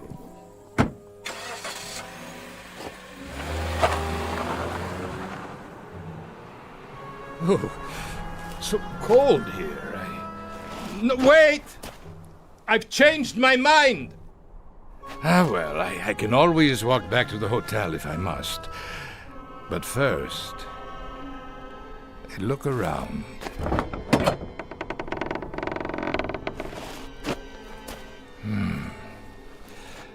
Everything seems so small.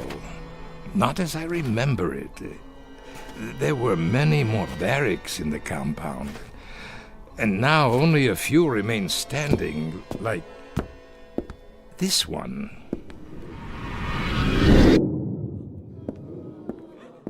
All right, pigs. Up, up, up! Time to greet the morning. On your feet.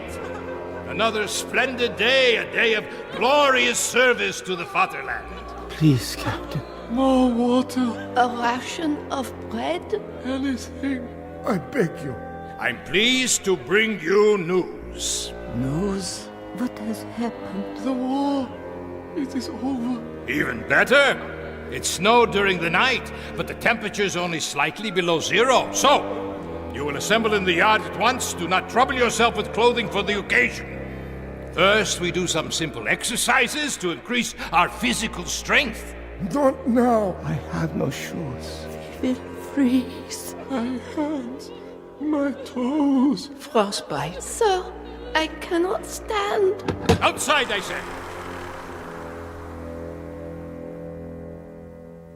Yes, outside.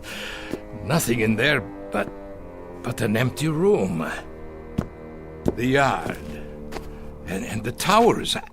I remember. Next to the punishment posts. 1, 2, 3. At least they still stand. What's that? A sign. Still hanging. On that building. It says detention. Ah, yes, I remember you. Oh, we had good times in that building. Oh, such good times. Water. Please. Water.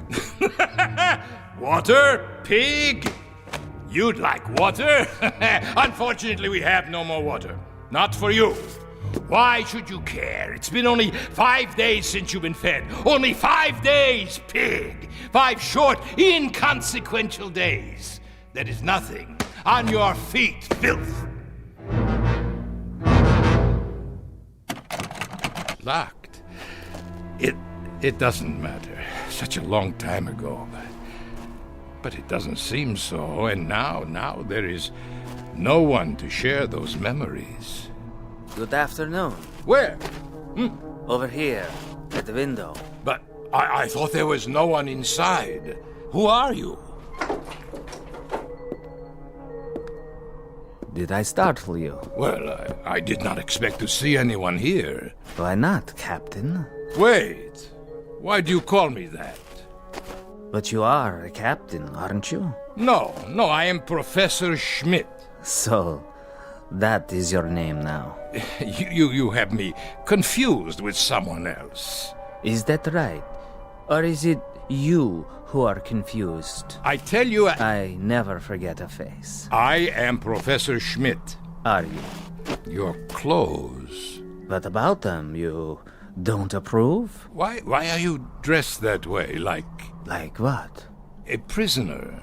Very good, you do remember. But there are no more prisoners. No? Not now, surely. Welcome back, Captain. Why do you say that? Because I've been waiting. Waiting? For what? I can't forget a face.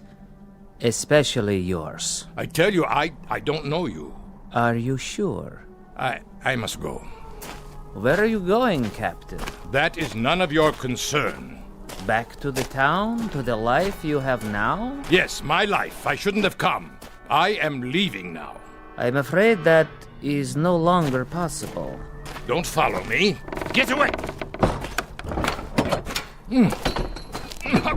How can it be locked? There was no one near it. No one. Wasn't there? What have you done? I haven't touched the latch. Then who? I saw your own hand on it only a moment ago. Nonsense. As you wish, Captain. Why do you persist in calling me that?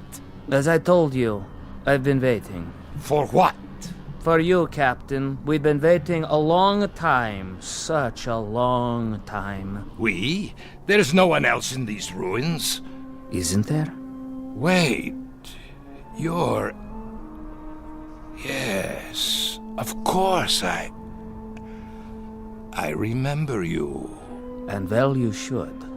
How well you should, Captain Lutz. Captain Gunther Lutz of the SS.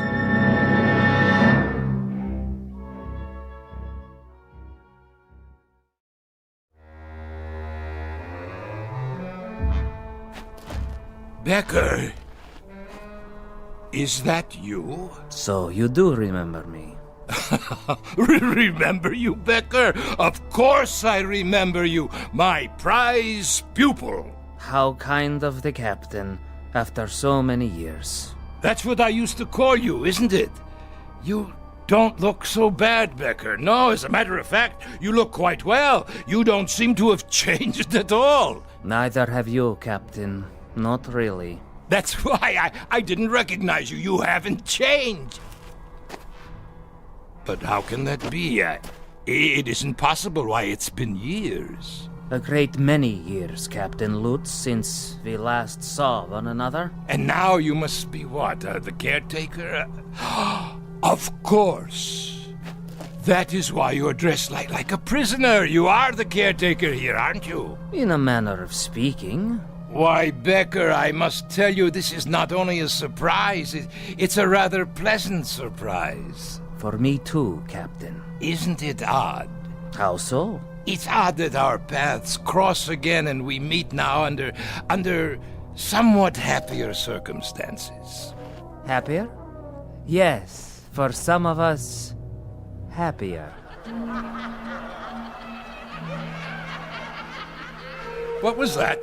What, Captain? It sounded like... The wind, Captain? Perhaps it was the wind. Yes, only the wind. But it is not the wind. No? Don't you hear them? It sounds like... Like what, Captain? Voices. Really? What do you want? Whoever you are, come out and face me! Cowards! If that is your desire, Captain. But I assure you, they are not cowards. Then why don't they show themselves? As you wish, Captain. As you wish. Where are they? They disturb you, Captain? Stop calling me Captain, please. I'm not a soldier anymore. Soldier? You never were a soldier, Lutz. The uniform you wore cannot be stripped off one's skin quite so easily. It was a part of you, a part of your body, an emblem of your mind, a tattoo, Captain. A skull and crossbones burned into your soul. What do you know about it? I was a soldier, Becker. No, Captain Lutz. You were a sadist. You go too far, Becker. Do I? Yes. How can you say such things to me now? Very easily. I speak only the truth. Then if that is the case, you must know. I know that you were a monster. Of the worst sort. One who derived pleasure from giving pain. A distinction that does not even apply to animals. Listen to me, Becker. There is no war now. That's all over with. It's in the past. Is it? There is no more Reich. There are no more camps. How convenient for you to think so. Oh, it is ridiculous. It is patently ridiculous to dwell on these things. What else should I be thinking of? You did as you thought best, and so did I. I performed my duties, functioned as I was told. Stop that noise! Odd that it should disturb you. It never used to. Not even when your victims screamed. Victims? What are you talking about? You weren't quite so sensitive when they screamed for mercy, but now they are not screaming, Lutz. They are simply reacting. They are responding. They have just listened to you offer the apologia for all the monsters of history. We did as we were told. We functioned as ordered. But that is the truth. We merely obeyed directives from our superiors. Familiar, is it, Captain? Stop this. It was the theme music at Nuremberg, the new lyrics to the Götterdämmerung, the plaintive litany of the master race as it lay defeated and dying. We were never defeated. We were betrayed by disloyalty from within, infiltrators, spies. Always the fault of others. We did not do, others did. We did it, but others told us to. Or someone else did it, but we never knew it was done. Captain Lutz, 10 million human beings were tortured to death in camps like this. The diseased, the lame. Women, children, tired old men. They could not contribute. You know nothing of history. In time of war, there is a hierarchy. There must be. Only the strongest survive. So you burned them in furnaces. Our facilities were inadequate. But you murdered them nonetheless. Not just the Jews, but the gypsies, the communists, the outsiders. You shoveled them into the earth. You tore up their bodies in sadistic rage. And now you come back and wonder that the misery you've planted has lived after you? That is the real wonder, that you are so naive. There is no point in talking about this any longer.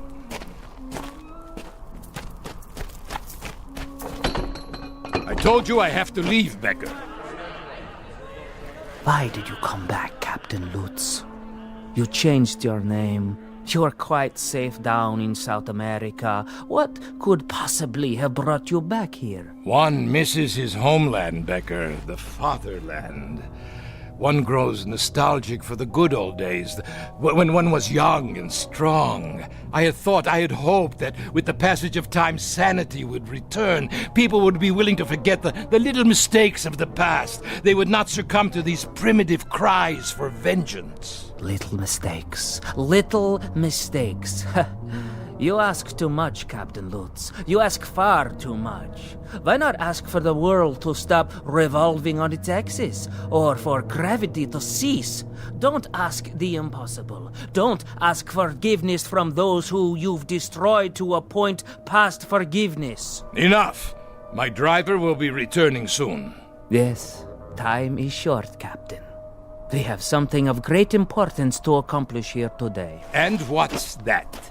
It's time for the trial. Trial? The court is convening in Compound 6. The court, is it? Well, what is this nonsense? Is this a joke? No joke. Your trial, Captain. Trial? For what? You are to be tried for crimes against humanity. By whom? Who will try me? You're insane, Becker. You were insane when I used to string you up and... That's right. When you used to string me up, Captain, suspended over a hot pipe and feed me salt water until my tongue swelled. Burn me with cigarette butts and laugh at me when I screamed for you to please put an end to it. To have mercy and kill me. Your memory is quite good, Captain. Quite good indeed. Shall we go now? The court is waiting. Let me out! Someone, let me out of here! There is no escape. There was not then, and there is not now. Nothing has changed. You think the fences are in disrepair? Look again. They are secure, as they were when you were in charge. It is only fitting, wouldn't you say?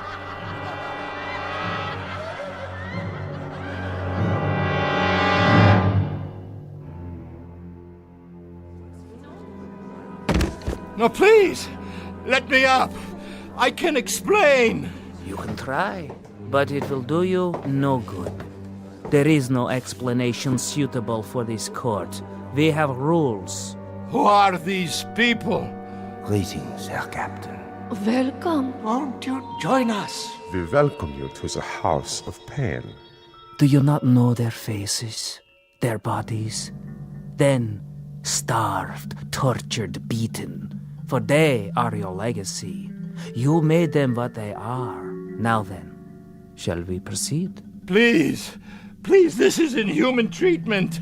Not fit for a pig. Precisely. Read it. Read the charges. The inmates of Compound 6, Dachau concentration camp versus Gunther Lutz, Captain SS. I am entitled to a military tribunal. Indictment 1, that he condemned to death without a trial 1,100 human beings.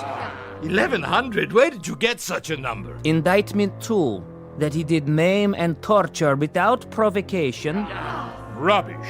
Indictment 3, that he did personally order the withholding of food and water rations, causing disease, dehydration, and death. Where is your proof, your witnesses? Here, Captain. Remember me. I was only a child. You killed me with your own hands. Indictment 4, that he did deny medical treatment for the sick and ailing in violation of all rules of international law and common humanity. We did not have proper supplies. Our resources went to the front. To the officers? For leadership.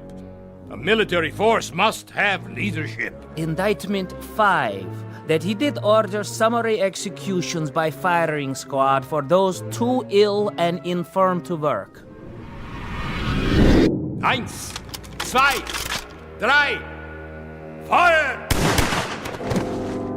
There, that will teach them the penalty for refusing their duties. And desecrated the remains with no proper burial? No, I did not do any of these things. I could not have. Indictment 6. Listen to me, for the love of God, listen.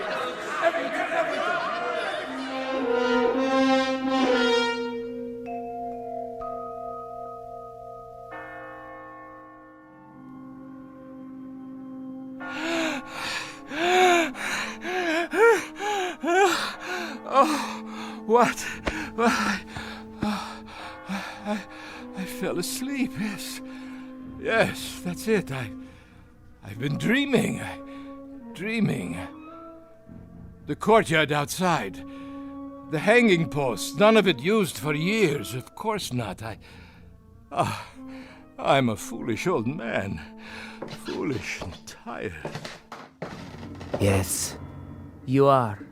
Very foolish. Becker, is that you?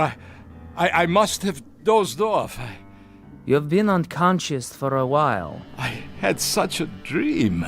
You had no dream, Captain. Of course I did. I dreamt there was a kind of trial, a kangaroo court. There were people in this room. Can you believe it? Yes. Ghostly figures. Not ghosts. Then what? They were here. They're still here. They have never left. It's true? They walk these buildings and the courtyard outside. But how? You did not bury them deep enough. You did not cover them with enough earth, or the bullets were too small a caliber, or the flames were not sufficiently hot. Perhaps there was not enough gas. Becker, you must tell me. Who are you? Really? The caretaker. Did you forget? But the trial... The trial is over. You have been found guilty. It's time to pronounce sentence. No! Would you care for a last cigarette, Herr Lutz?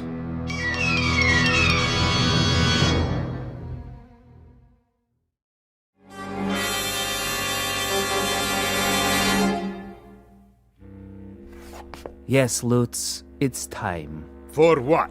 For the sentence. You are going to pronounce sentence? This is what you have in mind now? You will pronounce sentence and then you shall execute the sentence? Is that correct?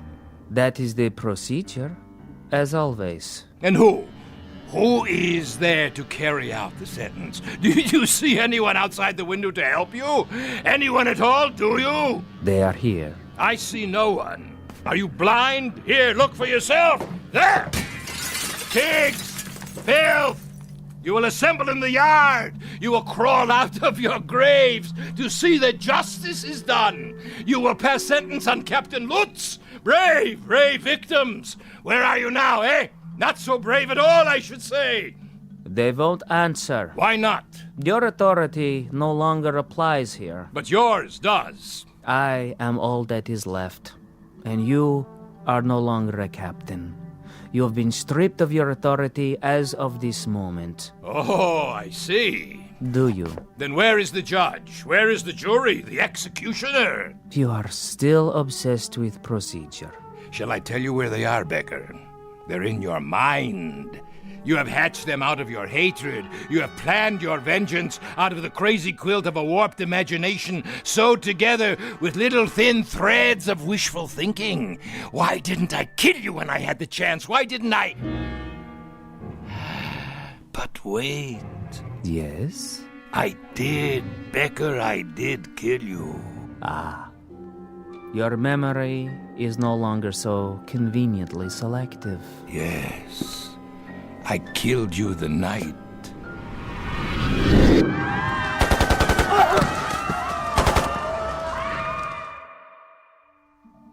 You killed me the night the Americans came close to the camp.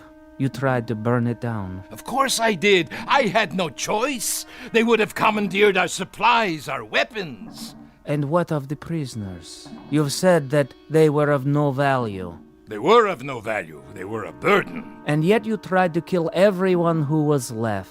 And in my case, you succeeded. So, it was a waste of time, wasn't it? A waste of your precious time with absolutely no practical value. And it would certainly be a waste of what little time you have left now to try to murder me again. But I will. I'll finish it. I still can. Where? You have been tried and found guilty of crimes against humanity. What crimes? It is the unanimous judgment of this court that from this day forward... Where are you? Show yourself! And for the rest of your natural life, you shall be rendered insane. What is this gibberish? This nonsense, this idiocy. Where have you gone now?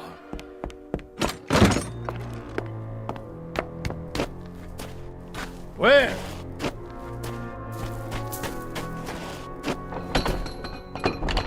At this gate, this locked gate, you shut down hundreds of people with machine guns. Do you feel it now? I'll finish it once and for all. Where are you hiding? Do you feel the bullets smashing into your body? Do you feel the agony of tearing lead? I'll finish it with you, Becker. Here and now. And on these posts, you hanged human beings to die slowly and painfully. They were criminals. What was their crime? Stealing water? A crust of bread? They would have died anyway. Do you feel their hunger? Do you feel their agony? Silence! And in this place, the detention room as you called it, the things you did to human beings here are unmentionable. How does their torment feel? I refuse to give you satisfaction. If you can still reason, Lutz, if there is any portion of your mind that can still function, take this thought with you. This is not hatred. This is retribution. This is not revenge. This is justice. No, liar. And this is only the beginning. Your final judgment will come from God. There. If you won't open the gate, I'll crawl under. You can't hold me here. No, it's a violation of my international rights. There. Becker? Becker? Where are you?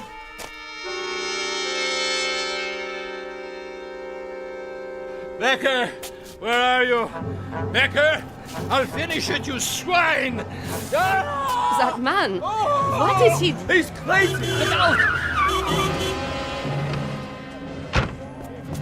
Herr Schmidt, I didn't see you. Call for a doctor! Quickly! Get away! Get away! Ah!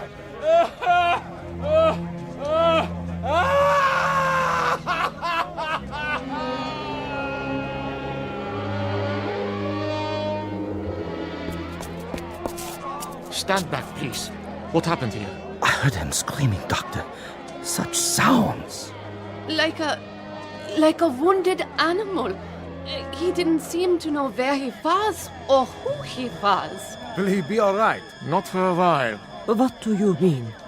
I have shot him so full of sedatives that he doesn't know whether he is still on the earth. Shall I help him up to his quarters, Doctor? His quarters? He registered for our best room, overlooking the square. Herr Schmidt did, if that is his name. It is the name on his passport. Where should we take him, Doctor? His room is ready. Release it to someone else. He won't be coming back anytime soon. I want him in the hospital, strapped to a bed. Yes, sir. Pity, I could look after him.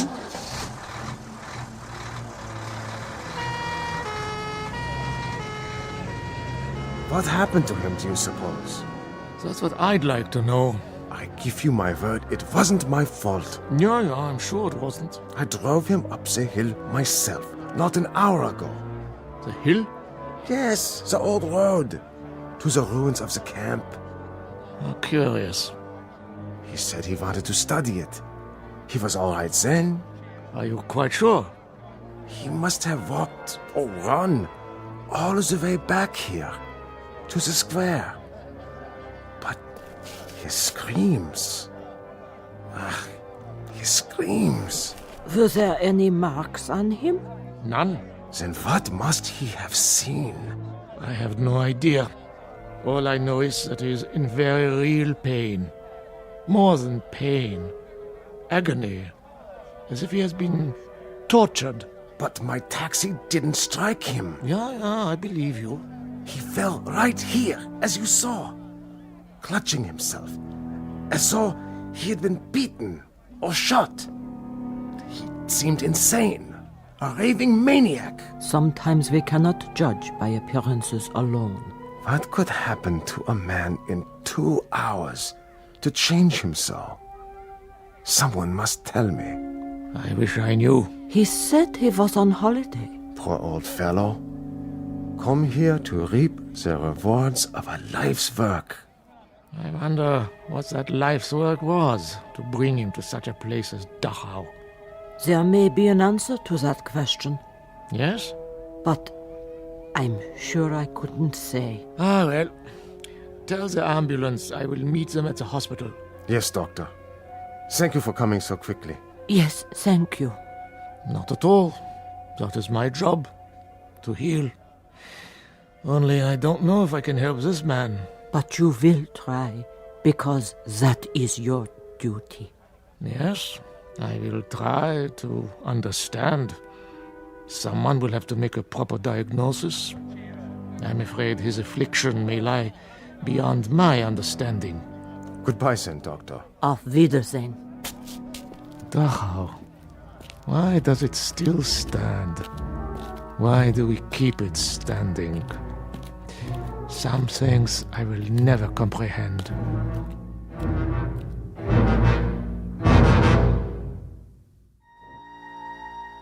There is an answer to the doctor's question. All the Dachaus must remain standing. The Dachaus, the Belsens, the Buchenwalds, the Auschwitzes, all of them. They must remain standing because they are a monument to a moment in time when some men decided to turn the earth into a graveyard. Into it they shoveled all of their reason, their logic, their knowledge, but worst of all, their conscience. And the moment we forget this, the moment we cease to be haunted by its remembrance, then we become the gravediggers. Something to dwell on and to remember, not only in the Twilight Zone, but wherever men walk the earth. More from the Twilight Zone after this. You are about to enter another dimension, a dimension not only of sight and sound, but of mind, a journey into a wondrous land of imagination. Next stop, the Twilight Zone. Hi, this is Stacy Keach. I'd like to take a moment to tell you about our Twilight Zone website at twilightzoneradio.com. At twilightzoneradio.com, You'll find the latest information on these Twilight Zone radio dramas, including behind-the-scenes photographs, plus the newest product releases, trivia contests, ways to contact us, other Twilight Zone-related info and merchandise, plus links to other fascinating websites. So make your next stop twilightzoneradio.com. Visit twilightzoneradio.com to purchase these Twilight Zone radio dramas on cassette and CD, or call toll-free 1-866-989-ZONE. That's 1-866-989-9663.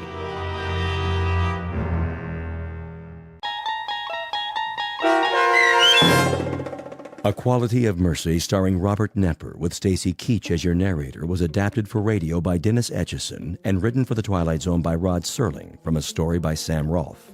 Heard in the cast were Roderick Peoples, Kip Karstedt, Jeff Lupetin, Joby Cerny, Roddy Chong, Joseph Orunda, and Doug James. This copyrighted radio series is produced and directed by Carl Amari and Jason Mallow for Falcon Picture Group. Doug James speaking.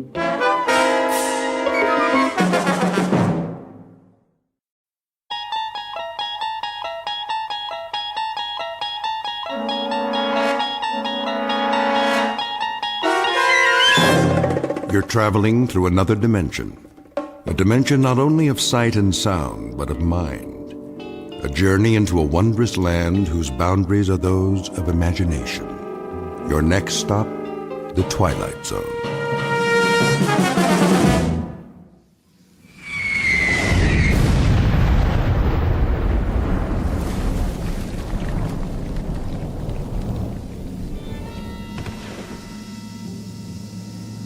Man, oh man. They get it? Way off. What are they doing? Lobbing them in by hand? One more time.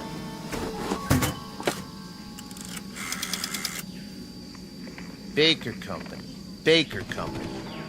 You missed the target. That's what I'm telling you. Well, try it again. Short. 500 yards. Sergeant Casarano says it was 500 yards short. That's right. Still. Tell him to raise it up.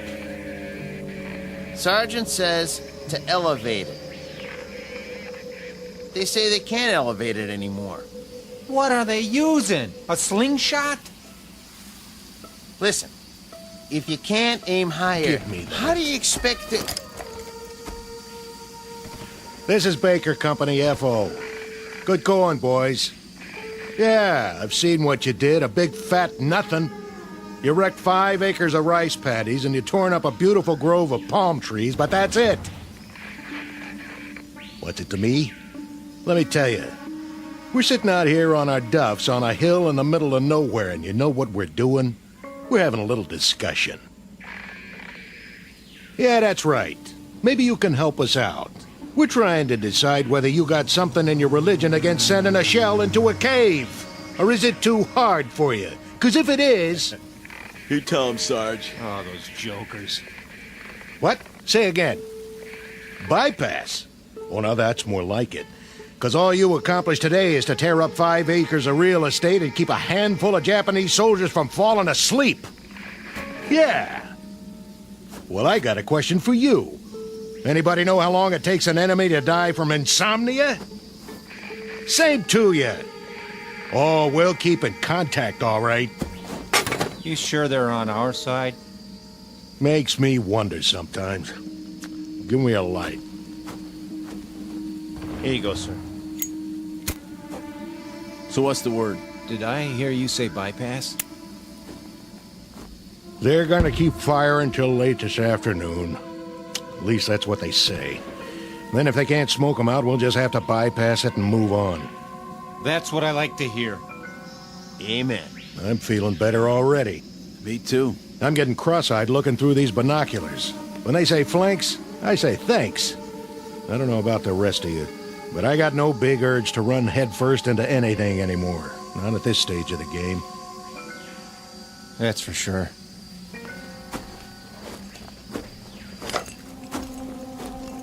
Oh, still there. Nothing but a hole in the side of a mountain, looking right back at us. They can see us, but we can't see what's in the cave. And we're supposed to take that thing? Buddy boy, when 2 airstrikes and a whole afternoon of lobbing shells don't accomplish anything, well, that means you better say your prayers and start counting your cartridges. But, Sarge, I thought you said... Put it this way. I got what you call a nodding acquaintance with the bottom of this barrel. And when they can't budge an enemy with the big stuff, that's when they call out the queen of battle, the ever-loving infantry. Ain't we the lucky ones? What do you figure we got left, Sarge? Before it's over, I mean. Month? Doesn't matter what I think. Maybe less, huh? Don't ask me. We got them ringed in all over the place. The poop is, they're as good as finished, even in Okinawa. Then why are we still fighting? That's the trouble with these little crumbs. They just don't know when they're licked. Maybe they ain't human. Or maybe they just don't get it. Think about it. There they are, holed up in a miserable cave, half-starved, half-beat to death. And nobody bothered to tell them it's the bottom of the ninth. They already lost most of their ball club, but they keep on fighting. Why? Yeah. Why?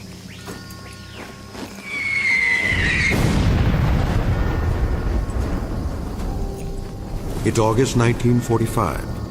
The last grimy pages of a dirty, torn book of war. The place is the Philippine Islands. The men you've just met are what's left of a platoon of American infantry. Their dulled and tired eyes, set deep in dulled and tired faces, can now look forward to a miracle, the moment when the nightmare comes to an end. Or so it appears. For they've got one more battle to fight, a crazy, illogical standoff in the final days of a particular hell known as World War II. And in a moment, we'll observe that battle firsthand. August 1945, the Philippines. But in reality, it's high noon in a place called the Twilight Zone. And now, The Twilight Zone, and our story, A Quality of Mercy, starring Robert Nepper, with Stacy Keach as your narrator.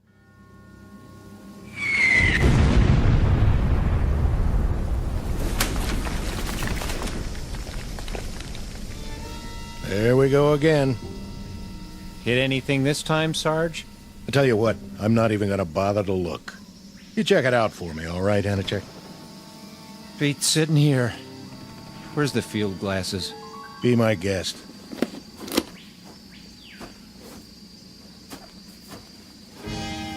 Well, well. What do you know? You see something down there? Sure. I see a white flag. Yep. Now they're coming out of the cave. And guess what, boys? They got something for us. Looks like... Oh, wait a minute. There's a pretty little geisha girl leading the pack. And she's carrying a tray full of rice. And a hot towel. Go on. Gotcha. Hey, hold on. There is something coming.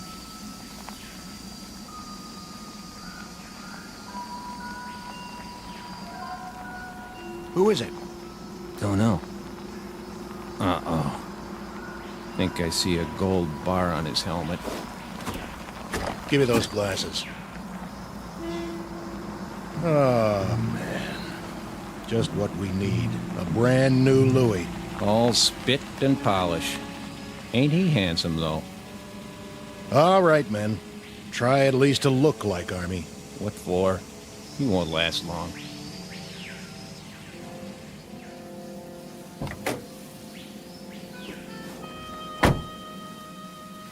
Well, looky what we got here. That uniform's so new it ain't never been washed. Brand new holster, too. Well, that's what I call a pistol. No kidding. Pearl handle and all. Sent us a real tiger this time. $5 says it's never been fired.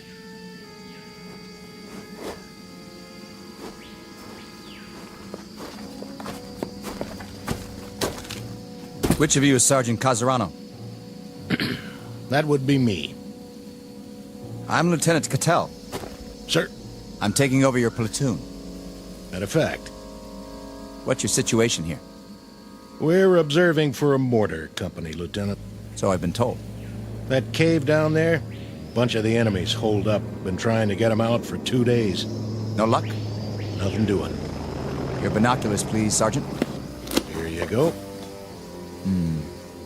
Tough situation. I guess you know what that means. Sir? We have some mopping up to do. We? Yeah, you heard me. I'd say we do best to go at it frontally. Frontally? Yeah, just move right in and wipe them out. Hey, Lieutenant, you sure you got the right platoon? What about it, Sergeant? Well, now, Call the rest of the company together. The rest of the company? On the double. Where are they? Back at the CP. This is it? All 6 of us. In that case, we'll have to go it alone. Say again? Something wrong with your ears? Go it alone? With a half-dozen men? No, I'm begging the lieutenant's pardon. You've just inherited a good group, but not that good. This is infantry, sir, not kamikaze. He doesn't have the wrong platoon. He's got the wrong army. Your name is what? Watkins, Lieutenant. Andrew J. Are you accustomed to talking to an officer on your back? Matter of fact, sir, I'm not accustomed to talking to an officer in any way. And why is that, soldier? We've lost our last 3 platoon, Louis, and I guess you could say there's been a space of time in between. Well, you've got another one assigned now, and you're going to have to learn to live with that. Starting with this reminder. When you address an officer, I want to see you stand up on your feet like a man. We've been on the line 33 days, Lieutenant. Your point is? Not much sleep. You know what that's like? You have my sympathy, Sergeant. But my job is to lead this platoon, and I plan to do exactly that. My way. Then maybe you'd better tell us. Just what is your way? When I tell you boys to jump, you'll jump. When I tell you to stand up on your feet, you'll do so. And if I tell you to head toward that cave, guns port and bayonets fixed, that's exactly what you're going to do. Double time. Any more questions? Begging the lieutenant's pardon. Any more questions? No, sir. Good. What are your orders, Lieutenant? Since we don't have a clear line of sight into the cave, and since there's no cover between here and there, we don't have a choice. We'll have to move down into the open. Just go ahead and take it. Full frontal. What about it, Sergeant? You want my opinion? I'm willing to discuss it. In terms of military strategy. In military terms, Lieutenant, it goes like this. First off, you better muddy up that gold bar on your helmet so it doesn't shine too bright. Otherwise, you got yourself a target they can shoot at right in the middle of your head. Then you better take off the one on your collar and stick it in your pocket. I'm asking you for a chronology. And I'm giving it to you. The enemy happens to be half starved and half on its knees, but they're not dumb. They're tough, shrewd, and they got eyes. We lost 3 platoon officers already because they made a motion of command with one of their hands. That's what the Japs look for, a person in command. I'd intended to remove the insignia. But what about the cave? What do you know about it? Not much. We saw some of them run in, holding each other up. They're in bad shape. No telling how many were already in there. But they got a machine gun, and somebody's pretty good with it. But not good enough to stop a full-on attack. Well, maybe we'll have to do that, eventually. But as far as I'm concerned, the war don't have to end by dinner time. I'm aware of that, Sergeant. I say we sit on it for the rest of the day, and see what some 105s can do, before we make a final plan. You might be right, for someone who's used to taking his time.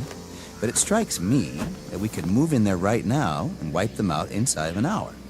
Get close enough to lob grenades and pulverize them. If you want to get the job done instead of loafing, that seems to be the one thing this platoon is extremely good at. Lieutenant, how long have you been out here? What's that got to do with it? Oh, not a whole lot, I guess. But you make it sound like a football game. It ain't a football game, Lieutenant.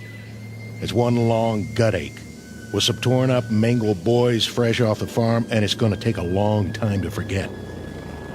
You ain't been shot at yet, Lieutenant. Remember that. How would you know? And you ain't shot nobody either, have you? You beat me over here, Sergeant, I'll give you that. But when it comes to killing Japanese, I think you'll find I'm a highly trained and very efficient officer. Yes, sir. I'm sure you are. I was well schooled in tactics and equipment. I'd say you could all use a refresher course around here. Maybe so. You, soldier. Yes, sir. Let me see your rifle. Right here, sir. That's a filthy piece, soldier. Well, there's a lot of mud around here. That's no excuse. I want clean weapons in this platoon. That's #1 priority. The worst thing that can happen is for your weapon to jam. Now break them down and clean them, because we're here to kill Japs. Or did you forget? That's our job, and by God, we're gonna do it. This outfit better shape up fast, or I'm putting you all on report. Sounds pretty gung-ho. Yeah, real bloodthirsty. Think he wants us to scalp him, too? You have something to say? Me? No, sir. What is it with you, men? No sleep? Or no guts? You tired of killing Japs, is that it? Or don't you have the stomach for it? Listen, sir. Let it go. No, when I got something to say, I'm gonna say it. Go ahead. Let's hear it. We're 24 months up on you, Lieutenant. We've seen a lot of blood and heard a lot of screaming from both sides. You've got a big deal about doing some killing.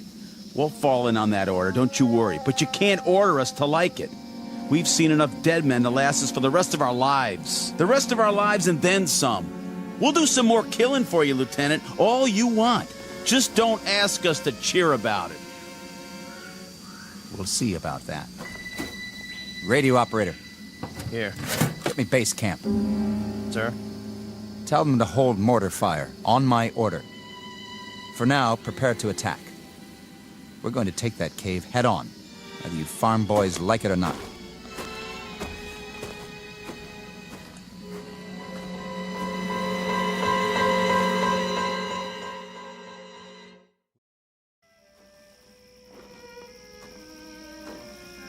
Give me your binoculars, Sergeant. You can't see anything down there. It's too dark. It won't be dark when the shells hit. I want to see how close they come. You think they're gonna make it this time? I'm betting on it. I told them to elevate exactly 3 degrees. Oh, why didn't I think of that? With the side of that mountain blown out, they won't have any place to hide. The cleanup will be easy, Sergeant. Even for you. Piece of cake, Lieutenant. Piece of cake.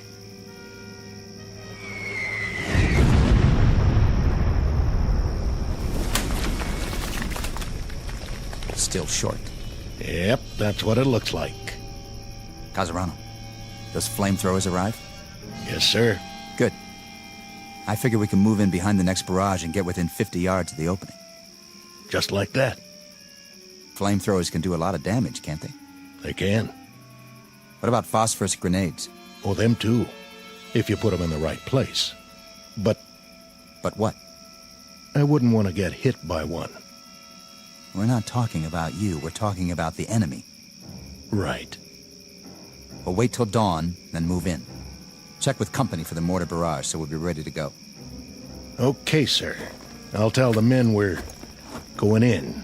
You'll have to double time this one, Sergeant. That is, if you want to keep up with me. Oh, we'll keep up.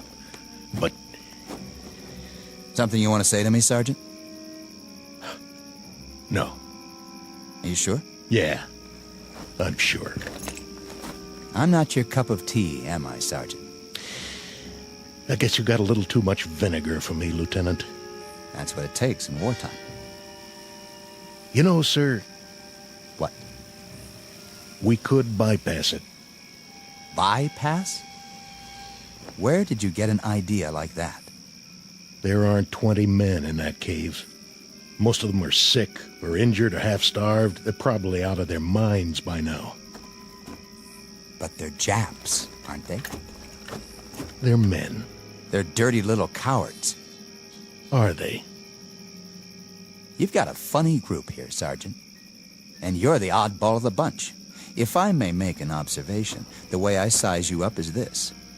You've either got battle fatigue, the whole lot of you, or you're chicken. Maybe a little of both. Maybe neither. I don't rightly know. But the way I size you up, Lieutenant, is... Go ahead, say it. I'd like to hear this. Pea-green shave tail right out of the panhandle. Scared to death he won't bag his limit. Or worse, all shook up because he's afraid somebody will peg him as a Johnny-come-lately instead of a rough, tough killer. I think that should do. You ask, you get told. You can't have it both ways. I said that should... You want to prove your manhood, Lieutenant? Okay. But it's too late to get your choice about how to do it. It's down to one lousy cave full of sick, pitiful, half-dead losers. And a handful of dirty, bone-tired men who've had their craw full of this war. You're a lousy soldier, Casarano, and that goes for the rest of these poor, sensitive, sad, sick boys you want to bottle feed. Did someone forget to tell you that when you fight a war, you fight a war? And that you kill until you're ordered to stop killing? I got the message, Lieutenant. Roger Wilco. I hope so. The message that there's always somebody like you who squeaks in just before they close the door. Somebody who has to grind his axe before he can give that final order, no matter what. You listen up, Sergeant. What's your pleasure, Lieutenant? How many more have to die before you get satisfaction? Offhand, I'd say all of them. I don't care where they are or who they are. If they're the enemy, that's it. First day of the war or last day of the war. They get it. Keep the binoculars. You're gonna need them. You've broken your field glasses, sir. What? I said, it appears that your binoculars are broken, Lieutenant. Give me those. Wait. Who are... Sir? I said, who are... What are you? Sergeant Yamazaki. But these men, they're all... Soldiers, sir. Your soldiers. What? We await your command, Lieutenant Yamori. Sir, where are you going? Not that way, sir. Not that way, toward the mountain. Look, he runs down the hill. To the cave! No, it's too dangerous. He must not! Watch out! Lieutenant, stay down! Did you get him, sir? I don't know, dirty little... Casarano! Hold your fire! It's me! There he is! Get him! Lousy chap! Take a bite off this! Lieutenant, stay where you are! We will return fire! They got us trapped in here. We'll never get out of this cave. Oh, yeah? Watch this. Eat lead, creeps!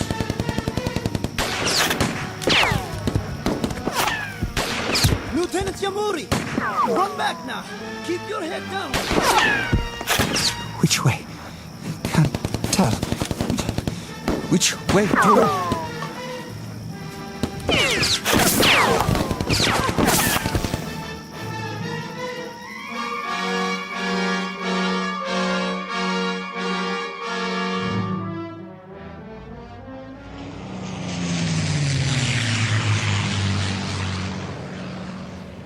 He's here! He made it back! All the way up the hill! Is he hurt? Lieutenant Yamori? What? That was exceedingly brave, sir. To attack the Americans single-handedly. Americans? What are you talking about? The Americans in the cave. 20 or 30 of them. Most of them wounded, but nonetheless armed. Very dangerous. Like animals. There aren't that many. Are you all right, sir? Where are we? In the clearing, sir. At the top of the hill. I've seen you before, but I can't... Who are you? Who am I, sir? Sergeant Yamazaki. Are you all right, sir? Are you feeling well? I asked you a question. Question? What are we doing here? What is this place? Why, Corregidor, sir. Corregidor? When? When, sir? You mean? What is the day's date? May 4th, sir. May 4th. Can't be May 4th. No? It's August. Don't you understand? August. August the 6th.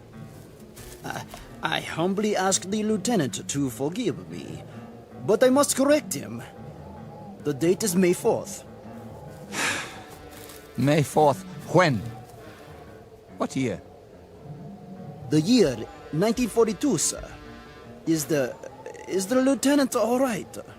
A bump to the head? Uniform I'm wearing. It looks just like all your uniforms. Perhaps a touch of malaria. Did you call me?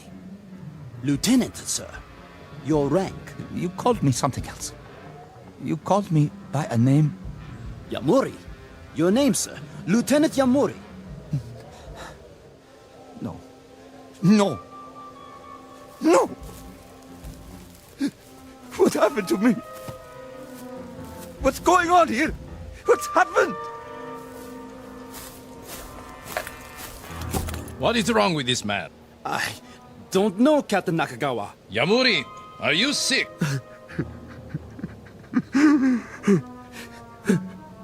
No. No. I require an answer, Lieutenant. I asked if you were sick. Yes, Lieutenant. I'm sick. We will be moving out soon. If you are too ill to move, you leave me no choice. We shall leave you here. Leave me?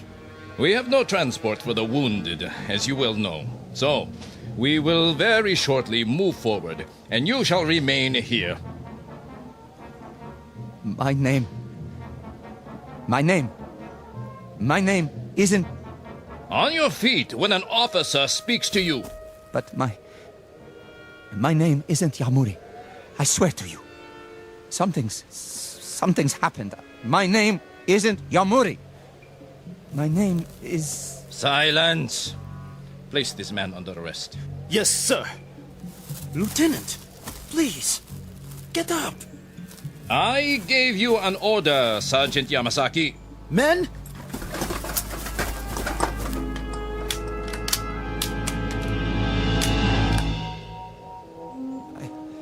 I'm all right. Forgive me, sir.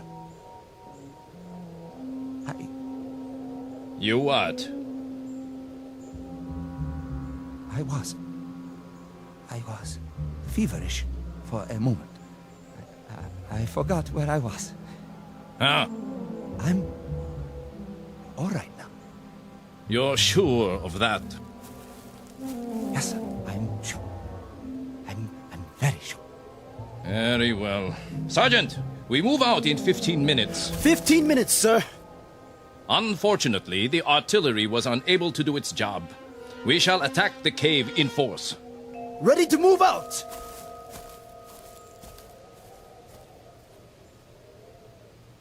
Sergeant. Yes? The cave he mentioned. Are you feeling better now? Yes, but the cave. He means the one where I was just... The cave with the enemy. Put a new clip in your rifle. Let me help you.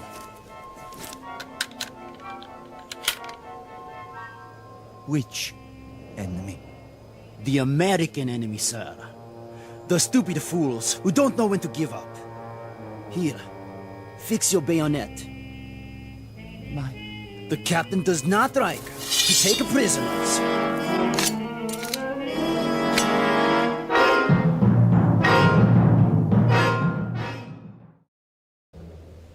Captain? Yes, Sergeant. Prisoners, sir. What? What about prisoners? You know my policy. Yes, sir.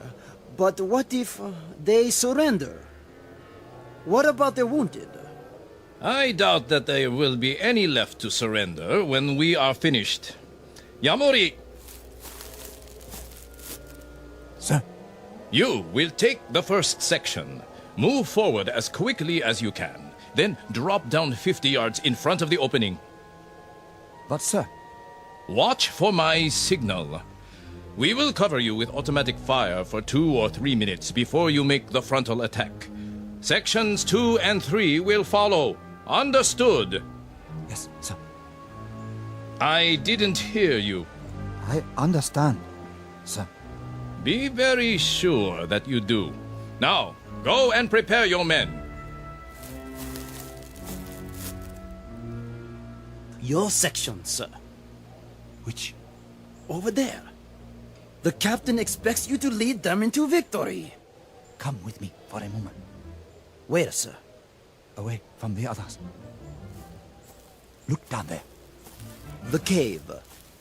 Yes? You said something about there being wounded inside? I think so, Lieutenant. When they ran inside, they were carrying each other. I don't think there are more than 20 or 30 men. Not even that. It shouldn't be too difficult. They are only Americans, not good fighters. And they are very weak. Poor, starving soldiers. Please, you mustn't speak that way. The captain... Don't they know when to quit? If they have wounded, what's the point? They can't go on this way. If they surrender now, there might be a chance. What did you say? Nothing, Captain. I didn't hear. What did you just say? Repeat it. Just if. If they're wounded, sir, perhaps. Perhaps what? If we gave them a chance to surrender first, or... Or what? If we left them there. Left them? Bypassed the cave completely, and moved on. Bypassed them. Is that a tactical judgment? I think it is. Or is it some nugget of compassion for the enemy unearthed by your fever? They are wounded. They're running out of supplies. They can't do much harm. Neither can they sink a battleship from this position. But their forces can. That is why we must destroy them. But if they have no more strength to fight... A reminder, Lieutenant. The identity of the men in the cave. They are Americans. They are enemy. Wounded, healthy, walking or lying down. They are enemy. The Japanese army does not bypass. The Japanese army attacks. The Japanese army wipes out its opponents to bring an end to this war. They're wounded. They're beaten and they're wounded. Their forces have suffered heavy losses. The rules of war... Rules? Lieutenant Yamuri, it is odd that you should require this reminder. But the comparative health and well-being of the enemy, his comfort or his discomfort, the degree of his anguish or his incapacities have no bearing on military action. These things have no more to do with a tactical move or a decision of command than the fortunes of an anthill that you step on when we move forward to attack. But they're not ants. Correct. They are enemy. If when we enter the cave they are lying on the ground, crying in agony, pleading for mercy, I can assure you I will have no more compunction about making them a head shorter than I would about stepping on that anthill. Captain, they are men. You are not listening. They are enemy. This is war, and in war you kill. You kill, Lieutenant. Do you understand? You kill until you are ordered to stop killing. No! Now, pick up your broken field glasses and prepare to attack, or I will have you shot.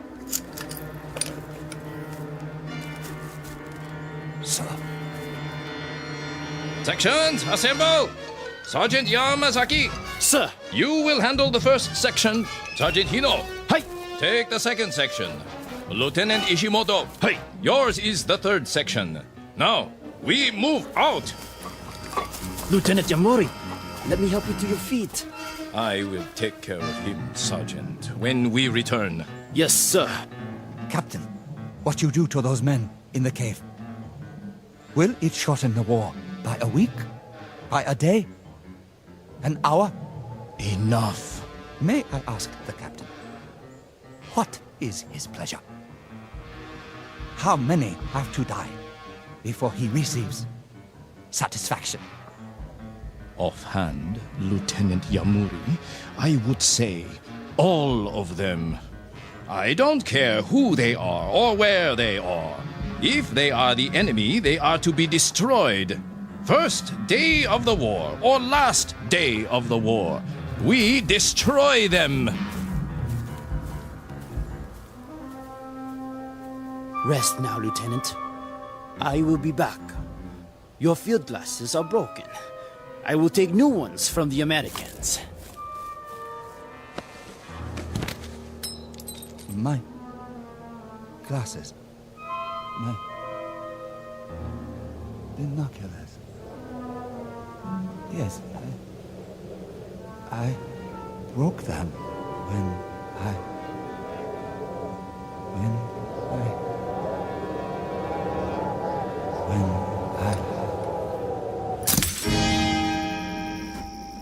Anytime you say, Lieutenant. What? What did you... Looks like you can't use those binoculars now, though. Binoculars? To help you with the duck shoot. No, we'll just have to follow your orders blind. Blind as a bat. Sergeant, Kazurano? Of course, when we start firing, there'll be flashes. Wait a minute. Maybe that'll be enough for you to lead the charge, just like San Juan Hill, huh? Of course, we'll be going down, not up. Wait. Hold on. Maybe he wants to put it off. You want to hold the attack till later? No. Yes. I mean... What do you mean, sir? Kazurano, something happened. Yeah. You broke your glasses. Now you can't see down there. Tell you what, I'll get you a new pair of one of them Japanese, if we make it inside. No, you don't understand. Those men in the cave... Men now? Hey, boys, he called them men. And all this time I thought they were the enemy, to be destroyed, just like that. Yeah, like animals. And what do you do with animals when they get in your way? You kill them, right, Sergeant? Right. You slaughter them. You kill till they're all dead. Then you dig them up and kill them again. Ain't that right, Lieutenant? No. There's not going to be an attack. Those men are wounded, starved. There's no point in... Hold it. You hear that? Jeep on the road. Hold fire.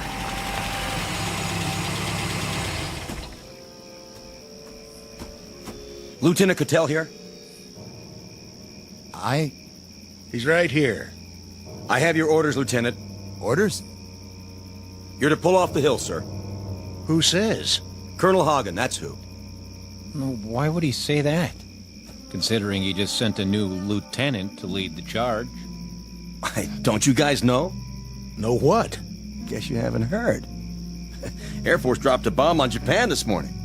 So? A big one. I mean, the granddaddy of every bomb ever made. I think they call it an atomic bomb. What about it? Well, they figure this is going to end the war inside of a few hours. The Emperor's ready to give up.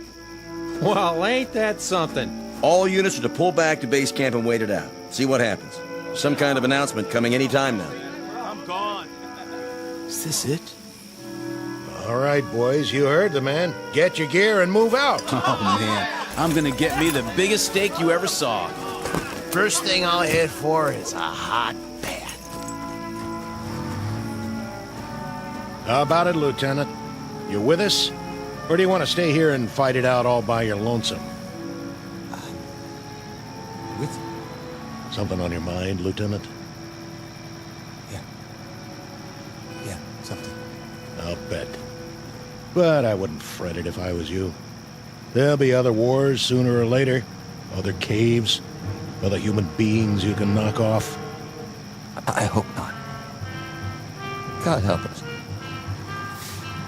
I hope not.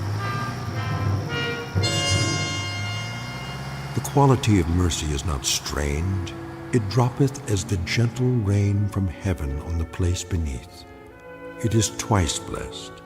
It blesseth him that gives and him that takes. Shakespeare, The Merchant of Venice. But applicable to any moment in time, to any group of soldiery, to any nation on the face of the earth, or, as in this case, to the Twilight Zone. We'll return to the Twilight Zone in just a moment. You are about to enter another dimension, a dimension not only of sight and sound, but of mind, a journey into a wondrous land of imagination. Next stop, the Twilight Zone. Hi, this is Stacy Keach. I'd like to take a moment to tell you about our Twilight Zone website at twilightzoneradio.com. At twilightzoneradio.com, you'll find the latest information on these Twilight Zone radio dramas, including behind-the-scenes photographs, plus the newest product releases, trivia contests, ways to contact us, other Twilight Zone-related info and merchandise, plus links to other fascinating websites. So make your next stop twilightzoneradio.com. Visit twilightzoneradio.com to purchase these Twilight Zone radio dramas on cassette and CD, or call toll-free 1-866-989-ZONE. That's 1-866-989-9663.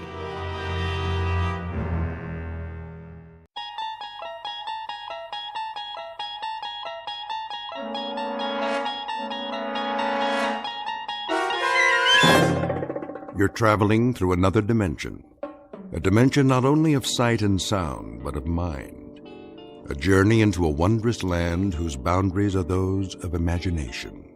Your next stop, the Twilight Zone.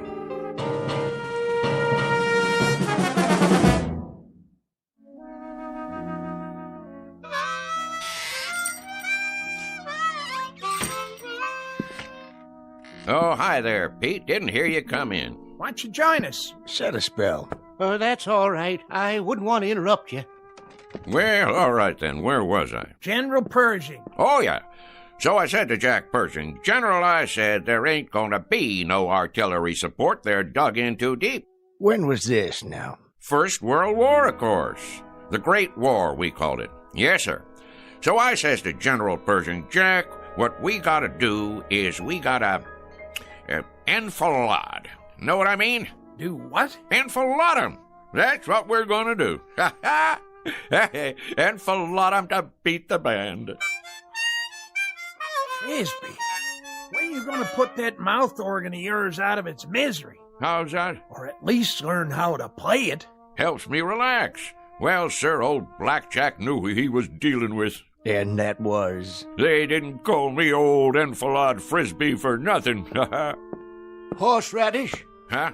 Where do you keep the horseradish, Frisby? Right where it always was, Pete. Third shelf down. Down where? On your left there, next to the pickles. You got catsup? Underneath the cash register, behind the beans. What's your hurry? Come on over. I got another chair. No, thanks. I'll put a new log in the stove. If it's all the same to you, Frisby, I'll just collect my goods and get on home while it's still daylight. Suit yourself. Oh, well, where was I? Oh, yeah. Well, sir, the following morning, we attacked up and down the line, and the rest is history. Smashed them to bits, we did. And then we went on to Paris to celebrate. Exactly 4.5 hours it took us. We had frogs' legs and cold duck till we couldn't eat no more. An hour later, we was in Berlin. Shall I say it, or do you want to? Be my guest. Frisby. Yeah? You not only got a pot belly big as that stove, you're the biggest liar who ever sat in that chair. You're doubting my word? You can start with that. Beyond just doubting your word, I'm calling you a liar flat out. How can you go from Paris to Berlin in 1 hour? Find the radishes, Pete? Yep. What about celery? All out. Getting some fresh ones in the morning. We're waiting, Frisby. How do you go from Paris to Berlin in 1 hour? Oh, hold your horses now. I'm coming to that. It's what made the whole operation so fantastic. I was doing some reconnoitering, and I found me a back route. That's very interesting, Frisby, except last week you sat right there, big as life, and told us you were in the Balloon Corps. You sure did. And that over the Battle of Marne, you shot down 3 German Fokkers with a pistol and personally directed the artillery so the Marines could win. Oh, I did that too. Only it was a year later. It was, let's see now, April of 1917. That's it. I heard enough. More than enough. I'm getting out of here. Well, now you might want to give that some thought, boys. Looks like rain to me. Rain? Sure enough, gonna be some rain. Tell by the clouds. You can always tell by the clouds, you know. Take that big job up on the hill. That there is a stratocumulus opacus. Anything you say, Frisby. You fellas know anything about meteorology? Don't get him started. Well, what do you know? Looks like it got me a customer. Carload full of them. Better get out there and pump some gas before they change their minds. Oh, now ain't no reason to hurry. Them clouds, for instance, they like to take their time. So do I. It's the way Mother Nature made things. Why, did I ever tell you about...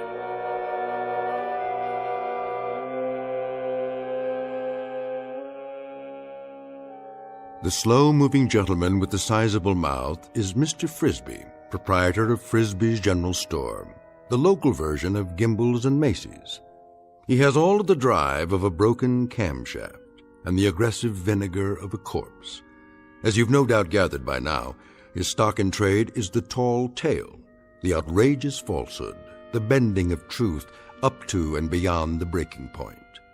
What he doesn't know is that the visitors in the car out front are a very special breed, destined to change his life beyond anything even his fertile imagination could manufacture and embroider. The place is Pitchfield Flats. The time is the present, or thereabouts. And Mr. Frisby is on the first leg of a rather fanciful journey into a place we call the Twilight Zone.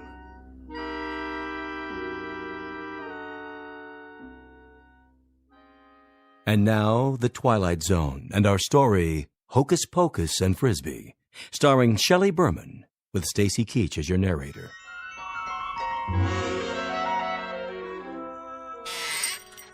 I believe I asked you boys a question. Oh, I'm sure you did. About meteorology. Well, I know plenty about that particular subject. University of Wichita it was. Got my doctorate in it. Did a treatise at the age of 13 that still uses standard text. Meteorology and You was the title. Talk was, it was the most scholarly treatise on the subject in the history of the field. My colleagues used to refer to me as Cumulus Frisby. Cumulus Frisby? Frisby's a meteorologist. I'm Vice President of the United States. Well, what do you say, Mr. VP? Better get out there, Cumulus. I'm coming. All finished, Frisby. You want to add it up? You do it, Pete. There's a pencil and paper right on the counter there. I could do it in my head for you, but it's been kind of a long day. I'm a little pooped out. 1 bottle of catsup, horseradish. Ever tell you about the time I gave a demonstration, me against the computer machines?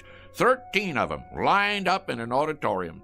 133 columns of figures, 8 digits apiece, and no pencil and paper, mind you, all in the head. Well, sir, people came from miles around. What happened, Frisby? I thought no one would ever ask. 4 of the machines broke down from overwork. Not you, of course. 2 come up with incorrect answers, and I beat them all by 21 seconds. Ha ha. That does it for me. I simply can't take no more, Frisby, I gotta tell you. Can't take what? I wouldn't mind if you was a bright liar. I mean, if there was some logic to it, but dadgum, the way you tell it, well, you'd have to be 100 different people living in 200 different places in 12 different periods of American history. Hallelujah and amen. Shucks.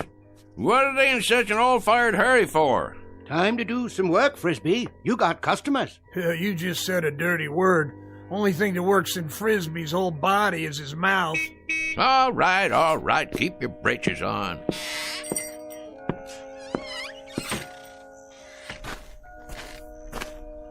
Howdy, gents. Hello. Want gas or something? Gas? Oh, Oh, yes. Sorry I had to wait. Not at all. You know, if you gotta be someplace in a hurry, you could have pumped it yourself. We could. Didn't you hear me yelling? Oh, we heard you. Definitely. We're not too familiar with this kind of car. No. Say, how many of you was in there? 4 of us. It's a bit of a tight fit, I'm afraid. Sure it is. One of them foreign jobs. Not much room inside, huh? We don't know where to put the gas. We aren't familiar at all with these foreign jobs. You ain't? Well, this is your lucky day, 'cause I am. A matter of fact, I'm the one responsible for 'em. For a while there was all rear engine, you know, in the back. You developed them, did you? Oh, indeed I did. Got a phone call from old Henry Ford one time asking me to fly out to Detroit. Henry Ford? Sure. Well, I did that little thing, and next thing you know, in 48 hours, I went and designed the first rear-engine automobile. Advantages are fantastic, you know. Is that right? Sure. All the weight on the driving wheels gives her better traction, eliminating the drive shaft, lowering the whole car. There's a whole lot better visibility, plus the heat and gas fumes go right on out behind. You're quite familiar with the internal combustion engines, then. That sort of thing. Familiar with them? Why, mister, you're looking at the granddaddy of the modern-day automobile. Henry said to me when I finished that there designing job, rear engine, he said, that's what he called me, old rear engine Frisby. He says, rear engine, you're an automotive genius. That's what you are. Hey, well, I couldn't very well argue with him, being as how he was Henry Ford. I guess not. Now, where was I? Say, you want it filled up? If you don't mind. Not at all, not at all. That's what made this country work, and more work. Me, I done more of it in my life, more different kinds of work than most people ever even heard of. Of course, I had more than my share of ingenuity, too. I took this little old business here and made it a success, just like I did for, well, you might say everything I laid my hands on. Gas tank. Would it be on the other side? Oh, I knew that. Why don't you boys go ahead and stretch your legs? Take your time. Mighty pretty country around here.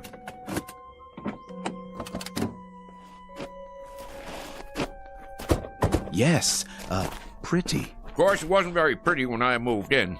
First thing I did was plant all these trees, hundreds of them. I had to import them from my old friend Luther Burbank. You gotta give them just the right amount of water and a special kind of plant food I cooked up. This is the man. Without doubt. Frisby, is that it? Not a common name. He must be the one. Frisby. An incredible specimen. Done it all, knows everything, and everyone. All the greats. Then what we've heard is true. All of it. Absolutely. He studied at most of the major universities, holds a doctorate in at least 8 disciplines. A key man. Obviously. Water and oil okay? I believe they are, but I'd feel better if you checked them. Might as well, as long as I'm out here. I'll just open the hood, and let me see now.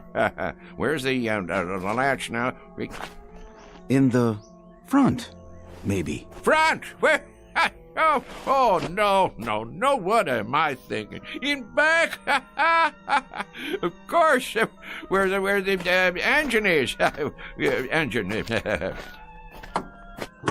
You're a big help, Mr. Frisby. You don't know how much we value your personal attention. Oh, that's okay, boys. Look here. Ain't that something? They got the dipstick and all hidden away so's nobody can go messing with them.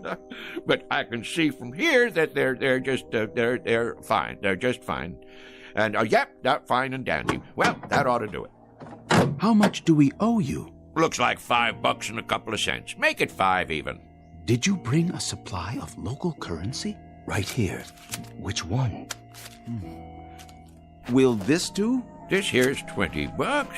That what it is? Yes, of course. 20. I think I got some change. Change? In my pocket. Hold on now. Did we give you enough? Oh, sure, but you got 3 5s coming back. That's not necessary, Mr. Frisby. You keep it. Huh? For your trouble. We have No need of it. Well, that's mighty decent of you. You folks from around here? No, we're from quite a ways off. Well, if you're planning to drive a spell, I'd check in someplace first if I was you. And why is that? Those are dangerous-looking clouds. Dangerous? Yes, sir. We're going to have some rain shortly. You can tell when it's going to rain? Rain?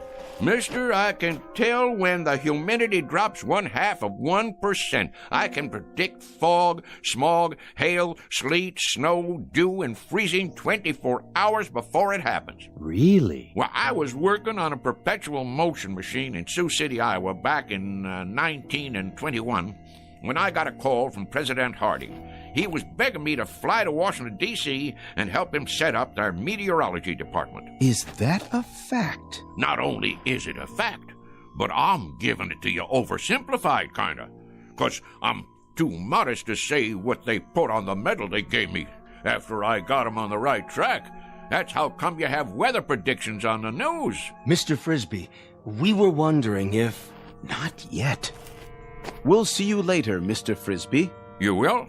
You may rely on it. Well, that'd be real nice.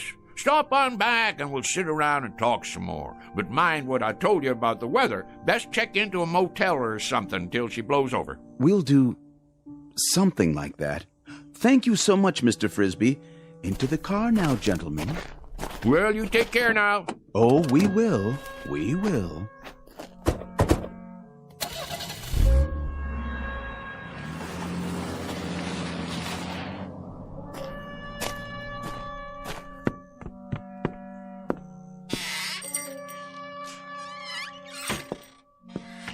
Odd fellers.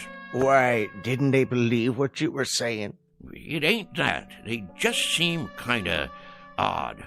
Wearing suits like business fellows from the city. Handed me a $20 bill like they didn't know what it was. Well, how come you didn't tell them you was Andrew Jackson and that was your picture on it? That's one of the few things I ain't heard 'em claim. Wait around here long enough and you will. Well, we'll see you tomorrow, Frisby. Yep, see you tomorrow. Sure enough, boys. I'll be here. Same as always.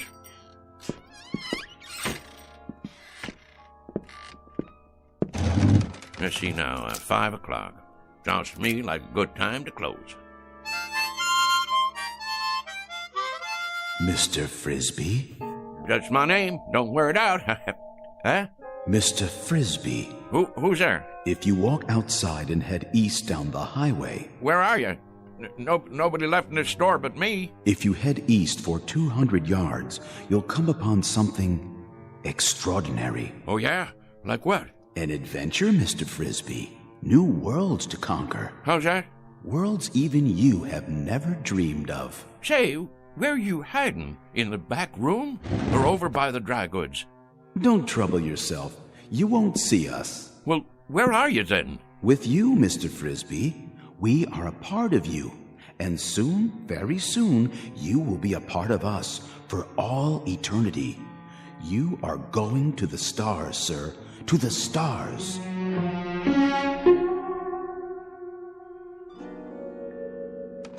What do you mean, the stars? You talking about going to Hollywood? The stars in the heavens. You're not afraid, are you? Afraid? Me? Stonewall Frisby? Do I, David Eisenhower said to me back when I got onto the very first landing craft on D-Day, Stoney, he says to me, Stoney, you lead the invasion. There'll be mines, German E-boats, Stuka dive bombers, and artillery up against you, but you can do it. Well, like I says, I guess if you really want me to. An exceptional record, Mr. Frisby, but our time grows short. Will you accept this last greatest adventure? You mean go walking outside? It's not far. Just beyond the first grove of trees. Afraid I can't take you up on that, seeing as how it's gonna rain. Then you are frightened. We had thought you'd be the one man willing to take almost any risk. That may be, but who, may I ask, is telling me all this? If you'll walk on down the road, as I suggested, you'll find out. Well, rain or no rain, I never was one to turn down a little excitement. Who'd you say you was? Your questions will be answered soon enough. Well, all right then. Just let me lock up. That won't be necessary. Why not? Because, Mr. Frisby, you won't be coming back.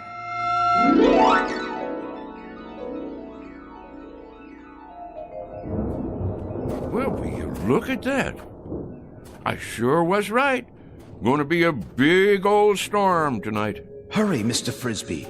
I'm coming. Don't get your long johns in a twist. Straight ahead. We're waiting for you. Where? Look to your right. I don't see... Wait a minute. What the heck? Oh, I get it. Some kind of movie prop, right? What you doing? Making one of them science fiction movies out here? Dang if it don't look like one of them flying saucers. That's exactly what it is. You may come inside. Now, how am I going to do that? You got it made to look like there ain't no doors or windows. Very well. In the interest of time, I suppose we can give you a slight assist at this point. Hey. Hold on, Mr. Frisby. Whoa, Nellie. How'd you do that? Teleportation, Mr. Frisby, but I'm sure you know all about it. Well, what do you know? You got a nice setup in here. I'll give you that. What's underneath all that aluminum paint? Wood frame or drywall? I assure you, it's all quite authentic. Impressed? Me? Impressed? With this rinky-dink set? Why, shucks, it looks like a flea on a doll compared to the one I designed for the United States Space Agency. Oh, we didn't know they had flying saucers yet. Apollo, of course, and Viking. Well, mine was called a Buzzard. Biggest span you ever saw. And that was back in 51. Old Rocket Thrust Frisbee, they called me. Please, Mr. Frisby, be good enough to follow me. Well, don't this take all? How do you do, Mr. Frisby? Welcome, Mr. Frisby. How do you... So this is part of that movie prop. That's it, ain't it? Some kind of Hollywood thing. Advertising a flying saucer picture, huh? In a word, Mr. Frisby, no. This is an actual spacecraft. Go on now. And we, my colleagues and I, have come here from another planet. We have indeed. All this way, across the interstellar darkness, to meet you. Well, in that case, I'm leaving. Correction, Mr. Frisby. You are staying. Wait, let me loose. I can't even wiggle my toes. I suggest you stop struggling against the force field and relax. After all, you're going to be here a while. A very long while in Earth terms. Why not make yourself comfortable while you prepare to meet the others? The others? That's right. The Intergalactic Council.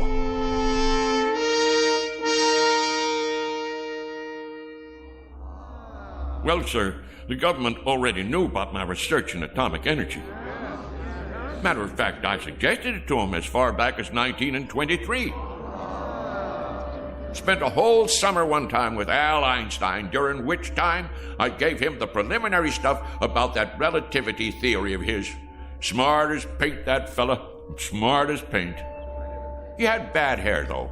Should have put some Brill cream on it. A little dab will do you. Anyhow, when I got this here call from New Mexico, I had to hightail it over there and show them how to make the bomb.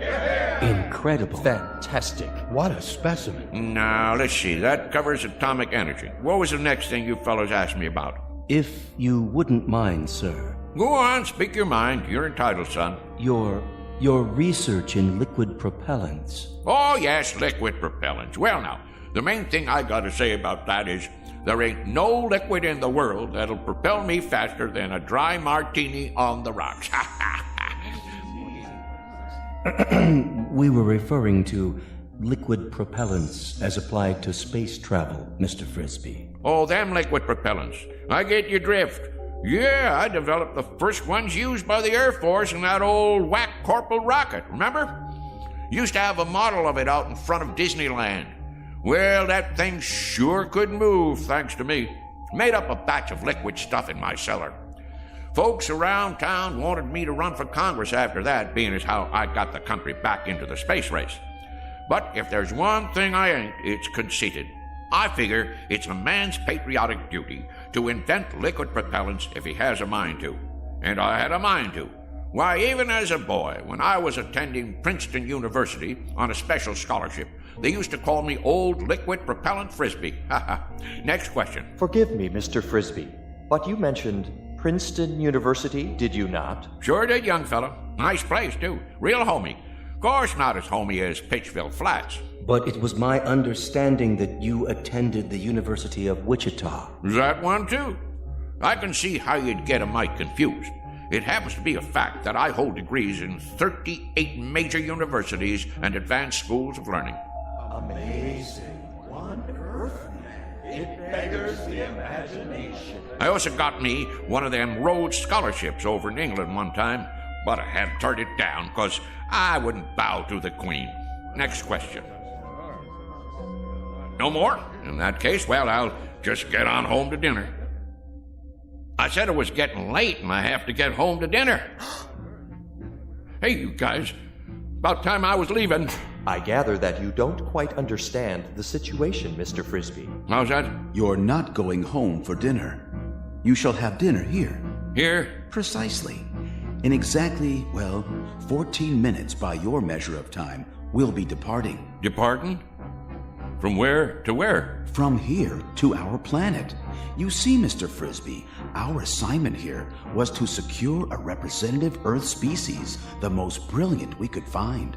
There seems to be no question that your accomplishments are far and away more extensive than any other human beings. Mine? Now, wait a minute. Now, hold on there. You fellas got the wrong idea.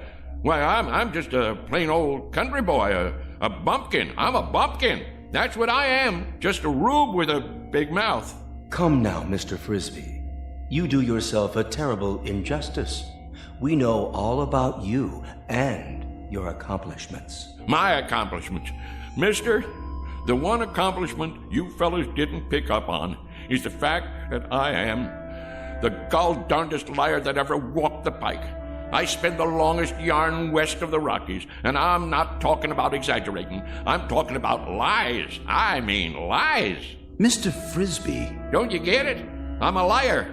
I ain't got enough truth in me to raise a bump on a bee. There are some terms that have no equivalent in our language. This word, lie, that you mentioned. Dang right, lie. That there is the opposite of the truth. Don't you have that on your planet? Have what, Mr. Frisby? Have a fella that runs around talking the bull off a nickel? I'm afraid not. We have no concept of this term. You mean whatever somebody says goes without saying? That is the truth? So everything I told you, every doggone piece of harebrained guff I've been throwing at you, you believe it? And now you're taking me up to your planet so you can stick me in a cage? Oh, hardly that, Mr. Frisby.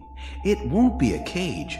We'll naturally have to keep you confined, much as we do the other specimens we've collected. We've got a marvelously entertaining Venusian.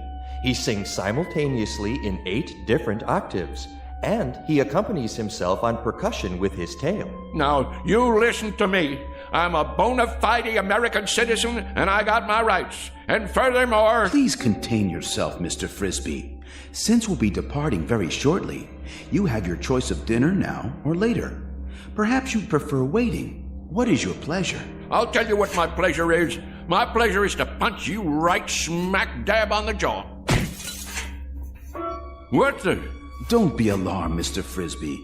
That was only a mask, a disguise we use to pass among Earthlings. This is my real face underneath. I hope its appearance doesn't unduly disturb you. Mr. Frisby? Whoa, whoa, whoa. Mr. Frisby!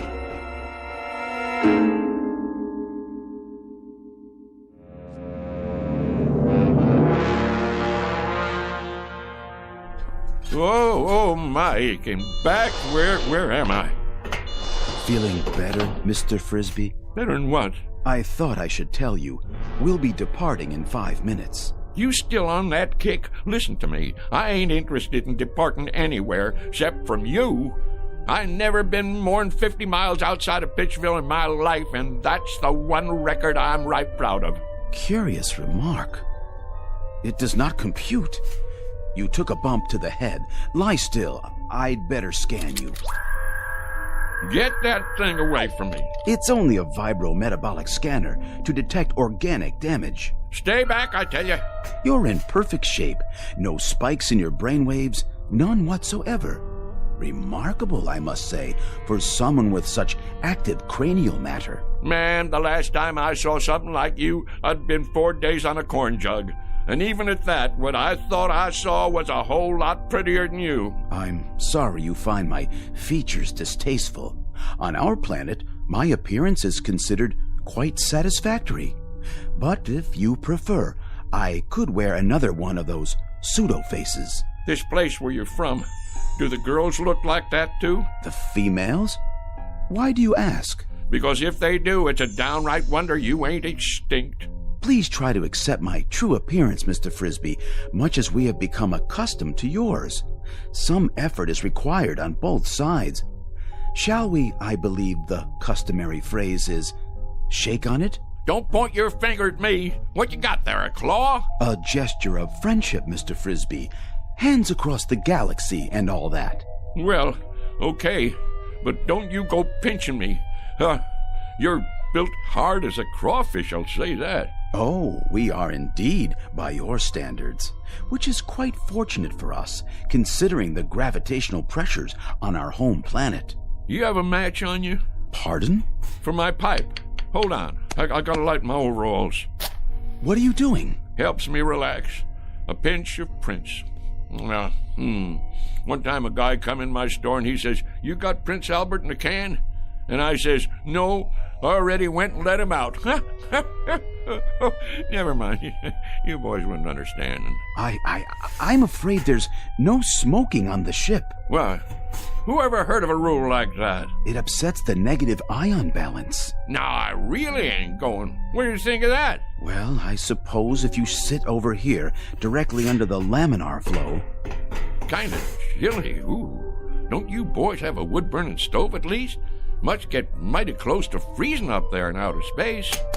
What's that? Oh, that? Oh, that's just my old harmonica. Want I should play you a little tune? Oh, please.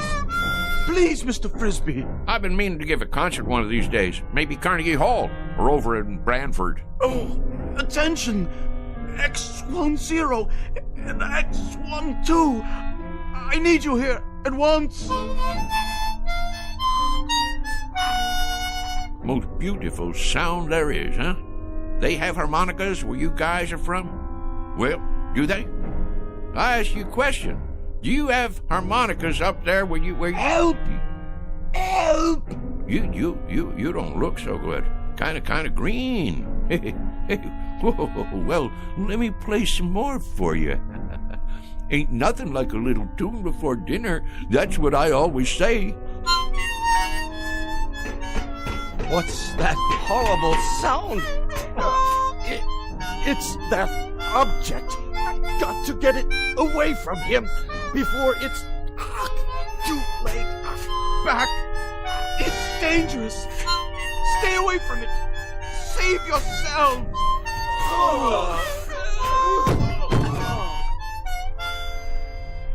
What's the matter, boys? Don't you like my playing? Boys? Oh, boys! Frisby, old son, something tells me this is your chance. You better make tracks, and I mean now. They didn't call you old mile-a-minute Frisby for nothing. Get moving. What are you doing out of your room, Mr. Frisby? Mr. Frisby! Don't let him off the ship! Quickly, seal the airlock! No, you don't, boy. Get out of my way. No. Don't go after him. He has some sort of fantastic instrument that emits a death sound. I've never heard a pitch like it. It's powerfully destructive. We'd best take off before he warns others of his kind. They may have the same weapon.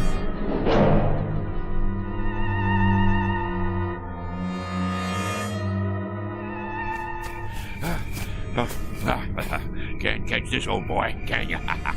Go on, get out of here. Get on back where you come from. That's it. Scat.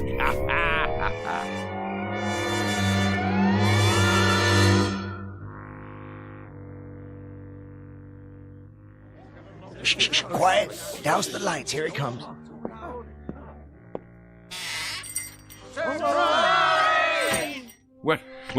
What's going on here? Will somebody tell me what's happening here? What do you mean, what's happening? It's your birthday, ain't it? As if you didn't know. And this here is a surprise party. As if you didn't know that either. Congratulations, Frisby. Put her there, old buddy. Well, I sure didn't expect nothing like this. The heck you didn't. The present. Give him the present, dadgummit. I've been waiting all day for this. Got it right here. What are you waiting for? Go on, Frisby, open it up. Well, you folks sure sprung one on me. Want me to help you get the paper off? No, I can get it. Go ahead, read it. What is it, some kind of trophy? It's what they call a lovin' cup. Went into town and ordered it special. Go on, read it out loud. For the first time, Frisby is at a loss for words. I'll read it for him. World's greatest liar, Mr. Somerset Frisby, presented by his friends on the occasion of his 63rd birthday. Folks, all I can think to say is, mighty nice of you all. Mighty nice. Ain't you gonna make a speech? Yeah, Frisby. Tell us one of them real whoppers. Like where you been the last couple of hours? Was you inventing something? Or maybe you just took a quick trip to the moon? Well, you ain't far wrong, and that's a fact. I knowed it. I've been waiting for this all day. First off, you know who them fellas was in that car? Which car? That little foreign job come in here for gas, remember? The President of the United States and the Secret Service. Well, I'll tell you who them fellas was. They was from outer space. Oh, isn't he the living end? And somehow or other they picked me up in the air, right down there by the hollow, and I floated over to their flying saucer, and they took me inside, and then they was gonna kidnap me and take me to their planet. And you was gonna be their leader, Frisby? But it's true. They was just about to kidnap me. Wanted to make me their A1 prize specimen. Oh, the whole Galactic Council was watching. They even had a guy from Venus who could sing 8 different ways from sundown. And play the drum with his tail. Well, sir, you know how I stopped them? You talked them to death? No, not that. It weren't nothing, really. Just took out my mouth harp and blowed a little tune, something like this. You know what happened then? I'm sure you're going to tell us. I've been waiting all day for this. They just plumb fainted away. Now that I can believe. Play us a tune, Somerset, the way you used to. Well, I suppose I could do that, if you really want to hear it. Wait a minute. There it is. Didn't I tell you it was going to rain? Sure I did. I can feel it in these old bones of mine. Yes, sir. What did I tell you? What did I tell you? Ain't he the perfect limit? Ain't he the be-all and end-all?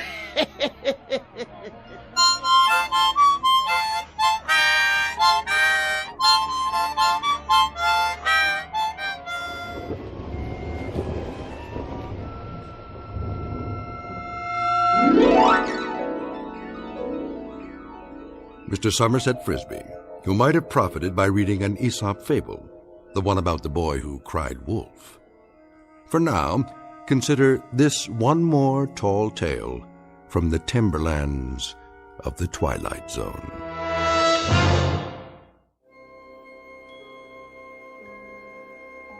Hi, this is Carl Amari, producer of the Twilight Zone Radio Dramas. I'd like to take a moment to tell you about our official website at twilightzoneradio.com. where you'll get the latest news and information on these Twilight Zone radio dramas. Plus, at twilightzoneradio.com, you can digitally download 3 free episodes or any of our episodes for only $1.95 each. In this age of ever-changing technology, we've decided to make these episodes instantly available to you by making the Twilight Zone radio dramas a digital download-only series. This means that this series will no longer be offered on CD. The CD collections at our website are now being offered while supplies last at buy one, get one free. So be sure to get your favorites before they're sold out. Be sure to visit us often, and I'll see you in the zone.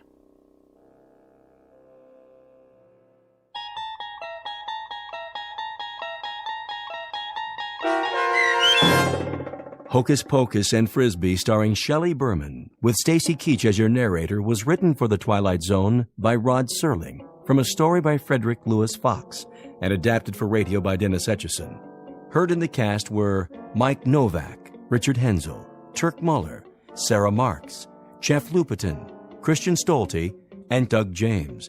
To learn more about the Twilight Zone radio dramas and to obtain audio cassettes and CDs of these programs, visit our website at twilightzoneradio.com.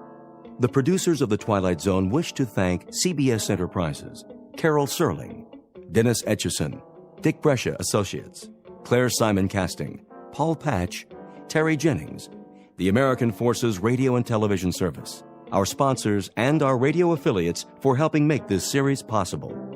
This copyrighted radio series is produced and directed by Carl Amari and Roger Wolski for Falcon Picture Group. Doug James speaking.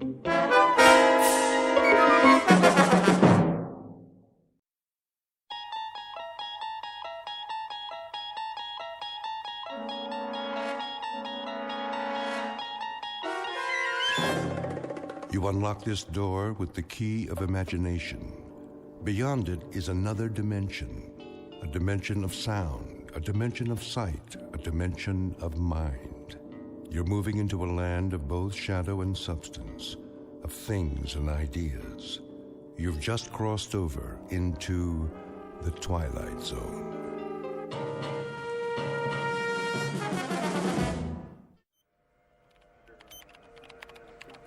.019er, steady and holding.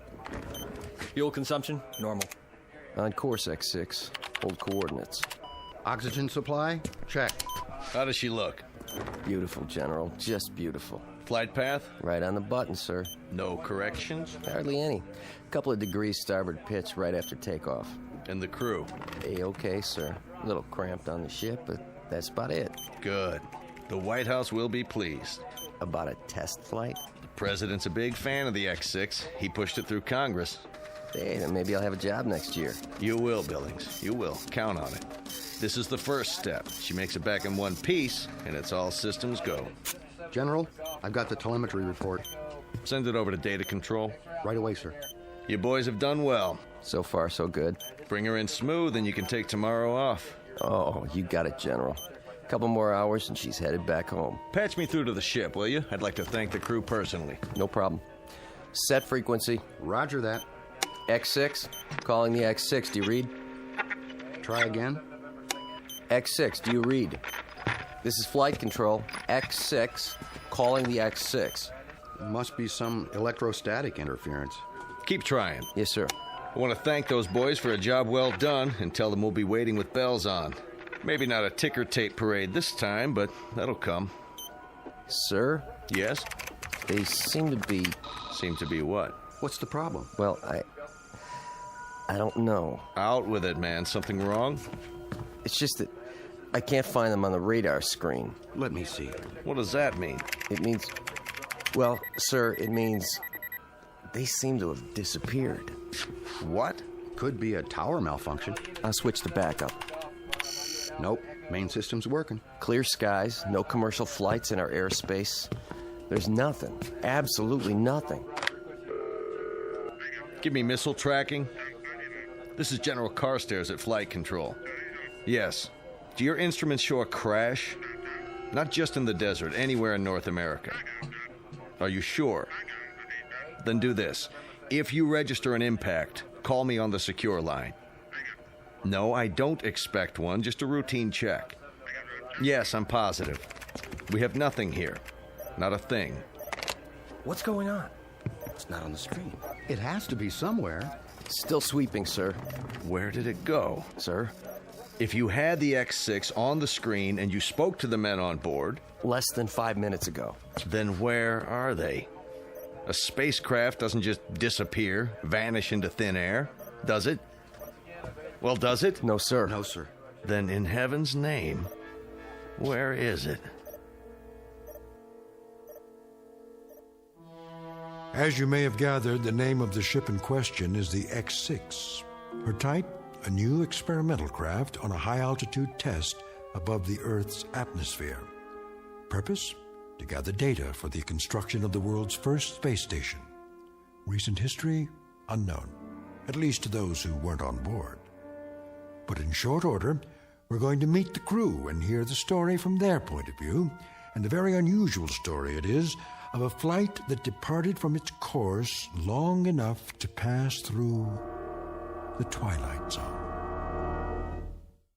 And now, the Twilight Zone and our story, And When the Sky Was Opened, starring Barry Bostwick with Stacy Keach as your narrator. Well, Doc? Just a minute, Colonel. What's the verdict? Pulse is fine. On the slow side, in fact. Correct me if I'm wrong. We went through this yesterday, didn't we? You know the Air Force. Check and double check. They've got a big investment in the X6. So there's a little glitch. Probably an O-ring. A little glitch? The hydraulics froze and the soft landing chute didn't deploy. You are lucky to be alive. That's what all the flight training was for. Relax your arm. Doctor.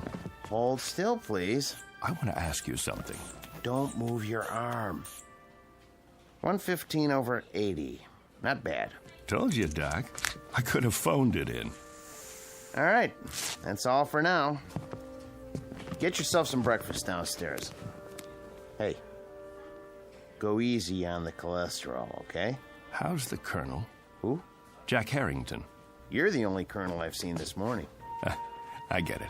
You call me in, but he gets to stay home and sleep it off. Pretty nice duty. Harrington. Where have I heard that name? You have a heck of a sense of humor. Did you have a question? It can wait. I want to, check with someone first.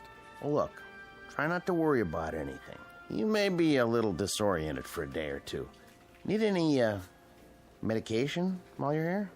Sleeping pill? Muscle relaxant? Me? Never felt better in my life. If you experience any headaches, neck pains, that sort of thing, give me a call. And forget about me. Gart's the one with the busted leg. He's still on the 3rd floor. Yeah, he'll be in a cast for a while. He's healing fine, though. 3rd floor. Room 14, wasn't it? Well, you should know. Gonna stop by? I was thinking about it. Go ahead. Give him a hard time, just not too hard. Tell him I'll be by on my rounds. Oh, and congratulations, Colonel Forbes, to both of you. What? Haven't you seen the paper? You're heroes. We flew the course, nothing special. Well, the force is proud of you just the same. The nation is. Just doing our job. Here, take this with you if you like. I've already seen it. Then give one to Major Gart. They've got copies all over the base. But they're going fast. Colonel, come here. Can I ask you something? If it's not classified? Yes? What happened up there? How do you mean? When they lost you on radar. If I could tell you, Doc, I would. You and the General and everyone else. All I know is we must have lost pressure because we blacked out. For quite a few hours. The next thing I knew, we were down and the chopper was airlifting us out of there. That's it. End of story. But you made it. That's what counts. Yes. Yes. I guess it is.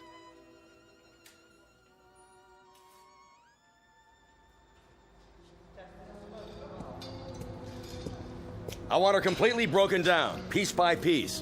Whatever it was, we've got to find it. Doing the best we can, sir. How's the investigation coming? Now, so far, everything checks out. Meaning? The only damage evident is from the touchdown. She came in on her belly at something close to 300 miles an hour. Must have buckled part of the landing gear. Wasn't fully extended.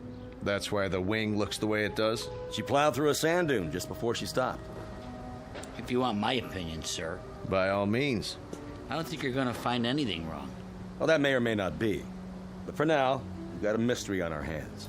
We need answers. Well, it would be my suggestion. Yes?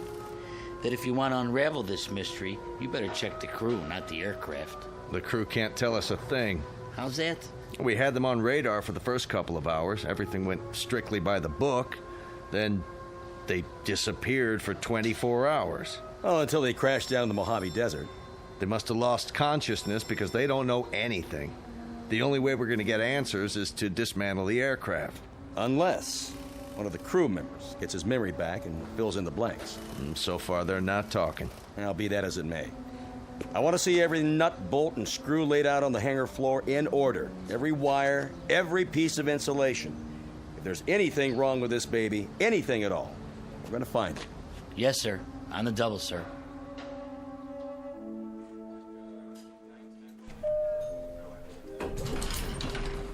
Dr. Bridges to the infirmary. Dr. Bridges. Oh, hello, Colonel. I didn't see you. That's all right, nurse. No harm done. How are you feeling, sir? Fine, thank you. How's Major Guard? Coming along nicely. You can go on in if you like. He'll be glad to see you. Thanks. I will. Is that one of the pilots? The ones who crashed? Yes, Colonel Forbes. He's cute. He is. But did you see his eyes? Blue, I think. No, that's not what I mean. I mean, they've got a kind of far look. Like his body's here, but, I don't know, his mind's somewhere else. I don't know where. I just hope he's okay.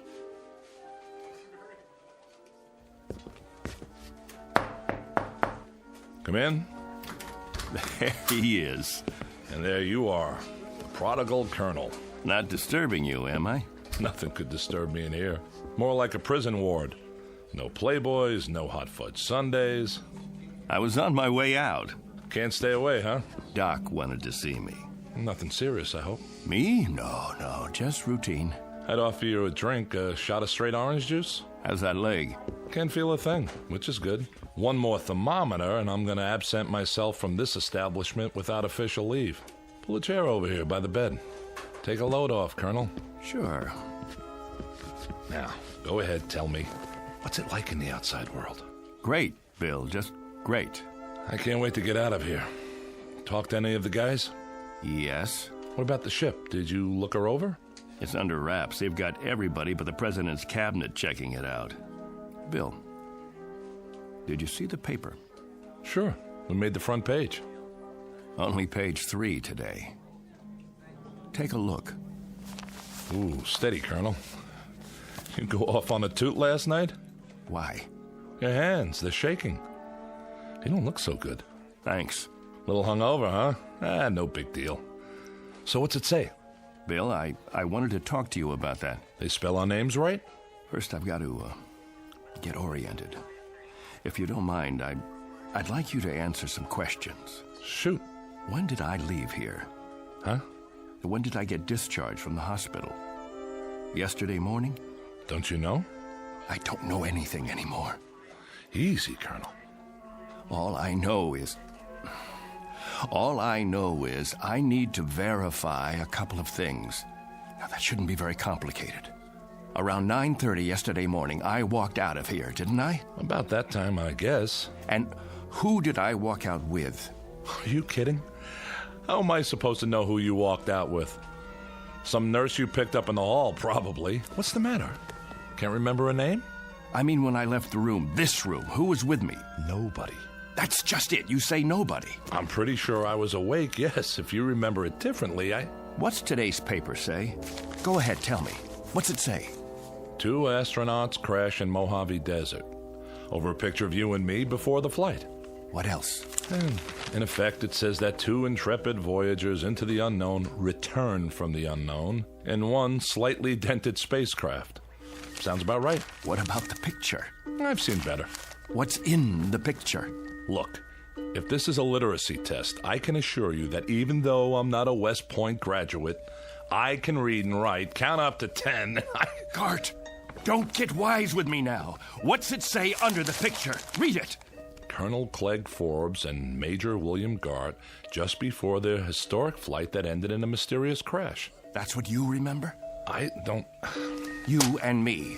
The X6 taking off. About 2 hours up. We black out, and 24 hours later, we come to in a crashed aircraft in the desert.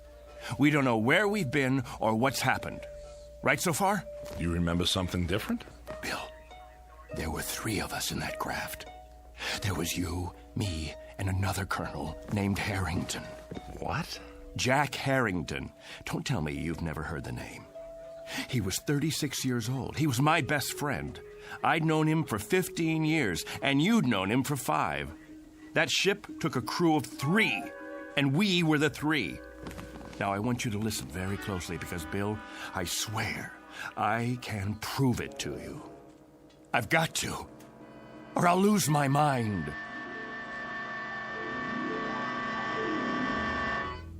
What are you talking about, a 3rd crewman? They brought 3 of us back to the hospital when they found us in the desert. You, me, and Harrington. Jack and I were just scratched up. You got the busted leg. Yesterday morning, they discharged Harrington and me. There was 3 beds in this room. Now, wait a minute. We said goodbye and promised we'd come back today to visit you. Then Harrington and I left to do the town. Now, you tell me none of that sounds familiar? Clegg, I don't know what you're talking about. I don't know anyone named Harrington. Whoever he is, he wasn't on the crew with us. The X6 carried 2 men, you and me. Nobody named Harrington. Nobody else at all. When you walked out of here yesterday morning, you walked out by yourself. There were never 3 beds in this room. Only 2, yours and mine. Something's happened to you. I mean it, Clegg. This is an after effect of the crash. It has to be. I think you'd better tell the doctor run some tests. Look, Bill, let me describe to you what I remember. Go on. I'm listening. I'll give you a chronological breakdown of everything that happened as of yesterday morning. First of all, I saw the paper. The one you just showed me? No, not that one. Yesterday's edition. I saw it on the stands downtown, only it said that 3 men came back. There was a picture of you, me, and Harrington on the front page, taken just before we took off. That's impossible. I know, it must be impossible. You say there were 2 of us. Everyone else says there were 2 of us. And now, that's what it says in today's paper. Well, then, that should tell you something, shouldn't it? A reality check. But I know there were 3 of us in that aircraft. They picked 3 of us up in the desert and airlifted us in a chopper, and 3 of us were checked over and debriefed. They kept you here because of your leg, and it was Harrington and I who left this room yesterday morning. Then we requisitioned a staff car and got a ride into town together. Bill, you said goodbye to us from that bed, and then you said, Harrington, keep an eye on Forbes. He can't hold his liquor. Those were your words. I don't know what you expect me to say. Don't say anything. Just listen. I was standing right at that door, and Harrington went back to your bed and made like he was gonna sock you. I swear to you, Bill, it happened. I know it happened. And Harrington, keep an eye on Forbes, will you? He can't hold his liquor. Hey, why you? I'm gonna let you have it, you fresh kid. I'm gonna fix this punk's wagon. I wish somebody would. I'm gonna tell the medics he's one very sick cookie and they should hold him for observation another 7 years. You think that's long enough? I don't know. And every Saturday night, Major Gart, the Colonel and I will phone you from whatever bar we happen to be in, and if you're nice, we might even let you talk to some women. Let's go already. I hate long goodbyes. Go on, both of you. Leave me here to suffer in my loneliness and despair. Take care, Billy. We'll come in tomorrow to see you. Meanwhile, you can all read about yourself. Better memorize this in case you lose it. See? 3 space travelers return safely. And nothing about your broken leg. Well, that's the press for you. Get out of here. I'm going to pick one up for my mother so she can frame it. One time, a fortune teller in a carnival in Des Moines said I'd be famous. It doesn't say anything about you, though. Out. And did you pick up a paper on the way out? Why? You said you had proof. I should have kept it, but it wouldn't make any difference now. If you could show me in black and white. Hold on. There's more to the story. When we got to town, Jack and I hit the bars. The first one was the Plush Monkey on 11th. You know the place, don't you? Yeah, a dive. Beer signs and bar girls. And a big mirror behind the bottles. We walked in trying to keep a low profile, but the blonde spotted us. That's them. No, it's not. It is. Don't stare. Give me your hairbrush. Welcome, gents. Take a load off. With pleasure. Say, aren't you the 2 guys who was up in space? Not that far, just the ionosphere. I thought so. That and a couple of bucks should get us a beer apiece, right? You bet your life, but never mind the $2. This is on the house. Why, thank you, my good man. Very kind of you. I don't get many celebrities in here, so go ahead, boys, drink hearty. You earned it. I don't even mind you cracking up the ship, and I'm a taxpayer. I like your attitude. Got a match? Not since Superman. A light from my friend here. Sure, pal, sure. Anything you want. Evening, ladies. Hi there, Captain. Colonel. Oh, sorry. She's new in town. Care to join us? Hold that thought. I'll ask my friend. You do that. We ain't going nowhere. Hey, Jack. Something wrong? No. Look at yourself in the mirror there. Not exactly a happy camper. I was just thinking. About what? I'll tell you after I taste the beer. To happy landings, whenever and wherever possible. I'll drink to them. Sorry. Something is wrong. That's okay. Ain't the last glass of draft in the house, let me tell you. It just slipped out of my fingers. Don't worry, I'll clean it up. Get you another one right away, Colonel. You're sick, Jack? No, I'm not sick. I just got this funny feeling. What kind of feeling? I don't know. Odd. Never felt anything like it before. Maybe we should go. Don't worry, I said. It was just for a couple of seconds there. It was like I didn't belong here. Like if I were to let myself go, You'd what? Like I'd disappear. Here you go. Thanks. Happy landings. You don't like it? I want to call my folks. Good idea. I should call Amy, too. Where's the phone? All the way in the back. You sure you're okay? Yeah. Be right with you.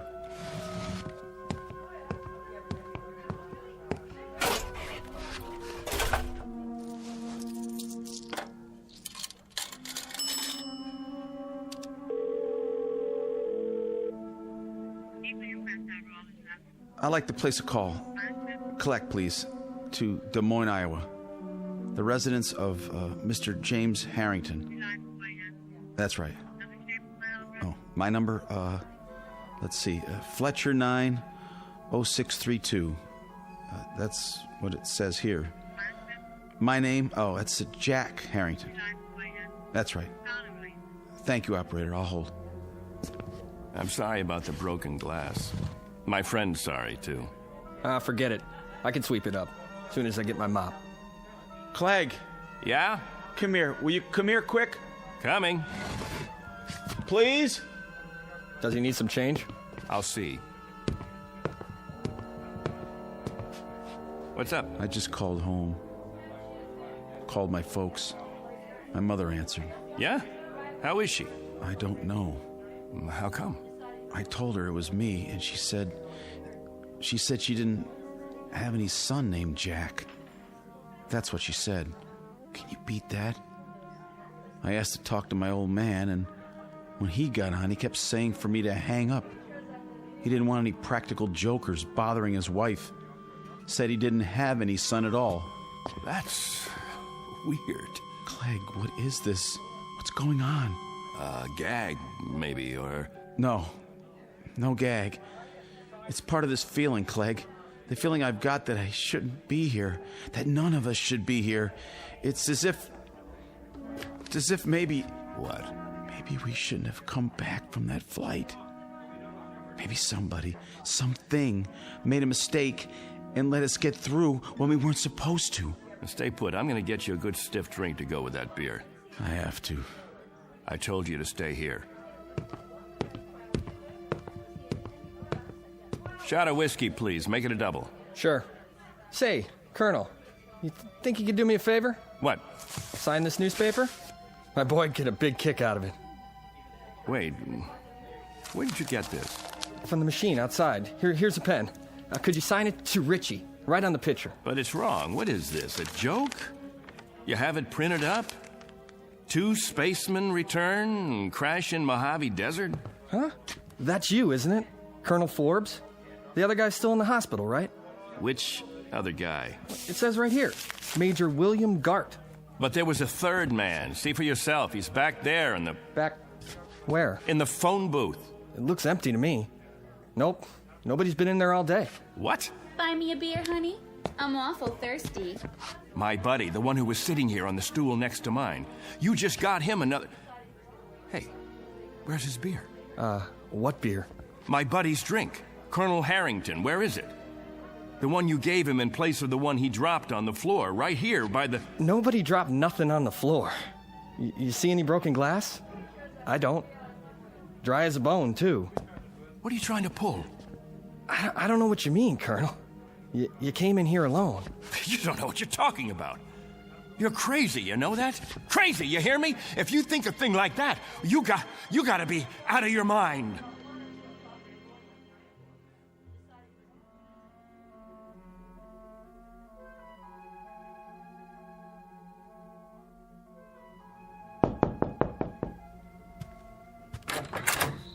What do you want?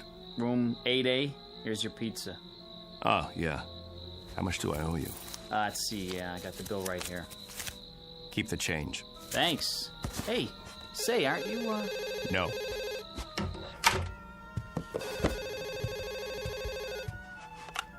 Yes?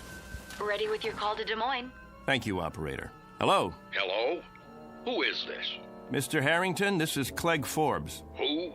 You remember me, sir? I had Christmas dinner with you and your wife last Christmas. You and your wife, and Jack. Jack who? Your son. What is this, another crank call? Because if it is, it's not funny. Who is this anyway? Perhaps I don't have the right house. Is this James Harrington? I'm James Harrington, but I don't have any son, and I've never heard of you. You live at 43 Elm Street? All my life. Got 2 daughters, both married. One lives in Sioux City, the other moved to Binghamton, New York last year. I should know whether I got a son or not. And don't call me again. Now what? Look at that face in the mirror. I don't know myself anymore.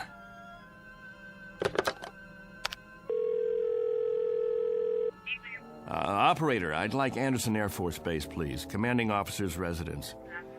That's right. Call me when you get through.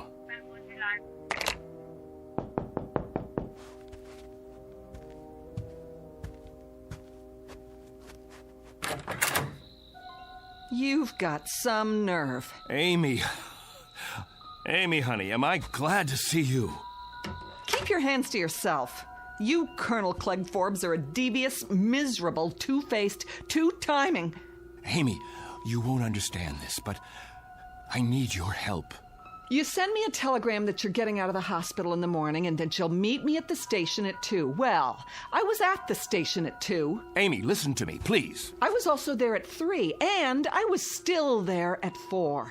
I could have had my pick of several Marines and an elderly gentleman who owns 25,000 shares of AT&T, but there was a missing Air Force officer named Forbes who didn't have the simple courtesy to leave a message or even a number where he could be reached. I can explain. Do you have any idea how many bars I've been to? How many hotel lobbies? Did it ever occur to you to... Amy, please! You look terrible, by the way. All right, Clegg.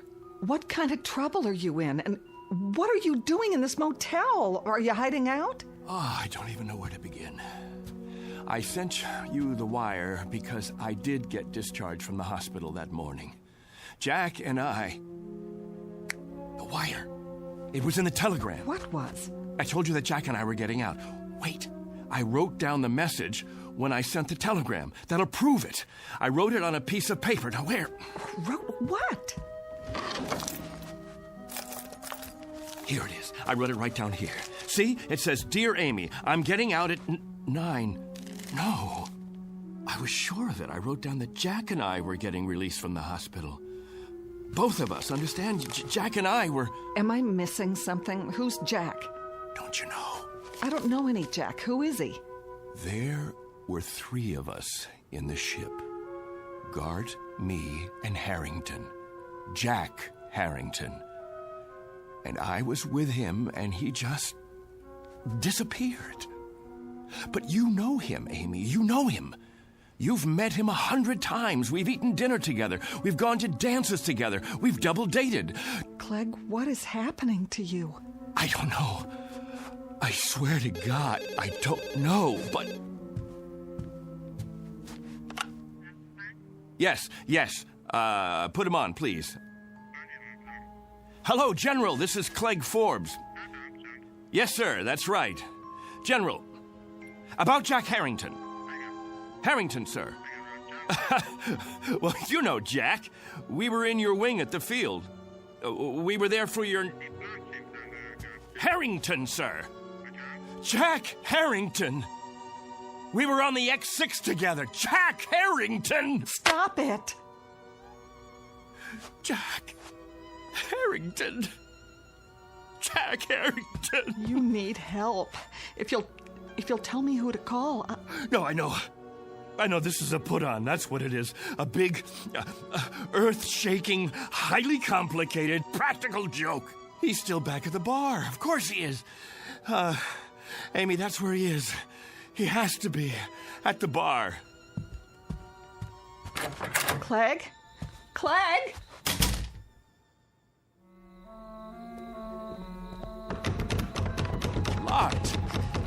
Locked? What time is it? It's late, Clegg. There's nobody inside at this hour. Open up. I know you're in there. Come on, Harrington. You gotta be. Don't!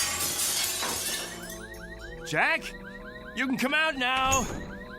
Some joke, and I fell for it. Where are you hiding? The phone booth? That's gotta be it. Where are you, Jack? Please come back, will you? Jack! No.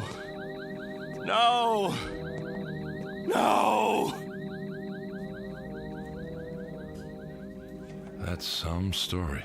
I don't know what I did then. Just ran, I guess. All the way down the street like a crazy man. I left Amy standing there. I don't even know what happened to her after that. And I don't know Jack Harrington. I never heard of him before now. He's an illusion or something. He has to be. He's not an illusion. For some reason, he's been yanked out of here, taken away. You're letting this get to you. Didn't you hear what I said? He told me he had a feeling that maybe somebody or something made a mistake and let us get through when we shouldn't have. And maybe they'd be coming back to get us now. Maybe somebody from up there. Clegg, it doesn't make sense. And now, I've got the feeling, too. I've got this idiotic, oddball feeling. I don't know how to describe it. It's weird, Bill. It's just plain weird. Like I don't belong. I don't want it to happen, you hear me? I don't want it to happen to me, too. Clegg! Oh, I gotta stop him. Somebody get him! Somebody! Hey, did you want something? Where is he? Where did he go? Who? Colonel Forbes. Colonel... I saw him run into the hall. When? Just now. I didn't see anyone. He has to be here.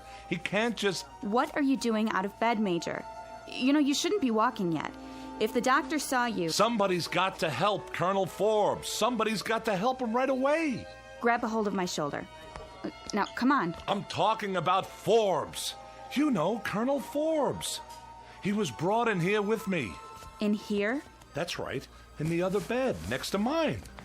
Look, this is a private room. What? There's no other bed but yours. No. You see? All right, now, lie down. Now, raise your cast. That's it. What do you mean there's... Oh, no. Dear God. What happened to the other bed? Okay, try to rest. I'll call the doctor. Here, would you like to look at the paper? You're a hero. Do you realize that? Spaceman completes journey. Lone traveler returns to Earth. Lands in Mojave Desert. It's a nice picture of you. Would you like a glass of water? Major William Gart. Just before his historic one-man journey into space.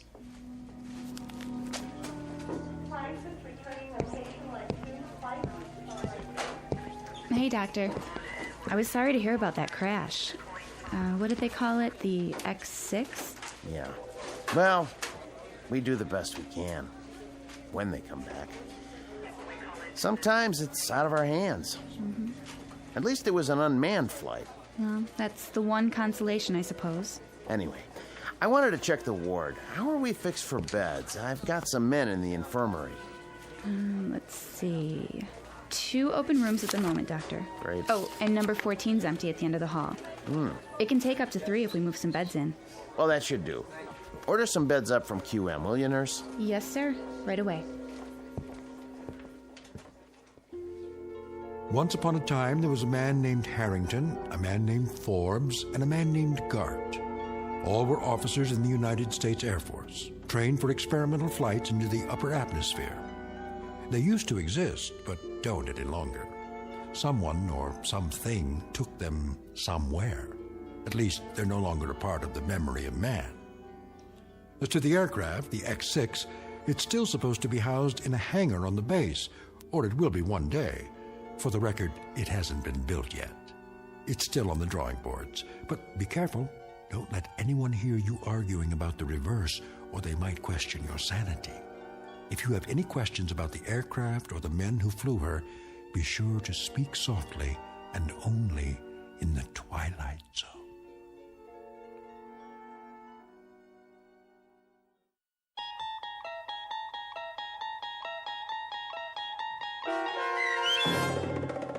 And When the Sky Was Open, starring Barry Bostwick, with Stacy Keach as your narrator, was adapted for radio by Dennis Etchison and written for The Twilight Zone by Rod Serling, based on a story by Richard Matheson. Heard in the cast were Mike Starr, Jeff Lupetin, Meg Thalken, Joby Cerny, Christian Stolte, Kurt Nabig, Richard Hensel, Doug James, Vince Amari, Justin Kaufman, Elizabeth Lido, Carl Amari, Jennifer Joy, and Tracy Hernandez. To learn more about the Twilight Zone radio dramas and to obtain audio cassettes and CDs of these programs, visit our website at twilightzoneradio.com. The producers of The Twilight Zone wish to thank CBS Enterprises, Carol Serling, Dennis Etchison, Claire Simon Casting, Terry Jennings, XM Satellite Radio, Sirius Satellite Radio, our sponsors, and our radio affiliates for helping make this series possible. This copyrighted radio series is produced and directed by Carl Amari for Falcon Picture Group. Sound design and custom Foley effects for The Twilight Zone by Cerny American creatives Bob Benson, Craig Lee, Michael Slaybach, and Matt Sorrow. To learn more about the Twilight Zone radio dramas and to contact us, visit our official website at twilightzoneradio.com. Doug James speaking.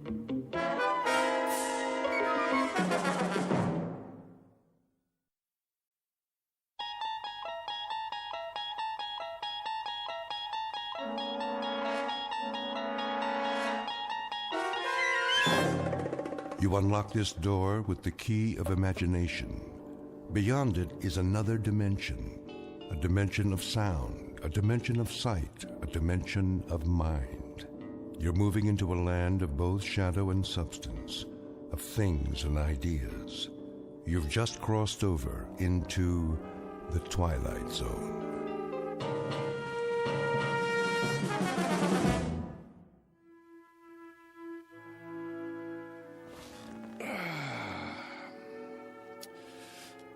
Now then, to begin. Recording. Act 2, Scene 1. We open on a wide valley, the Alps in the background, as a ragtag army of men in brass helmets descend, followed by a bunch of elephants. In the foreground is their leader, Hannibal. Make that a herd of elephants. No, strike that. A thundering herd of elephants. Next shot. I need a drink. I say, I need... Yes? Greg? You have reached the home of Gregory West. At the tone, please leave... West, I know you're there. For one thing, you don't have an answering machine. For another, I can hear you sweating. Hello, Sammy. You know what day it is? It's Monday. You were supposed to have the script on my desk this afternoon. Oh, that, yes. My typist is running a little behind schedule. Your typist? Well, you know I don't use a typewriter. So get a word processor or a laptop. Never. Dictation is the only way. Helps me get the dialogue right. What's her number? Who? Your typist. I'll send a messenger. Not until I have a chance to look it over. Make any last-minute corrections. The network wants pages, Greg. They don't have to be perfect. Just give me a couple of more days. I can't stall them much longer. They want to shoot Hannibal's animals in the spring. They doubt me? They doubt their own grandmother if they had her under contract. They've got a lot riding on this. Well, you tell them I'm not some Hollywood hack.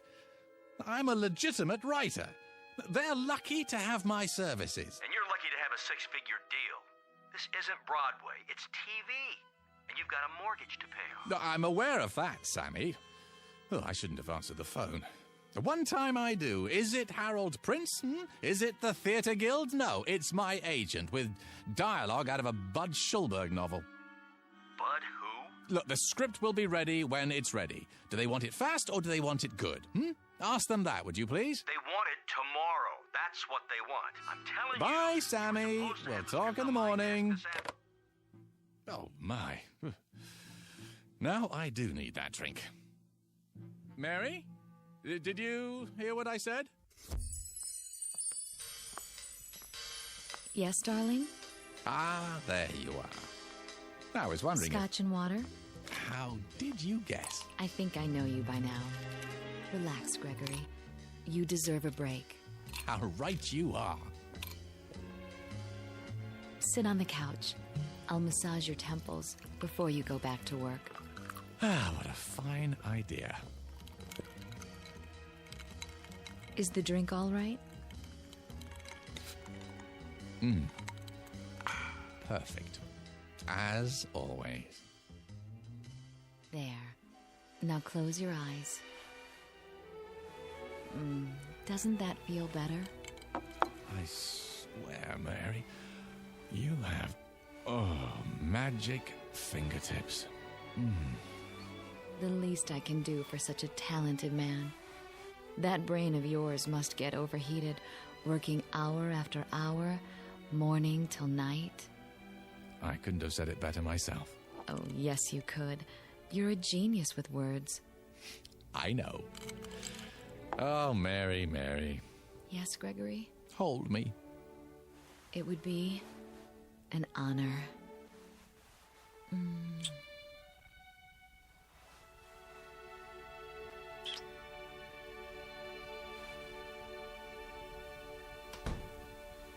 Who's that? Outside the window. I thought I saw... No. Gregory! Not Victoria. Gregory? She can't be home yet. Gregory! How dare you!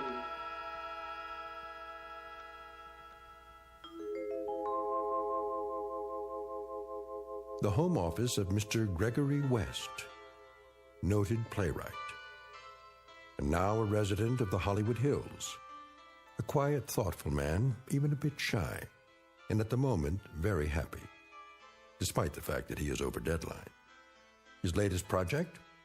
A script assignment taken to ensure that his household remains secure, despite the occasional fickleness of drama critics. The other ingredients of that household? There's Mary, warm, affectionate, devoted, the ideal companion for someone who values peace of mind. And the final ingredient, Mrs. Gregory West. In a moment, she's going to learn the secret of her husband's success, a method of creative writing taught only in the Twilight Zone. And now, The Twilight Zone, and our story, A World of His Own, starring Charles Shaughnessy, with Stacy Keach as your narrator. Gregory! Oh!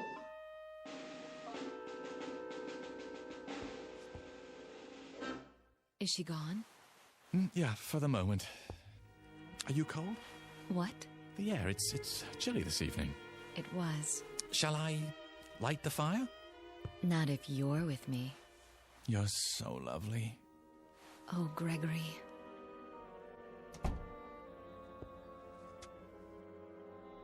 Don't worry just yet.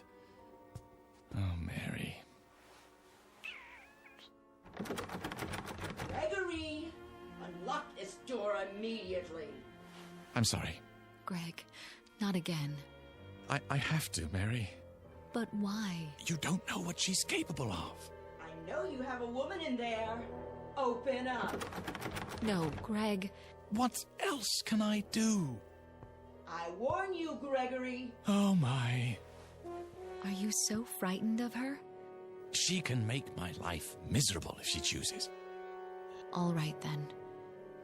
If you must. Do you hear me, Gregory? Are you deaf? Be right there. Don't think you can hide her from me. What's that, dear? Don't think you can let her out the window either. Gregory!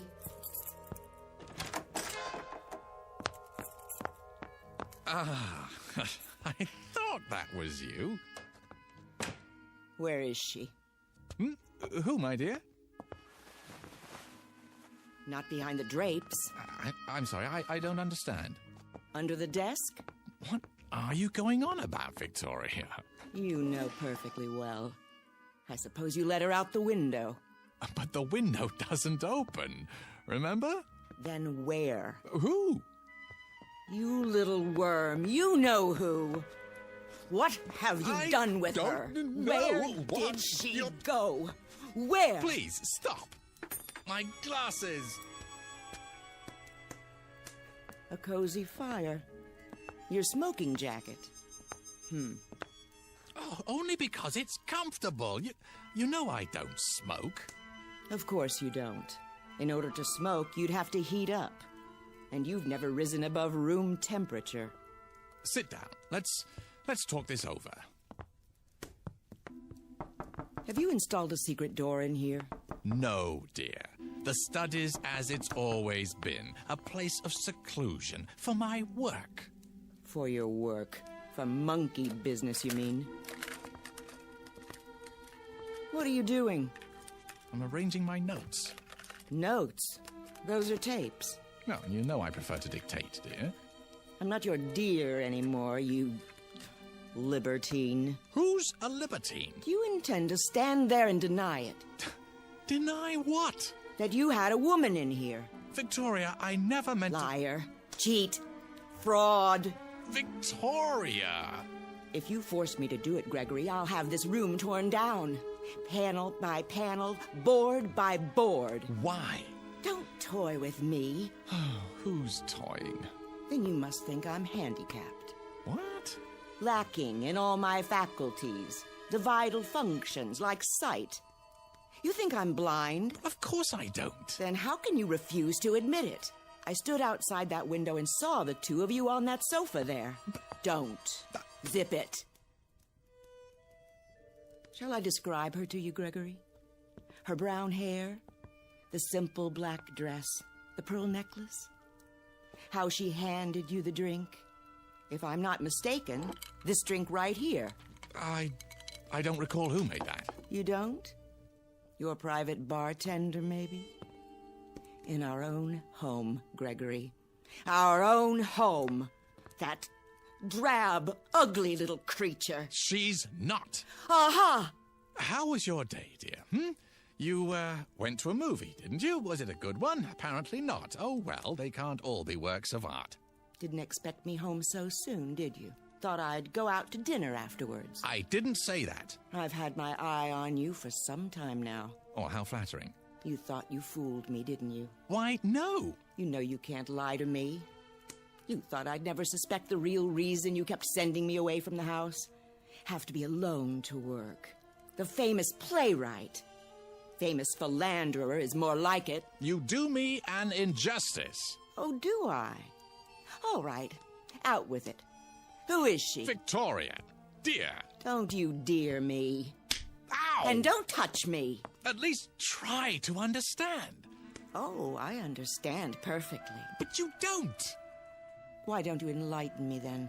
There's no other woman in my life. There certainly isn't. Not anymore. Because you don't have a life. How can I explain it to you? That's the question of the evening. How? Well, I'm waiting. I'm a very patient person. I'm not going anywhere. Go ahead. Take your time. Choose your words carefully. Because I intend to report each and every one of them to my lawyer. No, that won't be necessary. I'll be the judge of that. Victoria. All right, then. You recall my play, The Fury of Night, Do you? The one that made my reputation? It won a Tony Award? Oh, then there was interest from Hollywood, and we moved out here. I'm listening. What about it? Well, you remember the character of Philip Wainwright. He was the first character that I was ever really successful with. The critics said he lived on stage, not a collection of mannerisms. He breathed, What's her name? What? Her name. What do you call her? Fifi? Foofy? Or do you just call her whenever you feel like it? Mary, but... Mary! How common. She's not common. Oh, you mean she has hidden talents? I'll bet. Does she cater to your every need? Drain off your tensions before they have a chance to build up? Victoria, don't. I'm trying to explain. Then go ahead. I'm all ears. All right. You know I've spoken many times of how fictional characters seem to come to life for me. Such vivid life that they begin to determine their own actions. As the author, I may have some particular lines and moves planned for them, but they simply won't do it. They become so strong that they begin to take over the story. I'm not interested in a lecture on writing. You artistic types are all alike, full of mumbo-jumbo about feelings and moonbeams. It's all smoke and mirrors. A cover, a front for self-indulgence, wish fulfillment, laziness. I don't know what you'd do if you had a real job to go to. If your delicate sensibilities could stand up Victoria, I'm asking you to bear with me. Bear? I've borne you too long. And now it's over. Finny, kaput. 10-4, over and out. Wave bye-bye, mark it and strike it. But this is important. Philip Wainwright. He was the first one of my characters ever to behave like this. Like what? Like you? With a complete lack of morals? With duplicitousness? Duplicity? What? The word is duplicity. Is it? Well, I've got a word for you. I must finish this, so please don't interrupt. Now, no matter what I tried to make him do in the service of the story, he balked. Flatly refused to take direction. Wouldn't accept my choices any longer. This is ridiculous. He was real. Alive, do you hear? Alive. With a will all his own. We're off the subject. No, we're not. This is the subject. Philip Wainwright was alive. So much so that one night, while I was working right here in my office, he came walking in through the door. My God. You're delusional. Victoria, believe me, he did. He walked right in and took a chair in front of the fireplace. A real flesh and blood man. Not just words anymore. And I had created him. What are you doing? I think psychiatry is next on the agenda. No, put the phone down. I'm telling you the truth, Victoria. Characters from my plays began to come to life. I saw them. I talked with them. I shook their hands. And made love to them? Yes! No, I mean no! You want me to put the phone down? How's this? Right on your fingers. Ow! Get out of my way. Look, hear me out. You know how I work, how I dictate my dialogue and descriptions into the tape recorder. The lazy man's way to riches. I can describe any character at all into it, and now, if I do it well enough, truly enough, the character will come to life. Real life, Victoria. Listen to yourself. They don't even have to be characters in my scripts anymore. They can be any kind of characters I want. You belong in an asylum. You told me that you saw Mary in here, didn't you? Oh, I saw her. Then how did she leave? I don't know. But I trust my own eyes before I trust you. Well, think about it. She didn't use the window. And you know very well that there's no secret door in here. The magician reveals the tricks of the trade. I'll tell you how she left. Because I want you to understand. Look in the fireplace. The what? The grating. Go ahead, look. I'm supposed to believe that she went up the chimney? Well, in a sense, but not the way you mean. Here, I'll show you. See this? What is it? A melted cassette tape. Is that what you do with your so-called notes? Burn them? Only on occasion. When I have to get rid of something in a hurry, or someone. The tape I had recorded her on, I threw it into the fire just before you entered the study, and she was gone. Poof! Just like that. Uncreated. Look, if you'll come over here, you can see what... I've heard enough. Wait! I'm leaving. I'm telling you the truth. Get out of my way. Where are you going? I'm going to have you committed. Look, you've got to believe me, Victoria. What do you think you're doing? Trying to save our marriage. By locking the door? Don't waste your time. It's so simple. Look, I could describe a cat or a dog or any kind of character you wanted, but I assume you'd rather see Mary. Besides, I've created her so often that she's readily available. Oh, is she? Give me that key. No, not yet. Recording. Her name is Mary. She's 36, 5'3" tall, simply built, brown hair, fair complexion. The key. On the surface, now. A plain, quite ordinary female, yet with that quality of inner loveliness which gives her woman real beauty. If you won't give it to me, I'll take it. A gentle woman, an understanding woman. As she wears a simple black dress, a single strand of pearls at her throat. I'm warning very you. Very little makeup, her hair arranged simply. There. She's coming up the front walk now. She's crossing the porch. She's opening the front door. Greg, someone's in the house. Closing it. Walking down the hall. Who? Good evening, Mrs. West.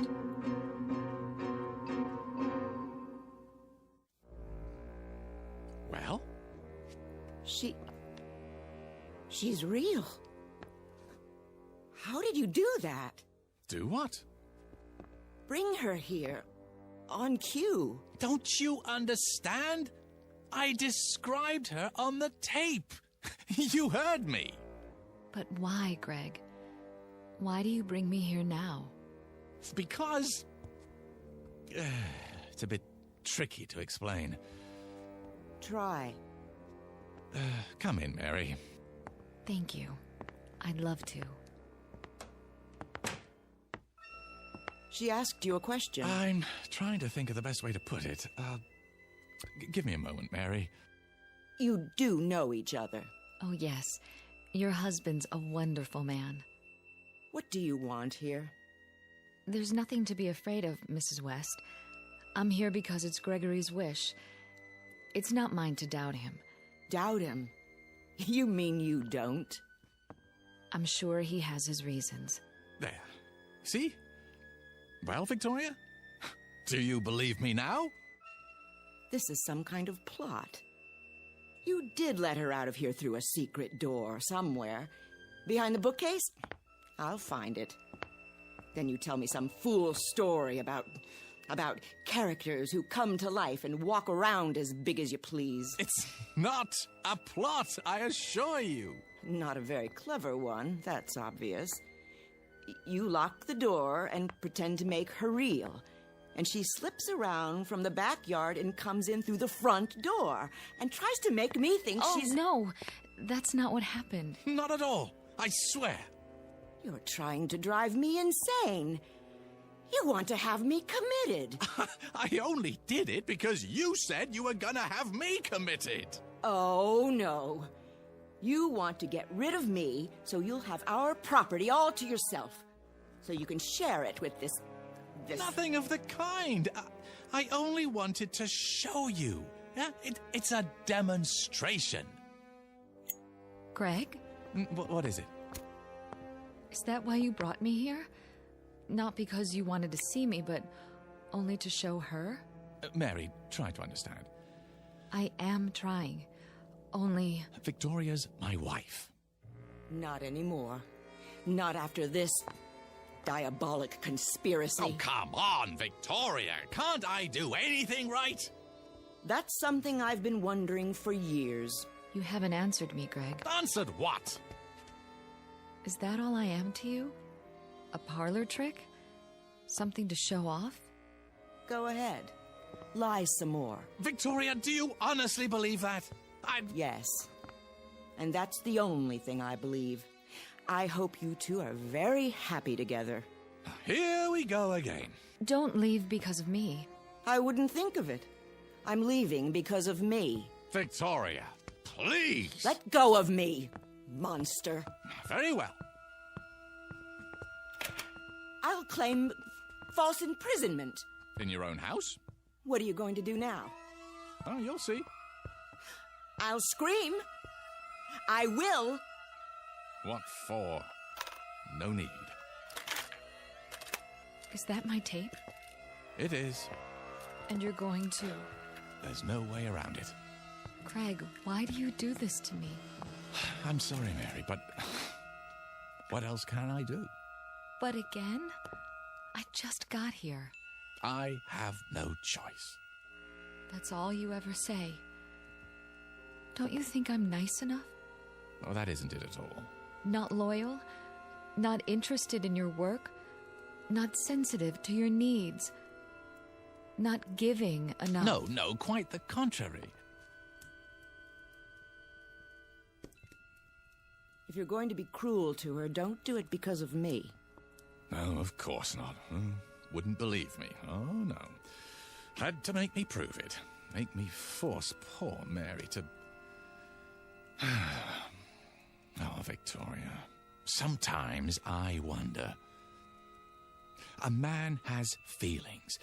Feelings that get turned into thoughts, and then into words. And those words go onto paper, and eventually they live, and breathe, and walk, and talk, and strut upon the stage in their petty pace for a paying audience. But you wouldn't know anything about that, would you? Not even after living with me for so many years. I really don't want to do this.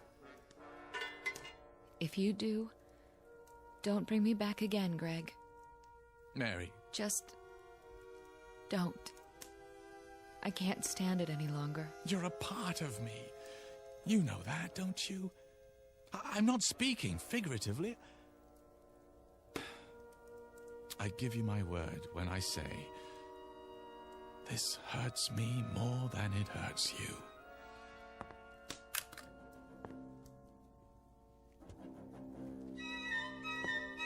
I'm so sorry, Mary. But she is my wife. I understand. I suppose. Greg, I feel so strange. What's happening to me? Help me. Greg, help me. Please. Greg, I feel so strong.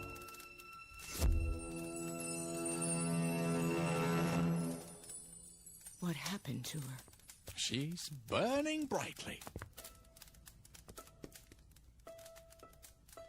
Where is she? I've told you. But where? Oh, don't you believe me yet, Victoria? Where did she go? I uncreated her. No. That poor woman. Come here. It's all right, dear. But Shush. Hold on to me if you like. what have you done? It won't happen anymore, I promise you. I'll never do it again. I never would have done it in the first place if I hadn't been so lonely.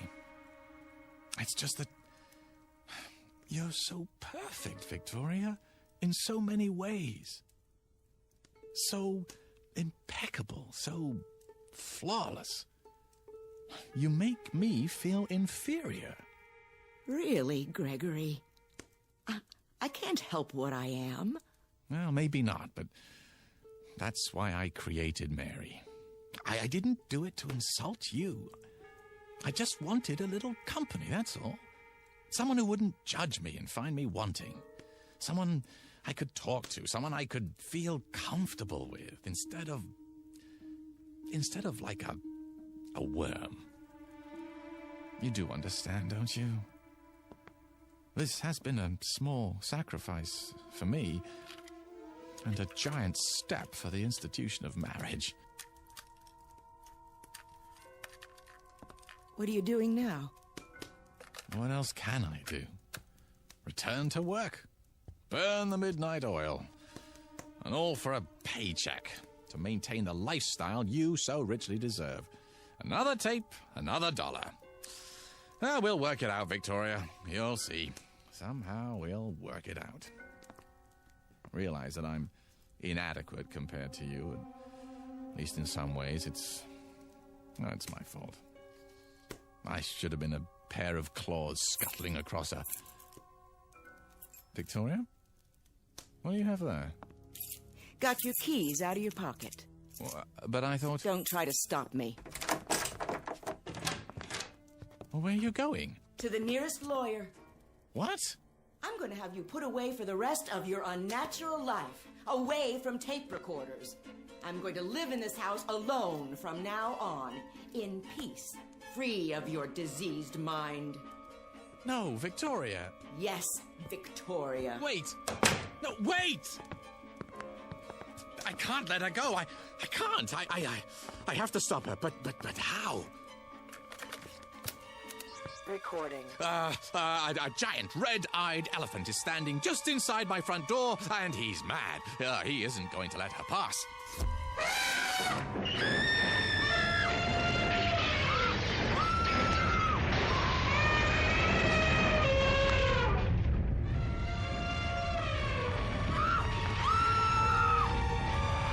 Something the matter, dear? Get that elephant out of my hall! Will you stay? Yes. What did you say? Yes. I can't hear you. Yes. Yes. Yes. Very well. Hurry. Just a moment. Gregory! Yes.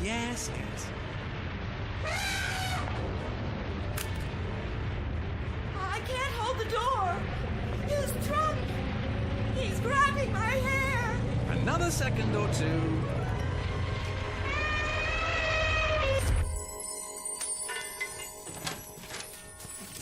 There. You're mad.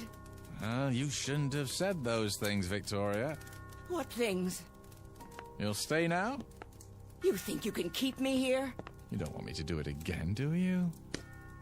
How about a herd this time? No. It's just a simple matter of recording on another tape. Well, I have plenty. I said no.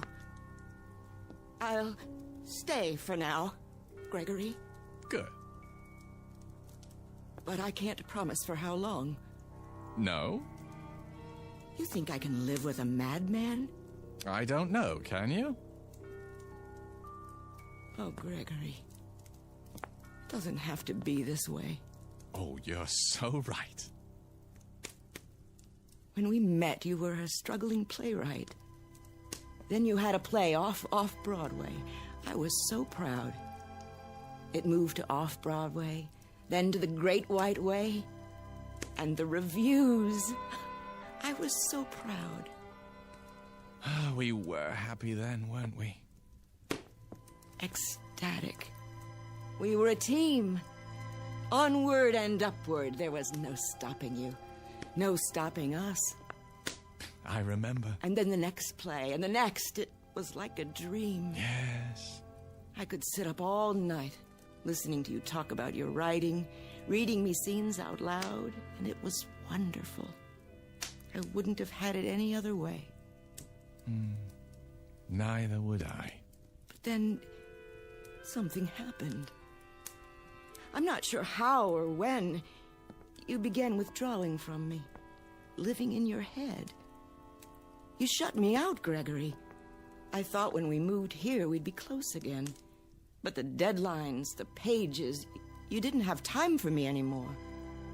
You didn't have time for a wife. Well, I'm truly sorry for that, Victoria. But I think we can salvage it, don't you? Start fresh, as soon as I finish the script. And will we move back to New York? Well, I don't see how we can afford to. Broadway isn't what it used to be. Nothing but revivals and musicals now. This is where the money is. Our future is here. What future? Well, if Hannibal's Animals gets good numbers, I'll be flooded with offers. But what I really want to do is produce. Sammy says that's where the real money is. We'll form a production company, get some pilots going, and, well, by this time next year, we should be sitting pretty. We'll move to a bigger house with a pool, and I'll have every room wired for sound with hidden recorders. That way I can dictate no matter where I am. And after a while, I won't have to write at all. My characters will do the work for me. I'll straighten their collars, wash behind their ears, and send them out into the world to make me famous. Can you see the future, Victoria? Can you? Thank you, Gregory. For what? I can see the future. What it would be like with you. And now I know I was right. You are insane. Oh, come now. The first chance I get, I'll have you in a padded cell. Believe it, Gregory. I do. Well, I guess that's it.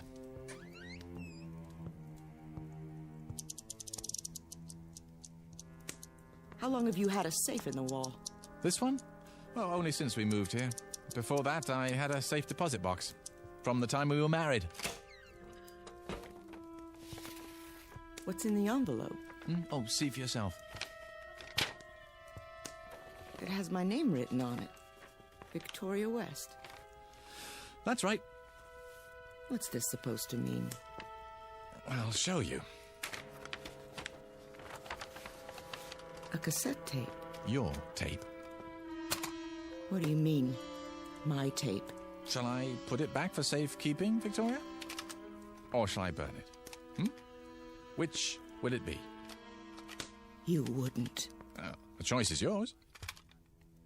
You want me to believe... Oh, I'm telling you, Victoria. As if I had to. Well, look at yourself, Regal, beautiful. You could have had any man you wanted. Haven't you ever wondered how you got stuck with me? That's absurd. I know who I am. I have a lifetime of memories. Oh, I know you do. I gave them to you myself. It's all here on the tape. Didn't I just tell you you're impeccable? flawless. Exactly the sort of wife that I used to think I wanted more than anything else in the world. This is another of your tricks. Why do you suppose I was so upset when you came back before, No, not because of Mary, but because it was the first time you'd ever come back against my will. The first time... Do you think you're frightening me? No. No, I guess not. You're beyond that, aren't you? I made you too strong. I forgot to give you human frailty. Well, I guess I deserve it. It's what I asked for. I'll put it back in the safe. Give me that. Oh, you want to be careful, Victoria. Very, very careful. You tedious little bore. How could I ever have believed I loved you? Here's what I think of your childish trick. Victoria! Do you know what you've done? I feel strange. I'm sure you do. It's too late. I can't pull it out of the fire. I think I'd like to lie down. You don't mean to tell me it's true. No. Oh, it can't be true. No. Gregory. Victoria!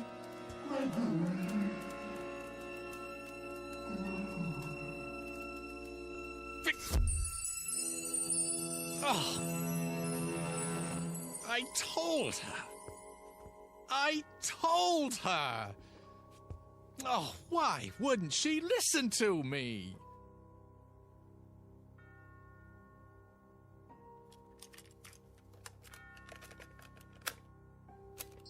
Recording.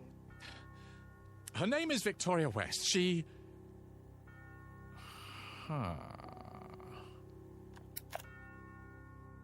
Better to leave well enough alone. Recording. Her name is Mary. Mrs. Mary West. She's 36, 5'3" tall, slimly built, brown hair, fair complexion. On the surface, a plain, quite ordinary female, yet with that quality of inner loveliness which gives a woman real beauty. A tender, gentle woman. Just now she's coming into her husband's study. Hello, Gregory. There you are. What do you have, darling? Oh, nothing really. A tape recorder. One of the tools of my trade. Will you show me how it works someday? Oh, I don't think it would interest you. Oh, it's of no importance. Nah, no importance at all. Is the drink all right? Perfect. As always. Oh, Gregory. Mr. Gregory West, still shy, quiet, very happy, and apparently in complete control of the Twilight Zone.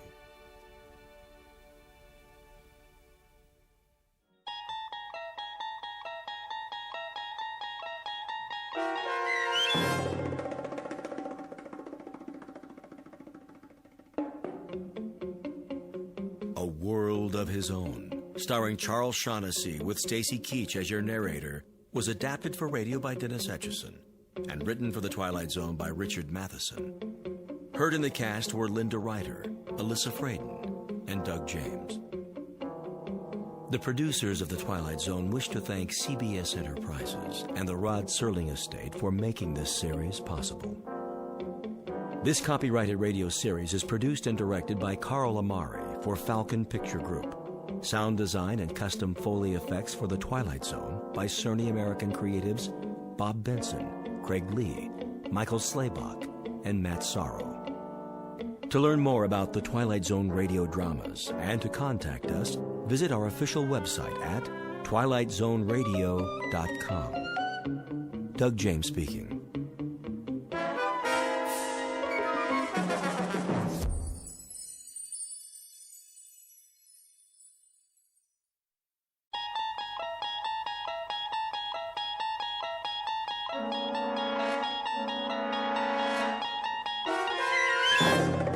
You unlock this door with the key of imagination. Beyond it is another dimension, a dimension of sound, a dimension of sight, a dimension of mind. You're moving into a land of both shadow and substance, of things and ideas. You've just crossed over into the Twilight Zone.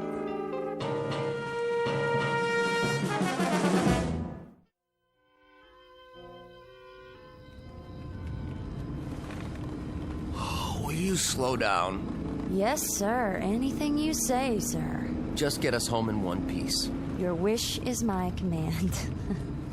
Some party, huh? It was your idea. Oh, I wouldn't say that. They're as much your friends as mine. A regular barrel of laughs. You have to admit, every time Walter does his Barbra Streisand impersonation... Pull over. It's not that much farther. I mean it, Millie, or I'll throw up all over the dashboard. Put your head between your knees, take a deep breath. Now! Okay, Bob, I'm pulling over. Stop.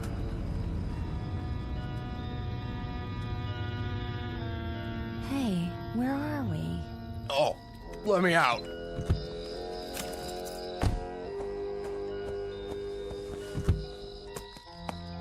Bob, I thought you were my navigator. I must have missed the turnoff, after Riverdale. That's right. Blame me. I'm not blaming you. You had the map. Don't talk. You should have told me you weren't paying attention. Now look where we are, in the middle of nowhere. Oh, my head hurts. Want me to put the top down? Some fresh air? I just want to go to sleep. All right, get in. Hurry up. Will you look at that? All those stars. I never knew there were so many. We don't see stars like that in Manhattan.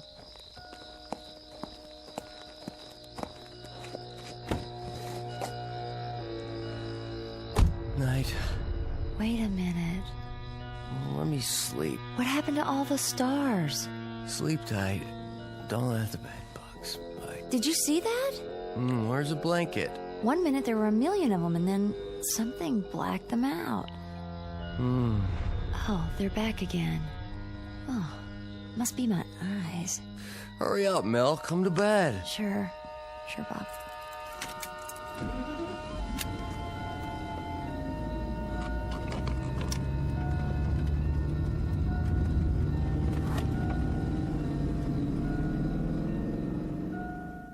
Bob and Millie Frazier, two average New Yorkers who attended a party in the country and stayed too long. They also drank too much and on the way home took an unexpected detour. But they aren't worried. In a few hours, it will be morning and they'll be home in their bed, safe and sound. Or so they'd like to think.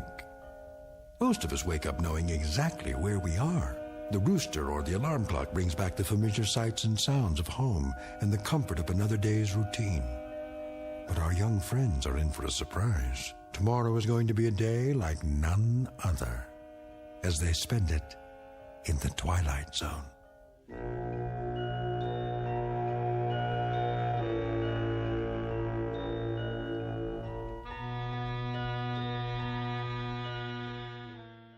And now, The Twilight Zone and our story, Stopover in a Quiet Town, starring Stephanie Weir with Stacy Keach as your narrator.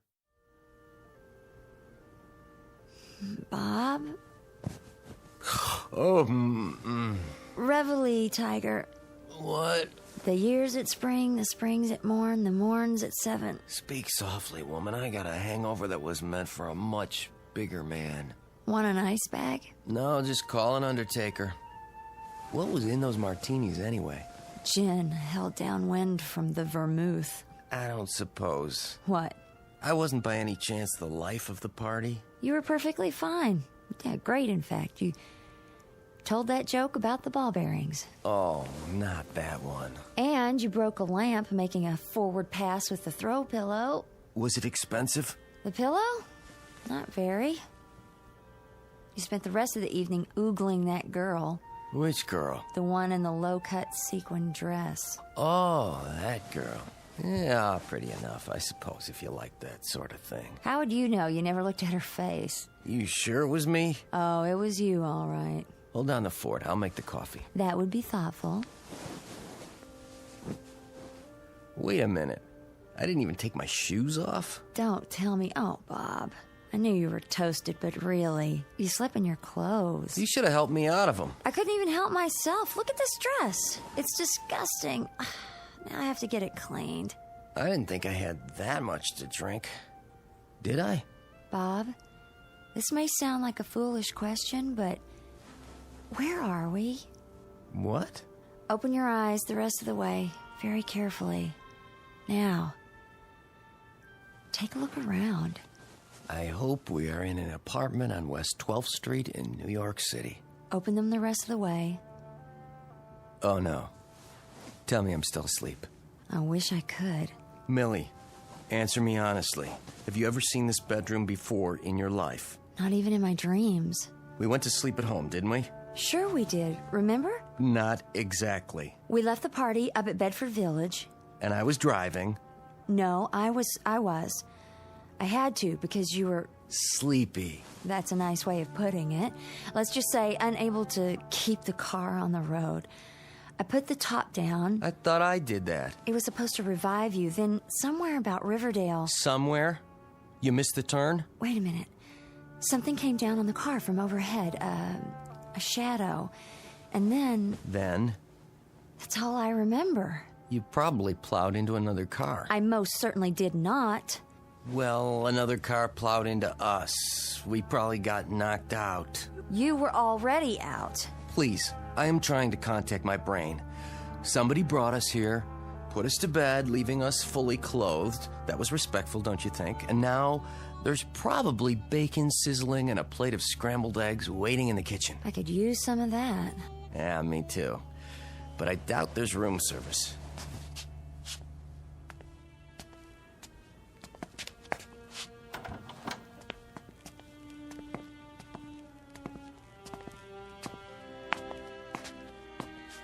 I don't smell any coffee. Hello? Anybody home? Good morning.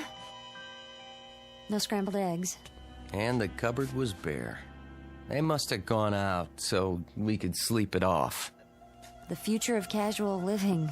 Pretty trusting types. First things first, the phone. At least I can find out where we are. Is information 411? I don't know. Just dial 0 for operator. Why can't I get a dial tone? Go easy. You'll break it. Bob! I hardly touched it, I swear. Now we'll have to replace it. No, we won't. The phone company does that. Look at this. It wasn't even wired to the wall. How do you figure? Maybe they didn't pay their bill. There aren't even any screws. It was glued on or something. We'd better leave them a note. Got a pencil?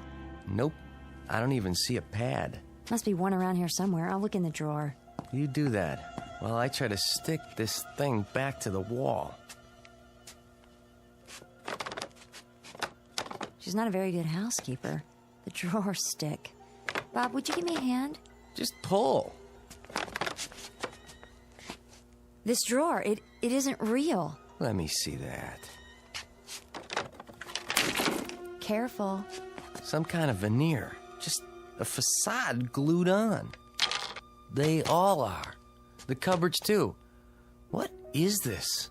A movie set? Could be a model home, the kind they build to show people. Who builds them? Real estate companies. People come in, they walk through, decide to buy, then they build them to order. Check the refrigerator. Just empty cartons. No milk, no eggs, and this bread isn't real. Nothing but cardboard inside. Well, that's what I call low carb. It's like a prop. Everything is. Let's get out of here.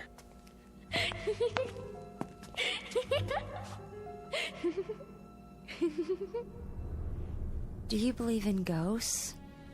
No, but let's go anyway.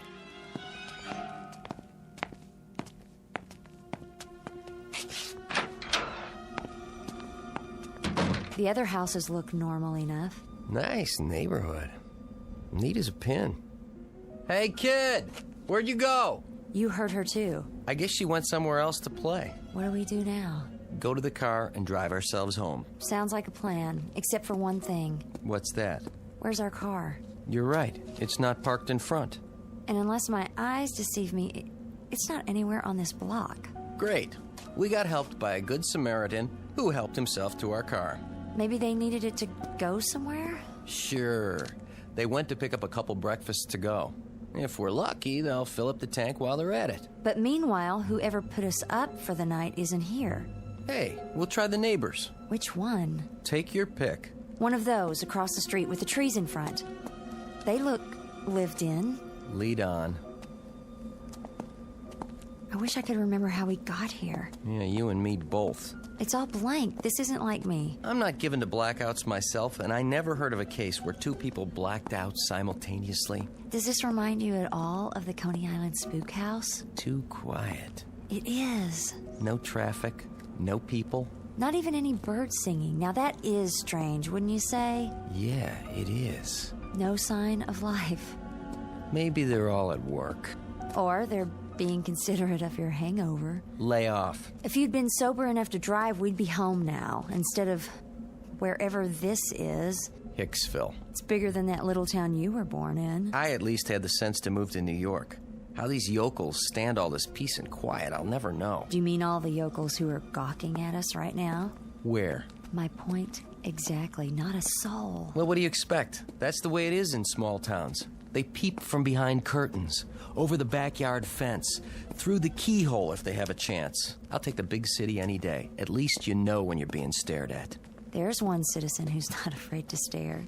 What? There in the tree. Is it a squirrel or a chipmunk? Squirrel. You can tell by the bushy tail. Isn't he cute?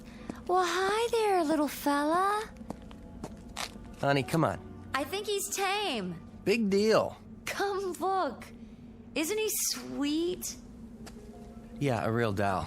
Careful, he might have a disease or something. Oh, such big eyes. He doesn't even blink. Oh, nice baby. Come here. You don't have to pet it. Bob! Now what have you done? Nothing. I touched it and it fell over dead. Well, you didn't kill it if that's what you're thinking. This thing's been dead for years. How can you tell? It's stuffed. Why would anyone own a stuffed squirrel in their front yard? Might have been a pet once upon a time. Well, that's no way to treat a pet, even a stuffed one.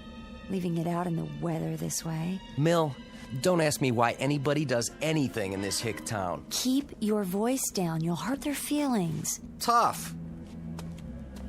Where are you going now? To the front porch. For what? What do you think? First, I'd like to find out where we are. Second, I'd like to use a real phone. And third, I'd like to beg, borrow, or steal an aspirin. We must look a fright. Don't worry about it. I wish I had my hairbrush. What did you do with it? It was in my purse. And where's that? I guess I left it at the party. So you were under the influence yourself. At least I was able to drive. Come on. You don't have to break it down. Will you quit criticizing me? I'm not criticizing. I just want to go home. And how do you suggest we get there? I don't know. But I don't like this place, and I don't remember how we got here, and no one will answer the door, and I'm frightened, Bob. Don't get all female and fluttery on me. Will somebody help us, please? I give up. There's no one home. And I'll bet there's no one in the next house, or the next, or the next. Help! Somebody, we're lost! Oh, can anyone hear us? Please help us!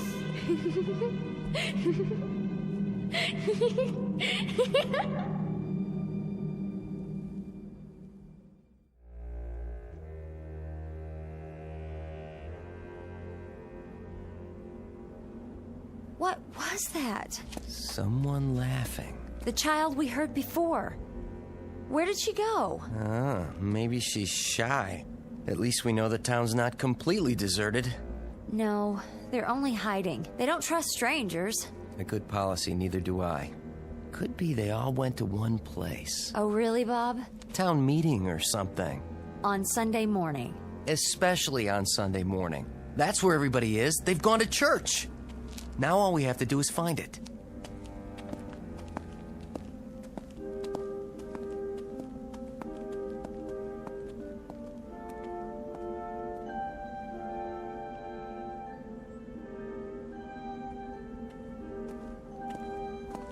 Ah, this is the place, all right. I've seen 100 churches just like it. Painted white with one big steeple, a couple trees, flower beds along the sides. Do you think they're inside? One way to find out. We can't just walk in. Watch me. What do you tell them? I'll tell him I'm tired of their creepy little town. And I'll pay anybody anything he asks to get us to a train or a bus station that'll take us back to civilization.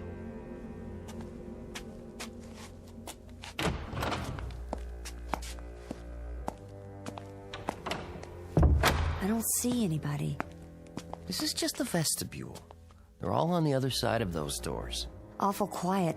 I thought they'd be singing hymns. Maybe they're praying. We'd better wait. Time waits for no man. Here's the church, and here is the steeple. Open the door and see all the... Well? Nobody. What now? I know. This'll bring them. Wait, what are you gonna do? Ring the church bell. It's the oldest distress signal in the books. Need some help? I've got it. Look outside. See if anybody's coming.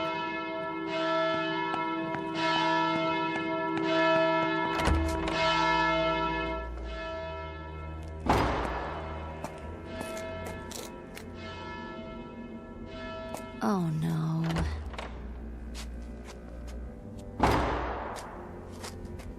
Where'd everybody go? See for yourself. I see it, but I don't believe it. There isn't anybody. Not a soul. Just us.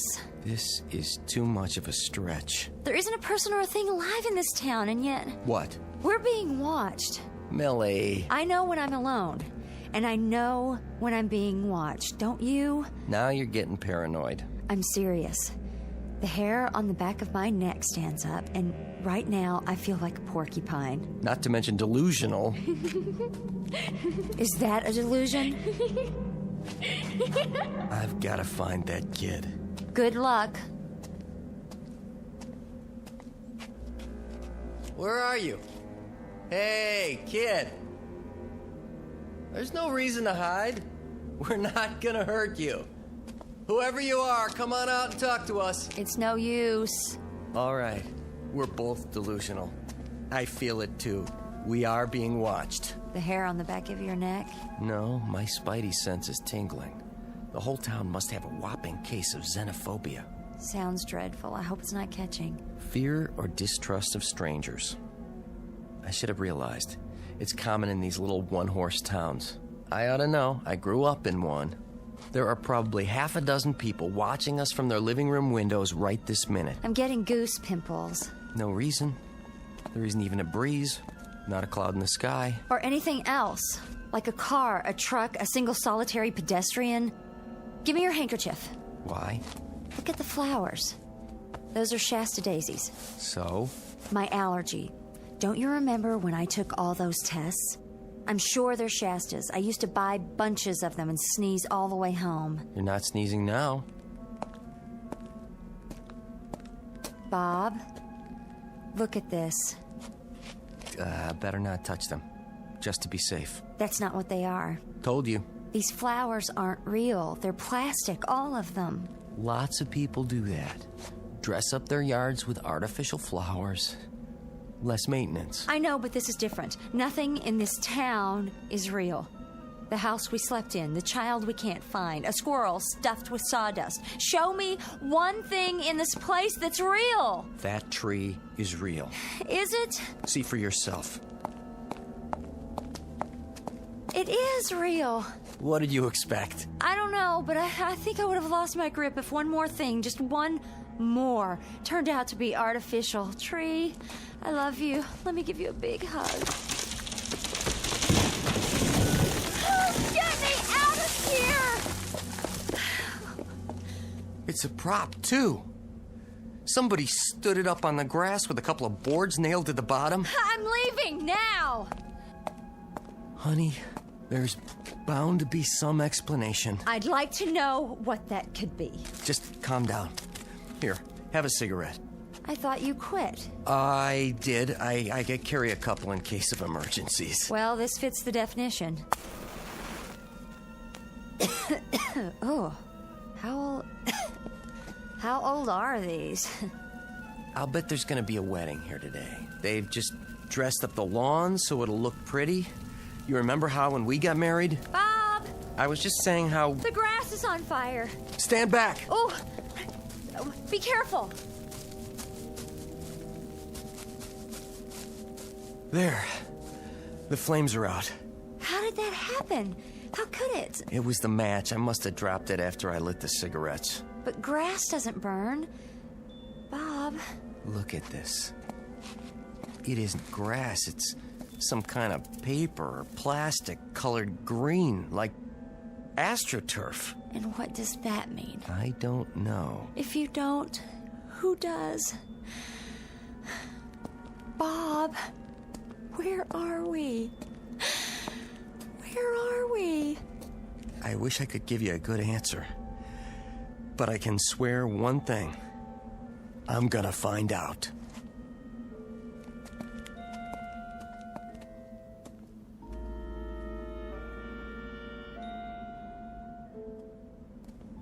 This has to be the center of town. You think so? Main Street, USA, barbershop, a 5 and dime, a bank. Just like your childhood. Are you sure you're not dreaming this? Is anybody here? Can anybody hear me? My name's Bob Frazier. This is my wife. Will someone show us the way out of here? Don't try anymore. Just keep walking till we get away from this nightmare. Wait. We'll come to the edge of town sooner or later. Just keep moving in a straight line. Wait, I said. Do you hear that? I hear something. Sounds like a music box. Where? Over here. It's coming from the antique shop. Don't. Why not? You don't know what's inside. Whatever it is, it's more than what's outside. Please, Bob. Something had to start that music box. I don't care. I just want to get away from here. I have to know.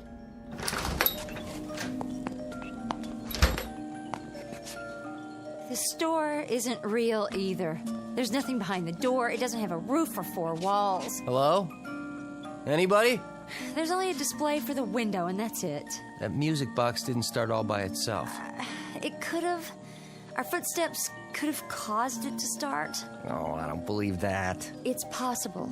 The spring was tightly wound. We came along outside, and the vibration jarred it, and now it's running down again. But somebody had to wind it. There's nothing. Nothing but these stage props. I'm not staying. Say that again? What? Stage props. That's where we are. On a stage? No, an old movie lot. There are 2 or 3 of them up in the Bronx. It's the only explanation. We're probably 10 minutes from the heart of New York City. We're on the set of The Sopranos. Then I'll race you home. You're on.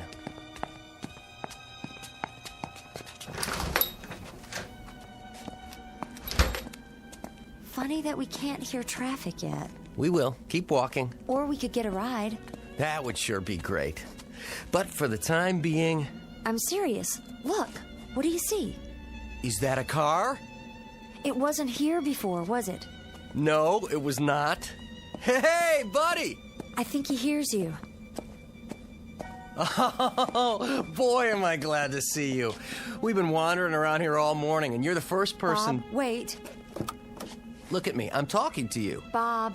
Can't you see us? Turn your head. What is the... He isn't real. He's some sort of... He's only a mannequin. Let go of it. Another trick. Some kind of joke. We have to keep going.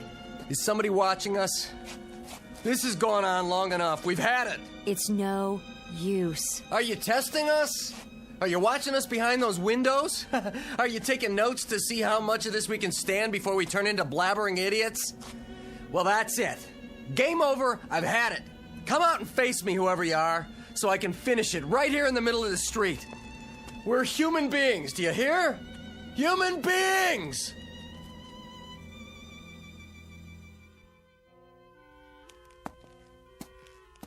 Bob, look. I've reached my limit. I don't know what to do anymore. I honestly don't. In the car. Look at the dashboard. What do you see? I don't care. Millie, I'm out of ideas. There's nothing more to... Look! The keys are in the ignition. Let me see that. Yes! Oh, honey, climb in. We are gonna get out of here after all. Right now. Oh, do you think it runs? How else did it get here? Hurry up. So long, Spookville.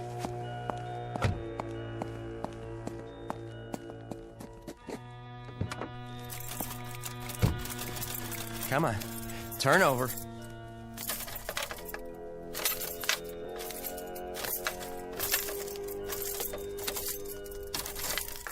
You're going to flood it. You want to drive? You're the one who got us into this nut house in the first place. All right. All right.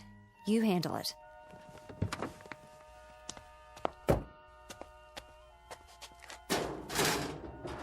Oh, that's rich. That's really, really rich. No motor. There's nothing under the hood. No wires. Nothing.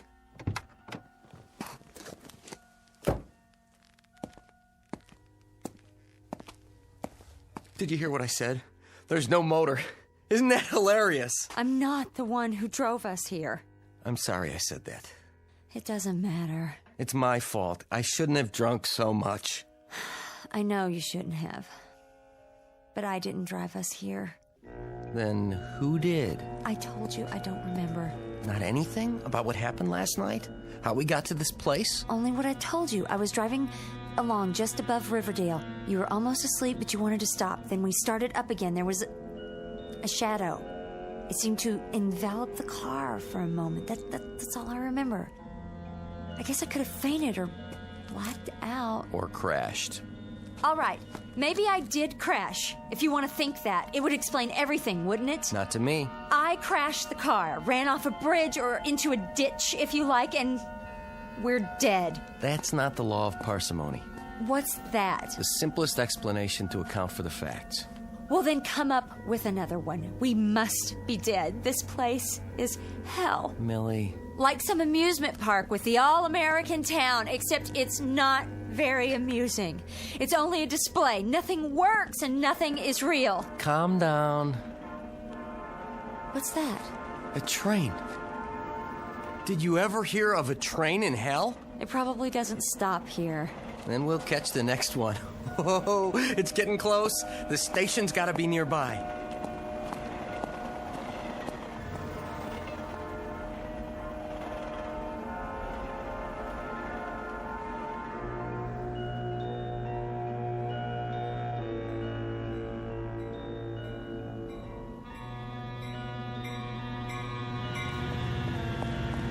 Here she comes. Is it real? Sure is. It's slowing down. Honey, we're going home. I can't believe it. Hello? Where have you been, you great big beautiful train? Oh, isn't it a beautiful train? The most beautiful train I ever saw.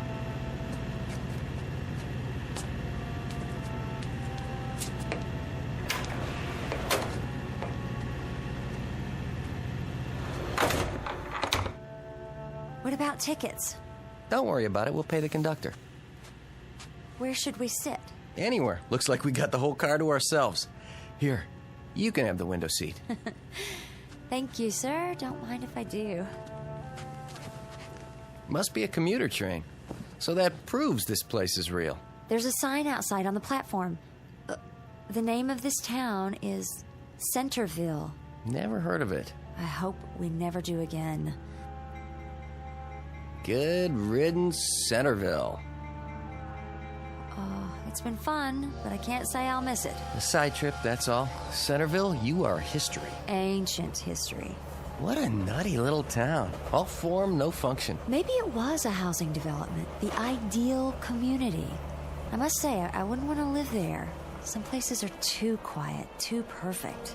A nice place to visit if you're passing through. I still don't know how we got there. I guess it'll be one of those unsolved mysteries. We've got a story to tell our friends, at least. Oh, they'll never believe us. It just it doesn't make any sense. Why don't you admit it?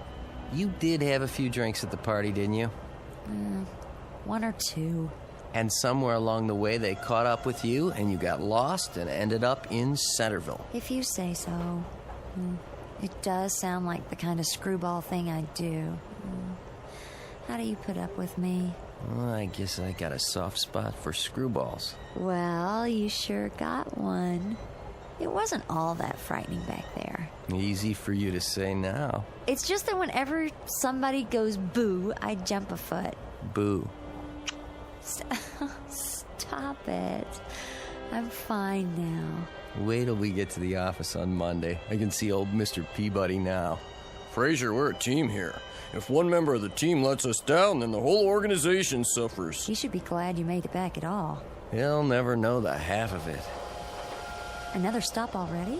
Wouldn't want him to think I had a lost weekend. Bob? Flights of fancy aren't his thing. He's strictly facts and figures. What did you say about paying the conductor? Sure, no problem. They'll take cash.